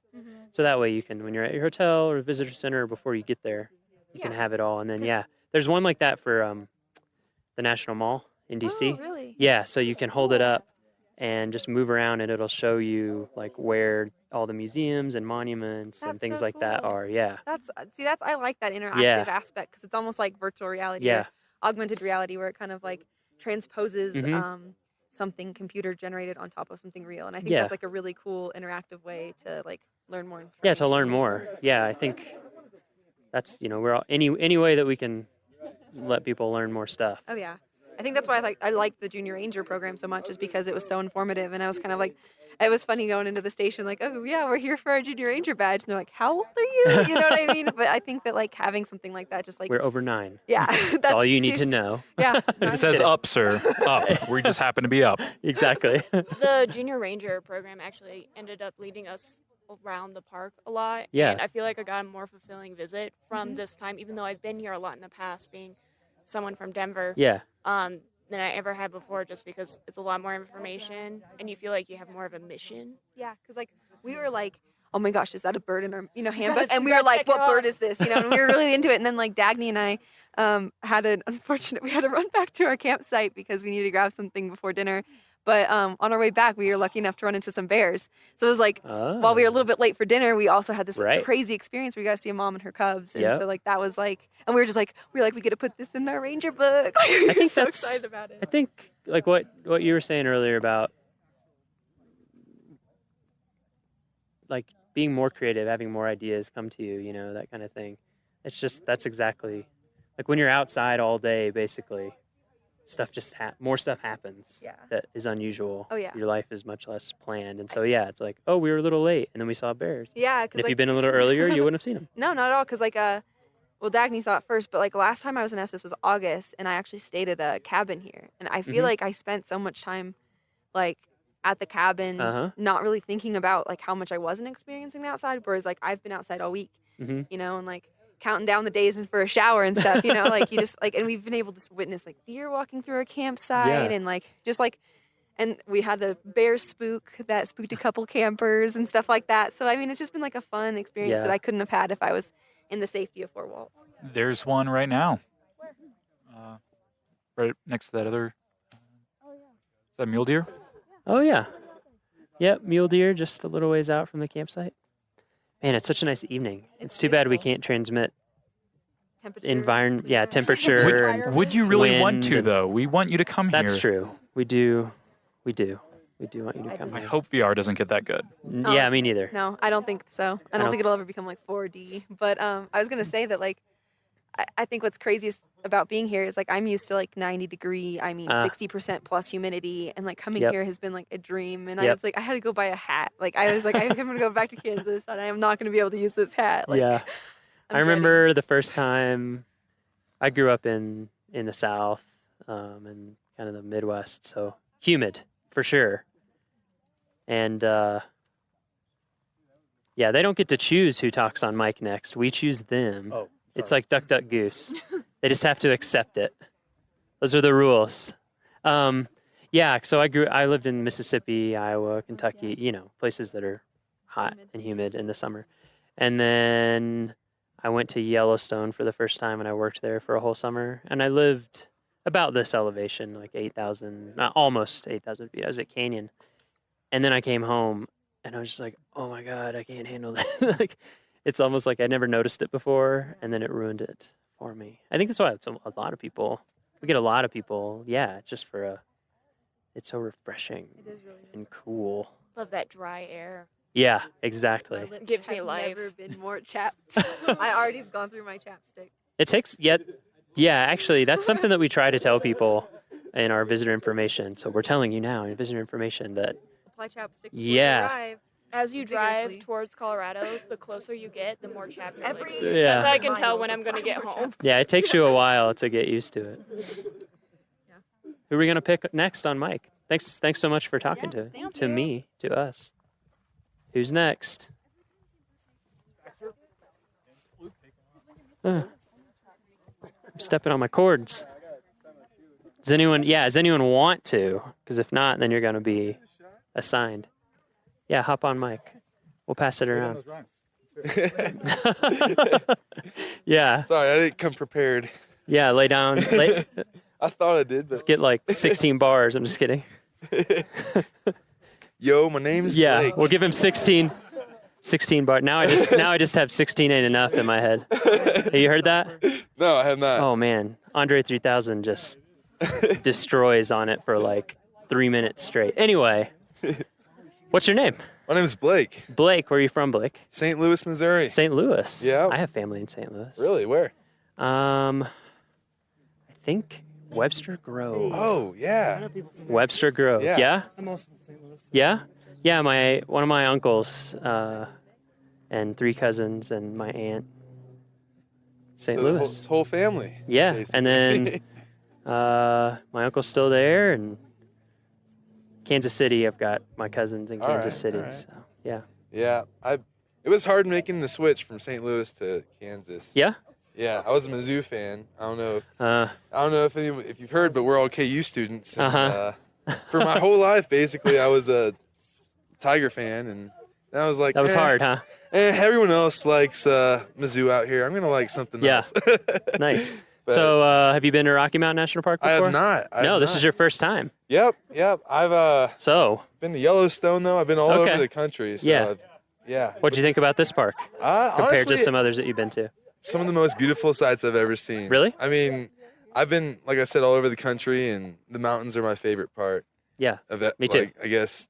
Yeah. Any natural setting. Yeah, So. it's kind of my thing as And well. plus, I took a geology class earlier Uh-huh. this semester. So. Oh learning yeah, it about- must be really cool to be Yeah, here with all this the plate exposed rock tectonics and yeah. think about how different things formed. Yeah, yeah. Did you go up on Trail Ridge Road at all? Yes, I did. Did you see Lava Cliff there? I don't. It's a pullout there. It's a thick layer of rock that was from a big volcanic explosion from the Never Summer Mountains, which are to Wow. the west. Yeah, it's pretty cool. I didn't see that. It's easy to miss. There's a lot to look at when you're on Trail Ridge Road. Yeah, I mean, my eyes. Yeah, were- what'd you think about that, Trail Ridge Road? That's one of the things that I had think. trouble breathing Yeah. on my way up there. I was short of breath. Yeah. And like there was this one point where there was a parking spot before the visitor center. There was like a parking area and Yeah. a walkout, and you could see like a whole bunch of different peaks. Oh yeah.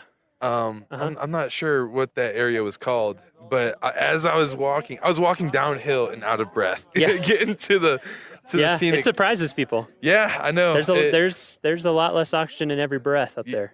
Yeah. You're right. And I mean, I saw someone smoking a cigarette up there. I was like, oh my gosh. Yeah. How are Their they lung breathing? capacity must be incredible. Yeah, exactly. I want some They're of that. superhumans. Sometimes I've been up there at Alpine Visitor Center, and did you go to Alpine Visitor Center? Yes, I did. Yeah, that's a cool visitor center. Yeah. I got to see both gift shops. It was really- That's the highest elevation visitor center in the National Park Service. Really? The entire National That Park was Service. yeah. 12,000, like 13,000. It's just under 12. Okay. Yeah, it's all just right. a little bit under 12. Actually, I should know the exact number because it's on our podcast that we just put out today. It's like 11,796 or something like Okay. that. It's close to 12. Yeah. Yeah, it's the highest one. Right above the tree line. Yeah. It was really cool just coming up from an area where there's heavy forest and then it just cuts off and there's Yeah. nothing. It's like a completely different environment, It but is. at the same time it's just it goes together. I can't explain how many things are running through my mind. Like, how is this? Yeah, it's pretty mind blowing. You know what I mean? Yeah, for me, it always has a really surreal feel. You're just like, how is this real life? Right. Yeah, it's just exactly. everything's a little weird. Yeah, I feel like humanity is not supposed to be on the top of mountains, but somehow Biologically, we are not. But, it's hard to survive up there.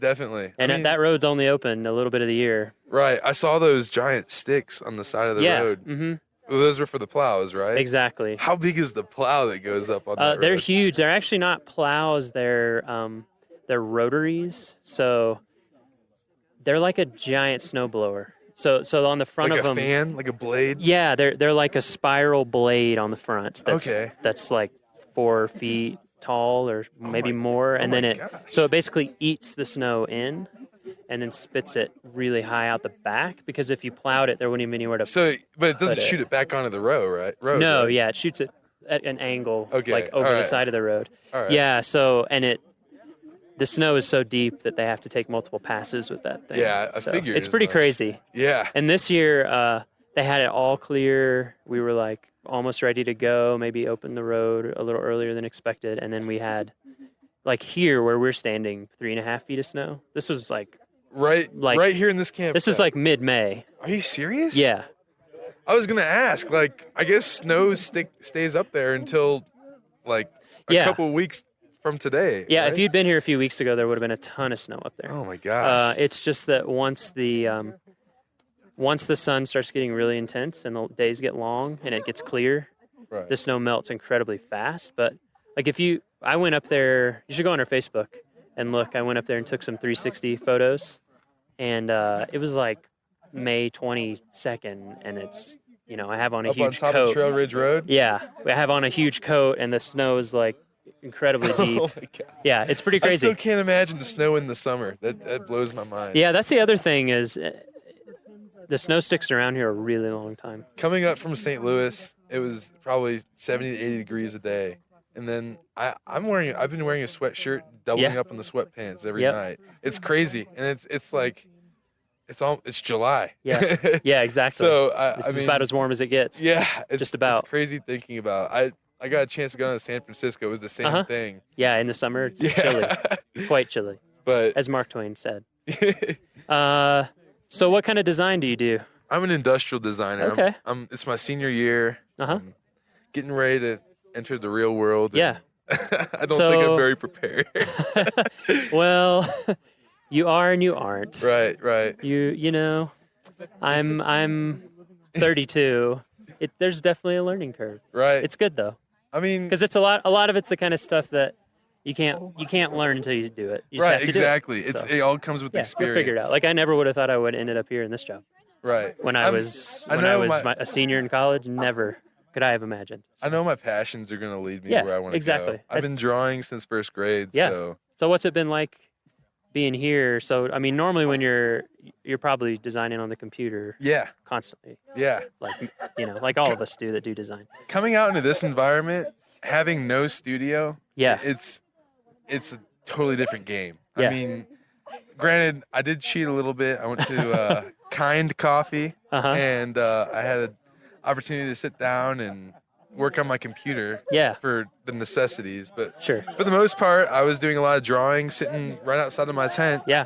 And the environment is just so peaceful, and I mean, you really get an opportunity to hone in on what's going on in your head and what you want to put on the paper. Mm. And for me, it's like a new kind of piece and an upgrade in my creativity. That's awesome. So I really love it. And Yeah. I mean, hopefully there's ways you can find to bring that in the future. Right. Yeah. I mean, It can be challenging, but you're right. But it's testing new things. Yeah. And experiencing things that you otherwise would not have. Yeah. That help you grow. Is your stuff up here? Yeah.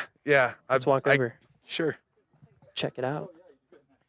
Yeah. Oh, nice. This is me. Oh, that's super cool. I was wondering who did that. I made a raincoat, and that's awesome. It doubles as inside of the sleeves come off. They button to the chest portion, and inside of the sleeves you can store rain chaps. Oh, yeah. But it also doubles as insulation. That's pretty awesome, actually. So, yeah, it was just the quick idea I thought of. Usually it takes me longer than a week to create a product, but why do you think it went faster here? Well, actually, good question. It's because I got to experience the environment myself. And I recognized what would be easy, light, and efficient to bring with you on a hiking trail or rock climbing. Because you never, out here I've learned that the weather is pretty unpredictable. It's it's crazy. So you want to be prepared for hot, cold, rain, sunshine. Like all in a day. Yeah. So, especially if you go up to Trail Ridge. Right. And you want to also pack lightly too. Oh, sure. So I thought I'm going to make a coat that can keep you warm, protect you from rain. There's a ranger style cap that actually, yeah, I see that big wide brimmed cap. That's actually that's a really cool idea. And it like slides into the hoodie. So it Oh, whoa. So if you see here, it's like a drawstring. That is super cool. If you ever seen like one of those wire frisbees that just folds. Yeah, It's kind of like that. So it protect. Yeah. It's like a sunlight, Sure. Yeah, I mean, So- you need sun protection here as much as rain. Right, And exactly. it goes back and Because forth. I've gotten sunburnt, and I've also been shivering. So Yeah. it's all part of the experience Yeah. for me, and It's invigorating. right, exactly. Yeah, it is interesting. When I'm a big hiker and backpacker, and like, I think you just tend to get interested in gear stuff. Like, Yeah, I mean, like you definitely. to the point where people who aren't into it almost think you're a weirdo. But it's like when you're freezing cold and not thinking very straight and it's you can't see and whatever, like you care about how nice a zipper is, how nice a zipper pull is, things like that. If there's a need for it, there's a Yeah. market for it. Yeah. And if there's not a market for it, that's an opportunity to make one. Yeah. So what kind of stuff do you normally do in terms of design? Is it all over the place, or do you focus on particular types of products? My specialty is computer-aided design, CAD. So this last semester, I created a computer mouse, and it was more of a task mouse. It vibrated, and it like had an LED light on the bottom that would pop up, say blue if it was social media, green if it was a work-related email, or red if it was a text. So when you're designing that in CAD, are you going into like the tiniest Well, detail? Like to what level do you have to go? Basically, from start to finish, I'll decide who I'm going to be designing for. I decided in this case I was going to make something for a person in an office-related environment. So I researched what that person does on a daily basis, what they need, what can make their job easier. So once I figured that out, I did 100 to 200 sketches of just quick product, quick mouses, getting the form right. Then I took those sketches and I brought them into CAD and I made a model, and I made probably 6 or 7 different models until I got my form right. And from there, I moved it into KeyShot, which is a rendering program. It's what a lot of car companies do to put their car in an environment like this without bringing the car actually out they here. just render it into the environment. Yeah, Put so your light sources and a few things. Yeah, exactly. They choose the Perspective, angle of the light. It makes it look real, as if you just took a Yeah. photograph of it. So after that, then I'll put it all together, wrap it up, and put it in Photoshop and whatnot. Yeah. And label my process and clarify my steps along the way. That's super cool. So yeah. So do you and- think that this trip or anything that you learned or experienced here is going to translate over into your design? And Definitely. What this trip has taught me is how important it is to understand what the user needs and experiencing on a personal level what it means to research your audience, I guess. And I actually did it backwards. Well, I guess the right way. I researched my audience by hiking and doing things outside in the national park, which gave me the idea to create a coat. Yeah. So, I mean, it's a natural step I learned that I really think will be valuable for me in the future. That's when I'm awesome. testing out products for other people, and I That's want to great. understand what it's like in their shoes. Yeah. So, yeah, I love it. That's great. I'm glad you had a good first visit. Yeah. I mean, we're always here. I'll be back for sure. We're supposed to be here forever. So as long as the United States is a country, which we also hope is forever, we're supposed to be here. So, we'll be here. Yeah. Well, I'm excited to come back and have my next experience here. It was a wonderful time, and thank you for having us. Oh yeah, my pleasure. When Jeremy approached me last year about it the first time, he was kind of like, "Do you think we get a campsite?" And because housing is really tight here. Yeah. Like we don't even have enough houses for our own employees, and so it's hard. But he was like, "Oh, we'll camp. It'll be great." That's exactly what I want. Right. Because it's going to put people in a different in that environment, where in a they're different forced- headspace, where they're forced to use different tools, or they're forced to like make art despite physical discomfort or or whatever. Experience it from a different from a process to shake things up. Yeah, exactly. And I think, I mean, maybe this doesn't happen for everybody, but I definitely relate to what you said and what other people is just like being outside day after day, all day. It takes a few days, but after a few days in, you start to kind of get in a different Right. space. Getting used to the altitude, definitely. Yeah, and that was definitely probably takes the time. hardest Did you have part. headaches or anything? I didn't have headaches. I had breathing problems on the first day. Yeah. So I had to call That's it not short. uncommon. But after the second and third day, I was 100% Doing way ready to better, go. yeah. I went climbing yesterday, and I didn't actually get to climb because it started drizzling. But I went up the hill to the climbing spot, and I just felt 100% better than I did Monday. Yeah. So that's good that you recognize that. Some people don't even realize necessarily, and they keep pushing it, and then they feel real bad. Right. Yeah, I get headaches. I live here, but when I was first adjusting, it usually takes me a couple weeks to feel like pretty. Right, like you're in a natural environment. And the actual to become some people never become 100% acclimatized, which is Really? Interesting. Yeah, quite a few Is people. it like smokers or? No, it's not really understood why, number one, different people adapt to altitude differently, and number two, this is what makes it confusing, is the same person on different instances will react very differently. So you can have someone who's acclimatized a bunch and never had a problem, and they're in great shape and blah, blah, all the things, and then just one trip, they'll just have huge problems. Wow. Or I had a friend. Part of that might be because they're used to the extreme. It could be. One of my friends, I've had multiple friends who are backpackers who are just like in incredible shape, and they even went early and took the time to acclimatize, and they'd had other trips where they were fine, and it just like shut them down. Yeah. Like almost to a dangerous level. I mean, so it's pretty interesting. The crazy thing is I think I hiked 7 miles my first day, and it didn't feel like 7 miles. It was just the fact that I was going uphill the whole time. Yeah. That I think it was almost a mental thing for me. Like, like you need to chill out, breathe a little bit more. And it's like a challenge. Yeah, exactly. I don't know. I just wasn't expecting it until Jeremy said it, and I was like, wow. I guess I really do have to let nature figure itself out. For sure. Yeah, So- I think that's one of the things that's kept me loving national parks. I think, and just what we facilitate, the experience that we're trying to let people have, like the experience that you had, which is to have that opportunity to like experience nature as it is without control, with as little control as possible. Right.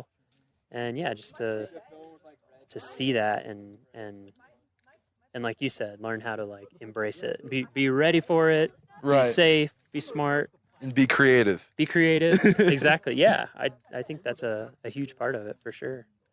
That's awesome. This is a great experience, and I really appreciate you having us out here again. Glad to Rock hear it. Chalk Jayhawks. Nice. And I'll hand the mic off. Who else should we give the mic to? We should do one. We should hand it off to something. All right. Somebody. One more. Ryan? Oh, yeah, we're going to get a group picture. Oh, okay. Group picture. Oh, the smoke. Anyone up on We can get Miles with his stuff. Anybody? Yeah, where should we stand? Oh, man. Oh, you've been chosen.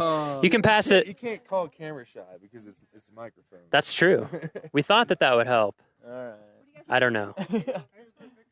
We're going to get a group picture first, though. Can we continue the interview during the picture? Yeah, we can do the interview during the picture. Everybody say I mean, cheese. the worst thing that'll happen is I just have to spend half a second editing it out. So I would never edit you out. I hope you do edit. That's the thing. Just be really boring. We're going to have all the tall. Just be really boring. Yeah, exactly. We'll cut you right out. Yeah, sorority squad. Sorority squad! Yeah.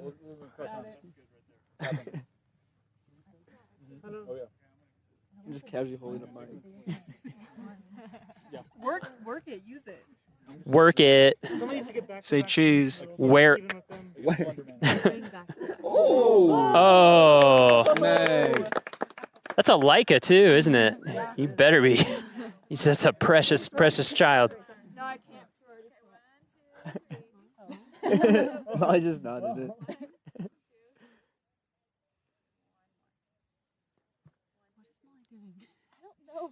Why did we stay right here? Wow. Memory card full. It was meant to be. Oh, phone picture. All right, here we go. Am I not spotting this?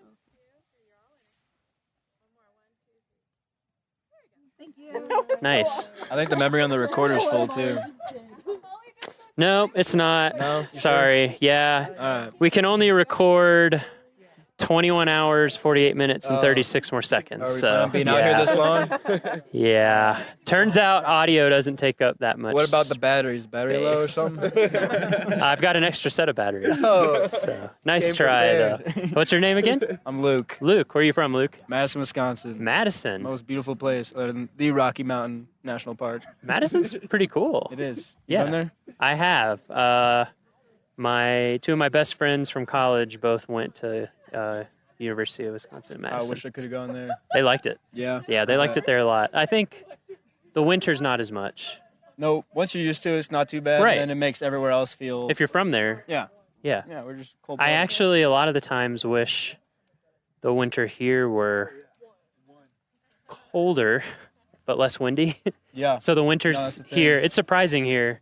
A lot of times in the winter, it's above freezing. Yeah. But the wind is Mhm. like brutal. That's what makes like Kansas winters almost worse than Wisconsin. Like Wisconsin will be 10, 15 degrees Yeah, colder, exactly. but like not wind. Yeah, So, I would gladly take like 0 degrees and calm Yep. over like Oh, for sure. 35 and windy. Yeah. Yeah. They get Uh, that more on the west side of the park. They get the colder, stiller, Yeah. deeper snow, 'cause then you can cross country ski. Yeah, I bet. About 2 years ago, Wisconsin was colder than Mars.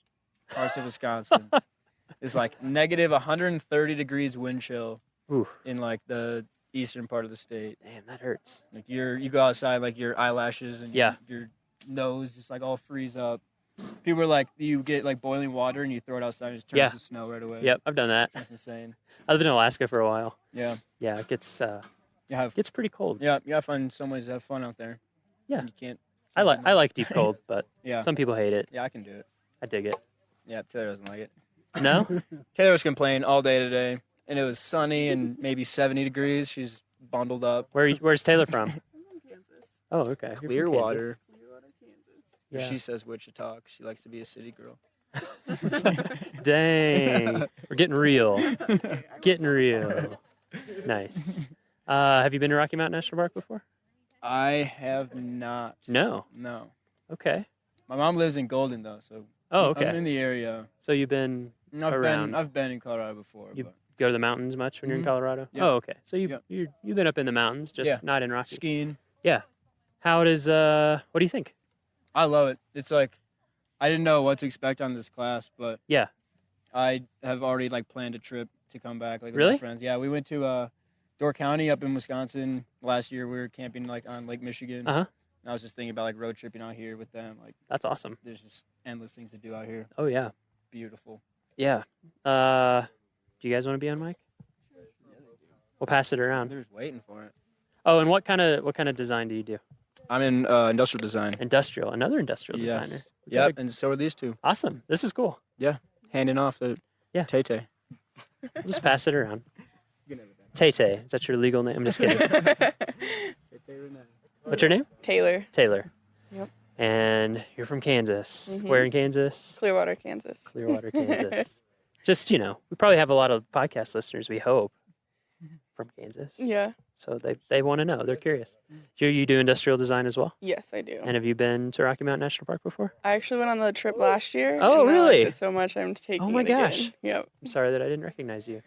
How's it been different this year versus last year? I feel like this year the projects are a lot better. Uh-huh.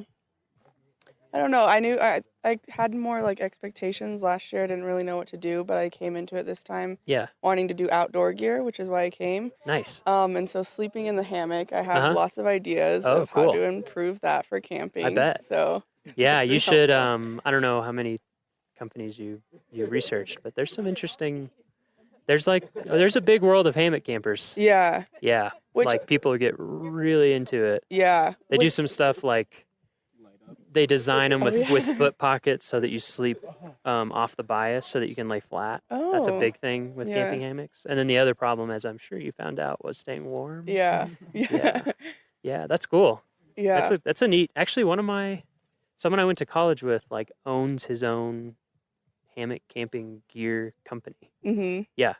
I actually got inspired polar stuff out of Portland. Uh-huh. They have a lot of like casual camping stuff, Mhm. which I kind of want to get into more Yeah. because a lot of the stuff that I found for like camping with hammocks, it's super expensive and like Yes. really specialized. So Yes, that goes for a lot of backpacking and camping gear. yeah, so I'm trying to do like simpler stuff that you can like add into a hammock you already have and like turn it into a tent. That's So- really cool, actually. Yeah. Yeah, I think that's something that I'm not an industrial designer, but just kind of tangentially interested in. Because with backpacking, like, it can cost so much money Yeah. to get into. And so Yeah. I feel like it can prohibit a lot of people just based on that, and it shouldn't. Yeah. So that's really cool. Yeah, because last year I was like, I've never really been like Yeah. camping, and I was like, I'm nervous. Like, what if everyone else is like has all this high tech stuff, and I've no idea what I'm doing. So Yeah. it's been pretty interesting. Like, Yeah. So do you feel that your camping skills have improved since last year? yeah, I think they have. I mean, you came back, so you must have Yeah, liked it. yeah. Yeah. I tried to sleep in my hammock last year, and I got way too cold and slept in the car. So this year I only slept in the car once Wow, instead that's of like cool. 3 times. So That's cool that you're taking that and making it like your focus. yeah. Yeah. Yeah, I've noticed quite a few people with doing kind of different gear like footwear, clothing, Yeah. stuff like that.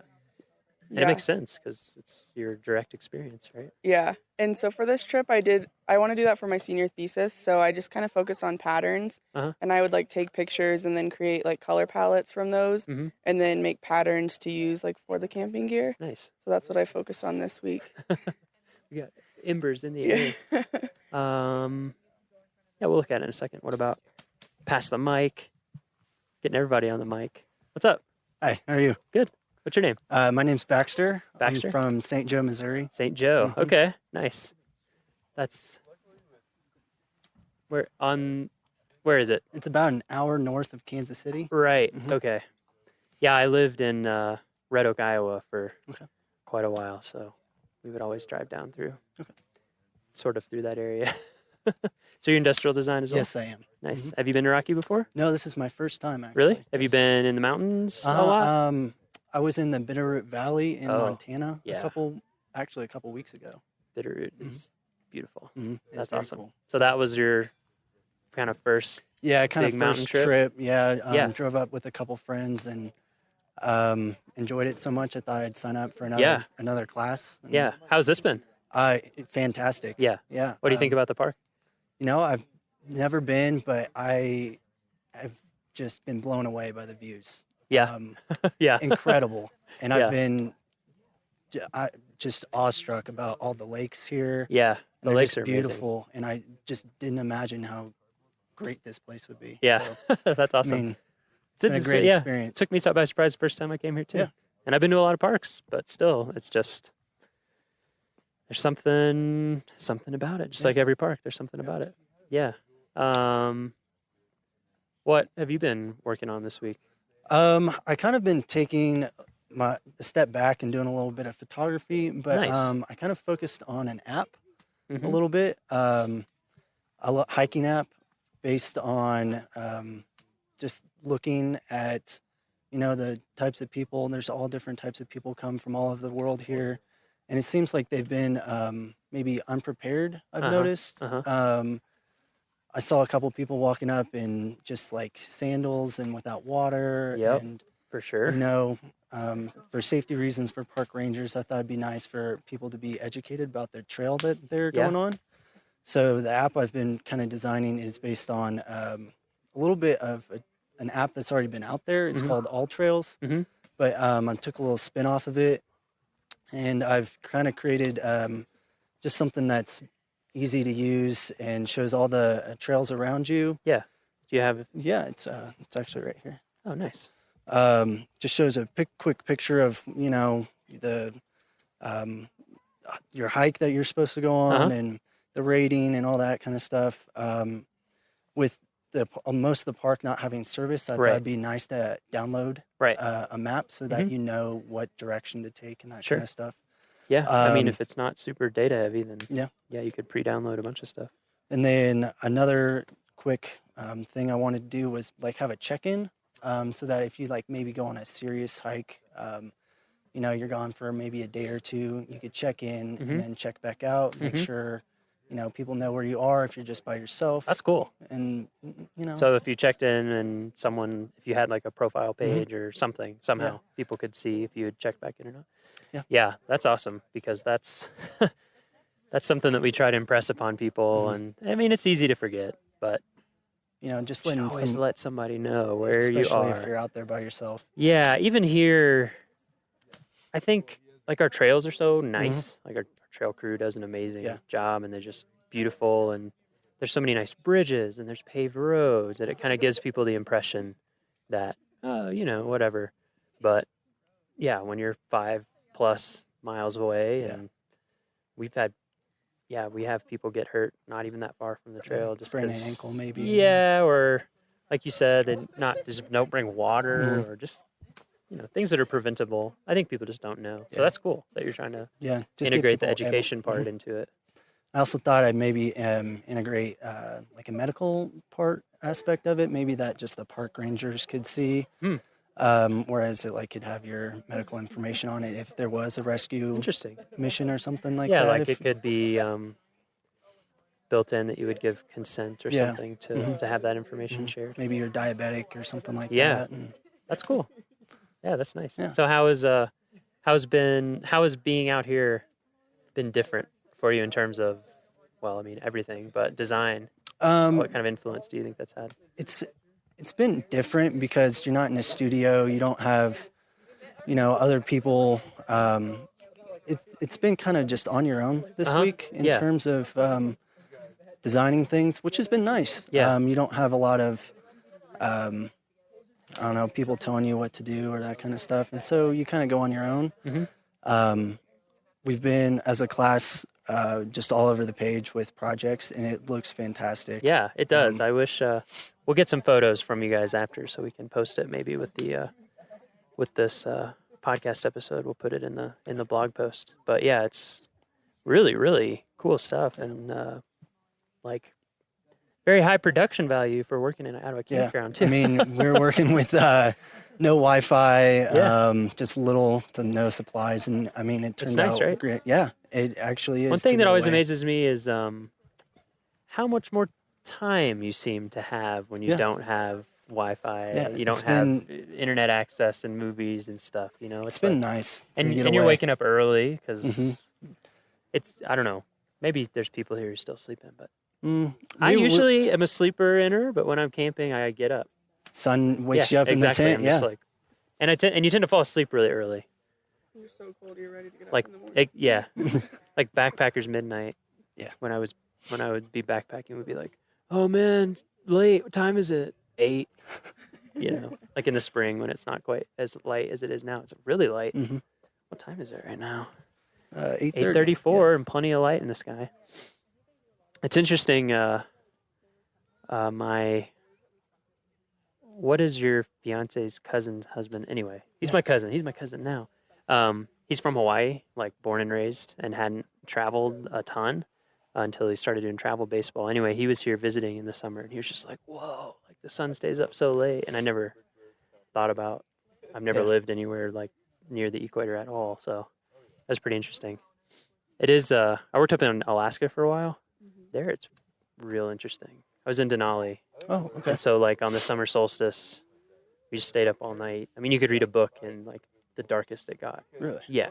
Which was, like the sunset's at 12:40 in the morning. And it comes back up at a little after 3, I think. Or maybe earlier than that. Anyway. Yeah, it's super nice out. Yeah, that's cool. It's been interesting to hear from everybody how it's influenced their design. What kind of things do you normally design? Do you normally do app development? No, it was not really. we've been kind of all over with our industrial design class back at KU. But Yeah. you know, we've been doing electronics. What else? Tiny homes. I mean, pull Whoa. toys. I mean, a lot of That's different really stuff. cool. Shoes. But we haven't really been doing apps or anything like that, Yeah. software-wise. Yeah. So it was kind of nice to explore that. Yeah. And see Yeah. what ideas I could bring. Yeah. Yeah, industrial design is something that I know like nothing about, but it sounds pretty cool. Yeah. I've always done flat stuff. 2D. Yeah. I wish I could be graphically, but I'm not really. Really? Yeah. That's So- interesting. It's interesting, yeah, how like I feel like there's such a huge range of different types of people Yeah. in design, and you can be effective in such different ways. Yeah. Like one of my best friends that I worked in Alaska with him, he can just draw like anything. Like he can kind of, yeah. He's just one of those incredibly people. visually original, and I'm not like that at all. But I'm really good at like I'm going to come up with a structured newspaper template and like the relationship between all the typography and that kind of super logical stuff, you know, or photography where I can capture it. But when I just have to put it down, I'm better than that in music, I think. That's really cool. Yeah. So, gonna come back? Yes, definitely. I don't know about this class because I'll be graduating, but I will definitely be back to Rocky Mountain National Awesome. Park. And were you backpacking in Bitterroots at all? No, we did a little bit of hiking, Okay, but nice. not Yeah. a lot. Yeah. Yeah, that's kind of it takes a little, like we were talking about, it takes a little bit of gearing up. But if you ever have a chance to do that here, it's like next experience level up in some ways. It was nice not having to worry about grizzlies or That's mountain true. lions or anything like that. It is very so- different here that way, yeah. Because I worked in Yellowstone and Denali, and it's a different feel. Yeah. Yeah, it has its pluses and minuses, I feel like. It makes you not worry too much about Yeah. wildlife, but at No. the same time, you kind of still have to be aware of your surroundings. Yeah, and that like kind the of thing. wildlife here, as long as you're intelligent about it, they're not, you know. Yeah. I mean, people sometimes aren't. Yeah. Sometimes get a little close, but it's nothing like, yeah, like I went backpacking in Yellowstone all the time, and it's just, you just kind of accept that at some level, even if you do everything right, you know, there's something out bad, there yep. that if it chose to, You're not at the top of the food chain. yeah, exactly. So it's a very different feeling, and I agree. I think that that's part of everything that goes into giving Rocky. Like it's beautiful and jaw dropping, but it is also a little bit approachable. Like you don't have to have the same fears and It's a little more family friendly, I would say. Uh-huh. I guess less threats, but There's you know- definitely still things to watch out No, for. definitely. But we yeah. we kind of had a little run in, maybe possibly with a black bear Ooh. that came through the camp. Yep. We're not sure. Yeah, I was the only one up for it. And Yeah, heard it. really. Yeah. I mean, I wouldn't be surprised. Yeah. Yeah. Unfortunately, we try really, really hard to get the bear message out about storing your food and doing everything properly. But some people still don't do it, and bears are very smart and very hungry, and so they tend to be around the campgrounds sometimes. But we're putting in more and more of those bear boxes, Yeah. which I think are That would help. helping, because it's just easy, just like put all your stuff in there. So I think we're trying to get a bear box for every campsite eventually. That'd be nice. Yeah, we got there with Aspen Glen. Okay. That's a whole interesting industrial design challenge. Bear cans. I don't Really? know if you've ever looked Mm-mm. at. Yeah. So when you're backpacking, obviously there's not bear lockers usually, and so you have to carry something with you the whole time to keep your food in. And if you're in places with trees, if you know how to do it correctly, you can hang your food. hang it up, right. yep. But like in Denali, like There's you're above no- tree line all the time, and so yeah, it's literally just like a canister. Oh, really? That you just set 100 yards or more away from your campsite, and so it is interesting to see the different designs out there. Like the one that I use has tabs that you push in, and then it kind of lets you unscrew it. And over the years, they've had to keep adding tabs because there would be very smart bears out there somewhere. They'll get into it. Who have figured out like, oh, if I bite this tooth here and this tooth here and push in here, like, they're super smart. Yeah. So there's certain areas where you're you're required to use one, actually, in the backcountry, and like the Sierras they have the most devious bears. So there's like a whole agency that tests and approves these things, and every now and then a new one comes to market. I'll have to look into that. Yeah, it's kind of interesting to see. The one that has been really interesting is called Ursac. Okay. And it's Kevlar.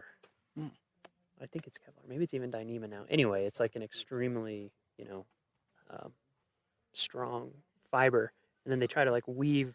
They make a bag out of it that you put your food in. That'd be nice. So it's and not then, so bulky. yeah, it's way lighter. But it, for the most part, isn't approved in places.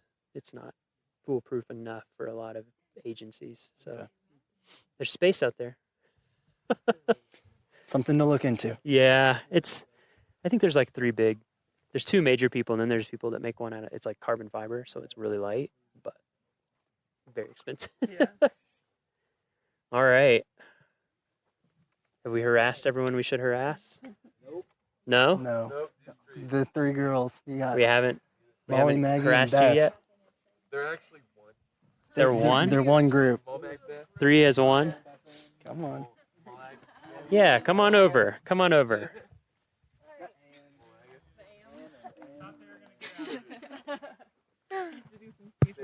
Nice. Check, check. Check, check. Check, check. Hello. How's it going? Good. Why don't we introduce? You can start with yourself. Yeah. Okay. What's your name? My name is Molly. Where are you from? Minnesota. Where in Minnesota? It's called Woodbury. It's like 5 minutes from St. Paul. Oh, okay. So yeah. I just figured there'll be podcast listeners who know exactly where that Relate is, to Minnesota. so, yeah, Yes, we're trying Woodbury, home of the Royals. Yeah. What kind of design do you specialize in? Graphic design. Graphic design. Yes. Okay. Me too. Yeah. All these industrial designers. I'm like, I know. that is I super think cool. I don't know anything about it. There's 4 of us here, yeah. Okay, nice. So it's interesting to be around a bunch of ID kids because we really aren't after a freshman year. Yeah. What do you think is? I've never interacted with ID. Yeah. They think a lot more 3D than us. Uh-huh. They can see like physical copy a lot better than we can. It's a little hard for us. We see pretty flat. Yeah, I was just things. I was just talking about that actually. Yeah. With Baxter. Oh, yeah. Yeah, about like I was like I'm in the 2D world. Yeah. That's how my brain works. I feel like a lot of their projects too were a lot more like practical and like used, where we just made cool things. So Yeah. Yeah, it's I mean there's lots of different ways of graphic design for us in the Park Service. For me, it's like just how to communicate with people well. Basically, how do we make something that has that nice balance, of like that kind of nice tension that you always want that makes a good design, but is also really clear. Because that's a big thing for us is that, people are on vacation. There's crazy stuff going on. They're seeing all this crazy, Yeah. and we want to teach them stuff, but we don't want to like get in the way of throw the book at them. So yeah, kind of learning how to use design to do that, super important. Yeah. How about you? What's your name? My name is Maggie. Where are you from? I'm from Kansas City, Missouri. Oh, nice. Yeah. I have a cousin in Kansas. Two Oh, yeah. cousins in Kansas City. Yeah. Yeah. And you graphic design as well? Yes. Nice. Yeah. Okay, we'll finish introductions and then we'll Yeah, I'm Beth. I'm from Wichita, Wichita. Kansas. Yes. Okay. Yeah, so we do have a lot of Kansans and some upper Midwest people. Mhm. Wisconsin, Minnesota. Nice. Yeah. So have any of you guys been to Rocky Mountain before? No, I think this is the first time No? for all of us. Yeah. Yeah. You guys been in mountains before? Yeah. I've been to Colorado and Yeah? other places, just never the park Yeah, before. I went to Vail. Mm-hmm. and Okay. I've been to Estes, just never really to the park. Okay. Yeah. So you've seen some mountain stuff. So what do you think? What do you think about Rocky? It's awesome. It's Super beautiful. awesome. Yeah? Especially with what we see every day in Lawrence. It's very flat. Yeah. Right, very Geographically different. a huge contrast. So it's nice Mhm. to see everything. And we went hiking a lot, especially the first day, and kind of Elevation yeah. We That hits you, right? Yeah, we Yeah. decided the first like 15 minutes Yeah. are the hardest, but once you get to the destination, it's always so Yeah. worth it. Totally. Yeah. I'm my body's especially stubborn, so for me, it's like the first 1 to 2 hours. Yeah. Especially if it's really early. I'm like, Yeah. oh man. But yeah, every Yeah. time once you get into it, you're like, I'm so glad I'm doing this. Yeah. This just feels so good and engages your mind in a different Yeah. way. Yeah. How is it's been interesting hearing from different people how the camping and hiking and being outside all the time has affected lots of things. But Yes. your design, how is that? What do you think the benefit has been there? How has it been different? I mean, because a lot of people have said and I'm the same way. I'm on the computer all the time. I'm pretty much in, Illustrator and InDesign and Photoshop. And Yeah, I think I was going to say, having not as much technology at your fingertips all the time was a huge thing for most of us. It's also just, I think this week specifically in my project, and I guess in all of ours, we pulled a lot more from the environment around us and stuff that we don't normally see. So if I hadn't have been here, I wouldn't have known what this stuff looked like, and I wouldn't have been inspired to do that kind of thing. So it's just kind of a different environment, helps you pull different ideas and things that you would never normally see. If I was in Kansas, I wouldn't be looking at the same things and making the same things. So that's that was super a big. cool. Yeah. One thing that I don't know, this is my own personal pet theory, but national park visitation has been going up for sure the last few years, at least like at Rocky it has hugely, incredibly. And I think part of it for me, and you guys would know even more because I'm 32, so but I've had I had the internet and stuff for a long time, and like you have to be here. You know what I mean? Like you're saying, like you have to be here and have the experience. It doesn't really translate any other way. It's not really reproducible. Even in pictures, like it's just exactly. Not the same. Yeah. So it's something that it's cool that we have these places, like experiences that are here set aside specifically for you to be able to like have a genuine experience that you can't have anywhere else. That's cool. Yeah. What about you guys? How did it? Yeah, I think the biggest thing was not being able to rely on outside sources. So having to come up with things that were like personal experiences, things that you are familiar with. And then also for me, a big thing was like not being able to compare what I was doing to other things that have been done. So it was kind of figuring out a way, or I guess it was just not having the ability to go out there and look at what's already been done. So just I hadn't even thought about that, but that is huge because we all do that.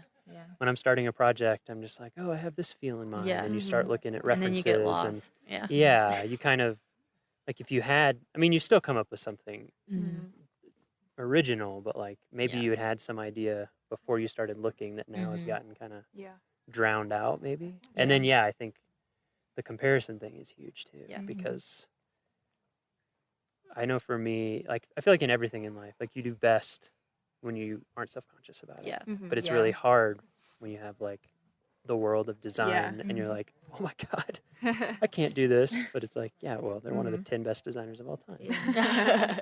But at the same time, I thought like it's been a really long time since I've been told make whatever you want. Like there's no like guidelines or prompt or anything. And at first it was like, oh my gosh, like what should I do? I can do anything. And like just this pressure to make something awesome. Because you have the 1 week. Sure. And everyone here is so talented too. And seeing everyone's together, everyone around you is making really amazing stuff. Yeah, I agree. When I looked at everything. Yeah, there was definitely panic. Like, what do I do? That's cool though. Like that's a good, that's a good group dynamic. I think when you have a bunch of people together who are good at something, it makes everybody kind of step their game up. That's true.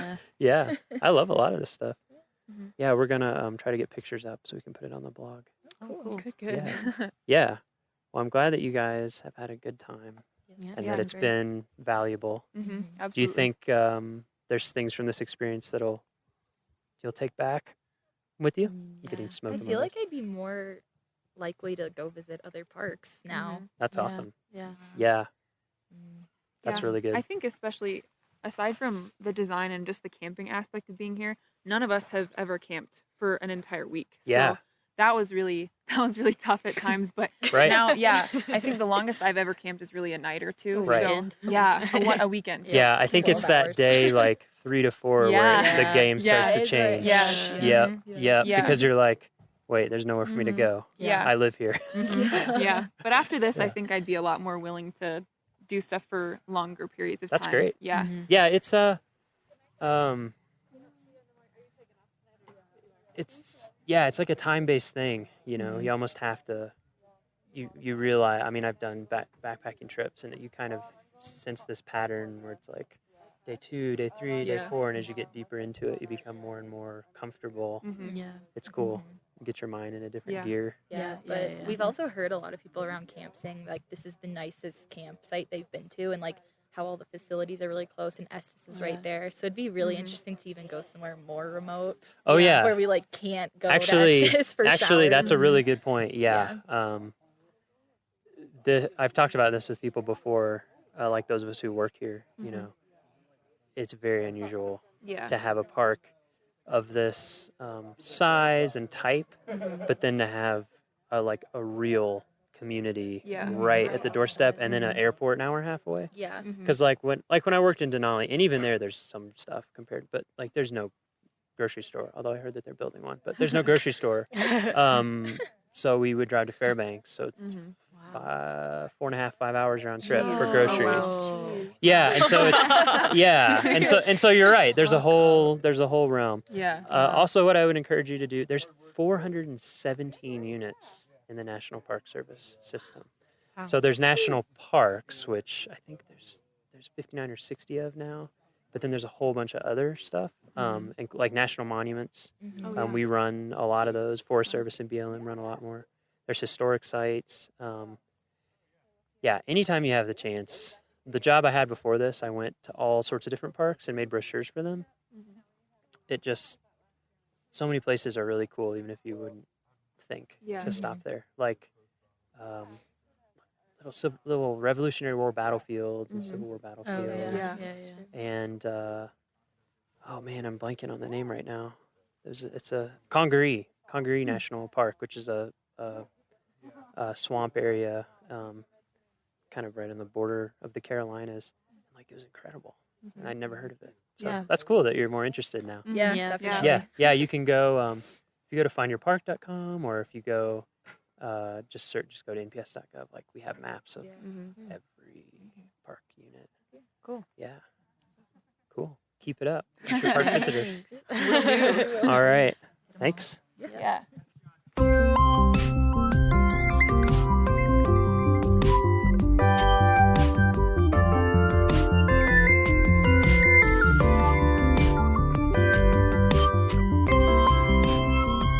Our next episode will be released on Friday, August 25th. For show notes, transcriptions, and to learn more about our show, visit our homepage at go.nps.gov/RMNpod. That's go.nps.gov/RMNpod. The Rocky Mountain National Podcast is a product of Rocky Mountain National Park, one of 417 units of the National Park Service that preserve America's heritage for all, forever. Bye for now.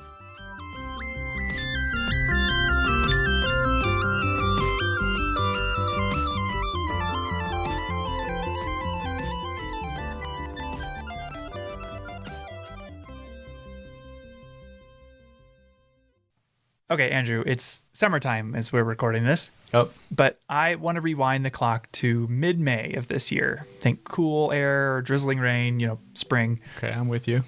This May, I volunteered with the Harlequin Duck Project, and we were trying to capture ducks on Upper McDonald Creek.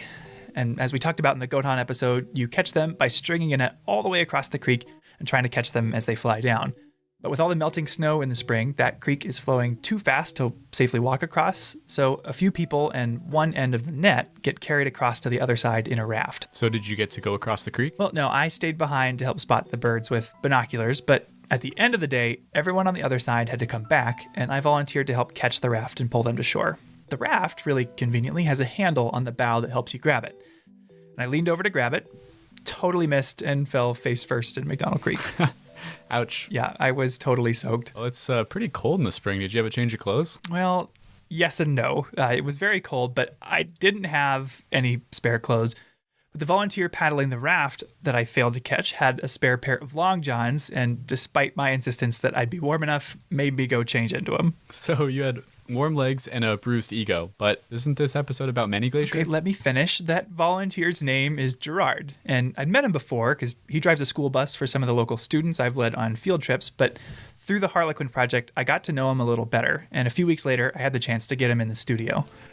Yeah, my name is Gerard Bird. Born and raised about 9 miles from Glacier National Park in a little town of Martin City. He's the sort of wonderful person that seems to know everyone and can do anything. What were you doing just before this interview? We were helping band songbirds, trapping and banding. I think he volunteers with every single wildlife research project in the park. We started about 12, maybe 13 years ago, helping out with the Wolverine Project, got involved, and we put in roughly 175 backcountry miles. Did you make him come into the studio just to return his long johns? No, he's got wonderful taste in long underwear, but that's not why I wanted to talk to him. I wanted to talk to him about a trip he did with the Glacier Institute in 1986. Glacier Institute was founded in 1983, started working in 84. I came on board in 85. I'm a school bus contractor. They were looking for someone to transport students around the park, specifically up over Logan Pass. Wait, so what is the Glacier Institute? The Glacier Institute is one of the park's 3 official partners. They offer hands-on, field-based learning opportunities for both kids and adults all throughout Northwest Montana, and they do a lot of work here in Glacier. There was grizzly classes, flower classes, and then some geology classes, which included glaciology as well. And this one particular class, we were hiking into Grinnell Glacier, and it was a geology class, but one of the founders had wanted us to go and meet this gentleman that was given, I can't remember where he was from now, but anyway, he was giving a speech on Grinnell Glacier. And so the guy's name was Bob Anderson, and he was a geologist with the California Institute of Technology. And he wasn't just giving a talk on Grinnell Glacier, he was giving a talk in Grinnell Glacier. He had an access point that we were able to enter underneath this glacier. Into an ice cave. It was about maybe 3 foot high, and it kind of went back maybe 20 some feet. And the times I've spent in other park units like Mammoth Cave National Park, one of the biggest takeaways was just how dark it got. Like, what was the lighting? Oh, straight up. I mean, it's no different than a regular cave. If there were human bodies blocking that entrance, it would be no different than being in an underground cave. As I looked around, there was probably 20 of us crowded into this small space, and there was a flash photographer taking tons of photos. Leaned over and I said, "Lex, how come this is so obnoxious?" He goes, "Gerard, National Geographic's in here doing a photo op here under this glacier." National Geographic was there? Yeah, they published a 20-page article not long afterwards, which really reads like an introduction to Glacier, where it is, what it's all about, a harrowing search and rescue tale. And here's the one photo they used from the ice cave. Wow, this is crazy. So this is under Grinnell Glacier? Yeah, the photo, it's really dark. This guy's wearing bright yellow pants, sitting on the ice. And yeah, it's in Grinnell Glacier. I've been to Grinnell Glacier a handful of times, and this looks nothing like anything I've seen up there. It's like a totally different world. Yeah, and it's hard to tell in the photo. I asked him what the weather was like outside, and he said it was sunny, but doesn't look at all like that. It just looks dark. Cold. Gerard described these little threads of ice that would dangle from the ceiling of the glacier, and if you looked at it too long, either your breath or your headlamp would even melt them. So it was a really powerful experience for him. Well, the funny thing is I had visited with my wife when I came out, and I said, "Oh my gosh, honey, you got to come in and look at this." I said, "This was incredible." I was so moved. Well, raising 5 kids and whatnot, it just was about 3 years later, and we decided that we could go back in, and we hiked in, come to this rock face, this is where the glacier was. And I kept looking at the rock face thinking, "Oh God, maybe I'm on a whole different," but I did recognize the area where we entered, and the glacier had melted back about 200 plus feet. I was absolutely astounded. 3 years. That's when I really became aware of man's impact on our beautiful planet. Yeah. So if that's how much it changed in just 3 years, what has he noticed in the last 30 years since then? Yeah, that was something I was really interested in, but he surprised me. When's the last time you went back to Grinnell Glacier? Oh, it was back then, probably 89. Really? 80s, yep. Haven't been back since? I haven't been back to there since. I've done a lot of different areas in the park since, but not been back there since 89. Wow, 30 years. I can't imagine what he'd say if he got to see it now. I know. We have got to get Gerard to Grinnell Glacier this summer.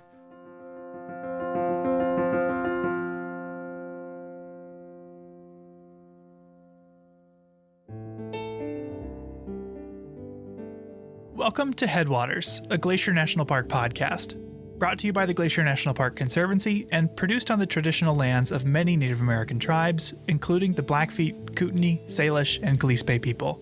We're calling this season The Confluence, as we look at the ways that nature, culture, the present, and the past all come together here. I'm Michael.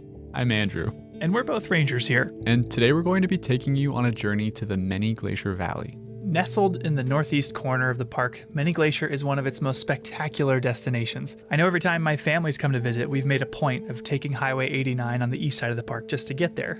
Typically, the road is open from mid-May to late October, but the high elevation trails have a much shorter season because they're only reliably clear of snow in August. According to longtime Many Glacier Ranger Bob Adams, there are 2 trails in particular that people come here to see. Today, that would be the Grinnell Glacier Trail, and that would be the Iceberg Lake Trail, which is... This area is popular, like really, really popular. But there are lots of people, roughly 600 or more a day.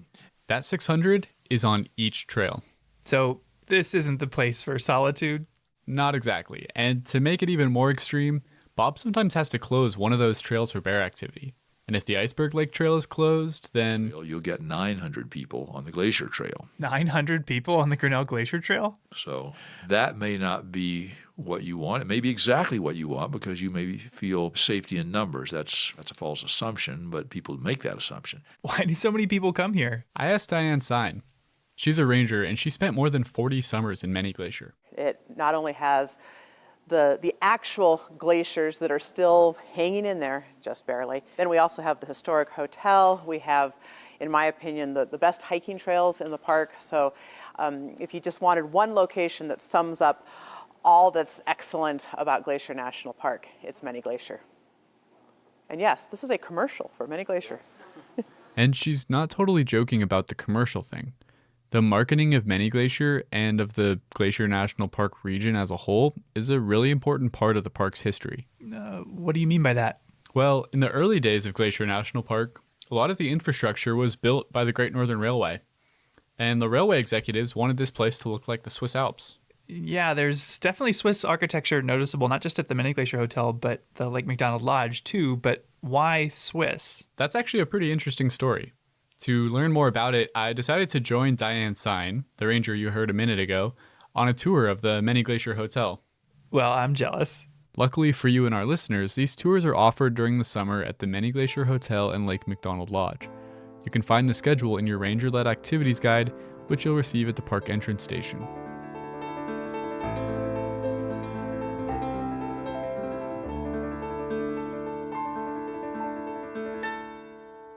Well, welcome. My name's Diane Sine. I'm a seasonal ranger here with the National Park Service. I have done this for a whole lot of summers. This is our daily walking tour of the historic Many Glacier Hotel. So before I start... She told us about how she first fell in love with Many Glacier as a child on a family camping trip. And all through college, worked here in the summers as a singing waitress. Wait, she was a singing waitress? Yeah, as she tells it, In that era, all the employees at the Many Glacier Hotel were hired to staff the regular hotel positions because they all had music or drama backgrounds. And as a little girl, just starting out as a cellist, I thought that's what I want to do. Why did they do that? well, in those days, the Many Glacier Hotel was a bit beat up and weathered. So, to attract guests, the manager decided to use music. Well, why have I never heard Diane sing at the hotel? Well, she's not a singing waitress anymore. After those summers singing and waiting tables, something changed deep inside of her. After having worked here for 4 years for the hotel, My life was warped. I was hooked on this place, and I figured out how to become a park ranger. And once Many Glacier wormed its way into her life, it never left. Along the way, I met my husband, who was another ranger here. We got married at Lake Josephine, had our wedding reception here at the dining room of the Many Glacier Hotel. My stepdaughter met her husband here as well, and the tradition has continued. So Many Glacier. But this is all a bit of a digression because although this place is important to Diane, the Many Glacier Hotel is considered to have national significance. It has value to the American story as a place that ties us to the past, not only the past with visitor experiences, but the past with the early development and advertising of national parks. Diane told us about the construction of the building in the winter of 1914. When temperatures hit 40 below. Okay, we've both been here in the winter, and 40 below is cold. It's very cold. As Diane described it, the workers the Great Northern hired were hardy Scandinavian descendants, and they could withstand hardy winters. And the story is... The finished hotel was pretty impressive. Paint a picture for me. Well, as you approach the hotel, a friendly bellhop, clad in Alp-style lederhosen, opens the front door and offers refuge from the harsh winds of the valley in the warmth of the lobby. Wait, okay, lederhosen? We'll get back to that in a minute. Okay. Once you're inside, the lobby is vast and echoey with a hodgepodge of different styles. A massive copper fireplace anchors one end, while the other opens up to an elegant spiral staircase. Naturally, your gaze will be drawn up as your eyes trace the giant Douglas fir beams towards the ceiling. And dangling from that ceiling is an impressive array of Japanese-style paper lanterns. Okay, so I'm standing in a Wild West Montanan Swiss chalet with Japanese paper lanterns? Now you're catching on, that's right. But even though there's a lot going on, the thing that really pulled me in was those giant Douglas fir beams. And according to Diane, this was their intended effect. The idea behind the design of both this Many Glacier Hotel and the Glacier Park Lodge at East Glacier, they were originally referred to as big tree lodges. The idea is that you can be down here in the lobby and you can actually feel like you're in the forest with the trees rising above you. That makes a lot of sense having stood in them, but you still have not addressed the lederhosen thing. Okay. Well, part of it is actually an accident of history. In 1914, as construction was just about to begin for the Many Glacier Hotel, World War I cut off Americans from some of their favorite European vacation destinations. The Great Northern saw in this an opportunity to put the American West on vacationers' radar, and they started to market this area as a replacement for the Swiss Alps. Okay, but people go on vacation to Spain or to Germany. Why Switzerland? Well, as Diane tells it, Louis Hill, who at the time was the president of the Great Northern Railway, just really liked Swiss architecture. He had a home outside St. Paul where his family would go for winter getaways and ice skating parties, and that home was designed as a Swiss chalet. But he also had a winter home at Pebble Beach, California. In fact, his home became part of the golf course there. The design for his Pebble Beach home was also Swiss architecture. So the guy just had a thing for Swiss chalets. How'd the Great Northern get word out about the area? Well, they decided to do this big advertising campaign called See America First. See America First, huh? And the idea there was to try to convince Americans that vacationing in the national parks was the patriotic thing to do. They also gave artists free trips out here. And as you can imagine, once those artists saw this place, they took the idea of See America First and just ran with it. One of these artists was the writer Mary Roberts Rinehart. She was a very well-known writer of the time. She went on to write a couple of books about her experiences in Glacier Park. She said, "I have traveled a great deal of Europe. The Alps have never held this lure for me. Perhaps it is because these mountains are my own in my own country." So that was her idea. Be a patriotic American, see America first, come to the Switzerland of North America, come to the Many Glacier Hotel.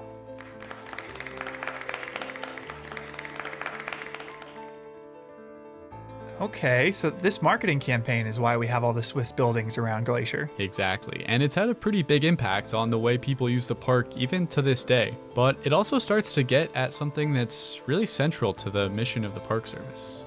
What do you mean? Well, we're supposed to be preserving these places for future generations, but our mission is also to allow for their enjoyment today. That can be a tough act to balance. Okay, I see what you're getting at. People come to Many Glacier to see the bears and the glaciers and to feel a sense of wilderness, but their very presence alters those things. Right, the Many Glacier Hotel and the marketing around it got a lot more people to come out and enjoy this area. But it also changed the character of the valley. When people and nature come together, both are changed by the encounter. But that's not always a bad thing. Certainly not. Encountering the natural world is an important way that we can learn and grow as people. I know that hiking here in Many Glacier has changed both you and I, but in our next story, I'd like to look at a way that we collectively as people have changed Many Glacier as well, although we might not have meant to.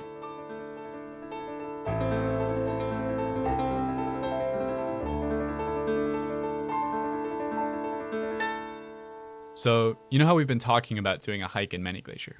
Yeah? Well, I just talked to Lisa McKeon. She's a physical scientist with the USGS. She invited us to go up to Grinnell Glacier with her next week. Oh my gosh, we've got to bring Gerard. I thought you might say that, so I asked Lisa about it, and it turns out that they actually already even know each other from some projects he's volunteered on, and he's welcome to join us too. Of course they know each other. Well, I've got to call him. Yeah, let's get him on the phone. Each episode, we seem to cover at least one thing that, like this podcast, wouldn't be possible without the support of the Glacier National Park Conservancy. With the help of some friends over there, we got the number of Executive Director Doug Mitchell and decided to call him up out of the blue to ask about these projects. For this episode, we wanted to ask about the restoration work done on the Many Glacier Hotel.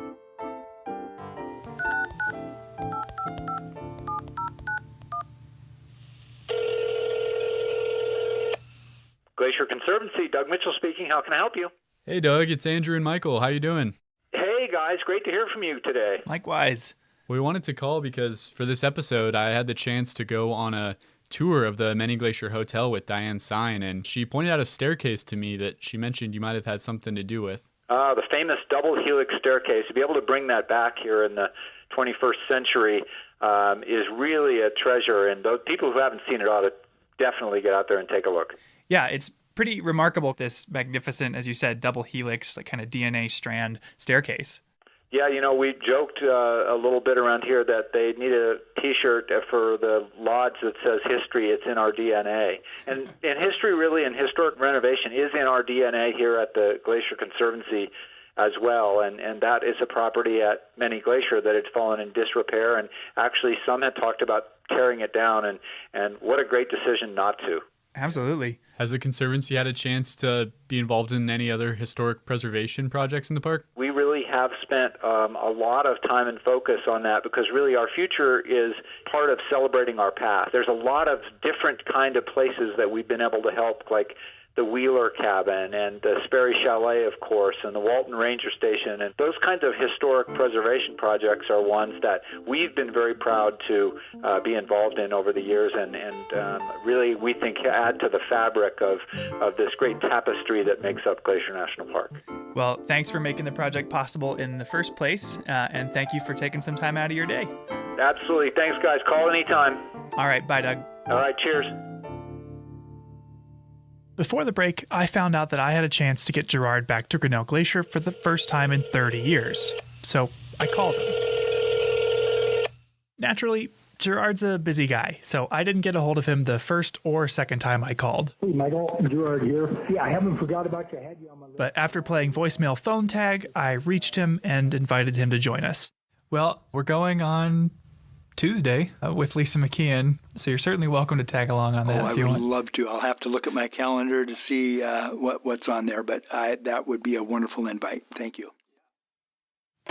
The next day, he shot me an email. He could make it. So we had everybody meet at park headquarters and wasted no time getting going. Because if you're headed to Many Glacier, you should plan on an early start. Whether you're looking for a parking space or a campsite, everything fills up early. Like, really early.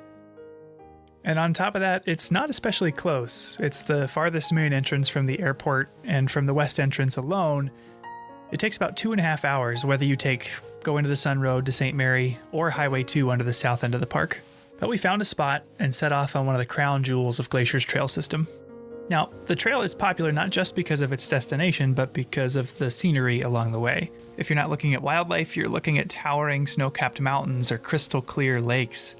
Round trip, it's 11 miles and you gain 2,600 feet of elevation, so it's not an easy hike. In fact, one of the fan favorite ways to do this trail is to actually skip the first few miles entirely.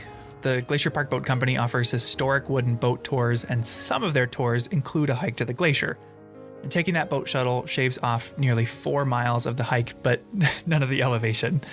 If you're interested in boat tours on Many Glacier or anywhere else in the park, it pays to plan ahead. We didn't catch a boat, though. We just hiked. And you don't have to hike too far before you stumble into one of the most famous views in the whole park, a bright blue Grinnell Lake tucked into the mountains. And if you've ever seen a poster of the park, odds are it was a picture of Grinnell Lake. In fact, Lisa McKeon told us she had a poster of the view in her college dorm room. Yeah. I've been up this trail so many times, I never thought about that. Oh, good. But, the classic Grinnell view. Good story. Here. Yeah. When I worked for a different agency in a different state, that same poster was on the wall in the office next to me. And I had a funny experience with this view as well. When I got hired, I was in college and I was so excited about it. I'd never been here before. And so I Google image search Glacier National Park, downloaded some cool pictures for my phone background. And I didn't ever really look up where it was, but I was hiking up here for the first time and I'm like, oh my God, this is the view from my phone. Yeah. So I took my own photo from that spot and I still have it as my That's still your background? Yeah. This whole time? Good story. So, that's great. I was like, oh, this is it. This is why I came here.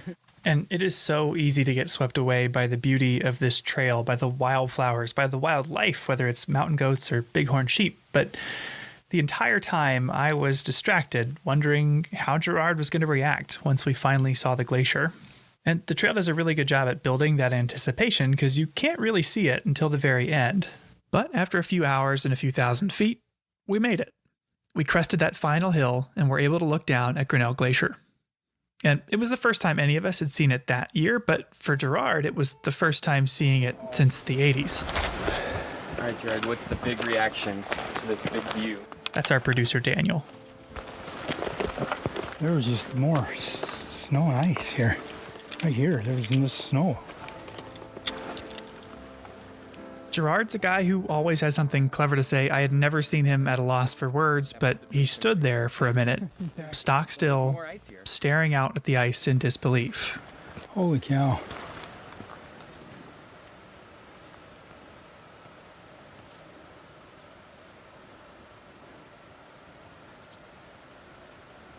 Wow. I felt pretty fortunate to be there in that moment with Gerard. It left him totally speechless. And experiences like his are as powerful as they are rare. In the grand scheme of things, most people are lucky to see a place like Grinnell Glacier once in a lifetime, let alone have the chance to revisit it. I mean, growing up in Ohio, I could have driven in any direction for several days and never seen anything quite like it. And that's where Lisa's work comes in. Lisa McKeon is a physical scientist with the USGS, or United States Geological Survey. And over the course of her career, she's taken experiences like Gerard's and made them a lot more accessible. No, I agree. I mean, we've got, area change data, we've got some volume estimates, we've got mass balance, we have a lot of quantitative data looking at change. Most people can't relate to that, and they can look at a pair of images and go, wow, something's happening there. Yeah. The USGS's Repeat Photography Project is an effort to visualize glacial change not with graphs or charts, but with pictures. By retaking historic photos of glaciers throughout the park, you can see the change that's happened in the intervening years with your own eyes. And Lisa's been involved since it got started in 1997. I got swept up into doing repeat photography right at the very beginning. Jerry DeSanto had brought in this repeat pair early in the spring and showed Dan, and we had decided, let's do some of this. Let's document glaciers in the park with photography. And then later that summer, Vice President Al Gore decided to come out and have a little event here at the glacier. And he was talking about climate change. Like right then at 1997, the media came out and we had taken a few repeat photos and they couldn't get enough of them. It was some of the first really visual evidence that people could relate to with this idea of climate change. It struck a chord as soon as you started. Because they're so easy to... Yeah, they answer themselves. Yeah. You don't really need any text, nothing. It's just... And it's not... A picture really is worth 1,000 words. Because I could read through statistics about how Boulder Glacier's area today is 35,298 square meters when it used to be 829,577 square meters. Or I could show you a picture. Well, not really, this is a podcast, but you could find the photo from a 1932 horse packing trip to Boulder Glacier, where 80% of the frame is filled with ice, and 4 people stand there staring into the mouth of a towering ice cave. When Ranger Jerry DeSanto took that same photo just 50 years later, the frame was empty. The ice had receded, revealing only barren rock and the distant mountains. These repeated photos have made it possible for people, no matter where they are or when they are, to make sense of this change. But while these repeated photos are easy to understand, they're quite difficult to capture. Some of them take quite a while. Some are, much harder than others, but it's been amazing. Sometimes when you think, oh, I know where that one is, and you go, oh no, I guess that's not it. Oh, it's up here. So then you climb up. Oh, wait, no. It was down quite a bit. And it can go up and down, up and down. We've gotten better at it for sure. They don't physically mark any of the sites, so they rely purely on perspective to initially find the right spot. And one thing that's helped a lot is technology. It's been really helpful with Google Earth now because you can kind of go in the landscape and line up the peaks pretty well that way before you get out in the field. The next part of our day was actually taking a repeat photo. And while Lisa had taken this repeat photo before, had seen it on Google Earth, even had the GPS coordinates, she gave us the authentic experience. Using a printed photo, we had to line up what we could see, boulders in the foreground, mountains in the background, with the landscape in the picture, which was easier said than done. Over that ridge. So I think we gotta go further that way. Yeah. We knew from the picture that we'd have to go up, so we started up this moraine or hill of loose rock, feeling pretty good about it until it dropped off and we had to climb down the boulder field and scramble around until we saw this snow patch, and then we had to go over the snow patch. Needless to say, it took a while. And as we were searching, we had to be very mindful of timing, because a lot of factors go into a successful repeat photo. The time of day can cast shadows off the mountains that make it harder to see the ice. And on a larger scale, the time of year is important. Seasonal snow is a huge obstacle to taking a good photo. You have to wait so long. I have people in June asking if they can come to the park and take some photos for me. And I have to say, well, you can't really until the end of August at the earliest, maybe, or in September. You got to wait for the snow to melt so you can see the actual margin. So are we seeing snow there on top of the... Yeah, it's mostly. And even we were cutting it close, right? Yeah, quite honestly, our trip was really more about getting a behind-the-scenes look at the process, and not necessarily because Lisa needed to repeat this particular photo. The thing is, though, we don't have the moraine in front. No? Because that's going to be... Once you finally find the place where the photo was taken, your last step is to get the camera set up and line up the shot. Yeah, so I'm just putting the camera on the tripod, and then I'll just kind of start lining things up and slightly overshoot it so I can crop it down a little bit, but I try to match it as closely. I haven't taken any photos all summer, so half the battle is remembering how to use this camera. No pressure, you just got... Yeah, right, yeah. I'm not even, paying attention to that. Once it's all said and done, you've got the photo. If it's good enough, Lisa will line it up next to its historic reference photo back at the office and upload it onto the Repeat Photography Project webpage, where you can access all of them. And at the time of this recording, at least 80 photos have been repeated of 20 different glaciers throughout the park. But after spending the day playing research assistant to Lisa, we wanted to take a repeat photo that had never been done before, one that had her in it. In the summer of 1988, the year before Gerard returned to the glacier with his wife, a teenage Lisa McKeon had hiked with her parents up to Grinnell Glacier. When they got to the top, Lisa posed for a photo. With a white tank top, yellow shorts, and some very 80s sunglasses, Lisa stepped out onto Grinnell Glacier for a picture. With a grimacing smile that screamed, "Mom, please don't make me take another photo," Lisa unwittingly created the perfect opportunity for a future repeat picture. So, Michael, when I pulled out that photo of Lisa up at Grinnell Glacier, that was your first time seeing it, right? Yeah, no, it was. And it took me a second to even figure out what the photo was of, let alone who was in it. Do you recognize Lisa in them? Would you have known that was her? I don't think so, no. You'd have been like, who are these people? Look at this lovely picture. What if Gerard was like in the background? That's right. Wouldn't that be cool? He's down below us somewhere in the cave, like going. Woo. I tried to find the spot for Lisa to stand and recreate her vacation photo, but I ran into a problem. The lake. Spent the last 10 minutes or so trying to find this other spot that we have from one of Lisa's photos from the 80s. And I keep coming further down this way, and I still think we've got to go a lot further that way to get to the spot. I think where you were standing is in the lake at this point. Yeah, I would guess. So I don't think we're going to be able to get you back to that spot. I know, right? Right? Finding the nearest dry spot to where she had stood in 1988, Lisa replicated the pose and grimacing smile. Daniel started to wonder if these photos might be used someday too. What about the next 20 years and like the photos that you're in? Do you think that people working for USGS in the 2050s will be using photos of you as a teenager and repeating those? I have not submitted these to the archives yet. Who was that babe? We'll see. I'd probably rather have those submitted than now. But certainly, I mean, it's really exciting thinking the photos I'm taking now will certainly, be used in decades to come. This place has meant a lot to Lisa. Some of her best memories are here in this glacier basin. I've been lucky enough to come up as a youth, and I've brought both of my daughters here because I think it's a really special place and I want them to see the beauty and to see the change. I want them to have their own memories of what it was and then be able to see how it's changing. Mm-hmm. And my husband proposed to me here too, so I have a lot of great memories associated with this place. Where was that? I think it was right down on some of these rocks here, actually. I don't even remember. Right around the corner. Exactly, the spot, yeah. Beautiful piece of slick rock like this.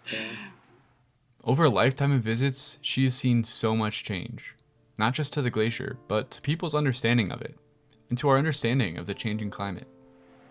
Well, our glaciers are going. They're on a track to disappear now, but I think what we've done is helping the world understand the connection between climate change and what's happening on the landscape. Mm-hmm. Yeah, a little piece of that.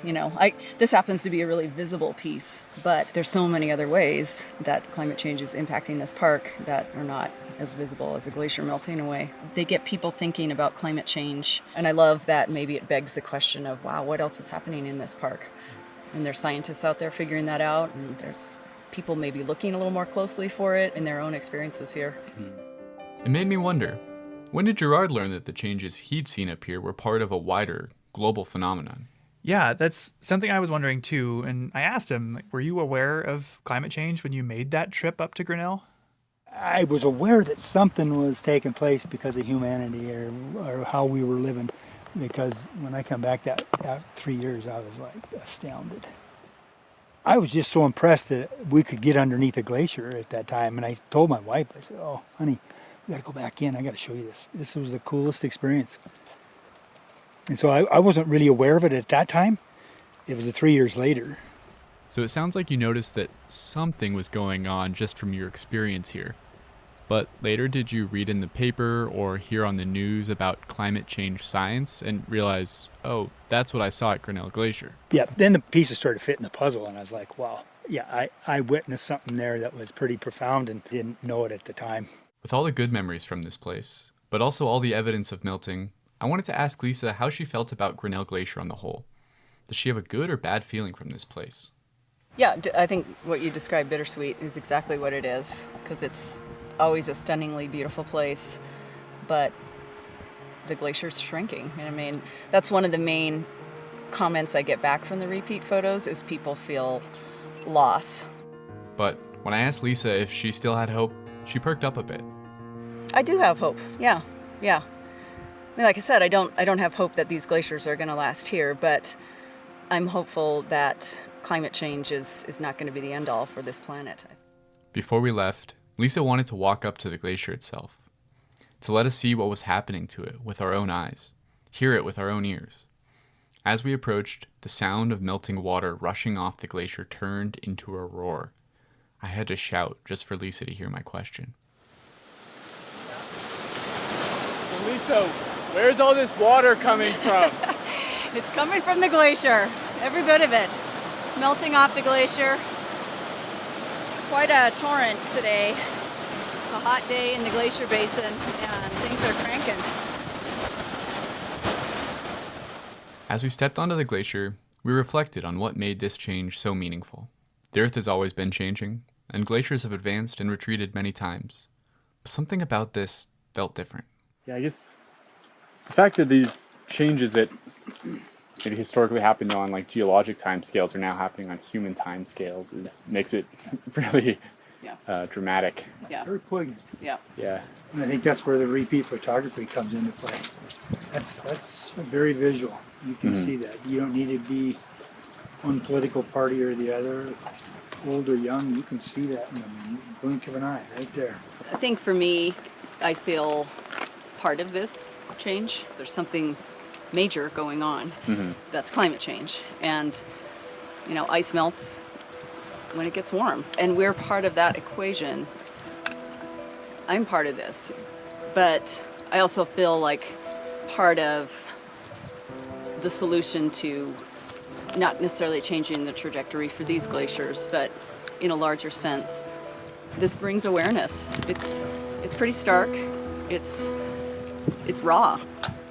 Well, it's such a quick change in geological time. And there was change in the past, but it was thousands of years. I mean, what I've witnessed in just my little lifetime here is incredible. Your grandkids, your great-grandkids won't see this. It's brought an awareness to me for just being present. You know, this is all we have. Tomorrow's not here, yesterday's gone. This is all we have. We're just fortunate to be able to witness the last part of Grinnell Glacier.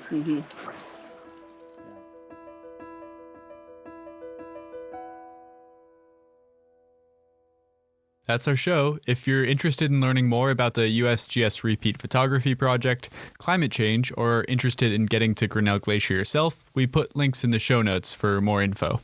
Thanks for listening. Headwaters is a production of Glacier National Park, with support from the Glacier National Park Conservancy. The show was written and recorded on traditional native lands. Andrew Smith and Michael Feist produced, edited, and hosted the show. Ben Cosgrove wrote and performed our music. Alex Stilson provided tech support. Quinn Feller designed our art. Renata Harrison researched the show. And narrated the credits. Lacey Kowalski was always there for us.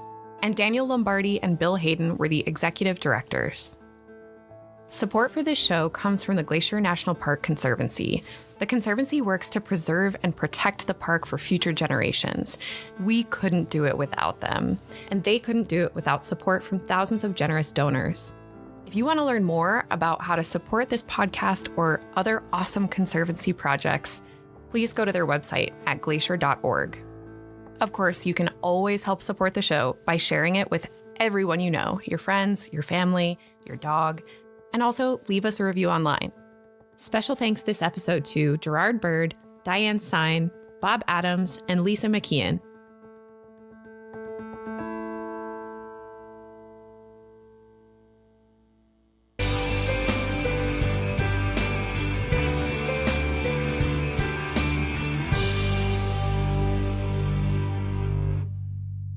This site high above the lake was once the location of the Going to the Sun chalets. Built in 1915 by the Great Northern Railway as part of a network of hotels, chalets, and tent camps, the chalets sat high above the lake on the rocky promontory called Sun Point. Constructed in the Swiss chalet style, the beautiful rock and log buildings could accommodate up to 200 visitors a night. In the days before the construction of the Going to the Sun Road, transportation in the park was an adventure. Visitors arrived at the Going to the Sun chalets by boat or horse. In fact, the majority of the visitors to the network of hotels and chalets operated by the Great Northern rode horses, and these chalets served as a hub for horseback travel over Pegan Pass to get to Mini Glacier or over Gunsight Pass to the Lake McDonald Valley. The chalets were closed during World War II and sadly never reopened again. During the war, the buildings fell into disrepair and were finally razed in 1949 due to their dilapidated condition. You can still visit the site of the chalets, which is just a short walk from the parking area. As you stand at the old location, imagine sitting on the balcony of this spectacular hotel, overlooking the amazing vista, sharing tales of the day's trail ride with new friends as you rest up for a hearty dinner in the dining room. Today, the Sun Point Nature Trail starts here and offers outstanding views of St. Mary Lake, the stunning mountains of St. Mary Valley, and into the high country towards Logan Pass. The trail winds through forests and meadows to Bering Falls, where the water cascades across a sheer cliff into a natural basin carved in the rock. Hikers can also connect this trail with the St. Mary Falls Trail, the Trail to Virginia Falls, or the Sunrift Gorge Trail, ending their hike at either the St. Mary Falls Trailhead shuttle stop or the Sunrift Gorge shuttle stop. Vehicles longer than 21 feet and wider than 8 feet are prohibited on the Going to the Sun Road beyond Sun Point. Oversized vehicle parking is available at Sun Point, and drivers can connect to the shuttle system at this shuttle stop. In addition, a picnic area is located here. It's Thursday, August 10th, 2017, and I have the day off. For context, we were both rangers here in the summer of 2017. Yes, and the job of leading guided hikes, campground talks, and staffing the visitor center is very rewarding, but can also be exhausting. So when the weekend rolled around, some friends and I planned a relaxing backcountry camping trip. We got a permit for the backcountry campground on the west shore of Lake McDonald, one of the few backcountry campgrounds that you can paddle a canoe to. So we loaded our gear into dry bags, packed our life jackets, and set sail for some R&R. The campground itself is known for being sunny. It burned over in a wildland fire in 2003, and the remaining lifeless and limbless trees offer little in the way of shade. That's an understatement. So we set out in the afternoon, thinking we'd arrive after the heat of the day had passed. The first half of the paddle was nice and sunny, but the further we went, the clouds began to roll in. With each stroke, the sky seemed to grow darker, and we paddled faster and faster and faster to reach the shoreline. We thought we'd beaten the weather as we pulled our canoe ashore, but a clap of thunder echoed off the mountains and signaled the night that was yet to come. As we frantically assembled our tents and shabby burritos, the storm arrived. Rain came in a torrent, instantly soaking me through my jacket, and we hung our food up so we could retreat to our tents, but then the wind began to pick up. In my memory, what came next was a loud, deafening blur. Rain pelted the ground and began to sound like angry radio static. The wind was strong enough you had to brace yourself against it or be blown over. It began to topple the trees around us, and as they crashed down left and right, we ran to the lakeshore for safety as lightning and thunder reverberated up above. But just like that, it was over. The air was calm, the rain had stopped, and we breathed a collective sigh of relief as we returned to the soggy rice and bean burritos we'd put away. As we ate, we tried to make sense of what had just happened, pointing out the trees that had fallen down, comparing how well our jackets had worked, but only then, with mouthfuls of burrito, did we notice a column of smoke across the lake. Smoke that would eventually grow to become the Sprague Fire that burned 17,000 acres and the Sperry Chalet. Wow, that's crazy that you sat through the storm that started it all. I was actually just straight across the lake from you at the same time at the Lake McDonald Lodge. I was supposed to give the evening ranger program up at the Lake McDonald Lodge auditorium that night. It was super stormy as I drove up from Apgar. And while I was getting ready for my talk, the power went out in the building. It was pitch black in the auditorium. I didn't think people would really be able to safely walk around the room, so I just decided to cancel the program. So if you were trying to attend the ranger program at the Lake McDonald Lodge auditorium on August 10, 2017, I'm very sorry. You'll have to catch me another time. When I canceled, I stood outside the building to let people know that the program wouldn't be happening that night. It was at 8:36 p.m., a few minutes after the talk was scheduled to start, that lightning struck the hillside above me and ignited the Sprague Creek fire. With no program to give, I drove back down to my office in Apgar. There were lots of people just standing around and watching the flames. So, in a routine that would become common over the coming months, from across the lake, I watched the fire glow against the dark night sky. I was still wearing my ranger uniform, so I stayed on the beach there for hours, answering questions from concerned visitors. The fire became a spectacle. At night, people would gather to watch it burn, slowly at first, then rapidly as one hot and dry week was followed by another. In all, the Sprague Fire burned for about 3 months on the east shore of Lake McDonald, until it was finally extinguished by autumn snow. Here on Lake McDonald, wildfire is a fact of life. For plants, animals, and people alike, if you want to exist here, you've got to learn to live with it. In this episode, we're going to learn about something that's becoming an everyday concern for people around the American West. What happens when people and wildfire come together?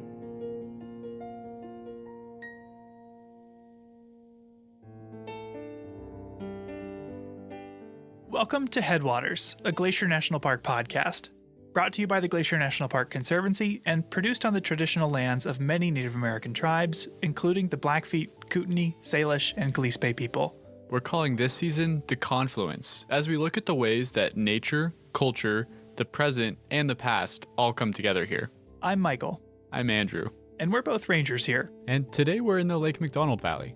Near the west entrance of the park, the Lake McDonald area is the most visited region of Glacier. Lake McDonald itself is one of the park's most cherished attractions. At 10 miles long and over a mile wide, it's also the largest lake in Glacier. This area gets hit with a ton of lightning, and that means that wildfires start with considerable frequency. What happens in a place dense with people and fire? And that's what we're going to explore in this episode.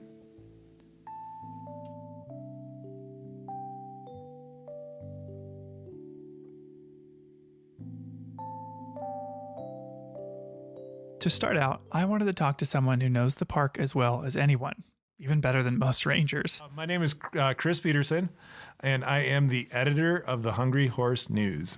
Oh yeah, Chris. Hardly anything happens in Northwest Montana without Chris writing or at least knowing about it. Seems like he's been here forever. How long has Chris been around? Since 1998, which would make it, this will be my 23rd summer. I've seen his byline a lot, but he's a photographer too, right? Yeah, you're right. After graduating college, Chris started working for a small town daily newspaper in New York, where he started to pick up photography. Back in New York, at the Daily, you had to shoot your own photos. So my photos were terrible. I was an awful photographer. Didn't know what I was doing. And so I started shooting Buffalo Bills games. You know, at a Buffalo Bills game, there's like 85,000 people there, but there's also 120 photographers. So you could learn a lot just by watching the other guys. And after he really developed his photography skills, he landed a new job. So that kind of set up my portfolio. And then the Hungry Horse News had put out an ad for a photographer, and I applied and I got the job. And the rest is kind of history, I guess. That's a big switch to go from photographing Bills games to bald eagles. Yeah, it's a big adjustment, but he took to it. But part of covering news in the West is wildfire, something Chris didn't have any experience with from his time in New York. Oh, well, in New York, there aren't, big fires, yeah, but they were all houses or, tire dumps. But it didn't take him long to get experience. His second summer, he covered the West Flat Top Fire. 2 years after that, the Moose Fire, then the Anaconda Fire. So I'd cut my teeth. All of which led up to 2003. You had a couple seasons of experience then covering summer fires. What was the feeling going into the summer of 2003? In retrospect, we probably should have known that we were going to have a big fire year. But I can remember in June, people just having fun because it didn't rain. June typically is one of the wettest months, if not the wettest month in the park. It didn't rain. So everyone was having, everyone's camping and fishing and floating and, the park is just full of people. And the fire danger rating has been moved up and is now high. But by July, fires began to crop up. In fact, on July 17th, after a morning storm, 6 fires were spotted in the park. Wow, that's a lot. Yeah, more fires than the park sees in some whole years, just in one morning. The next day, Numa Ridge Lookout spotted the Wedge Canyon fire in the North Fork, which within 2 days had grown to 4,000 acres, and due to the number of homes in the area, was the #1 priority fire in the nation. Wow. So what was Chris doing at the time? We were out running around taking photos of them. Drove up and looked at Wedge Canyon, and man, it was ripping across the ridge one day. So we knew, unless it rained, that things were probably going to get worse, not better. I don't think we thought they'd get as bad as they did. At the same time the Wedge Canyon fire was burning in the North Fork, a fire was burning in the heart of the Upper McDonald Creek Valley, the Trapper Fire. The fire at the heart of our story was, at the time, so remote that it was seen as a low priority. Park employees like Chris Baker, the lookout stationed on Swift Current Mountain, described what it looked like. She wrote an article after the fire all about it. Here, can you read the first part? Okay.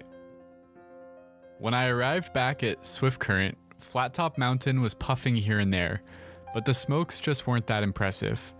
The lightning storm had planted its seeds, but nothing much was showing yet. So for a while, Trapper was underwhelming? Yeah, it was. But that obviously didn't last forever. No, it did not. July 23rd comes along. Changes everything. The forecast for the 23rd called for extreme winds, 30 miles an hour or more. Right, exactly. And so that's why we're at the loop on the 23rd. Now, if you've ever driven the Going to the Sun Road to Logan Pass from Lake McDonald, you may remember the loop as the single hairpin turn on the whole route. As the road turns back on itself, you've got 8 miles left till Logan Pass as you rise above the trees, getting a view of the McDonald Creek Valley, and Chris hoped the Trapper Fire. Okay, it's a pretty windy day. Let's get up there, see what's going on. Let's take a look at it. His instincts were right. Chris Baker, the lookout at Swift Current, watched the Trapper Fire grow that day. And rather than have you read everything, Andrew, I had a friend read the rest of her quotes for us. There was no mistaking it when Trapper decided to make its move. I was looking right at it when it did. That wimpy white column suddenly grew tall, turned to brown, then black. Then it was wider and moving. And you could see that fire probably, I'm guessing, 5 miles away. And it's just starting to look like a tornado. If you can imagine a really big tornado in the sense that it's like this big circular cloud of black, and it just starts spinning, and you can see it, and it's coming closer and closer and closer. Wow, that's nothing like what I expected. And Chris was far from the only person at the loop watching this unfold. I mean, more and more people showed up, and we're just watching it, and there were other people there. Everyone's taking pictures. So there were reporters like Chris there, visitors had stopped to take pictures. There's even a corporate marketing team there. And one of the more memorable things was there was this couple of women in their 20s with like tank tops on, and they had a Red Bull pickup truck. You know, Red Bull, that energy drink, but it had like a big fake can on the back of the pickup truck. As the fire was coming closer and closer and everyone was taking photos, the Red Bull staff was running around with free samples. Okay, I think watching a fire race towards you is a situation where you definitely would not need the extra boost from an energy drink. Yeah, I think you're right. But with or without the Red Bull, Chris described the atmosphere being charged with anticipation and excitement. So we're taking pictures of her with the smoke and the fire and smoke and stuff in the background, and they're taking pictures, and it just kind of got into like almost a party type of atmosphere in the sense that here it comes, and it came like right to the edge of the the canyon.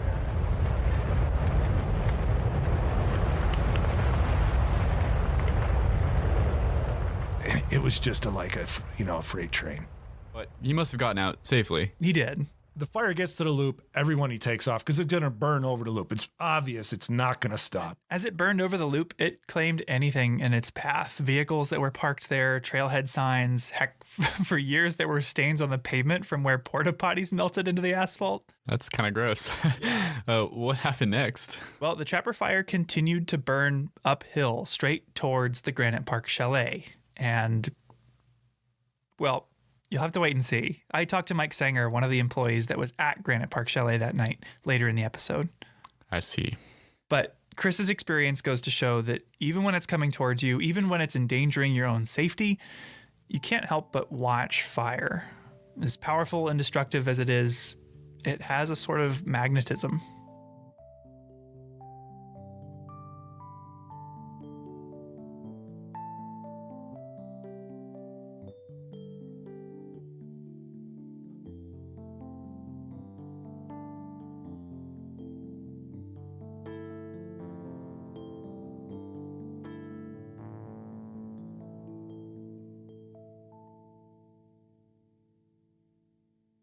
My name is Tony Kashola Sr. I'm a director for the Salish Kalispel Culture Committee for the Confederated Salish and Kootenai Tribes. People interacting with wildfire here is not a new phenomenon. In fact, it's been happening for thousands of years. To learn more, I decided to talk to Tony and Kashola Sr. about the role that fire plays in the traditional Salish way of life. We talked about how, from Tony's perspective, not enough people understand the significance and value of fire. This misunderstanding of our environment makes fire more dangerous. And he talked about how national parks are a place where we can learn to connect with the natural world. So Tony, if we have listeners from other parts of the country or the world who aren't familiar with the Salish people, what do they need to know about Salish history? According to the stories from our elders, the Salish speaking people have been in this area since the last ice age. My group, my band of Salish are the most eastern Salish speaking people here in Montana. And our Aboriginal territory consisted of about 22 million acres. And then came along in 1855 when more settlers and homesteaders moved into our area. A treaty was negotiated, and it took several days before the leaders of the tribe agreed to be put on a reservation. And so that's why we are where we're at today on our 1.3 million acre reservation here. So that's kind of in a nutshell from the past where we started and how we got to where we're at as Salish-speaking people. So I wanted to have you in today to talk about fire. What role does fire have in the Salish tradition? The Salish people, they would set fires to their favorite hunting areas, their favorite spots. When the weather was predictable, they would set fires, knowing that the fire would be put out as soon as the snow got here. So there was no fear of that being a wildfire. When they did that, they could go back in the springtime, and where they had set fire, they could see all the new growth coming up, the green grass, clearing the underbrush for the berries and for all the other foods that were necessary, both food and medicinal plants. It would clear it out. It was like doing work in a garden. You know, as you go in a garden, you clean out all the weeds. That's what they used fire for. Were there other advantages to setting fires? The other thing they used, of course, before they had horses and before they had rifles, you know, getting buffalo, hunting buffalo sometimes was very difficult on foot. So sometimes they'd look at certain areas and they'd see these areas and they'd use fire to bring the herd to certain places. And then once they get to these certain jumps, that they'd build these running lanes, and they used these cliffs for these buffalo jumps to go over there. So that was another way of using the fire. That's really interesting, using fire to manage vegetation and to drive buffalo over cliffs to hunt efficiently. It's a pretty amazing technique. How did traditional people actually manage these fires? It's just like our professionals today. We have professional fisheries, water, people in those areas. Well, back then they had these people that were dedicated and assigned to fires. And they were the ones that were only ones that would set the fire, because they've studied fire, they've understood fire, and so they're the ones that were allowed to set these fires. And how did they actually start the fires? Where did the embers come from? They used buffalo horns or different things to carry these embers of fire, because it was so hard, you know, to make fire. So they'd make a fire and then take these embers and store them in these buffalo horns or something. Then they'd have these fire starters, what they call them, fire starters. They'd gallop to these different places and they'd set fire. And like I said, only those people were allowed to do that. Why do you think so many people have negative feelings about fire? One, I think, is misunderstanding exactly what fire is, what it means, and what it could do.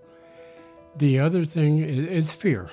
Naturally, it's frightening. I mean, you look at California today, how dry, how brushy some of those go up like matchsticks.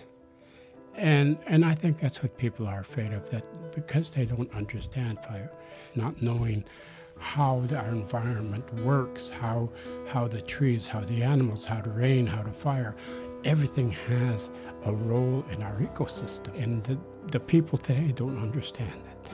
You know, they don't understand how our ecosystem works. They need to know that fire is necessary. Fire must happen so that we don't get what we're getting in California today. What's the reason for this poor understanding of ecosystems? I think because of the value system that we created, and the values that we think are more important now today, that our lives are put first rather than together with other things. You know, everything goes hand in hand. One of the things when I was growing up, my grandparents and my parents and all of my elders that have always taught me and always said, every living thing is an equal. You treat it as an equal. You don't think you're better. You don't dominate, because you dominate, you destroy. And that's what we have as human beings. We've dominated certain things, we've changed certain things, and we've destroyed that. And so I think a lot of that is misunderstood. And national parks are kind of a stronghold of what used to be.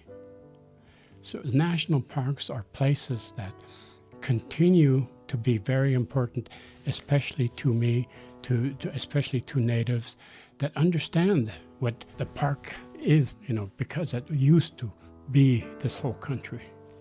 And there's still a need for parks. There's still a need for the areas like this, for our spirituality, for our well-being, for our minds. How many times have we in our lives have got so frustrated with our jobs, with the things that we do every day over and over, that we need these areas of solitude to go to, touch the ground again, to put your feet back on the ground and kind of soothe everything, that all that weight seems to lift and create something, a peace of mind that lets you move forward again. We need these places.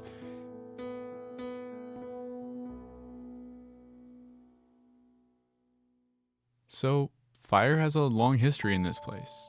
It can be a creative as well as a destructive force. And whether you like it or not, it's a factor that has to be considered in deciding how to manage this park. To learn more about what role wildland fire plays in the ecosystem here, I decided to talk to Dawn LaFleur. My name is Dawn LaFleur, and I am the vegetation management biologist for the park.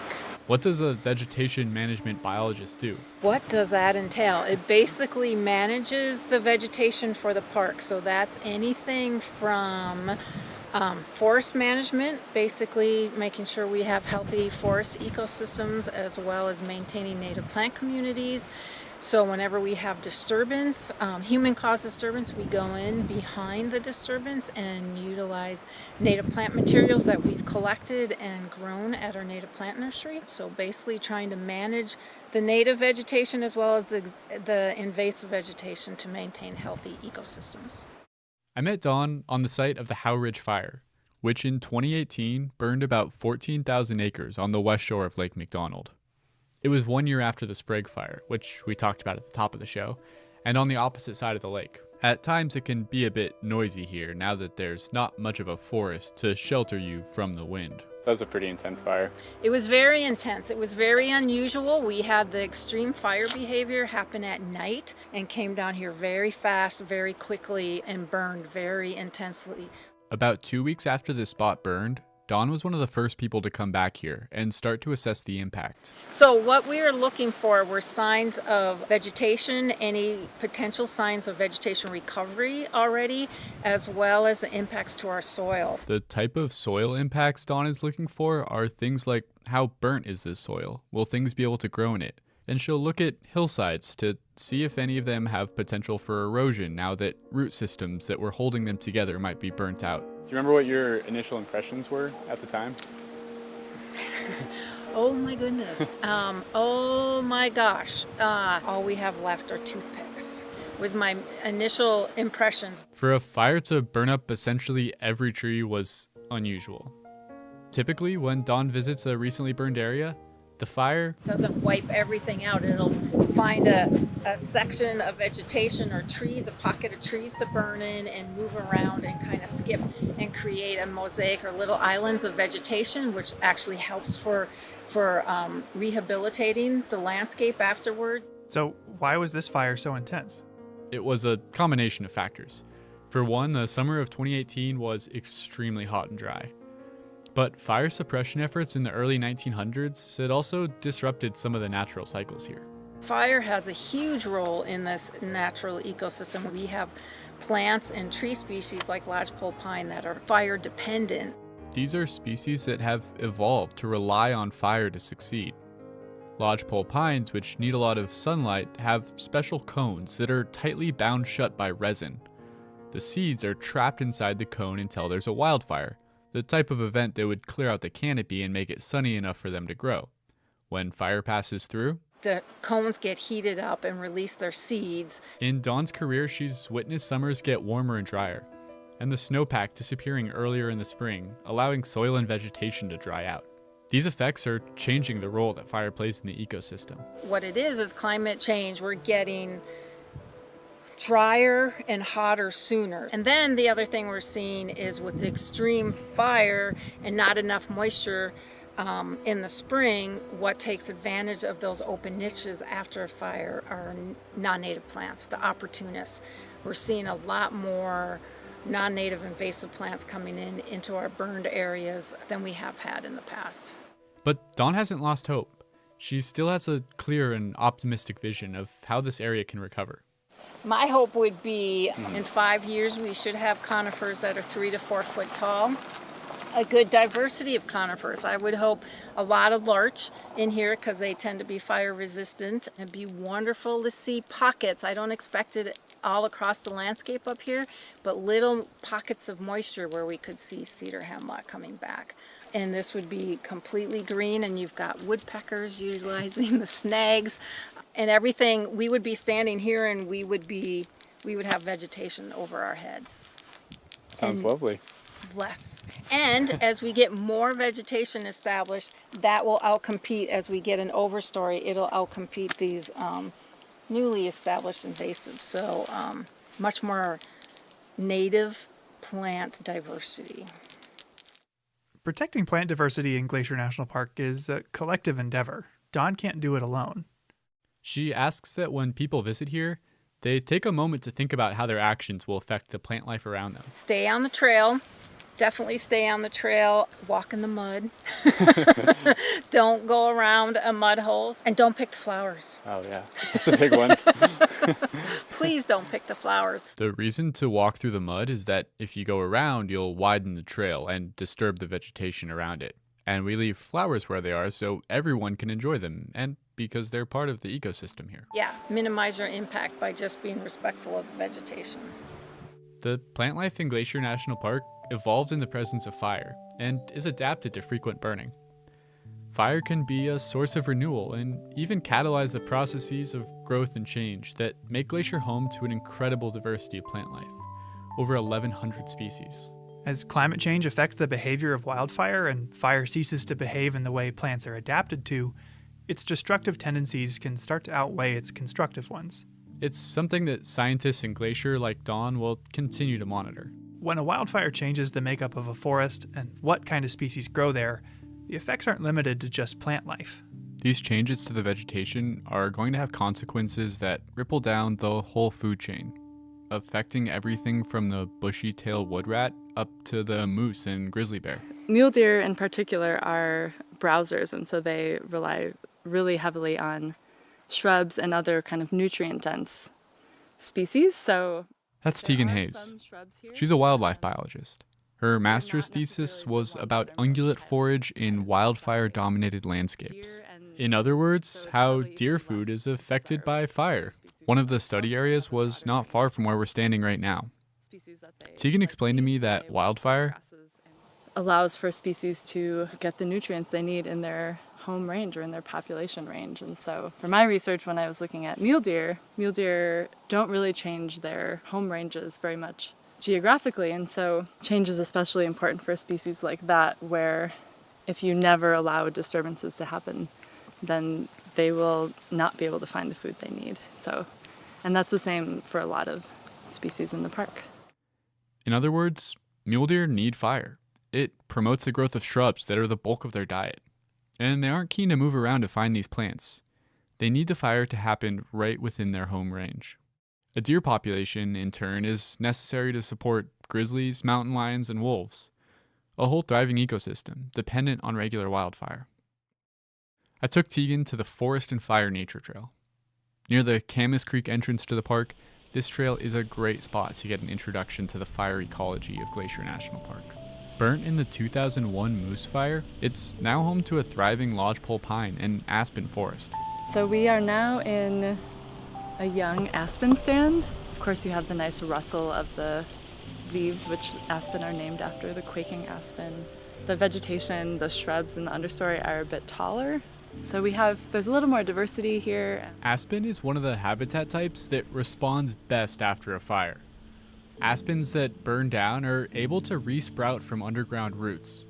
In no time, a recently burned stand of aspen will be a lush and suitable deer habitat.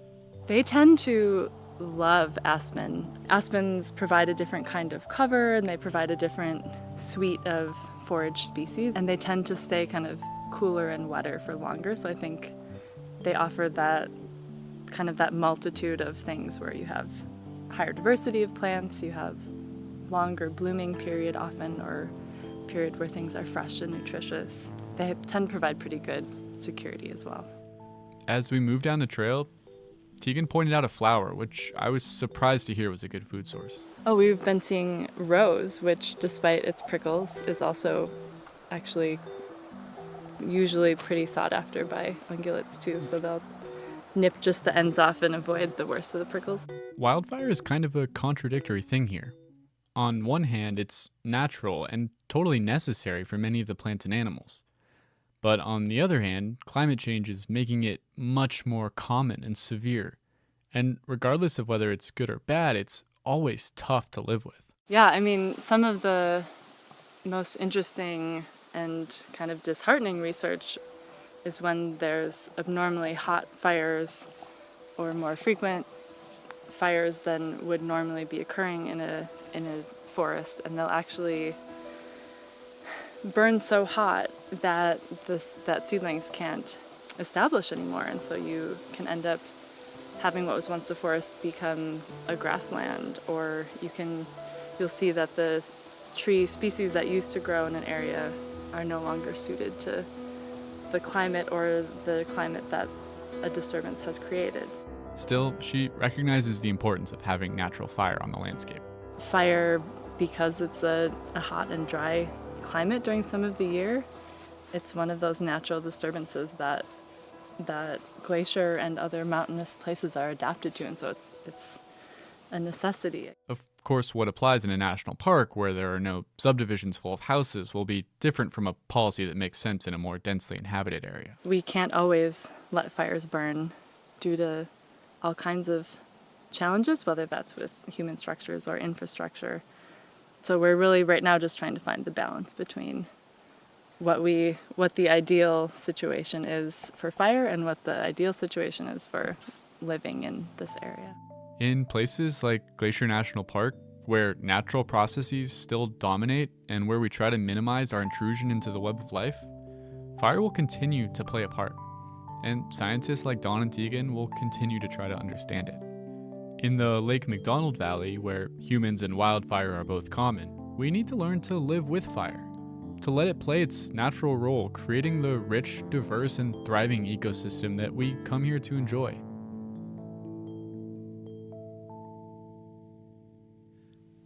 We'll be right back with the conclusion of the Trapper Fire saga after this break.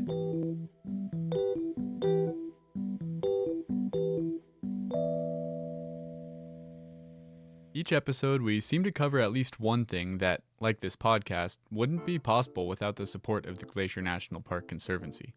With the help of some friends over there, we got the number of Executive Director Doug Mitchell and decided to call him up out of the blue to ask about these projects.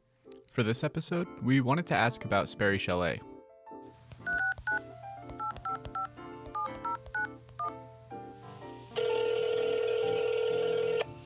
Glacier Conservancy, Doug Mitchell speaking.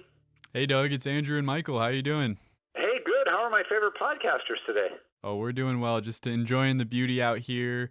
Got to go up and check out the new Sperry Chalet, and it was phenomenal. It looked just like before, even down to the stonework. Yeah, it's really incredible what they were able to accomplish. I'm glad you brought up the stonework. I was talking to Zach Anderson of Anderson Masonry, and you know, his family were the original stonemason family. So if it looks the same, there's a reason, and the care they took to make sure that it looked the same way it did when it was originally built in 1913 is really rather remarkable. Yeah, and it's a great thing for people to check out while they're visiting and go see all the attention to detail and craft that went into it. It really is a remarkable discovery. I was able to hike there this year with some people who had never been there, and we hiked through Gunsight, and to come over the top and see Sperry, it's almost like you just have to stop in your tracks, as they did, to see how is this possible. I've hiked 13.1 miles into the wilderness and look at what is there. It really is something. Yeah, we wanted to talk to you about it because we know the Glacier National Park Conservancy, as the park's official nonprofit partner, played a huge role in helping restore the chalet. We were in the superintendent's office the very next morning at 10 a.m. after the fire burned Sperry, and by later that week we had taken our loan credit card down to the hardware store here and bought the pieces of wood that held Sperry up over the winter, and it really was a remarkable public-private partnership that really made the improbable happen.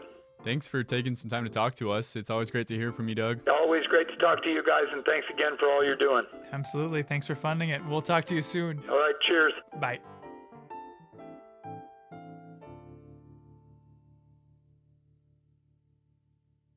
So we just heard from Dawn and Tegan about how plants, like lodgepole pines, and animals, like mule deer, can benefit from the presence of fire in the ecosystem. And from talking to Tony, we know that the Salish and other indigenous communities have a deep understanding of fire's role on the landscape and would use it, as he put it, almost like a gardening tool to invite new and healthy plant growth. Working here, a big part of our job has been sharing that knowledge with visitors, talking about the plants and animals that thrive in fire's aftermath. Yet knowing and understanding these things won't change how you respond to fire when you're faced with it, when the flames themselves are bearing down on you. So we met Chris Peterson earlier, who watched and photographed the 2003 Trapper Fire as it made a run over the loop. Yeah. But after it burned over the loop, it kept going, racing upwards towards the Granite Park Chalet, a historic compound of stone cabins high in the mountains that still provide rustic lodging and dining accommodations. To get there, you can either hike the Highline Trail from Logan Pass or start up from the loop on the Loop Trail. I hiked up to Granite Park this summer to talk with someone who's worked there since 2002 and was there on July 23rd, 2003. My name's Mike Sanger. I'm from Great Falls, Montana originally. I live in Belt, Montana now. I've worked for the Park Service. This will be my 19th year here at Granite Park. Mike keeps Granite running, managing the waste disposal system, addressing bear encounters, medical emergencies. When I caught up to him, he was fixing the sink in the chalet kitchen. And having grown up in Montana, Mike had been familiar with wildfire from afar. Seeing them in the distance, not quite as close as I did here. But in the unprecedented fire year of 2003, he came face to face with the Trapper Fire. From what I understand, you were hiking up here on July 23rd. Is that right? I was. My boss, Walter Tabb, had dropped me off the Loop Trailhead. The trail was already closed at that time, and it was smoky there at the parking lot. And I asked him, I said, well, the trail's closed. And he goes, well, you better get moving. You need to get up there. And on the way up, I passed a female ranger, and what they were doing at that time is sweeping the trails for people and trying to get them up here. And she asked me if I knew where the fire was, and I said I have no idea, but once we get to Granite, we'll probably be able to see better and know exactly what's going on. As I understand it, Mike's up there for a week or so at a time, then rotates out with a partner? Exactly. He was originally scheduled to hike back in to tap out his partner on the 23rd, but was sent up that day with a different goal: to help protect the chalet itself. And we made really good time getting up here to Granite Park. Yeah, goodness. When did it sink in that it was going to be a problem? When I got up here and I saw fire hoses strung out all over the place, and Chris Berkey, my partner, was here, and I asked him, I said, "Where's the fire?" And he pointed towards Flat Top, and it was immediately apparent that we had a problem on our hands. So they had to fortify the compound with limited time and The winds were horrific. I mean, they were blowing probably 70 plus miles an hour, and we were having embers starting to come down. And what we did is we pulled all the railings from the chalet. We were trying to reduce fuel in case the fire did get here. What did it sound like? You know, a lot of people paraphrase this with tornadoes and everything else, but it sounded like a freight train. And it was just unbelievably hot. I've always had a mustache, and after this was all over, it had curled and burnt, and I just ended up whacking it off. It's the first time I'd not had a mustache in many, many years, because it was just glowing orange this direction. Around the same time, Chris Baker from Swift Current Lookout was choked with smoke. I can remember using the word surreal a lot in my journal that afternoon. It didn't take too long before my vista towards the west was nothing but amber billows of smoke and embers. Visibility deteriorated to nothing, and I began coughing from the intense smoke, so I soaked a bandana in water and took to breathing through it to filter some of the soot. Oh my gosh. Yeah. Yeah, it's a scary situation. It is. In the face of it all, Mike and Chris were doing everything they could to protect the chalet and everyone in it. And we charged our hoses. We had everybody inside the chalet sitting on the floor. We had the tables up against the windows because the wind was horrific and it was blowing ash and embers all through the area. And we charged the hoses and started wetting the roof. How many people were in it? Well, between the guests that had planned to stay there that night and hikers that were seeking refuge, there were quite a few. We had 39 people trapped up here. We thought the fire was actually going to come up and go over the top of us and down the other side. Why it went up Swift Current Pass, I have no idea. You know, every bearing that we had and the wind was blowing directly at us, and fires like to run uphill, so I was quite sure the fire was going to come up and over us, and instead it made a turn and went up over Swift Current. It missed them? Somehow they were saved. The fire avoided the chalet, and falling embers were effectively combated by the hoses and sprinklers they'd set up. Because it could have really gone south for us, and it really could have been a horrific thing. And, you know, through God's graces or whatever, the fire didn't come over us. Chris, we each made one phone call, brief phone call to our wives, and said, we don't know what's going to happen. We just wanted to call and tell you right now we're all right, and we're doing the best we can. And while they didn't know what the next day would hold, they allowed themselves to breathe a small sigh of relief. Chris and I came in here. It'd been a long day for both of us. He was due to go out that day, and I'd hiked up or ran up here that day. And his wife had brought him a little bottle of black velvet whiskey, so we each had a drag off that, and it actually felt a little better. And he goes, "Let's get on with it." And I said, all right. After feeding and finding beds for everyone at Granite, the two of them stayed up all night watching the flames. We'd take turns. There was a chair between this building and the chalet and one in front of the chalet, and about every hour we'd switch. Also up all night was Chris Baker, watching the flames from her vantage point at Swift Current Lookout, 1,000 feet above the chalet. Night fell, and finally I could see the fire appear through the smoke as 1,000 points of flame and torching trees. I remember just staring a lot in unbelief. Sleep wasn't even an option. This was history, and I was privileged to have a front row seat. It was a long night and a close call. Thankfully, no one was hurt, and the chalet was saved. Mike and his partner Chris Berkey were even honored by the Department of the Interior with Valor Awards for their heroism and bravery. But Mike's a humble guy. If you have the chance to meet him, you might hear him tell stories of that night. Sometimes the chalet even asks him to give a program about it to their guests. But you won't hear him bragging. He's seen firsthand the power of fire and worked in its aftermath every year since. But even then, that night standing guard after hours of fear and uncertainty, he could see a beauty in the flames. And the one thing that struck me is once it got dark and you could see the fire, you know, despite what was going on, it was actually kind of pretty to look at. And, you know, I don't mean to sound morbid or anything, but it was. It had its own kind of natural beauty to it. A month later, the Trapper Fire had died down, and Chris Baker reflected on the fire as she hiked down from Swift Current Lookout for the last time of the year.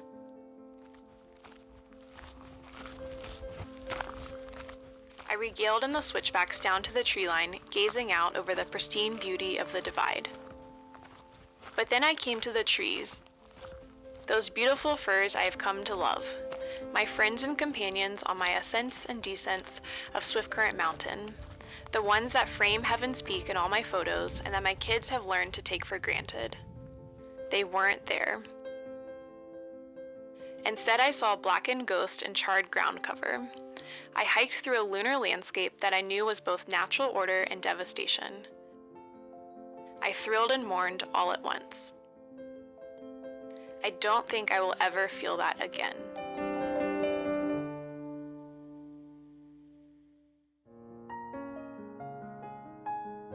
Our last story of the day is about the important role that fire plays for archaeologists here.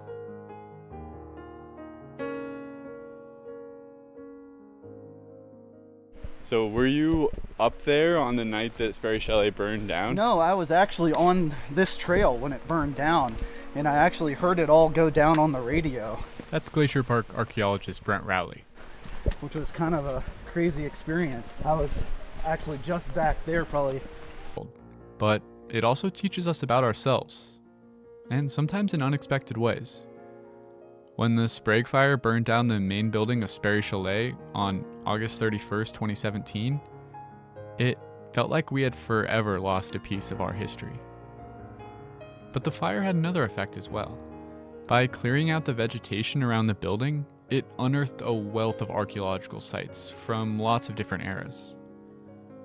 Out of the ashes, Brent found a whole world of history. In a place like Glacier, the vegetation is so thick that you can't see the surface of the ground to find artifacts. A fire that comes in and clears out the vegetation will often reveal major archaeological sites. After the Sprague Fire, Brent and his team found a series of dumps where all types of people, like construction crews, cooks, and chalet visitors, had thrown their garbage for decades, starting in the early 19-teens. Brent was intrigued. He told me that these types of sites hold a lot of information that you can't just read about. In the history books about a site like, say, Sperry Chalet, you only hear about the experiences of the people that are actually staying in the chalet. You don't hear the story of the people that worked at that chalet and that may have worked at a trail camp or a CCC camp that built a lot of the infrastructure in the park. And a lot of those dumps preserve the information of like what was daily life like for them, what were they eating. We might find game pieces or, what were they doing in their spare time at their backcountry camp. As we hiked the 6 miles up to those archaeological sites, Brent told me all about his experiences that year. I got assigned to the fire as a resource advisor for cultural resources. So during that summer, I probably hiked this section of the Sperry Trail 40 times. And, so I got to watch the fire come down this ridge and sort of change the forest gradually. Because in the cedar forest, the fire just kind of creeps along. It rarely ever, really gets up into the treetops. It kind of travels along the deadfall and through the root systems. When the fire in the chalet was finally extinguished, the stone exterior walls were still standing. The fire had only burned the interior and the roof of the building. A few days later, Brent was flown to the site in a helicopter to help the park determine if the still standing walls would survive the winter. It was really surreal. Like all the bed frames had melted, kind of looked a little bit of a wasteland inside. The stone walls were able to be salvaged, and over the next 2 summers, the chalet was reconstructed within them. Brent and I arrived just days before the grand reopening, when the chalet would welcome guests for the first time since the fire. It was also the first time that Brent had been in the new building, and he was a bit taken aback by the difference. The last time I was standing in this very spot, I was 4 feet lower, and then, there was debris everywhere, and, it's pretty crazy to be standing in the same spot, but now in a constructed building. After the fire, Brent and his team were tasked with surveying the burned area and noting any archaeological sites that had been revealed. What they found was a vast assemblage of objects that painted a vivid portrait of early 1900s park life. What kind of objects are we talking about? Well, actually, one of the most common things they found were chamber pots. What do they look like? They're just bowl-shaped, but a little... Oh, right there is one. A really good one. Yeah, it looks like just a small bowl with kind of a big rim around it. Yeah, just big enough to do your business in, But those things were all over the place, like down this hillside. It's kind of interesting. I just like to imagine someone walking out in the morning and getting ready to toss the contents of it over the hill and accidentally loses their grip, and there it lies. Because that one definitely is not broken. Okay, that did paint a vivid portrait. What else did you find? One thing that really caught my eye were these tubes of clear blue glass. Brent explained to me that those were insulators for a historic phone line. So in a phone line, you've got the wire that the message travels through vibrations. The insulators allow you to attach that wire to a telephone pole or a tree or whatnot, a solid object, without interfering with the signal. Oh. And so I'm guessing, considering there's a scatter of them here, that once they pulled down the phone line here, sometime probably in the 1940s, they just chucked it over the hill. So until the 1940s, there was phone service at Sperry Chalet? Yeah, I think maybe a lot of people imagine the early days of the park as a much wilder time. But in many ways, the visitor experience was much more managed than it is today. At least for some types of people. So I think out here on this point, there was some sort of tent camp set up, and I don't know exactly the dates of the tent camp, but I think it was certainly early on in Sperry Chalet's history, so probably 19-teens, maybe even into the 1920s. And so there's a lot of really diagnostic artifacts that have actual Great Northern Railway logos, and that differentiates it from, like, say, a worker camp for the workers that built the chalet or maintained the chalet, because those higher end ceramics would be what you would serve the very wealthy guests oftentimes that were coming to the chalet, whereas in a little bit we'll go to a worker camp and they were eating out of cans. I pointed out a ceramic shard. It was about the size of my hand, to see how Brent could interpret it. So this is probably like a large serving platter dish that would have been about, that big. Yeah. So like a communal, indicating like a communal dinner setting, where sort of family style dining, I guess you would call it today. Mm-hmm. Oh, that's interesting. From just that small piece, he was able to figure out about how they dined. Yeah, what was most interesting about spending the day with Brent was seeing how these little pieces of what seemed like just garbage gave him really deep insights into how people thought and behaved a long time ago. I don't know how this dump got here, but it's one of the most interesting assemblages of stuff.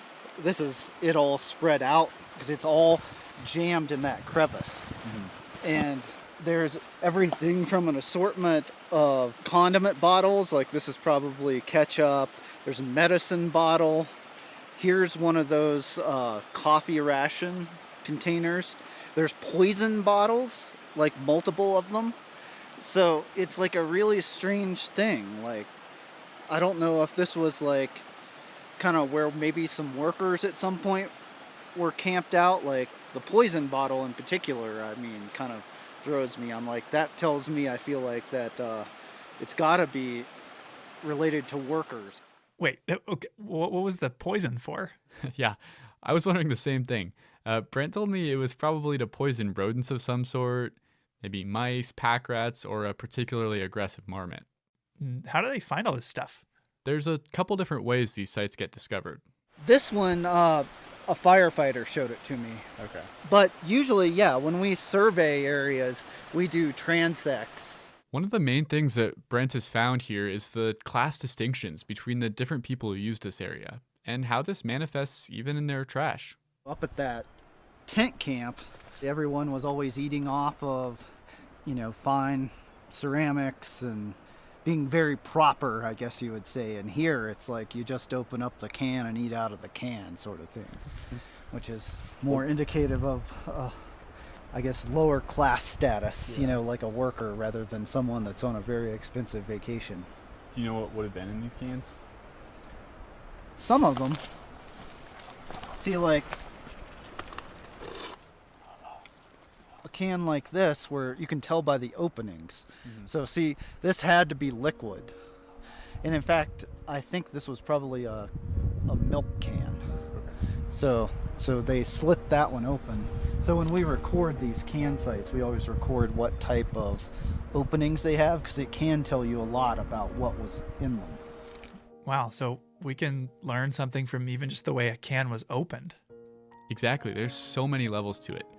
Brent even says that the way that trash is hidden can tell us what era it's from. In the 19-teens, the way everybody all over America treated their waste was to throw it over the cliff or over the hillside or into your pit toilet.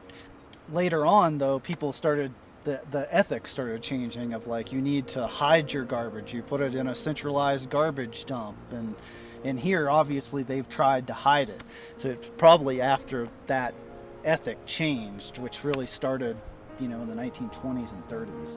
A desire to learn about people whose stories aren't always told has motivated Brent's career from the very beginning. The first excavation he was a part of, on a plantation in West Virginia, showed Brent the significant differences in artifacts from enslaved people versus slave owners. This technique of using historic artifacts to understand how people were treated in the past is an idea that still drives his work today. In Glacier, you can learn a lot about indigenous people's history prior to European settlement, and we can learn a lot about what people were doing in this landscapes by what artifacts they leave behind. And those people were often not included in the history books. And in fact, I hate the term prehistoric or prehistory because it implies that indigenous people don't have history. It's just their history is documented in different ways by oral history and also by the archaeological evidence that their ancestors left behind. There are countless stories covering thousands of years of history buried in archaeological sites all around Glacier. Some of these stories will be lost forever if these sites are disturbed. So please leave historic objects where you find them. Brent says that objects are best at telling their story when they stay in their original location. Once they're removed from the site, they are kind of just meaningless objects. But when they're in the context of the site, they tell the story of like what sort of products people were using as they visited Sperry Chalet. Our discussion was interrupted by a mountain goat grazing on the forbs that had sprouted up where fire had cleared the canopy and finally allowed sunlight back onto the forest floor. We had to step off the trail to let the goat pass. And I went to work for the... Oh, crap. There's a goat coming. Hey. Move aside. Move aside. Don't eat my poles either. As we sat there talking about the history of the area, a new chapter was already being written. As Brent and I moved out of the goat's path, it was hard not to think that we needed to do the same as the goats and flowers here, to learn from what we couldn't control, and to flourish in the sunshine that followed.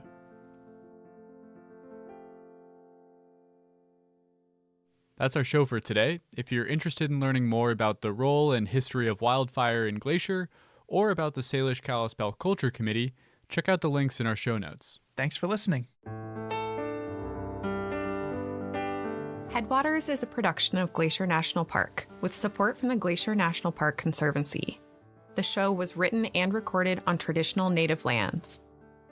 Andrew Smith and Michael Feist produced, edited, and hosted the show. Ben Cosgrove wrote and performed our music. Alex Stilson provided tech support. Quinn Feller designed our art. Renata Harrison researched the show. And narrated the credits. Lacey Kowalski was always there for us. And Daniel Lombardi and Bill Hayden were the executive directors. Support for this show comes from the Glacier National Park Conservancy. The Conservancy works to preserve and protect the park for future generations. We couldn't do it without them, and they couldn't do it without support from thousands of generous donors. If you want to learn more about how to support this podcast or other awesome conservancy projects, please go to their website at glacier.org. Of course, you can always help support the show by sharing it with everyone you know, your friends, your family, your dog, and also leave us a review online.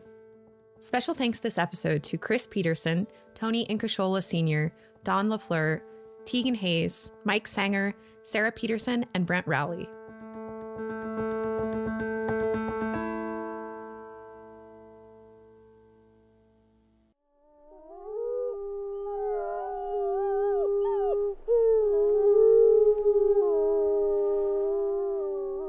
From Yellowstone National Park, this is what we do.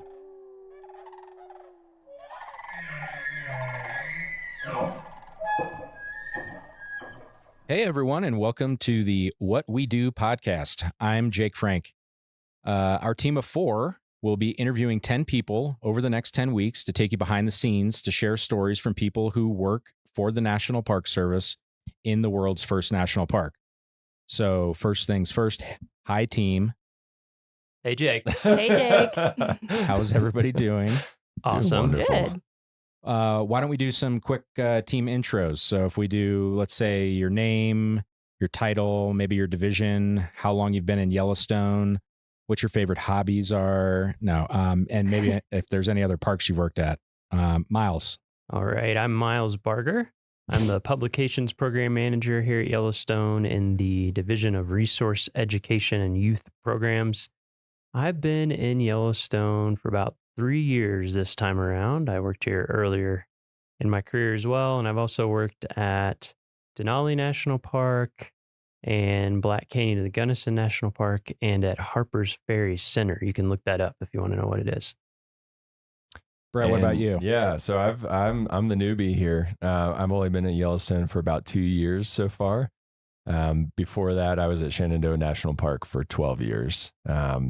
And I'm the digital media specialist here, which basically deals with the website, social media, the NPS app, and digital exhibits in the visitor centers. Ashton, how long have you been here? Well, Yellowstone's actually my first park, and I've been here for about 4 years now as a digital communications specialist for the superintendent's office. So working on similar types of things as Brett, web, social media, and the like. So what about you, Jake? I'm the old guy here, apparently. I've been here a little less than 8 years, got here in 2016. I've worked at a handful of parks. I started in the Tetons and then went to Glacier, then Carlsbad Caverns, then up to Denali. Miles, me and you, whoop, whoop. Yep. And then worked for Rocky, also Miles, whoop, whoop. That's right. So Miles is following I've been following Jake. Yeah. And then Yellowstone, and then I got my first permanent job in Glacier doing media, and then came here permanently. I also am a digital communication specialist like Ashton. I also work in the superintendent's office with Ashton, but it seems like everybody here on the team, we're all involved in media, web, social, photography, videography, kind of a little bit of everything. Podcasting now. Our resume is getting longer the longer we're here, so it's good stuff. Yeah, so now that you know who we are, let's give you some of the highlights of the park. So as far as the employees and the money, Yellowstone has about 750 employees each year, and 350 of those are year-round permanent employees. And in addition to our paid staff, we also have about 450 volunteers that help with various things throughout the park. We have a federal appropriation, so the money that we get from Congress, when a budget's passed, is around $40 million. But it takes at least double that to operate the park each year. So I think last year it was around $81 or $82 million. And, if you're a budget person, you're like, how does it work, to run a park on 80 million if you only get 40 million? And basically we make up the difference through other revenue streams, like, when you come to the park and pay an entrance fee, or if you're a commercial tour operator in the park. And then we also have philanthropic donations. So people who donate to the park or our nonprofit, Yellowstone Forever. And all that money is not even including the major infrastructure project dollars, because some years with projects included, we spend upwards of like $125 million each year. Yeah, and let's talk about Yellowstone's resources. Yellowstone itself is a pretty big park. We're at 2.2 million acres. Not the largest park in the lower 48. I think we're second. Death Valley is 3 million or something, but we are pretty big, 2.2 million acres. And even more than that, Yellowstone is at the heart of the surrounding area, which is known as the Greater Yellowstone Ecosystem, which is, if we didn't have these made up straight line boundaries of the park, it's where our wildlife migrate and where we share a lot of our processes and things like that. So it's a huge area. Geologically speaking, Yellowstone is an active volcano, and it sits atop a cooling magma chamber. And when water is heated by the cooling magma chamber, we get hydrothermal features like geysers and hot springs. So that's, I'd say, wildlife, and those are what we're most famous for. And the geysers and hot springs are what Yellowstone was originally set aside to protect. And Yellowstone's actually home to 10,000 hydrothermal features and over half the world's active geysers. Yeah, so if the volcano goes off, we'll be the first to let you all know. I don't think we'll be able to let them know. We'll broadcast live as soon as that happens to let you guys know. So make sure that you subscribe so that you can find that out. So Miles talked about wildlife. Obviously, if you want to see wildlife and those predator-prey relationships, Yellowstone is one of the best places in the world to see some of those interactions play out. So, we got wolves, we got grizzly bears, we got cougars, we got bison, elk, bighorn sheep, even wolverines, which I haven't seen, but hopefully, fingers crossed, I will soon. All sorts of wildlife. But it's also, this is a super special place because of the history. So for over 10,000 years before Yellowstone became the first national park, which happened in 1872, it was a place where American Indians lived and hunted and fished and gathered plants and quarried obsidian and used the thermal waters. And even today, there are 27 tribes with historic and modern connections to the land and resources within the area that we now know as Yellowstone.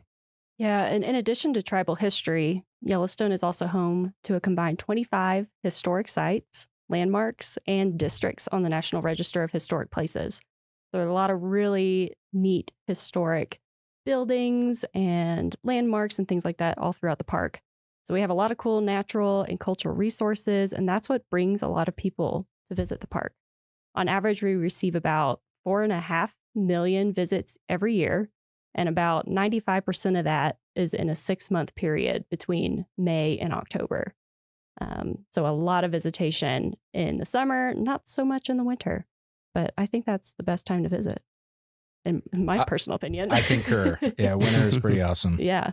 A report showed that tourism to Yellowstone contributes about 6,000 jobs in our gateway communities. So those are the communities that exist just outside the park at all our entrances, and about $600 million to the local economy in 2022. That's a lot. That is a lot of money. A lot of money and a lot of people. And so we, of course, have to have all the infrastructure that you need for all that huge amount of people.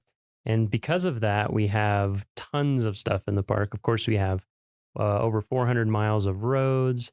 We have lots of lodging, buildings, places to eat, bathrooms, of course, trails, all sorts of stuff. And our portfolio of all that stuff totals over $4 billion worth of infrastructure. Billion? Roads, Like with a B? Billion with Wow. a B. That's a lot. Roads, bridges. Then there's the things you don't even think about, like water and wastewater systems. Of course, campgrounds, hotels. Then there's all the employee housing and all the facilities needed for the employees. So we're basically our own little mini state up here. Since 2020, we have invested over $1.5 billion with a B dollars into improving Yellowstone's infrastructure for you and also for future generations of visitors. And there's even more projects in the pipeline. Yeah, so that is a lot going on, and obviously we can't manage all that alone.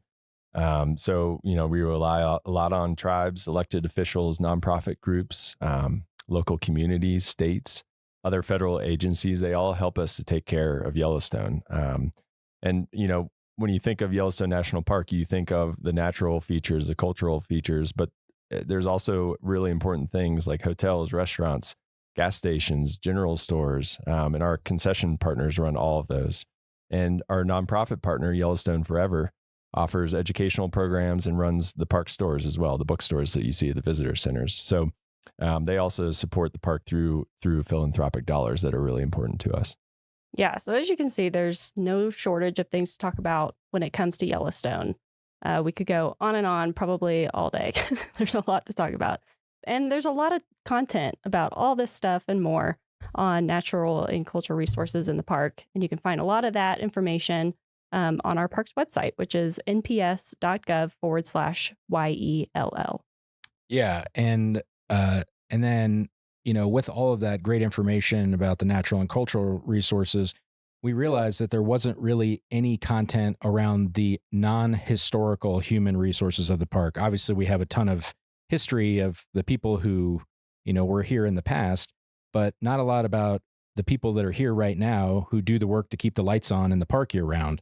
And that's when we came up with our idea for our What We Do Wednesdays social media campaign in 2019. And since then, we've been highlighting our employees and what they do through photos and stories on our social media platforms.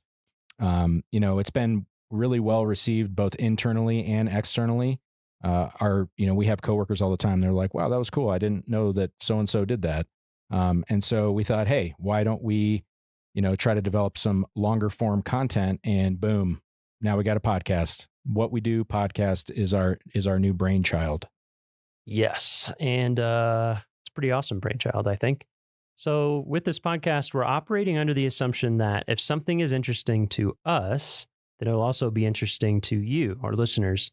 And that being said, one of our intended audiences is current and future NPS employees too.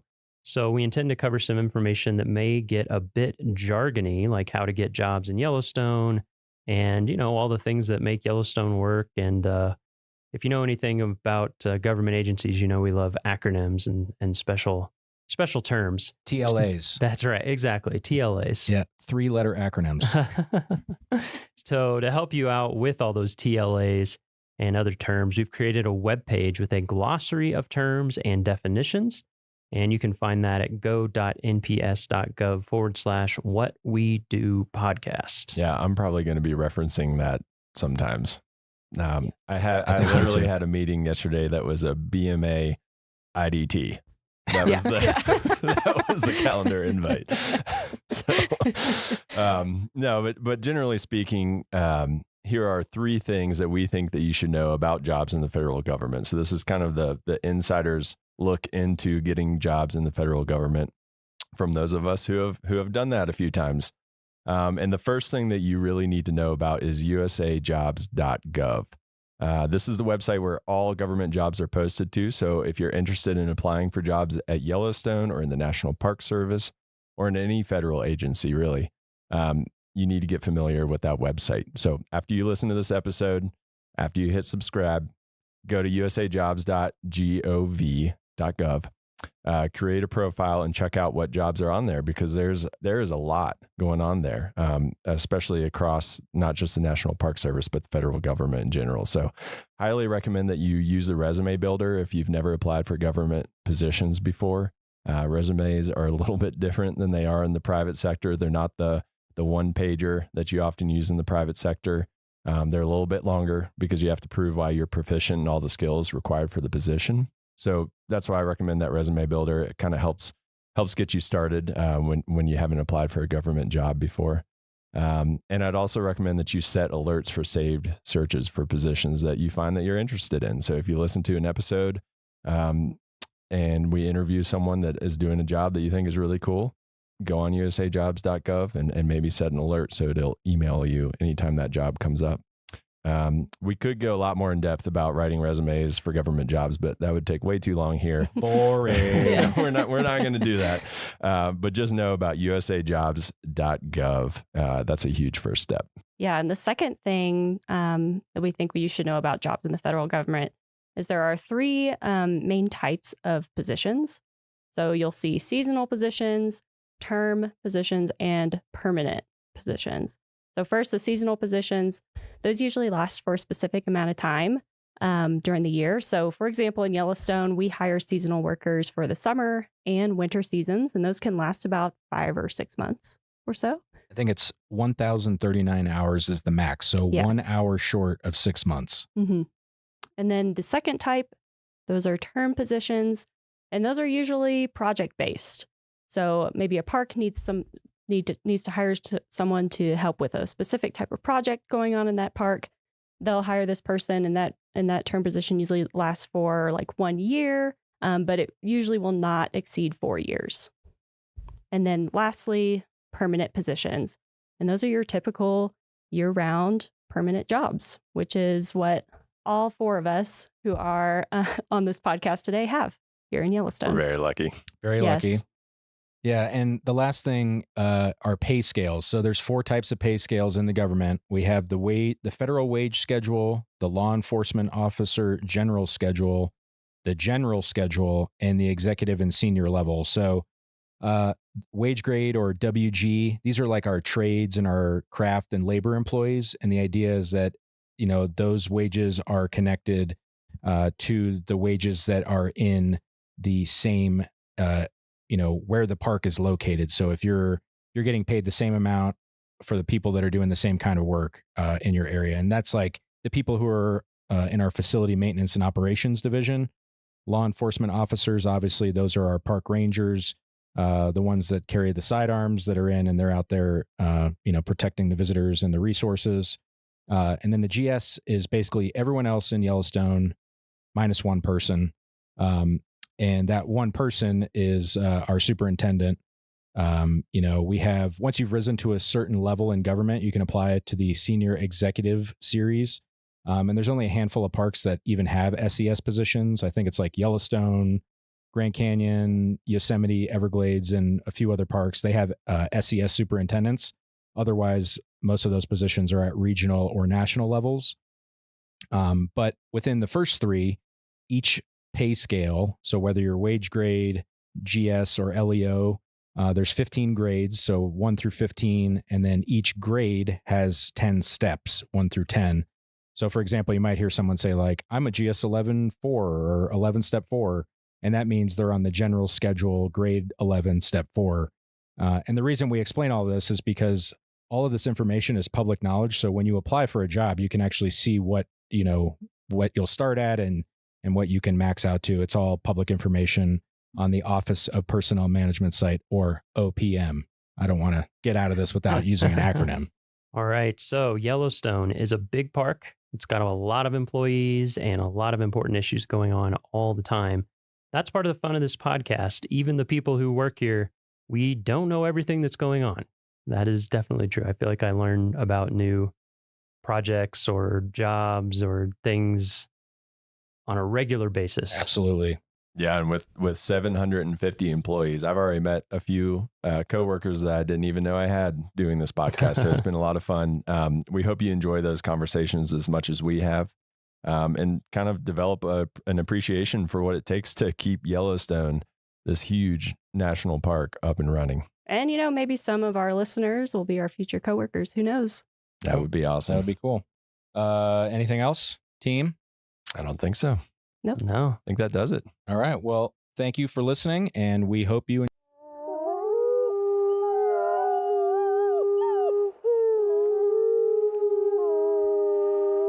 From Yellowstone National Park, this is What We Do. I'm Miles Barger. And I'm Ashton Hooker.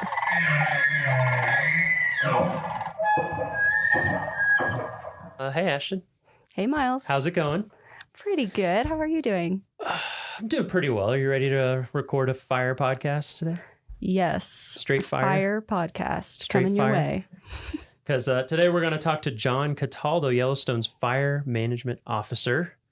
And before we get started, I have to do a little fire trivia. It's going to be a trite one, but I think it's still interesting. So Yellowstone, record fire, 1988. How many acres of the park burned during those fires? I know it was massive. I know it was a lot. It was a lot. I'm you going to can say... round to the nearest 100,000 if you want. Okay, I was going to say a few 100,000.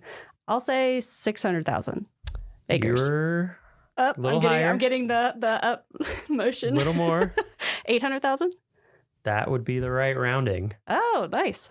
Wow. 793,880 is the official number I found. Do but, you know, like, if we were to compare, and that's what's in that Yellowstone. size? That's not the full fire. Like complex, what's correct? like 800,000 acres compared to? Gosh, that's a good question. Yellowstone's 2.2-ish million. Okay. Which is what states combined? Rhode Island and It's 2 Rhode Island. 2 Rhode Islands. And the chain. So maybe 2/3 of a Rhode Island. It was 36% of the park. Pretty big. That's a pretty big fire. Yeah, pretty big. And that's just inside of Yellowstone. Anyway, there's our trivia. But today, like I said, we're talking to John Cataldo, Fire Management Officer. You ready to dive in? I'm ready. All right, good. So in your career, have you always worked for the National Park Service in your career? Or did you start with a different agency in terms of fire? I started with the National Park Service in 1992, and I've kind of oscillated back and forth between the U.S. Forest Service and the National Park Service, but always a federal agency. Okay. Yep. What was your first job in fire?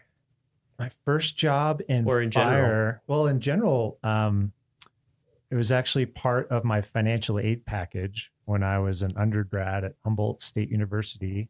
I was offered a work study opportunity as part of my financial aid. And I was studying wildlife management at Humboldt State University in Northern California. And my advisor and the department chair was married to the branch chief of wildlife at Redwood National Park. And I was on academic scholarship as well at Humboldt. And he kind of passed my name along to to his wife and said, we've got a potential work study student if you interested in picking them up for some work. And they gave me a key to the office for Redwood National Park and a pile of wildlife observation cards that visitors and employees had filled out. And it was a pile pretty much up to the ceiling. And they gave me a key to the office and let me go in there 10 to 15 hours a week, all during the school year, and just at my own pace whenever I could fit it in between classes and whatnot. And that was kind of my very first Park Service job. Interesting. Wow. Yeah. Huh. So how long after that was it when you first got into fire of some kind? The very next summer, I was working up in Alaska for the Forest Service in Cordova, which is the last place I ever moved to without checking the Farmer's Almanac for like how much rain or sun it gets or doesn't get. And turns out that Cordova, Alaska gets 169 inches of rain a year. And I was working in fisheries at the time. So I studied wildlife and fisheries in college. And so that was how I got my start in the service, was those sorts of positions. And so working in fisheries, we were outside every day in Cordova, wearing rain gear.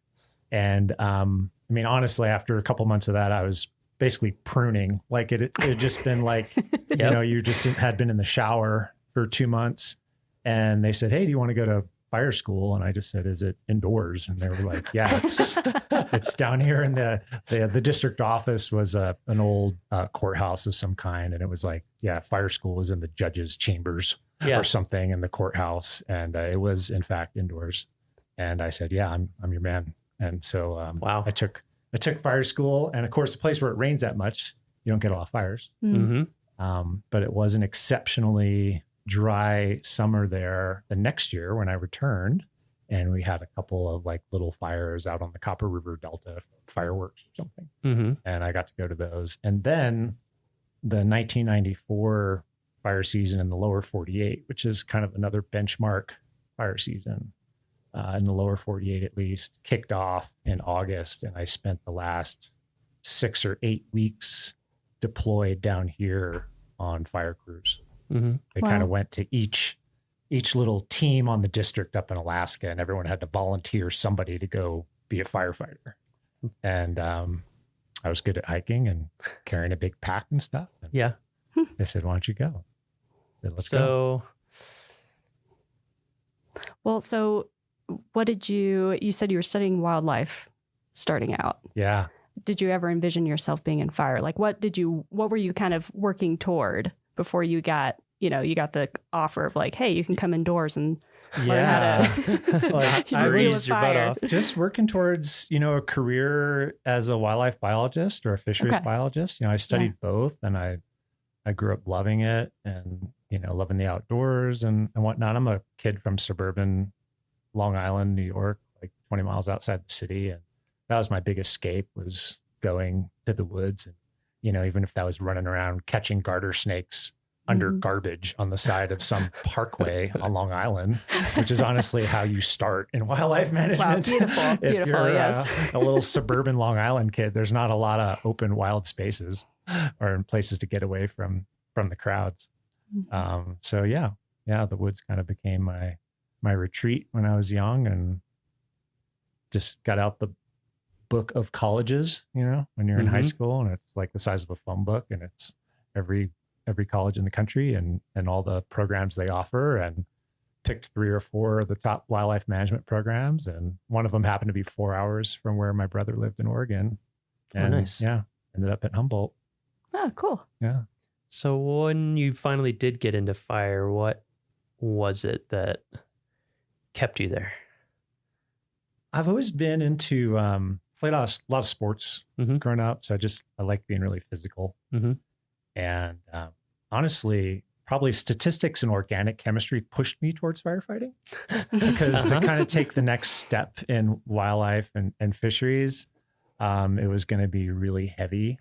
And, you kind of get to that point in your education where it's like, I don't know if I'm ready to take the next step. I think organic chemistry is that line for quite a few people. Yeah, it kind of weeds people out, huh? Yeah. So just working on a team and being outside, and it was just a good fit. It was like I was kind of made to do it. I just enjoyed right. it. Yeah, it just felt right. It was just right off the bat. It was a good fit. I just fell right into it. And you're lucky if that happens to you. Yes, Whatever I agree. you are, whatever you're doing. Yeah. Yeah, I feel the same way. I'm like, how did I get to where I am today? And I feel lucky. I don't think I would have planned it. Like you're saying, sometimes these things just happen. Yeah, I had some apprehension, in the beginning, and just talking to other folks who'd done it previously. And they're like, no, it's great. It's like camping for dollars. Like we're going to go camp for weeks, and we're going to work hard all day, and then we're going to go sleep in a tent, and we're going to get up and do it again. I was like, that sounds great. So what was I'm guessing, I don't know yet, but I'm guessing a theme in these podcasts that will come up is the career progression can be interesting. So like, what are the steps to go from that, where you're like actively out camping, fighting fire, to where someday you're spending most, if not all, your time in an office and dealing with budgets and hiring in the big picture? Like, what did that look like for you, timeline wise? Yeah, that's kind of one of the hazards of the job, is someday someone's going to hand you a radio to talk on. That's the first hazard of the job, right? They kind of leave you alone for a few years, because it's dangerous to let you be in charge of anything. And then at some point they're like, oh, like you seem pretty squared away. And they hand you a radio, and that's a big fork in the road, is you're going to let me talk on the radio while I'm on a fire and actually, help coordinate what's going on. And I've held a lot of positions along the way. We get to go a lot of different places in this job, which is also what attracted me to it. I think I've been to fires in 18 different states. Oh, wow. At this point. And I'm not done yet. I got a lot left in me, but was one of those states more memorable than the others? Does one stick out to you? They are so unique. I know it, it sounds cliche, but I mean, literally I've spent 3 weeks camped 3 feet from the Yukon River in interior Alaska, helping manage a long duration fire up there, and I've done a lot of prescribed fire down in Big Cypress, down in South Florida. So literally this job has taken me from one corner of the country to the other. And a lot of places in between. And you just get to, granted, you're working really long hours while you're there, but you get to see a lot of interesting things. You're off the beaten path a lot. Yeah. So you just have a lot of shared experiences, and must be interesting too, to get to like be pretty intimately familiar with so many different types of forest as well, and like the way fire behaves so differently in these different places. And yeah, and you have to be a student of it because I bet it'll kill you if you're not paying attention. So you are very eager to learn. Yeah, when you go to a new place, like how does it move, right, through this stuff? Does it move by jumping from tree to tree, or is it mostly ground fire? Are there interesting local factors? Like, does it burn? Some places it burns really hot and downhill at night. Didn't see that coming, right? So you gotta make sure you're being a student and finding the people that understand how fire moves on that particular landscape. And, helps keep us all safe and meet the objective, whatever that is. Yeah. So let's jump ahead to now. Okay. So do you have a typical day in your job? You know, a lot of what drew me to this is that it's not a lot of typical. I guess should focus on maybe on the summer, because like you mentioned, the winter, you know, when you're in a year-round position and you live at 6,300 feet in a national park, we get a lot of opportunity for winter and typically don't have fires. And in the off season, it is a lot of just planning and for next season and hiring and communicating with our partners and cooperators and just kind of getting on the same page for the next season. But once we kind of throw the switch and the temporary employees come on in the spring and we kind of ramp up and just sort of get into the mode, so to speak. A typical day, we start off with a briefing with everyone on the team, and we get together for about 20 minutes and we go through a safety conversation and a weather conversation, situation, whatever's going on, fires in the park, fires around the park, fires we may find ourselves on later that day, just whatever's going on, go through a plan for the day. And then we just sort of fledge everyone to their assignments. And typically we'll go 5 different directions on any given day. And we'll be engaged with fuels reduction projects, you know, in some of the urban interface areas around the park. We'll be out monitoring the fuel moisture and different types of fuels that we're curious about in the park. That's a big part of the program, just being prepared for what might come, and how wet or dry the fuels are is a big part of that. So we'll be out doing that, maybe helping our neighbors with some incidents that they're managing. So they're just really, every day is different. Yeah. Especially once we get around to like May or so, and then through October, you just really never know what you're getting into. Right. So it's a good career field for someone who likes to keep moving and have surprises thrown at them. There's a lot of moving. Yeah. There's a lot of moving parts. You have to be really... you're out in the field a lot in the summer? I get to pick and choose my spots at this point. A lot, unfortunately, the field part of my job is definitely dropped off, particularly here just because of connectivity issues. Yeah. Because we are so remote, relatively speaking, to a lot of other places in the lower 48 that because a lot of my day-to-day responsibility is to be what we call a duty officer. So I'm the first phone call on any new potential vegetation fire. So it gets, however that report comes in from a visitor or from an employee, it'll get routed to our dispatch center, and then they call me as the duty officer and say, here's what we might have. What do you want to do about it? So you need to be reachable. I need to be reachable basically. at all times. Yeah. And if people can't find me, I'm not doing my job. So it does kind of keep me around headquarters a lot. But of course, I do enjoy getting out on fires. Yeah. So what, in your current job, what do you think is the most important skill?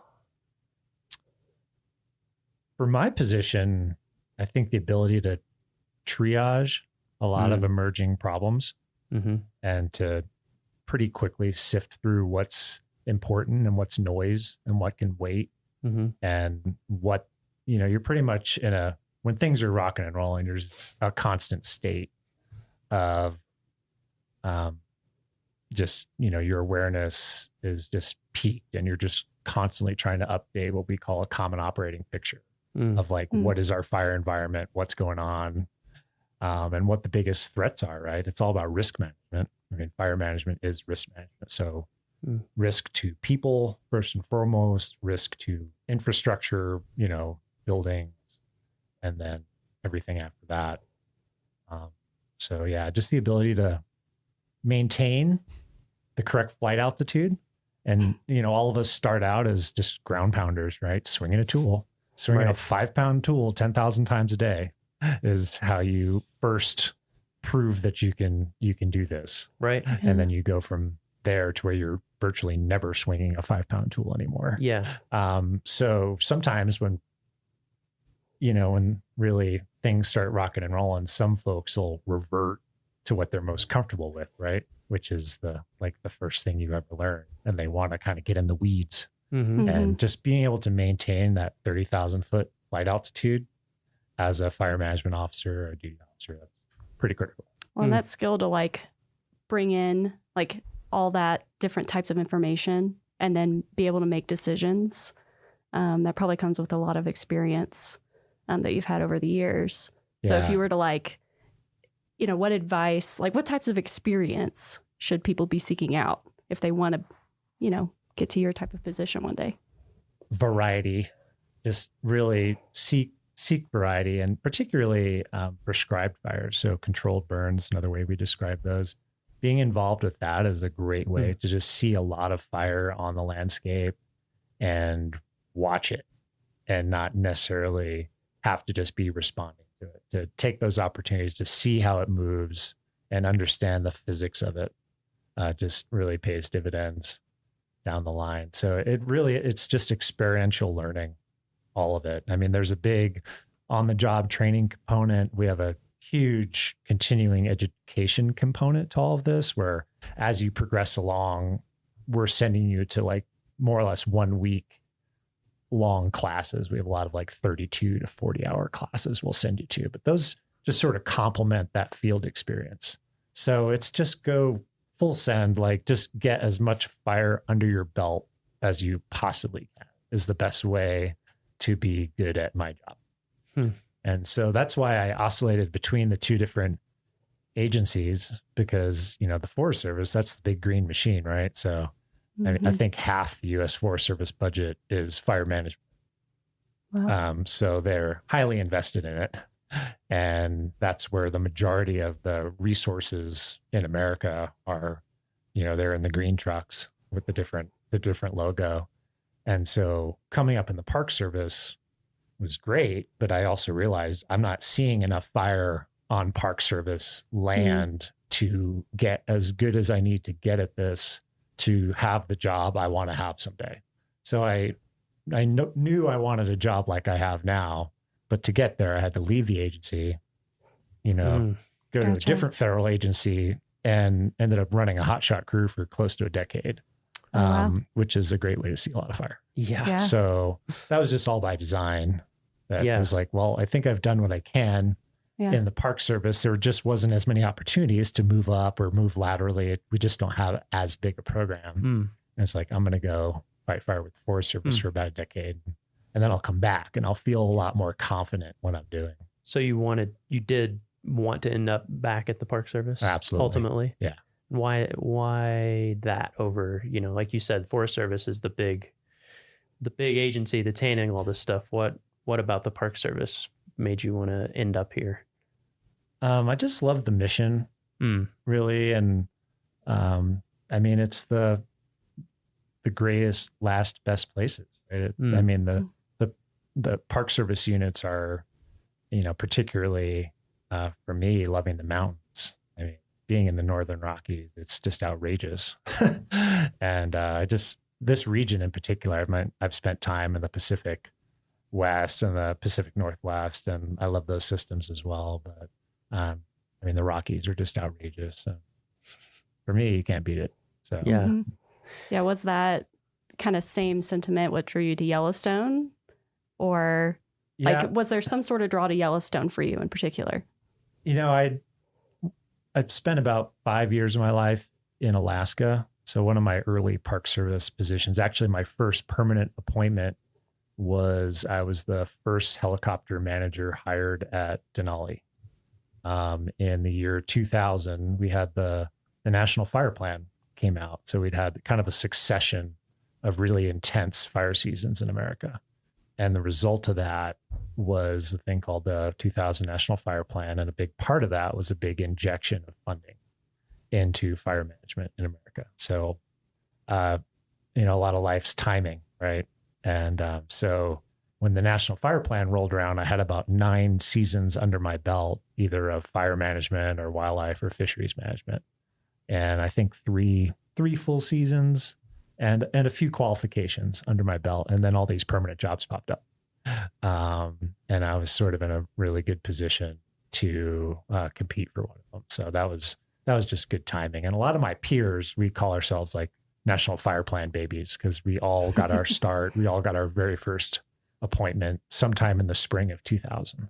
I mean, I think, a couple things you said I think are good for people to keep in mind in terms of thinking about wanting to work for federal agencies in general and the Park Service specifically. Is like, there is timing, there is luck, there is when these things come along, and also having the 30,000 foot view of your own career, like you were saying, is like, maybe I need to leave for a while to get these other experiences. Because I think sometimes people think, I'll just be able to follow this exact path that I want and get the jobs I want. And I feel like that so rarely happens with anyone that I know in the Park Service, whether they leave for a completely different field sometimes or switch agencies or whatever. It's like, this is where I would like to be, but I need to get this experience here or this there, or thinking about the career ladders and the way things can go.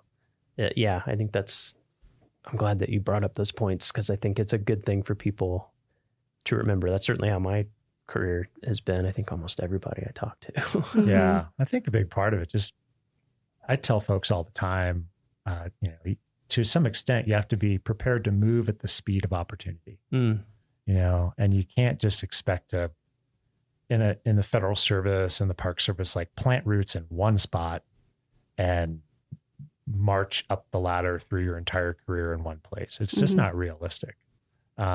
Possible at a massive unit like we work at, right? Because we do have a tremendous organizational chart here and a lot of really deep programs and a lot of career ladder potential. That's pretty unique. It is. In the service, though. Yeah, it's pretty rare. Yeah, you can go to a lot of parks and there might be, the chief ranger and 2 seasonal law enforcement. Yep. At these smaller units, in that career. And obviously there, you're not going to try to stay in one place for 30 years and become the chief ranger. Like, you might have to step to the side to step up and step back. But there's tremendous opportunity to move around. I think that's a great thing. I wanted to see a lot of places and I wanted to do a lot of different things. And for me, the emphasis in my life wasn't going to be plant roots, start a family young, be in one place, coach the volleyball team or something. Like, I didn't want to do that. I wanted to just really move around a lot and just see a lot of things. And like I said, I'm a suburban Long Island kid. Yeah. Once I hit the West, I wasn't slowing down. I wasn't going to move out West and plant somewhere. So I've achieved that. So with all these different experiences that you have, it might be hard to pick one, but is there like a moment in your career that stands out to you as really being a defining moment or even the defining moment? Was there some time where you're like, this is it for me, or was it more gradual? In my fire service career, I'd say the day that we were certified as a hotshot crew in Northern California, that process took several years and was pretty intense. And so I'll remember that day for the rest of my life for sure. Yeah. Anytime you're working towards the same goal for 6 years, year round, it's a pretty big day when someone finally says you're good enough. Wow. But within my Park Service experience, really the entire 2016 fire season here in Yellowstone is kind of a benchmark too. Yeah. Any fire season you're a part of that ends up with like a commemorative pint glass or something is usually probably a pretty big deal. Yeah. And in that year, we successfully managed 100 square miles of fire in Yellowstone while concurrently celebrating the centennial. Oh, wow. Big year. So there was a period of time where we had an incident management team just managing the centennial celebrations in Mammoth and Gardner, Montana. And we had a separate incident management team assigned to the Maple Fire, which was out by West Yellowstone, ultimately burned about 55,000 acres. And we had a third incident management team concurrently managing a basket of about 5 or 6 smaller fires, most of which were out on the northern range of the park. And we had all that going at once, and we didn't have any single serious injuries. Rotating firefighters through that for months on end, and didn't lose a single shingle off the side of a structure. Wow. So no one got hurt. Amazing. We didn't burn anything up that we didn't want burnt up or were willing to accept burning up. Mm-hmm. And, 100 square miles of a pretty incredible natural process in the world's first national park. So that year sticks out. Yeah. Yeah. So you just mentioned like protecting these historic, buildings that are in the park and stuff like that. And earlier you mentioned fuels reduction projects. Mm-hmm. For people who don't really know what that means. Like, how do you do that? How do you protect, because, there's all these historic buildings throughout the park. How do you go about protecting those? It's really all about just creating what we call defensible space around those. And we really focus on the first 30 to 300 feet of vegetation immediately around that structure. So we just basically need some elbow room around there to function as firefighters. We can't have little baby trees growing out of the foundations of old buildings and pushing the shingles off the side of them and stuff like that. That'll happen in a place like Yellowstone. Lodgepole pine is a pretty robust species, and it's a little bit weedy in some places where it gets really thick and comes in pretty strong, especially after a fire. So when we're talking about fuels reduction, we're just literally in and around the developed areas in the park, just reducing the amount of biomass. So really focusing on the smaller brush and grasses and trees that are, say, under 4 to 6 inches in diameter, and just removing those and just basically thinning it out. Okay. In other areas, we might use prescribed fire or controlled burning to try to accomplish that same objective, because fire is a really efficient way to reduce the amount of biomass around a subdivision. But lodgepole pine, when it burns completely. So its natural fire regime is stand replacement. So it burns from the surface of the ground, of the tops of the trees, and completely is what we'd expect.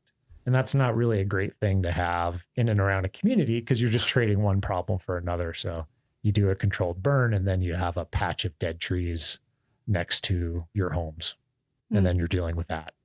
So we just prefer not to do controlled burning around our developed areas, and we just go in and just thin out the vegetation so that if a fire does come in there, it's not moving through the tops of the trees, which is, of course, where it's really intense and dangerous.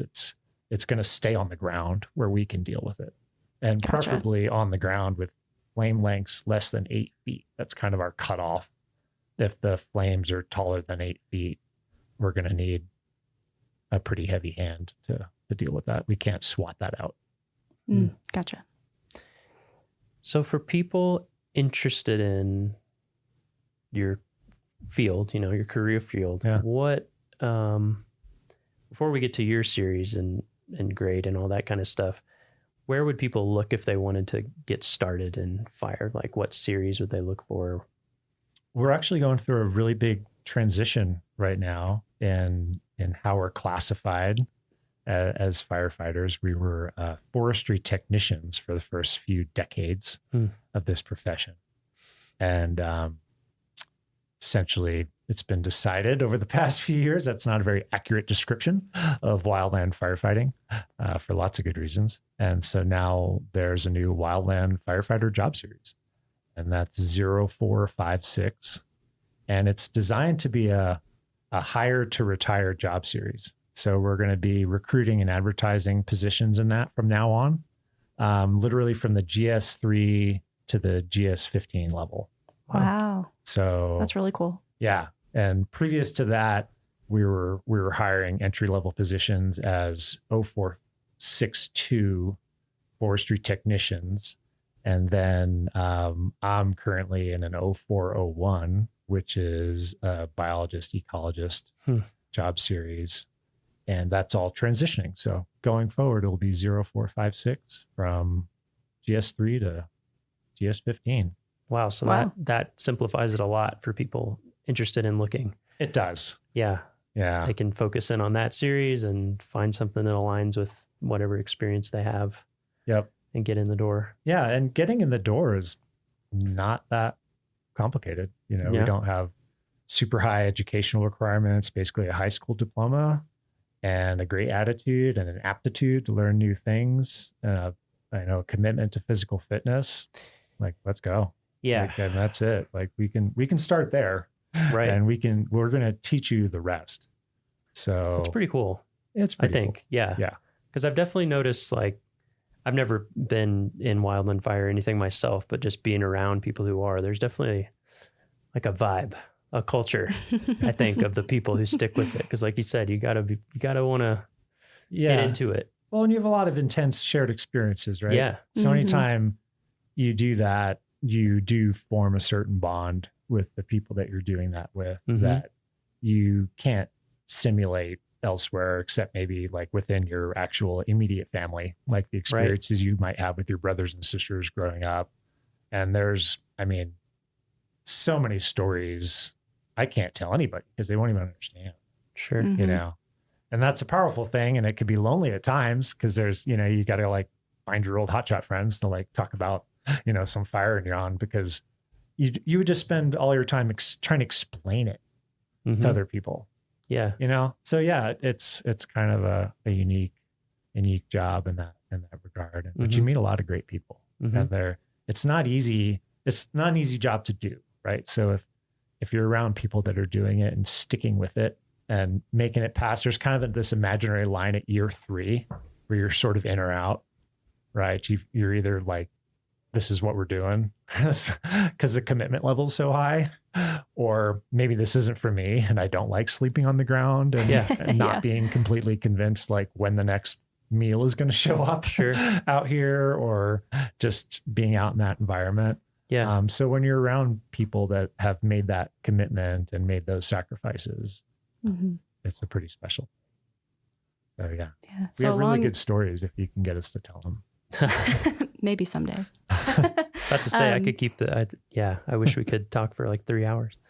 Yeah. And so along those lines, like if somebody's looking for this job in a national park, not every national park has these jobs, right?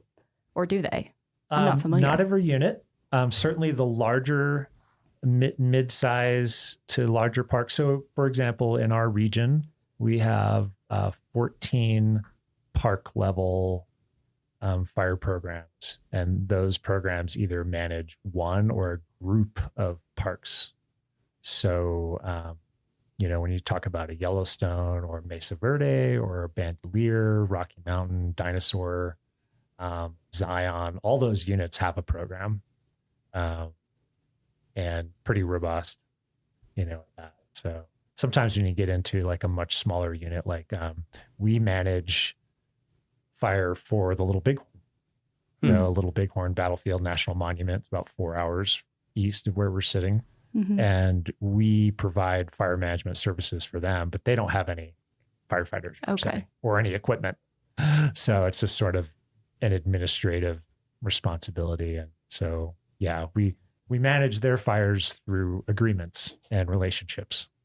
So the Crow Agency has agreed to come over, put out any fires if we get any out.